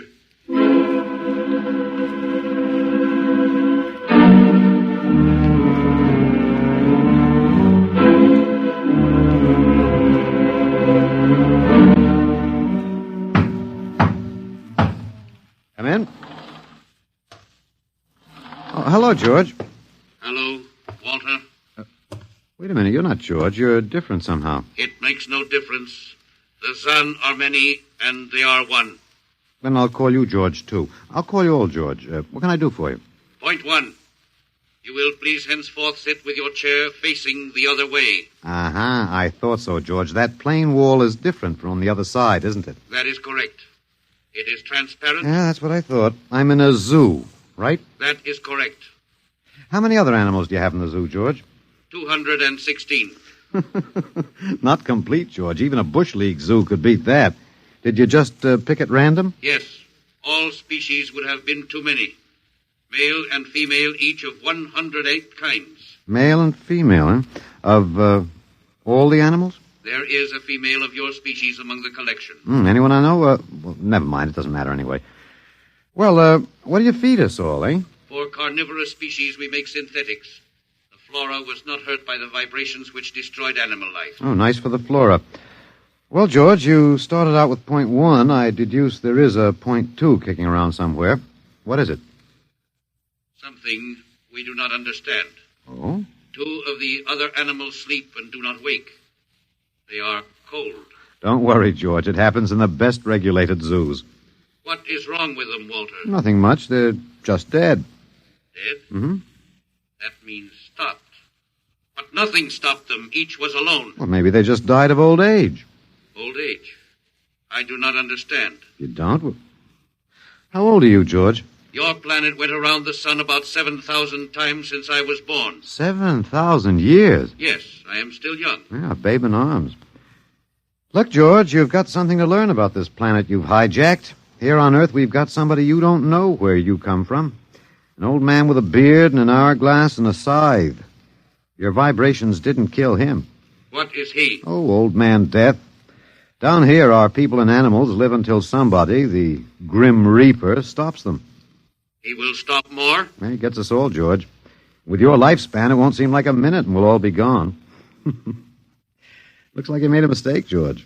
And I don't think there's much you can do about it. That is not correct. The Zan is a logical being. We will take action.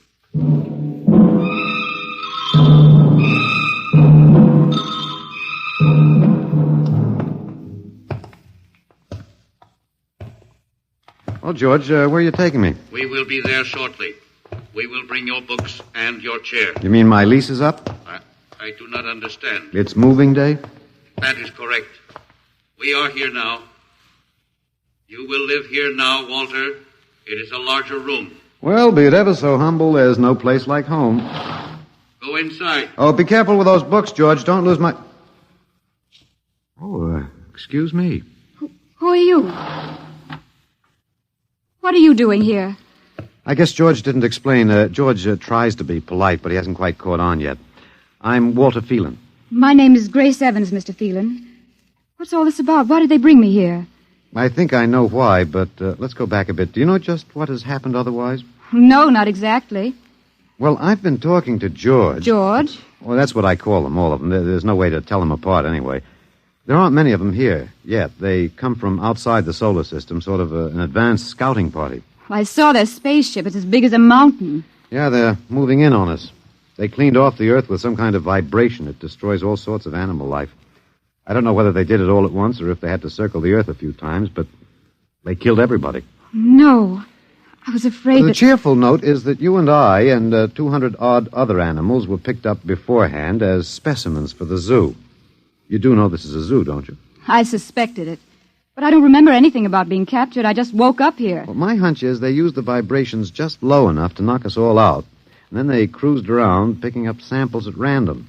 When they were all set, they turned the juice on full blast. How terrible. Yeah, well, they solved a lot of problems for us. Housing shortage, wars, even the atomic bomb. I don't suppose the human race, you and I, have to worry about anything now. It's awful. Only they made a mistake. They underestimated us. I don't understand. They thought we were immortal. That we were what? Immortal, like they are. Oh, they can be killed, but the Zans don't know what natural death is. They didn't know anyway until they lost two of us yesterday. You mean there are more than two of us? Oh, not more of our species, no. These were merely fellow animals, a rabbit and a canary. And by the Zan's way of figuring time, the rest of us are only good for a few minutes apiece. It's a joke on them. They figured they had permanent specimens here in the zoo. Well, didn't they even know we'd all die eventually? I don't think so. George, that is the second Zan I saw, told me he was 7,000 years old, and he's young by their standards. When they learned how quickly we die, they were practically shocked to the core, if they have cores. How can you talk that way about it? Academic detachment. I learned it at faculty teas. At any rate, they've decided to reorganize their zoo. 2 by 2. What, are they going to keep us locked up together in this one little room? Yeah, I'm afraid so. There's plenty of furniture, though, and George promised to bring me my chair. We've got to do something. Why? Well, I don't know. It just seems to me we owe it to the human race to do something. Oh, well, perhaps you have a suggestion? There must be some way. They can be killed, you said. Oh, yes, I've been studying them. They look horribly different, but I think they have about the same metabolic and digestive system as we. I think that anything that would kill one of us would kill one of them. But you said 7,000 years. Yeah, I think I figured it out. Now, George cut his, I suppose you'd call it his hand, when he brought in my books. Started to bleed, red blood. But I could see the cut closing as he stood there. By the time he left, it was healed. I don't understand. Well, you see, whatever factor there is in man that makes him grow old is missing in the Zan. Their regenerative powers must be unlimited. They just don't wear out. They go on and on until they're stopped. Suppose we killed one. There must be some way. Oh, what would be the use? They wouldn't even punish us. They'd just give us our food through a trapdoor and put up a sign saying, "Beware of the man. Dangerous." I don't think they'll even have to bother in your case. I don't see anything funny. I'm sorry. It just reminds me of Martha. Martha? My wife. She died 2 years ago. I'm sorry. Oh, not at all. It was a pleasure. That'll be George with my books. Come in. Hello, George. Hello, Walter. Point one, I have brought your books. Point one, eh? What else is on your mind? Another creature sleeps and will not wake. Oh? A small feathered one called a duck. Well, it happens, George. I warned you. Old Man Death, the Grim Reaper. I told you about him. Walter, the Council of Zan has met. It has been decided logically that A, no life form can withstand the full-strength vibrations with which we cleared your planet. Therefore, the Grim Reaper you spoke of does not exist. Pretty neat, George. What's B? B, the only intelligent life to escape the vibrations is you. Therefore, the logical conclusion is you are stopping these animals by some means unknown to us. George, you are off your trolley. You will tell me now how this is done. You've got me. Yes, we have. It is necessary to save the remaining specimens as long as possible. If we do not get the information, we may be forced to dispense with your species entirely. This means you, Walter, and the female. Now, hold on, George. Don't go off half-cocked. Let me take a look at these animals that won't wake up. I will take you there now. Go first, Walter. After you, my dear George.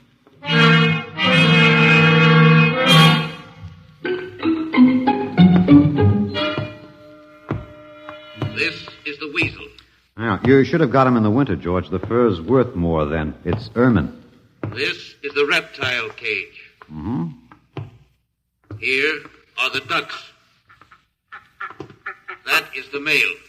The female has been stopped. Yeah, lucky girl. What's the matter, fellow? Lonely? Walter, you will tell me how you stopped the female duck. Oh, you got me, George. I didn't do it. Maybe she died of the Dutch elm blight. Walter, you are not being logical. We have concluded you are stopping these animals.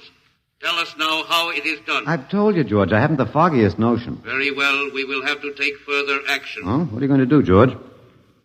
We will go back now to your room.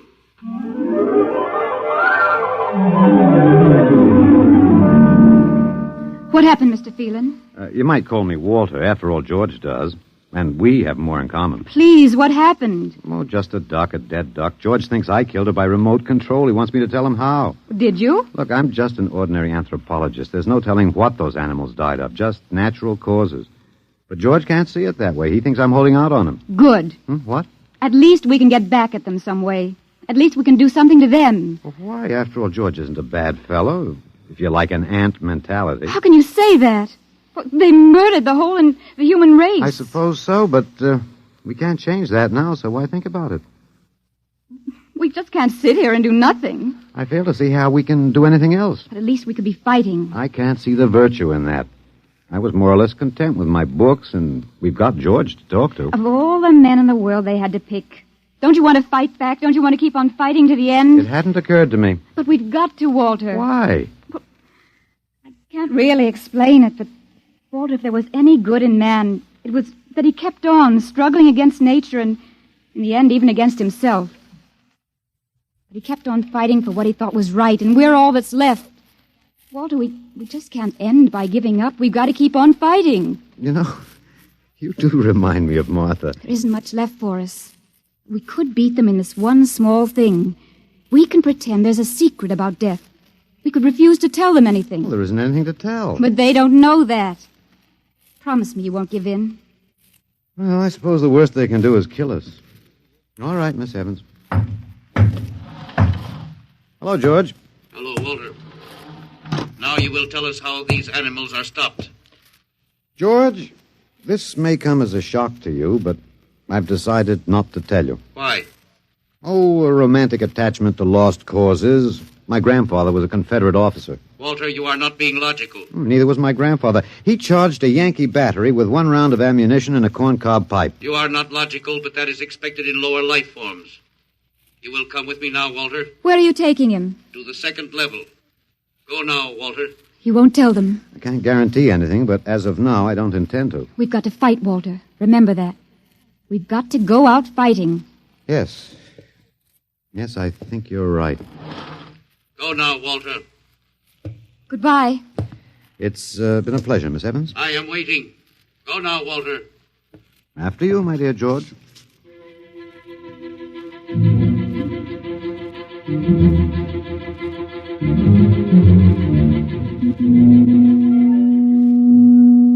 You will tell us now, Walter? That was the first level of vibration. There are many more. However, we have calculated that none of them exceed your threshold of unconsciousness. Oh, very clever, George. Of course. You will tell us now, how do you stop these animals? You will tell us now? As of now, no. However, I'm not very brave, if that encourages you, George. You are not being logical, Walter. You're telling me. We will now use vibration level 2.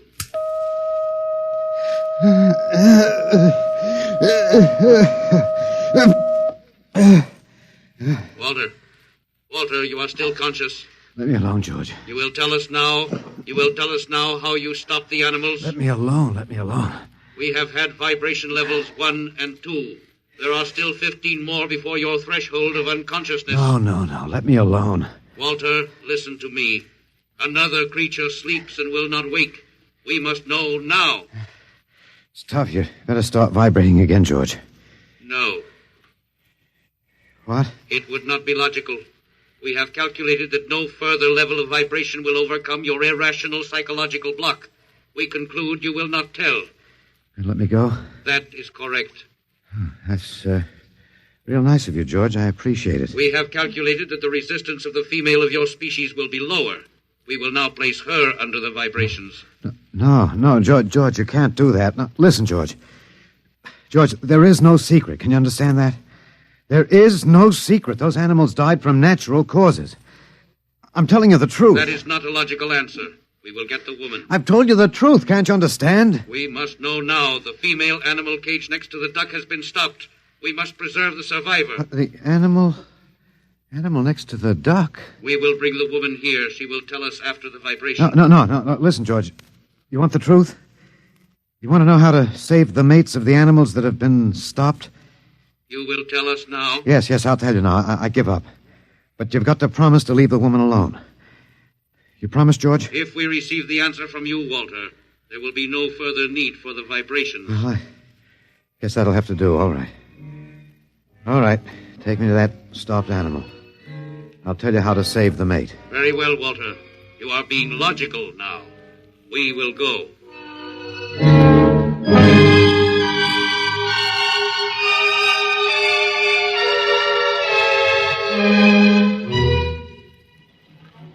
Walter, are you all right? Just let me catch my breath a minute. What did they do? What happened? After a while, I told them what they wanted to know. Oh, no. As George pointed out, it seemed to be the logical thing at the time. But you promised. I know. It was our last chance to beat them on even one little thing. Perhaps. You mind if I sit down? You gave up. I suppose you could call it that. I'm very tired. They've beaten us completely then. There isn't even anything we can do. The last of the human race, and we give up. We don't even die fighting. Oh, it isn't that bad. Something might turn up, Martha. What did you call me? Huh? No, I must have said Martha. Sorry, she was my wife. She died 2 years ago. What were you saying? Nothing. It doesn't matter. It's too late. It's too late for the whole human race. What now, George? The Council of the Zan has met. No? Something wrong, George? A Zan has been stopped. What? Zan is dead? That is correct. Well, you didn't believe me, George. But you can die. You can really die. You'll have to get used to that if you're going to stay here. The Council has decided. A, you have in some way stopped this Zan. B, you and the woman must be eliminated. Walter. No, you've got it wrong, George. The Council has decided. This time you will have the full vibration. This time? Walter, what did they do to you? Oh, they have a rather effective third degree. They tortured you, Walter? Yes. And I thought... Oh, Walter, it was all my fault. I wouldn't even have tried without you. I suppose we have a last chance now to end with some dignity. I think you're a very brave man, Walter. No, not very. There isn't much else to do. Do we go now, George? Now, Walter. that? I have been told another Zan has died. Now will you believe me? The Council of the Zan meets now. 2 gone already, and you were with me, George. You know I didn't kill this one. What stopped him then? I told you, it's Old Man Death. You came to the wrong planet, George. Your immortality doesn't go down here. He can stop you, but you can't stop him. And you'll all die if you stick around. What now? The Council has decided this is a place of death. We will leave your planet. Leave?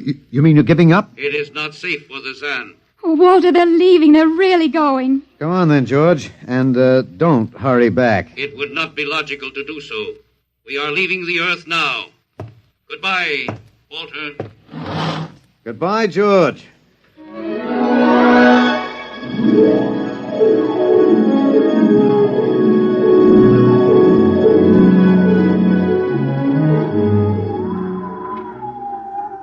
Well, they're all aboard now. So wonderful to feel the sun and the wind again.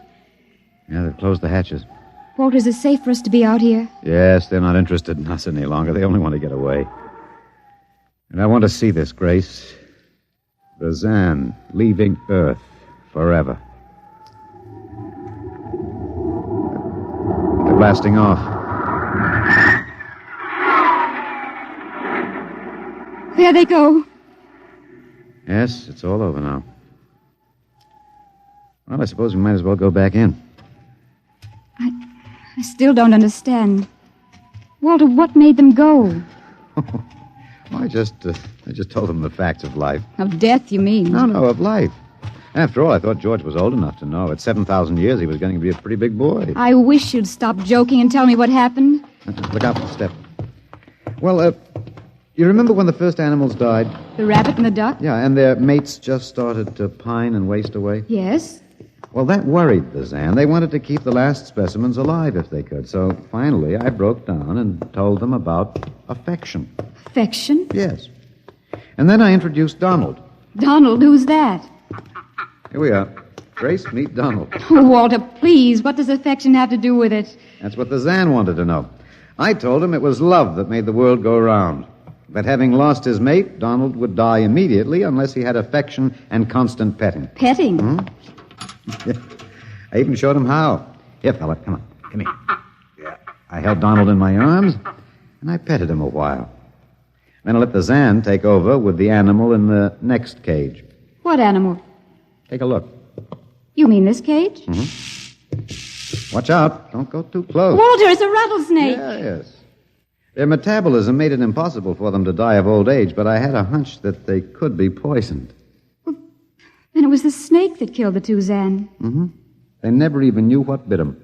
Then you outwitted them, Walter. Well, I suppose... I thought you'd just given up. Oh, Walter, I'm so ashamed. You don't have to be. I had given up. I probably wouldn't have fought if you hadn't pushed me. Well, we've got a world to plan. A new world, Grace. I know. We'll have to decide which animals to let out of the zoo and which ones it'd be safer to keep in. But first, there's a bigger problem. What's that? The human race.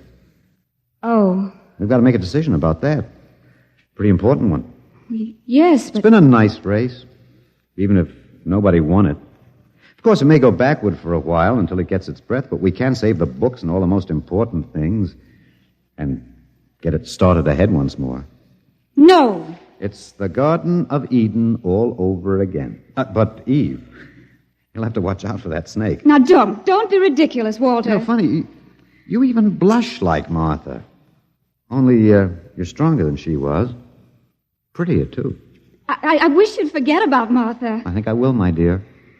If you'll give me time. Now, Walter Phelan, you listen to me. If you think for 1 minute that I thought it would never happen to me again. But it is love that makes the world go round. So, Grace, if you could only... No. I wouldn't marry you if you were the last man on earth. But that's exactly what I am. I don't care. I don't even want to talk about it. I'm going out. All right, my dear, but think it over. And please come back.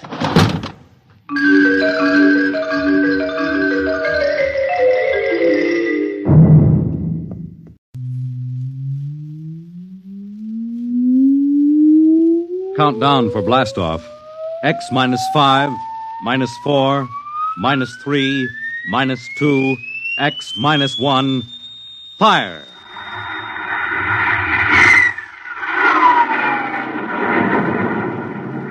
From the far horizons of the unknown come transcribed tales of new dimensions in time and space.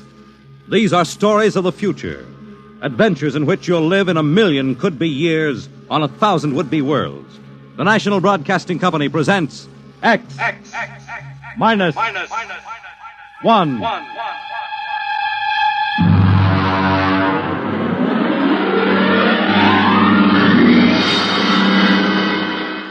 Tonight, Universe.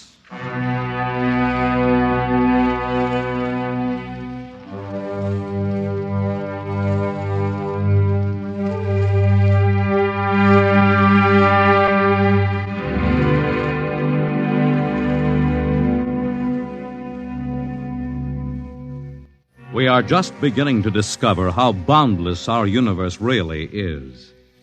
And yet, as man reaches out to the stars, out toward infinity, ironically enough, he may be building himself a new kind of prison.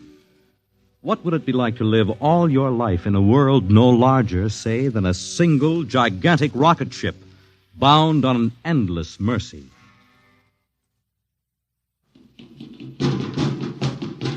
Hugh, look out! You all right? Yes, just missed me. What was it? A mutant with a slingshot, I think. Must have dashed down that passageway. Want to go after it? Oh, we'd never catch it, Alan. It's probably 12 decks above us by now. I didn't think they ever came down this far. Trolls usually get them before they reach this level. They get more daring with each generation. This one looked like a female. Male or female, it might have killed us. I told you this trip was pure foolishness, climbing 24 deck levels to hear a crazy old man rave. All right, Alan, we're almost there now. Let me see, compartment X15, level 24. This is the place. This area smells as if it hadn't been visited by a sanitation crew for generations. This part of the ship is almost deserted. Yes? Is this the compartment of John the Witness? Who are you? My name is Hugh Hoyland, cadet from Scientist Barracks. This is my friend Alan Mahoney. What do you want of John the Witness? Well, only to talk. Are you a believer in Jordan? Naturally. I have heard that there are those among the younger scientists who doubt the word of Jordan. To doubt is death. We're not heretics. Ah, enter.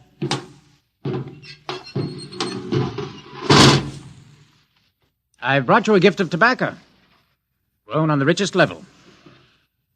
Oh, it smells good. I assure you it's of the best. Wait here. I'll get him. What a rat's nest. Well, what the devil do you think he can tell you? Alan, I'm not sure.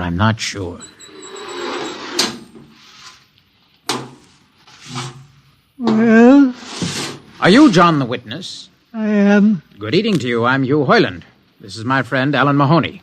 What brings a gentleman of the scientist class to my humble compartment? I've heard that you and your parents before you have been keepers of the legend of the ship. Since Jordan gave the word. I'm anxious to hear the word as Jordan spoke it. Why? Because our young scientists, well, among them there have been some who talk against the word. There are regulations against such heresy. Still, some of them say the ship has no purpose. They say that we are here accidentally, that we have no more grace in Jordan's eyes than the most deformed mutant who dwells in the highest level of the ship. What shall I say to you? Well, I wish to hear the word from the mouth of one who knows, in order that I may become more convinced. Sit. You have a gift for the witness? The finest tobacco. Good. I will dim the lights. Now pay close attention, for these are the words as my father's father's father gave them to his son's son's son. This is how the ship came into being, how our people were created. In the beginning there was only Jordan, thinking his lonely thoughts. Out of his thoughts came a vision. Out of the vision came a planning, and out of the planning came decision. Jordan's hand was lifted, and the ship was born. Mile after mile of good compartments, tank after tank for gold and corn, ladder and passage, door and locker fit for the needs of the yet unborn. He looked on his work and found it pleasing, meet for a race that was yet to be. He thought of man, and man came into being. Then Jordan checked his thoughts and searched for a key.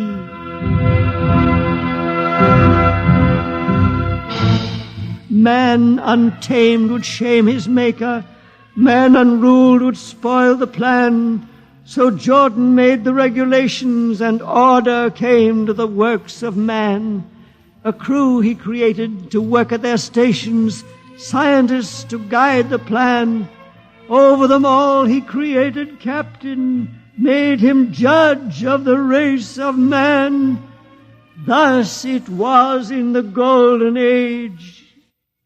These are the true words? As my father's father taught them. But what of the strange beast-like people on the upper levels of the ship?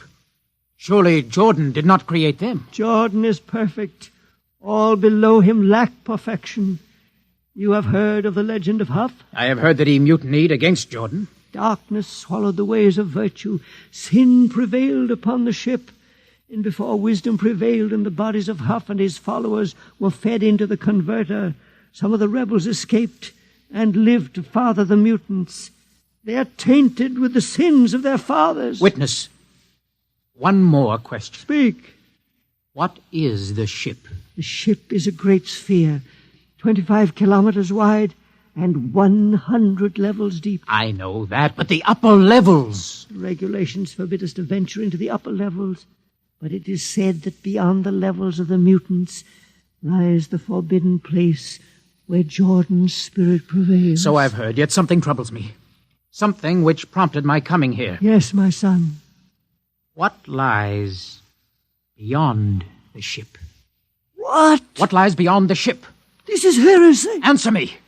I will not permit such talk. The ship is complete. The ship is universal. The ship is everywhere. The ship is endless. Your mutterings are those of a frightened old man. They answer nothing. You question the word. I think you lie. Hear me, Mr. Hoyland. For what you have already said, I can have your body fed into the converter. Your soul launched on the endless trip. You threaten me. Hugh, for Jordan's sake. Do you think I fear this dried fig of a man? Hugh! Sir, my friend is impetuous. He does not understand. I might be persuaded to forget a substantial gift. Why, you pig! Hugh! Alan, come on. The sight of this so-called holy man offends me. No, you shall not leave. Don't try to frighten me with that gun, old man. Remain where you are, heretic. I warn you, put down that gun. No, closer. Drop it. Very well, then. Death to the heretic. Alan, get him. Alan. He's not breathing. Is he dead? I don't know. Come on, Hugh. We've got to get out of here. Right.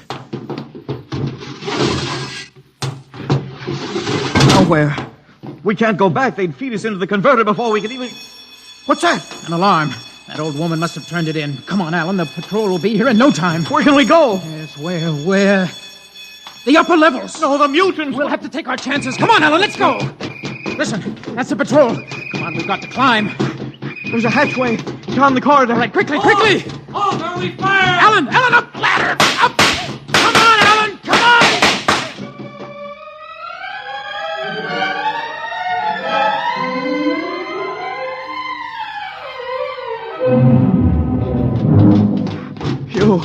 on! Hugh, wait.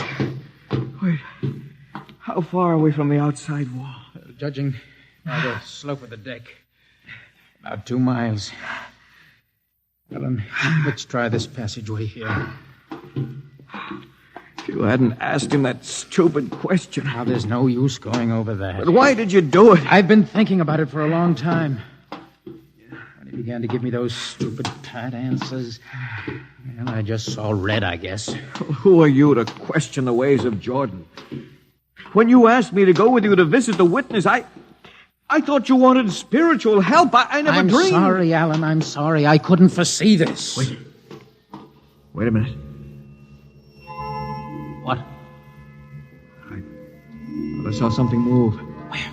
Near that bulkhead. I don't see anything. Maybe my eyes are going bad. Listen! You behind us! Alan, look out!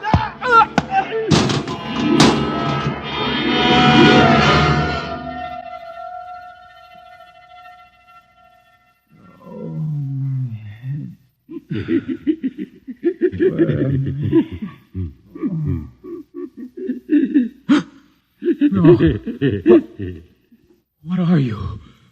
Put away that knife.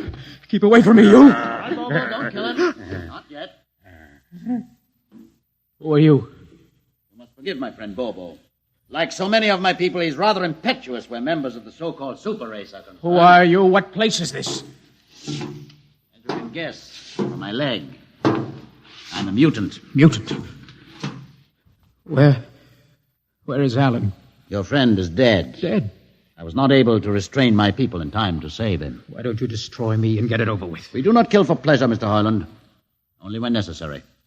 You know my name? I read your identification tag. Who are you? Mutants can't read. My name is Gregory. Gregory? I'm a leader of my people. You see, although we are unfortunate in our heredity, Mr. Hoyland, many of us are quite intelligent. And why do you live like animals? We'd rather live like free animals than like regimented slaves, as you do. I've heard you practice cannibalism. Undoubtedly, you hear many things about us.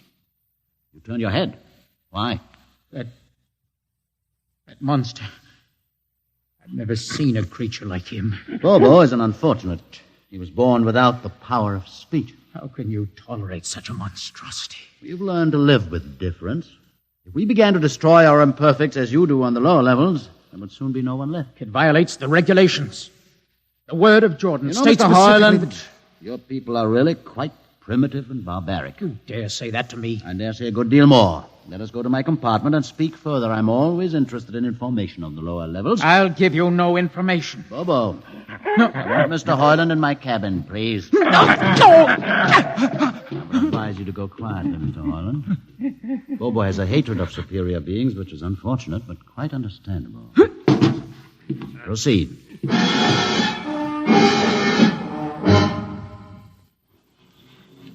Enter, Mr. Hoyland. This is where you live? Yes. But you have books. Stolen from your libraries, Mr. Hoyland. Compton's Astrophysics, Philosophy of Interstellar Navigation, Celestial Mechanics. You've read these? Most of them. I had no idea that you... Why did you bring me here? What do you intend to do? Do you believe in Jordan, Mr. Hoyland? There is no other belief. And the trip?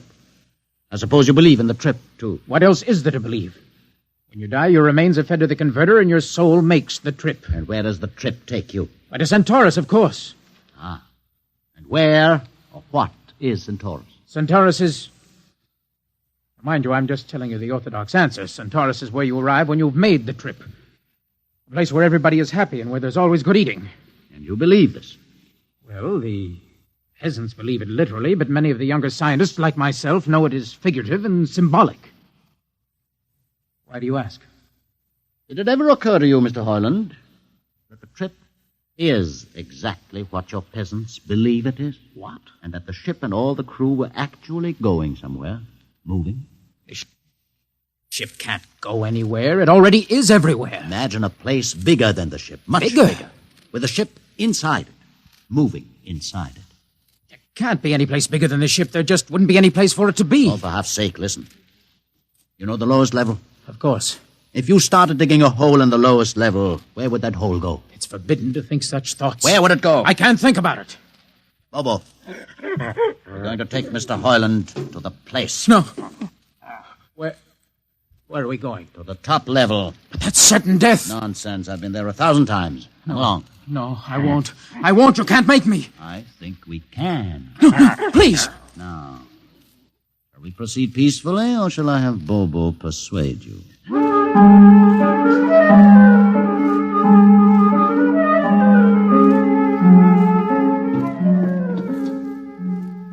the door, Bobo. Inside.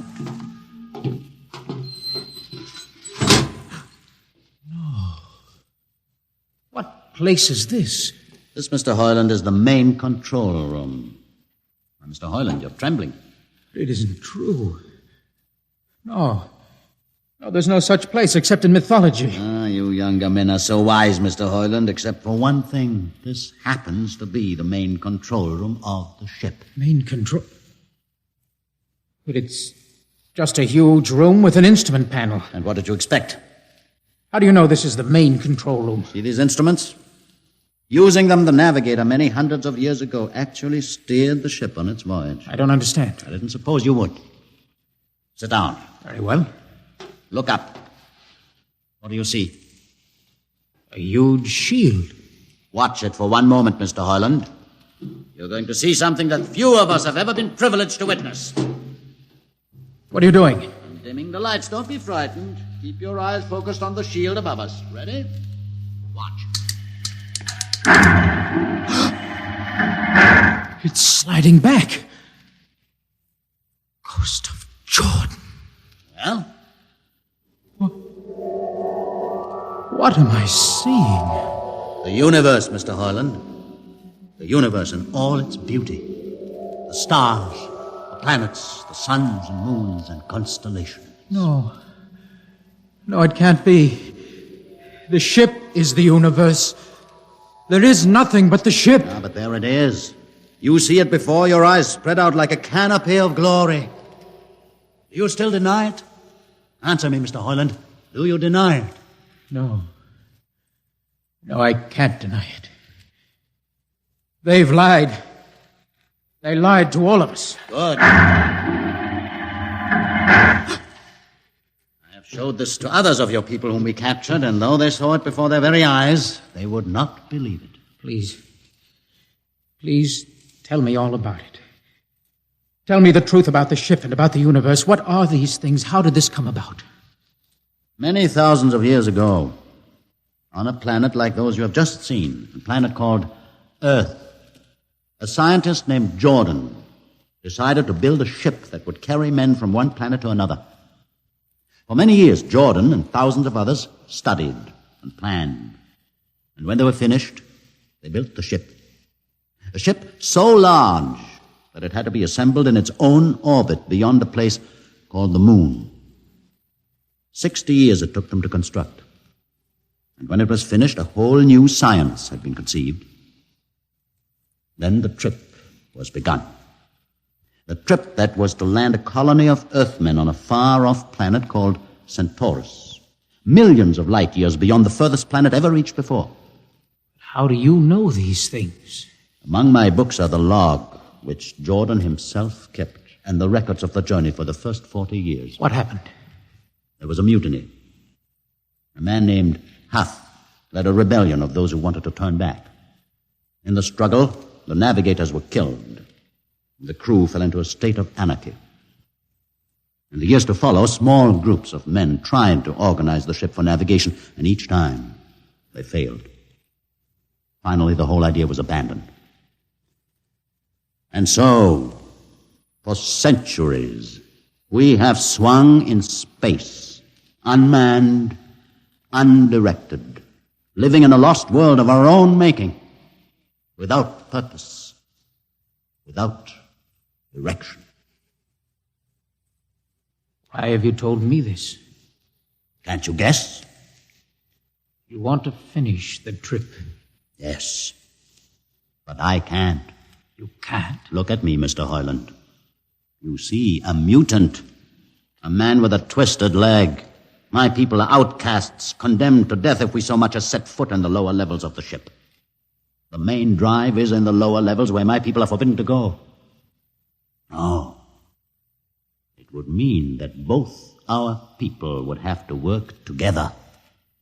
Our differences encouraged rather than denied. All right. I'll see the captain himself. I have an uncle on the central board. I'll tell him what I've seen here. And do you think he'll believe you? Send one of your people with me. That's asking a good deal. I'm risking a good deal by going back. Very well. Bobo will go with you. Bobo? He can't talk. There will be no need for talk. I will write a message guaranteeing safe conduct for a group of unarmed scientists to visit the main control room. Bobo will take you safely through our territory. What happens when you reach your own level is up to you.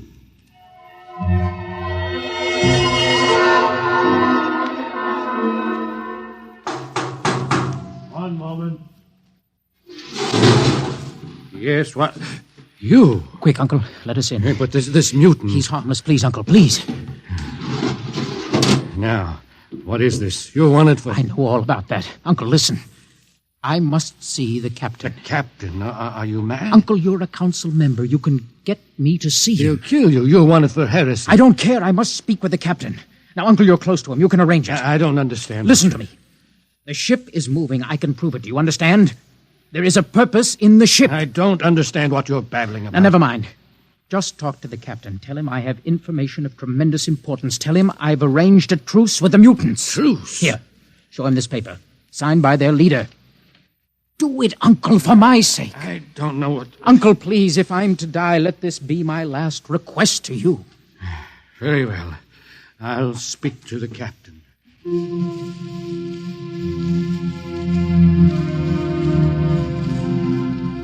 And you say, Mr. Hoyland, that you saw this with your own eyes? I swear it, Captain. I swear it on the word of Jordan. Let me see the paper again. Commander Erst, what do you think? I don't know, sir. It might be a trick. I guarantee you safe conduct. If these things are as Mr. Hoyland reports them, it would pay to risk a few lives. The man is a convicted heretic. Still, we must not discount his word. He has a safe conduct, and the mutant risked its life coming with him. I think we might investigate. Captain, you mean you will do it? I will have an expedition outfitted. Dismissed, Mr. Hoyland. Thank you, sir.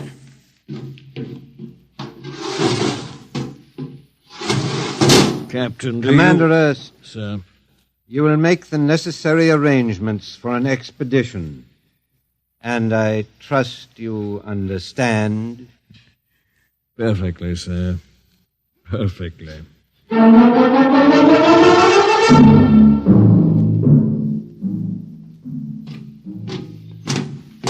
Lieutenant. Mr. Hoyland? You better halt your men here. This is the spot. Patrol! Halt! Well, I see no welcoming party of mutants. There'll be none. Their leader will meet you inside the main control room. You don't say. And just where is this main control room? Beyond that door. I see. All right, men. Ready up. Lieutenant, why do you ready arms? In case of ambush. Ambush? Now, wait a minute, Lieutenant. What are those men doing with that ray gun? Just aiming it at the door. Are you mad? No, Mr. Hoyland, but most certainly you are to think that we could be lured up here to be slaughtered with a fantastic story about some mythical control room. Guns ready, sir. Lieutenant, I warn you, these people have acted in good faith. You can't break that faith. Oh, mutant! Come out! For Jordan's sake, Hold Lieutenant. It. A little too quiet for comfort. Mutant! Open the door! Please, Jordan, don't let anything happen. Don't let... All right, it's opening. Ready, men? Someone's coming out. Steady. Gregory, stay back! You fools! You've killed him! Here come the rest of them. Fire! Fire!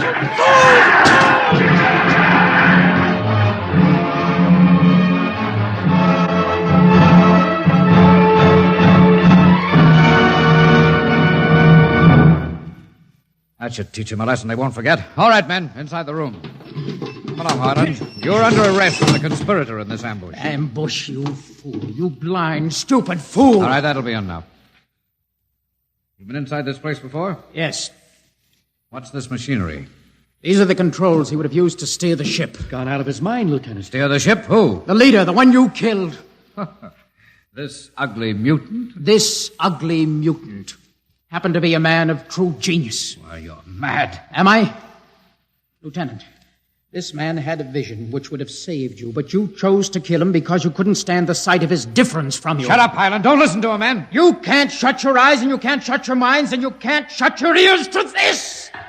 Roof's moving back! Yes, look! Let the vision of this confound your ignorance and blind your eyes. This is the heritage of stars and open skies, for which men have yearned for centuries. Try to destroy this, and you will only destroy yourselves. Death to the heritage! But I say to you that you can't keep this from our people. They will seek it out. The ship will be manned, and the ship will be steered, and there will be freedom, purpose, and respect for ourselves. This is your heritage. Look upon the universe! Kill him!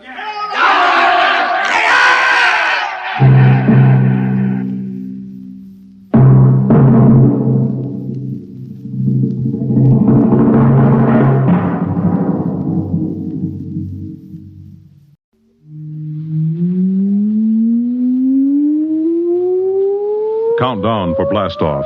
X -5, -4, -3, -2, X -1. Fire!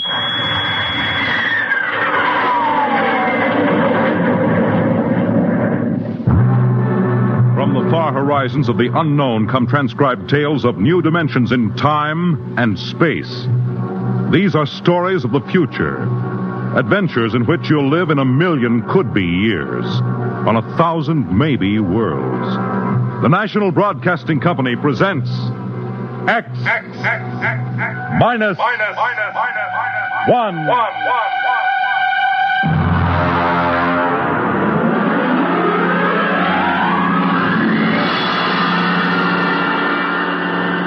Tonight's story, Mars is Heaven.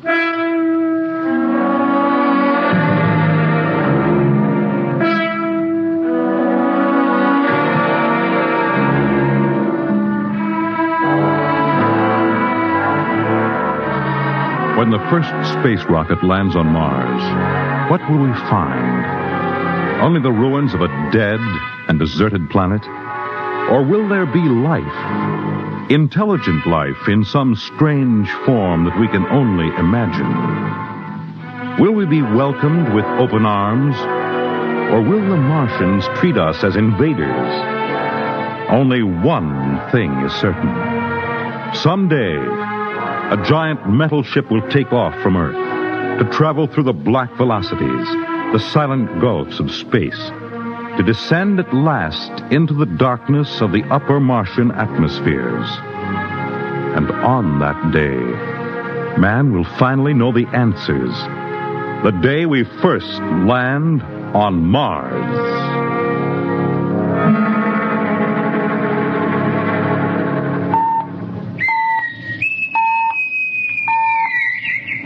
Now hear this. Now hear this. Approaching critical deceleration. Fasten gravity suits. Stand by to land. There it is. We've intersected the course vector, sir. All right, Mr. Lustig. Over to manual control. Aye, sir. Masters, sound general quarters. Aye, sir. Mr. Lustig, what do you make of the terrain? There seems to be a heavy ground, Miss Captain. We won't be able to use the infrared lights. And we'll have to come in on radar. Isn't that a little risky, sir? Landing in the dark? I'd rather run the danger of a blind landing, Lieutenant, than come in without the cover of darkness. Remember, we don't know what kind of reception is waiting for us down there. Airspeed 500. Altitude now 4,000. Bridge to engine room. Stand by for deceleration. Fire forward tubes 1 and 3.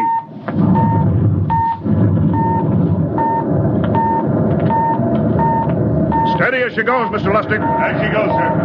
Airspeed 100. Altitude 1,000. Radar indicates a level stretch dead ahead, sir. Skids down. Skids check. Altitude 500. 4.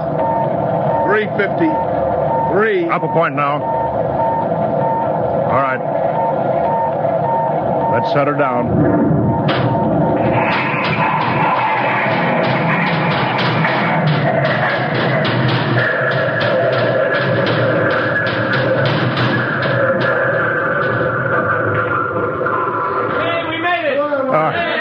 Cut the power.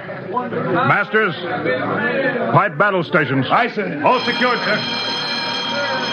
Well, gentlemen, we're now on Mars, April 20th, 1987, 4:33 Greenwich time.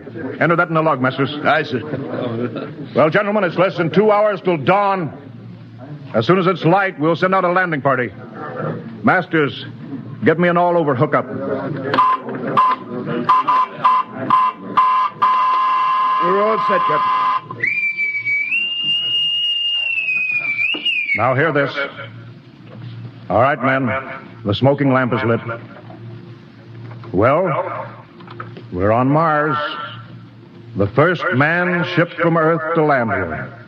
We don't know what we're going to find or what dangers we may face. We're 17 men on an alien world, and it's up to us whether we ever get home again. The next few hours should tell the story, and I want instant obedience to all commands. I'll court-martial the first man who doesn't jump to when he's ordered. And one other thing. We may be on Mars, but this is still a United States naval vessel. Officers will conduct a personal and weapons inspection in 1 hour. That's all. An inspection, Captain? Now? Mr. Lustig, we've got an hour and a half to sweat out before we find out what's outside that airlock. I'd rather have a man worried about his stripes than about what's waiting outside on Mars.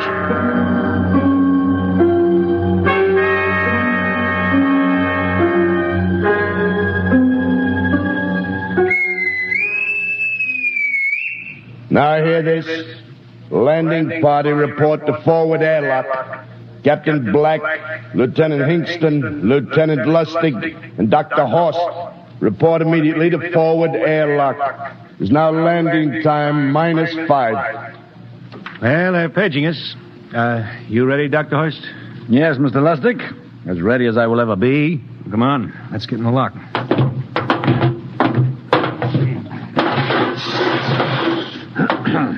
Hingston, Lustig, and Horst reporting in the airlock. Very well, sir. The captain will join you. 4 minutes to go. At least the captain would get here. What difference does it make? I just want to get it over with, that's all. Anybody got a cigarette? Yeah, I think you're smoking too much, Lieutenant Lustig. Are you nervous? I offer you, Horst. Wondering what's hidden outside underneath that ground mist? I've been giving it some thought. It'll be very interesting to find out. A very unusual planet, Mars. Why? It has an atmosphere. A wonderful thing, an atmosphere.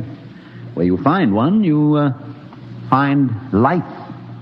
You mean Martians? What do you think they'll look like? Who knows?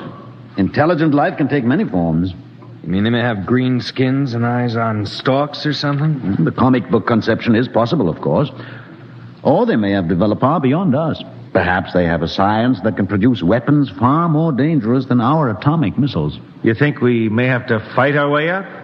After all, we are invaders. Now hear this. Landing time -2. All right. We heard this. You know what I'd like to find outside that airlock? Good old Illinois. Ever been there, Lustig? Only Chicago. Well, you ought to see my hometown. Green lawns, big white houses. Sounds like my hometown. My grandmother used to have one of those iron deer on the lawn. Every Halloween, we'd paint another color. One time, we painted it black and white like a Holstein cow. Where does your family live, Dr. Horst? I have no family. When I was a child, they were gassed to death in the Dachau concentration camp. Tough. No, it has its advantages. I have no ties on Earth. Nothing to lose now. I imagine I'm the only one on board who is free to enjoy our present peculiar position. All right, Masters, you can button it up now. Aye, sir. Well, gentlemen, check your sidearms. In 1 minute, we'll be the first men to set foot on Mars. Quite an honor, eh? As long as the medals are not rewarded posthumously. Still uneasy, Dr. Horst? Captain Black, I've been uneasy ever since I can remember. On Earth and on Mars. Well, 30 seconds. Give me the intercom phone, Lustig. Yes, sir. Masters? Aye, sir. Battle stations are to be manned until we return. If we're not back in 2 hours, I want no rescue party sent out. Blast off and save the ship, you understand? Aye, sir. All right. 5 seconds. 4, 3, 2, 1. Lustig, open the outer airlock. Aye, sir.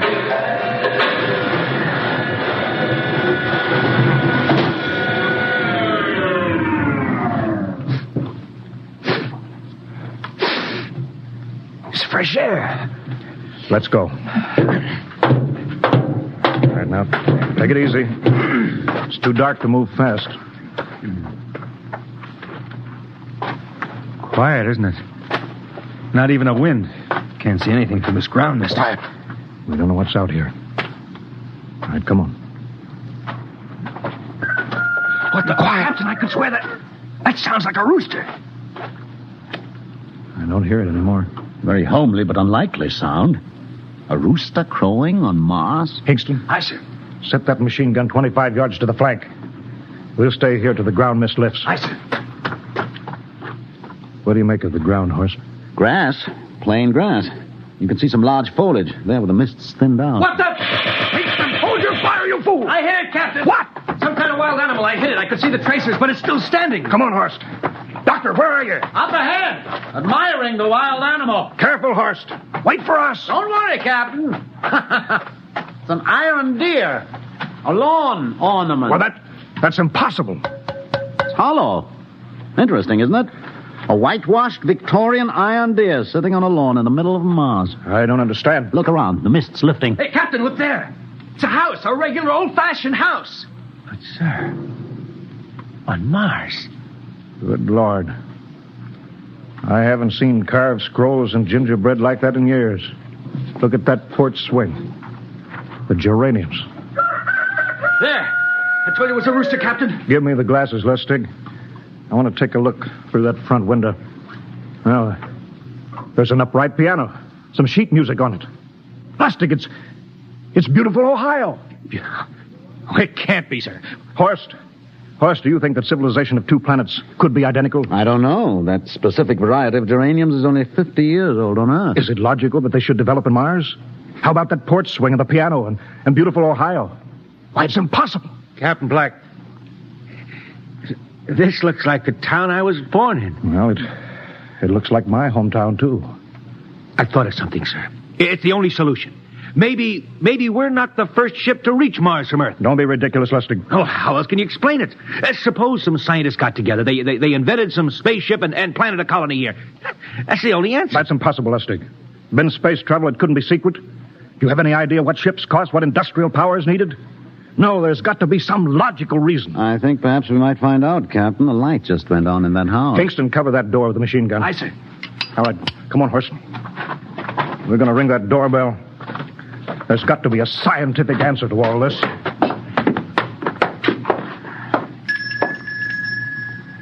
And there's something moving in there. Stand back, Horst.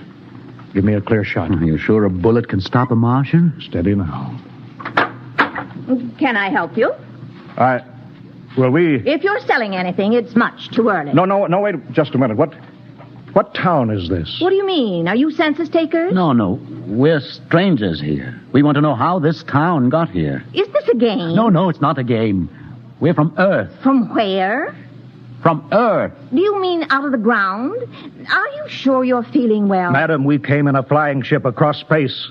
We're from the 3rd planet, Earth. This is Mars. Now do you understand? Mars. You go away now, you hear? I'll call my husband from upstairs and he'll chase you. Go on. But this is Mars, isn't it? This is Green Lake, Wisconsin, in the United States of America. Bounded on the east by the Atlantic and on the west by the Pacific. Now go away. Goodbye. Horst, do you suppose it's really possible? I've got to find out more about this. I told you I'd call my husband. Now you go away. You've got to tell me one thing first. What year is this? Year? 1928, of course. For goodness sake. You hear that, Horst? And we know it's 1987. And we know this is Mars. Of course, is it possible that we got fouled up, made some tremendous blunder, circled around, and landed back on Earth? In 1928? Well, maybe some switch in time or dimension. Could we have shifted somehow, gone backward in time? Oh, Horst, this won't hold water. It's not logical. We checked every mile. We went past the moon, out into space. We're on Mars. Lustig out at point. Hingston in the rear. Keep that gun at half load. Aye, sir. Horst, there's got to be some cold, logical solution. Captain! What? That house down the street, the white one with the green shutters. Lustig, what's the matter? I never thought of... Thank God! Lustig, come back here! He's running for that house. That crazy fool, after him, quick! Lustig, stop! Come down off of that porch! Grandpa! Lustig, what the devil do you think you're doing? Albert! Grandma, Grandpa, it is you. Lustig, what is going on here? Albert, it's been so many years. How you've grown, boy. It's so good to see you. Lieutenant Lustig! Oh. Captain, Grandma, I want you to meet my friends. This is Captain Black. Captain, I want you to meet my grandfolks. Howdy. Any friend of Albert's is a friend of ours. How long have you been here, Grandma? Oh, a good many years, ever since we died. Ever since you what? Oh, yes, sir. They've been dead 30 years. What? Oh, now, don't you trouble yourself. It's all right. We're alive again, that's all. Do you mean to tell me that Mars is heaven? Oh, nonsense, no. All we know is here we're alive again. And who are we to question God's infinite ways? Well, Lustig, we're going back to the ship. But, Captain, I want to talk to my grandpa. Lieutenant Lustig, I don't like any part of this. You'll come back with us if I have to club you and carry you. Aye, sir. Now, let's go. Heaven only knows what they've run up against back at the ship.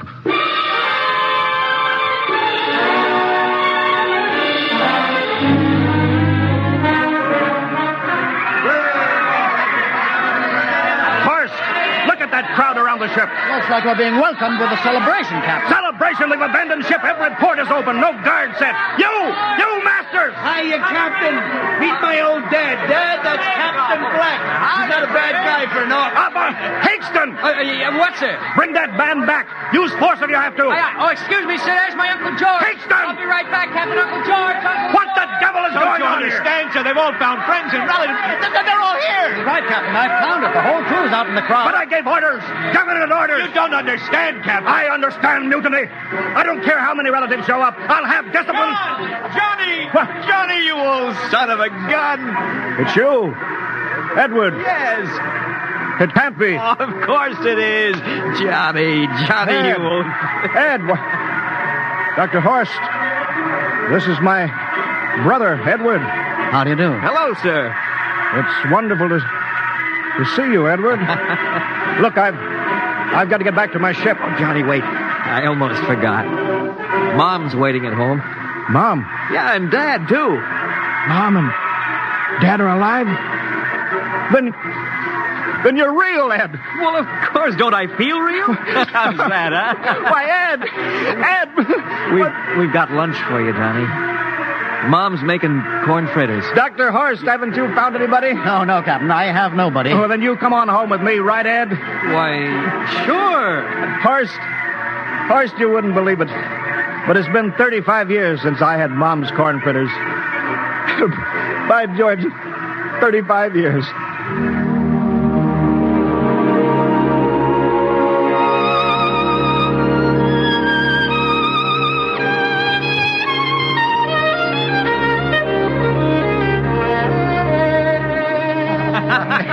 And there's plenty more in the kitchen, so don't hold back, Johnny. You too, Dr. Horst. Well, Johnny, you're still in the Navy, huh? That's right, Dad. I'm in command of the ship. We're an old Navy family, Dr. Horst. All three of our boys in the service. Yeah, Ed was the best pilot in the Pacific, too. What did happen, Ed? What's the difference? I'm here now. Yeah, but... You know, it's almost perfect. All we're missing is your brother Will. Then the whole family could be together. Well, it won't be long, Mom. Will's in charge of the XR-54. Next rocket coming out to Mars. Oh. Well, little Will. When does he leave, Johnny? Well, the takeoff's scheduled for September, but it depends on what we report. Oh, yeah. There's no question about that now, huh? No. Christmas together again. That'll be something. Sure will, yes, sirree. Well, this calls for a celebration. How about a little of the old dandelion wine, eh, Johnny? Now, Father, don't you go giving Johnny too much wine. He's a big boy now, Mother. Well, sir, Isn't everything just fine? Just fine.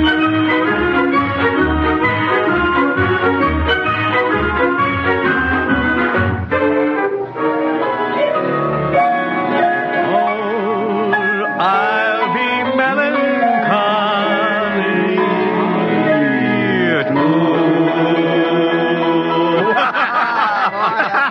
All right, play that one again, will you, Ed? Oh, sure.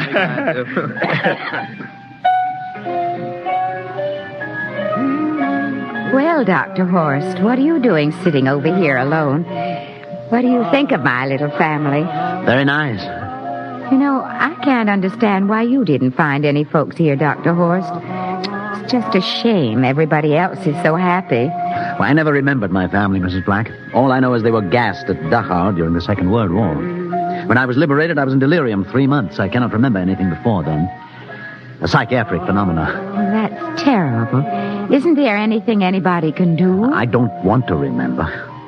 I have not had a pleasant life. I prefer to be free of emotional entanglements. They interfere with a scientific approach. Oh, I'm sorry, Dr. Horst. Oh, I'll get it. That's our ring, long and 3 shorts. I remember that. Well, maybe we'd better call it a night. You must be getting tired, Johnny. I'd better be going back to the ship. Nonsense. You stay the night. We insist. I just couldn't rest thinking of you all alone on that ship. I'll be all right. Well, good night. Oh, wait a minute, Dr. Horst. That phone message was for you. Me? Yes, that's right. A message from Anna. Anna? I don't... Well, there, she must be an old friend. Isn't that nice? I don't... You sure it was for me? I don't remember any Anna. Well, she asked if you were better. Perhaps she's someone who knew you at Dachau. Anna? She said she's coming over here first thing in the morning. So you'll have to stay over. Yes, well, but... that settles it, then. You stay here, Horst. You can bunk with me in my old room. Yeah, but Johnny, we thought you'd like to be with Edward. So you could talk the way you used to. Well, we can't put Dr. Horst on the daybed. I think we'd better share the room tonight. Be plenty of time for talking, Ed. Yes, I guess so. I suppose I better drop back to the ship. You know, Ed, security check. What? Why do you have to do that here? I don't know, Mom. There's no good reason, I guess. Well, suppose we skip it tonight, huh? Well, good night, everybody. Oh, it's good to have you home, Johnny. It's good to be home, Mom.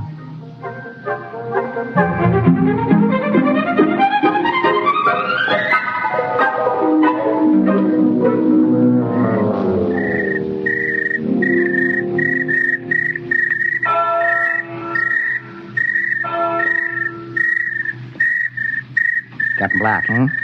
You asleep? No, I've been thinking about what we were expecting. Green-skinned Martians. All the time there was only Mom and Dad and Edward waiting. That's funny what tricks your imagination can play on you. Well, I guess Mars is heaven, Horst. You know, I've been thinking about Martians, too. Captain, just suppose there were Martians, and they saw us land, and suppose they thought of us as invaders. What would be the best weapon they could use against our atom bombs, huh? I don't see what you're getting at. They would want to disarm us first, huh? To wipe out all suspicion, to make us feel at home. Captain, suppose this house isn't real. Suppose the people are just images, stolen from our own memories by Martians, created for us by telepathy. Hypnotism. Oh, that's the craziest theory I ever heard. Maybe that's why there was no one for me. Because in all my life, there is no happy memory, no real loved person, not even my mother. I don't remember her. Only the piles of rotting corpses at Dachau. There was no happy emotion for these people to recreate. How about that phone call? Anna? Yes, Anna. I didn't remember who she was, but I do now. I just remembered. When I was freed from Dachau, sick, delirious, I raved about a wonderful, kind nurse named Anna that took care of me. Well, there you are. It's logical. She's coming to see you tomorrow. But there was no Anna. I'd been nursed by a man. What? Anna was only a dream. And there's only one way they could have learned about her, by reading my subconscious mind. That's impossible, Horst. Why? A whole crew was thinking of home. Suppose the Martians read our minds. Yes, but if there are Martians... If there are, they have us separated. Each man in a different house, sleeping, trusting. No one at the guns. I left my pistol downstairs. Do you think there's something to this, Horst? It's a perfect trap, Captain. Who would suspect his own mother, his grandparents? How easy. Just a knife in the heart of each sleeping man. That's impossible, Horst. But we've got to get back to the ship. Listen. The crickets have stopped. Come on. We don't know when they change back to whatever they really are. All right, careful.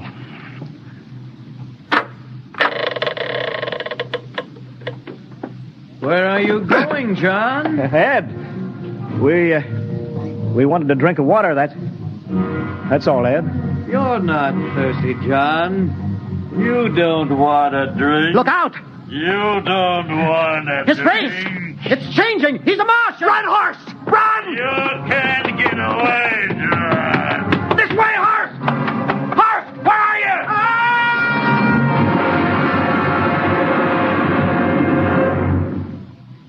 Hello? Hello? Can you hear me, Earth? This is Captain John Black, the XR-53 calling from Mars. I've locked myself in the ship, but they've crippled it. I can't take off or fire the guns, and they're coming for me now, the Martians. I'm all alone here. All the rest are dead. Hinkston, Lustig, Dr. Horst. Poor Horst, he didn't even reach the door. Listen! They're trying to break through the hull. Edward and Mom and Dad and all the folks, but they're changing now. They're melting and changing back into... They're Martians. Can you understand? Martians, not men. They make us think that Mars was heaven and we fell into the trap. Can you hear me, Earth? You've got to stop the next rocket. Listen, tell my brother Will. Tell my brother not to come. They'll trap him too. They'll kill them all. Hello? Hello? Can you hear me, Earth? This is John Black on Mars. Hello, Earth. This is John Black on Mars. Hello, Earth. Hello, Earth.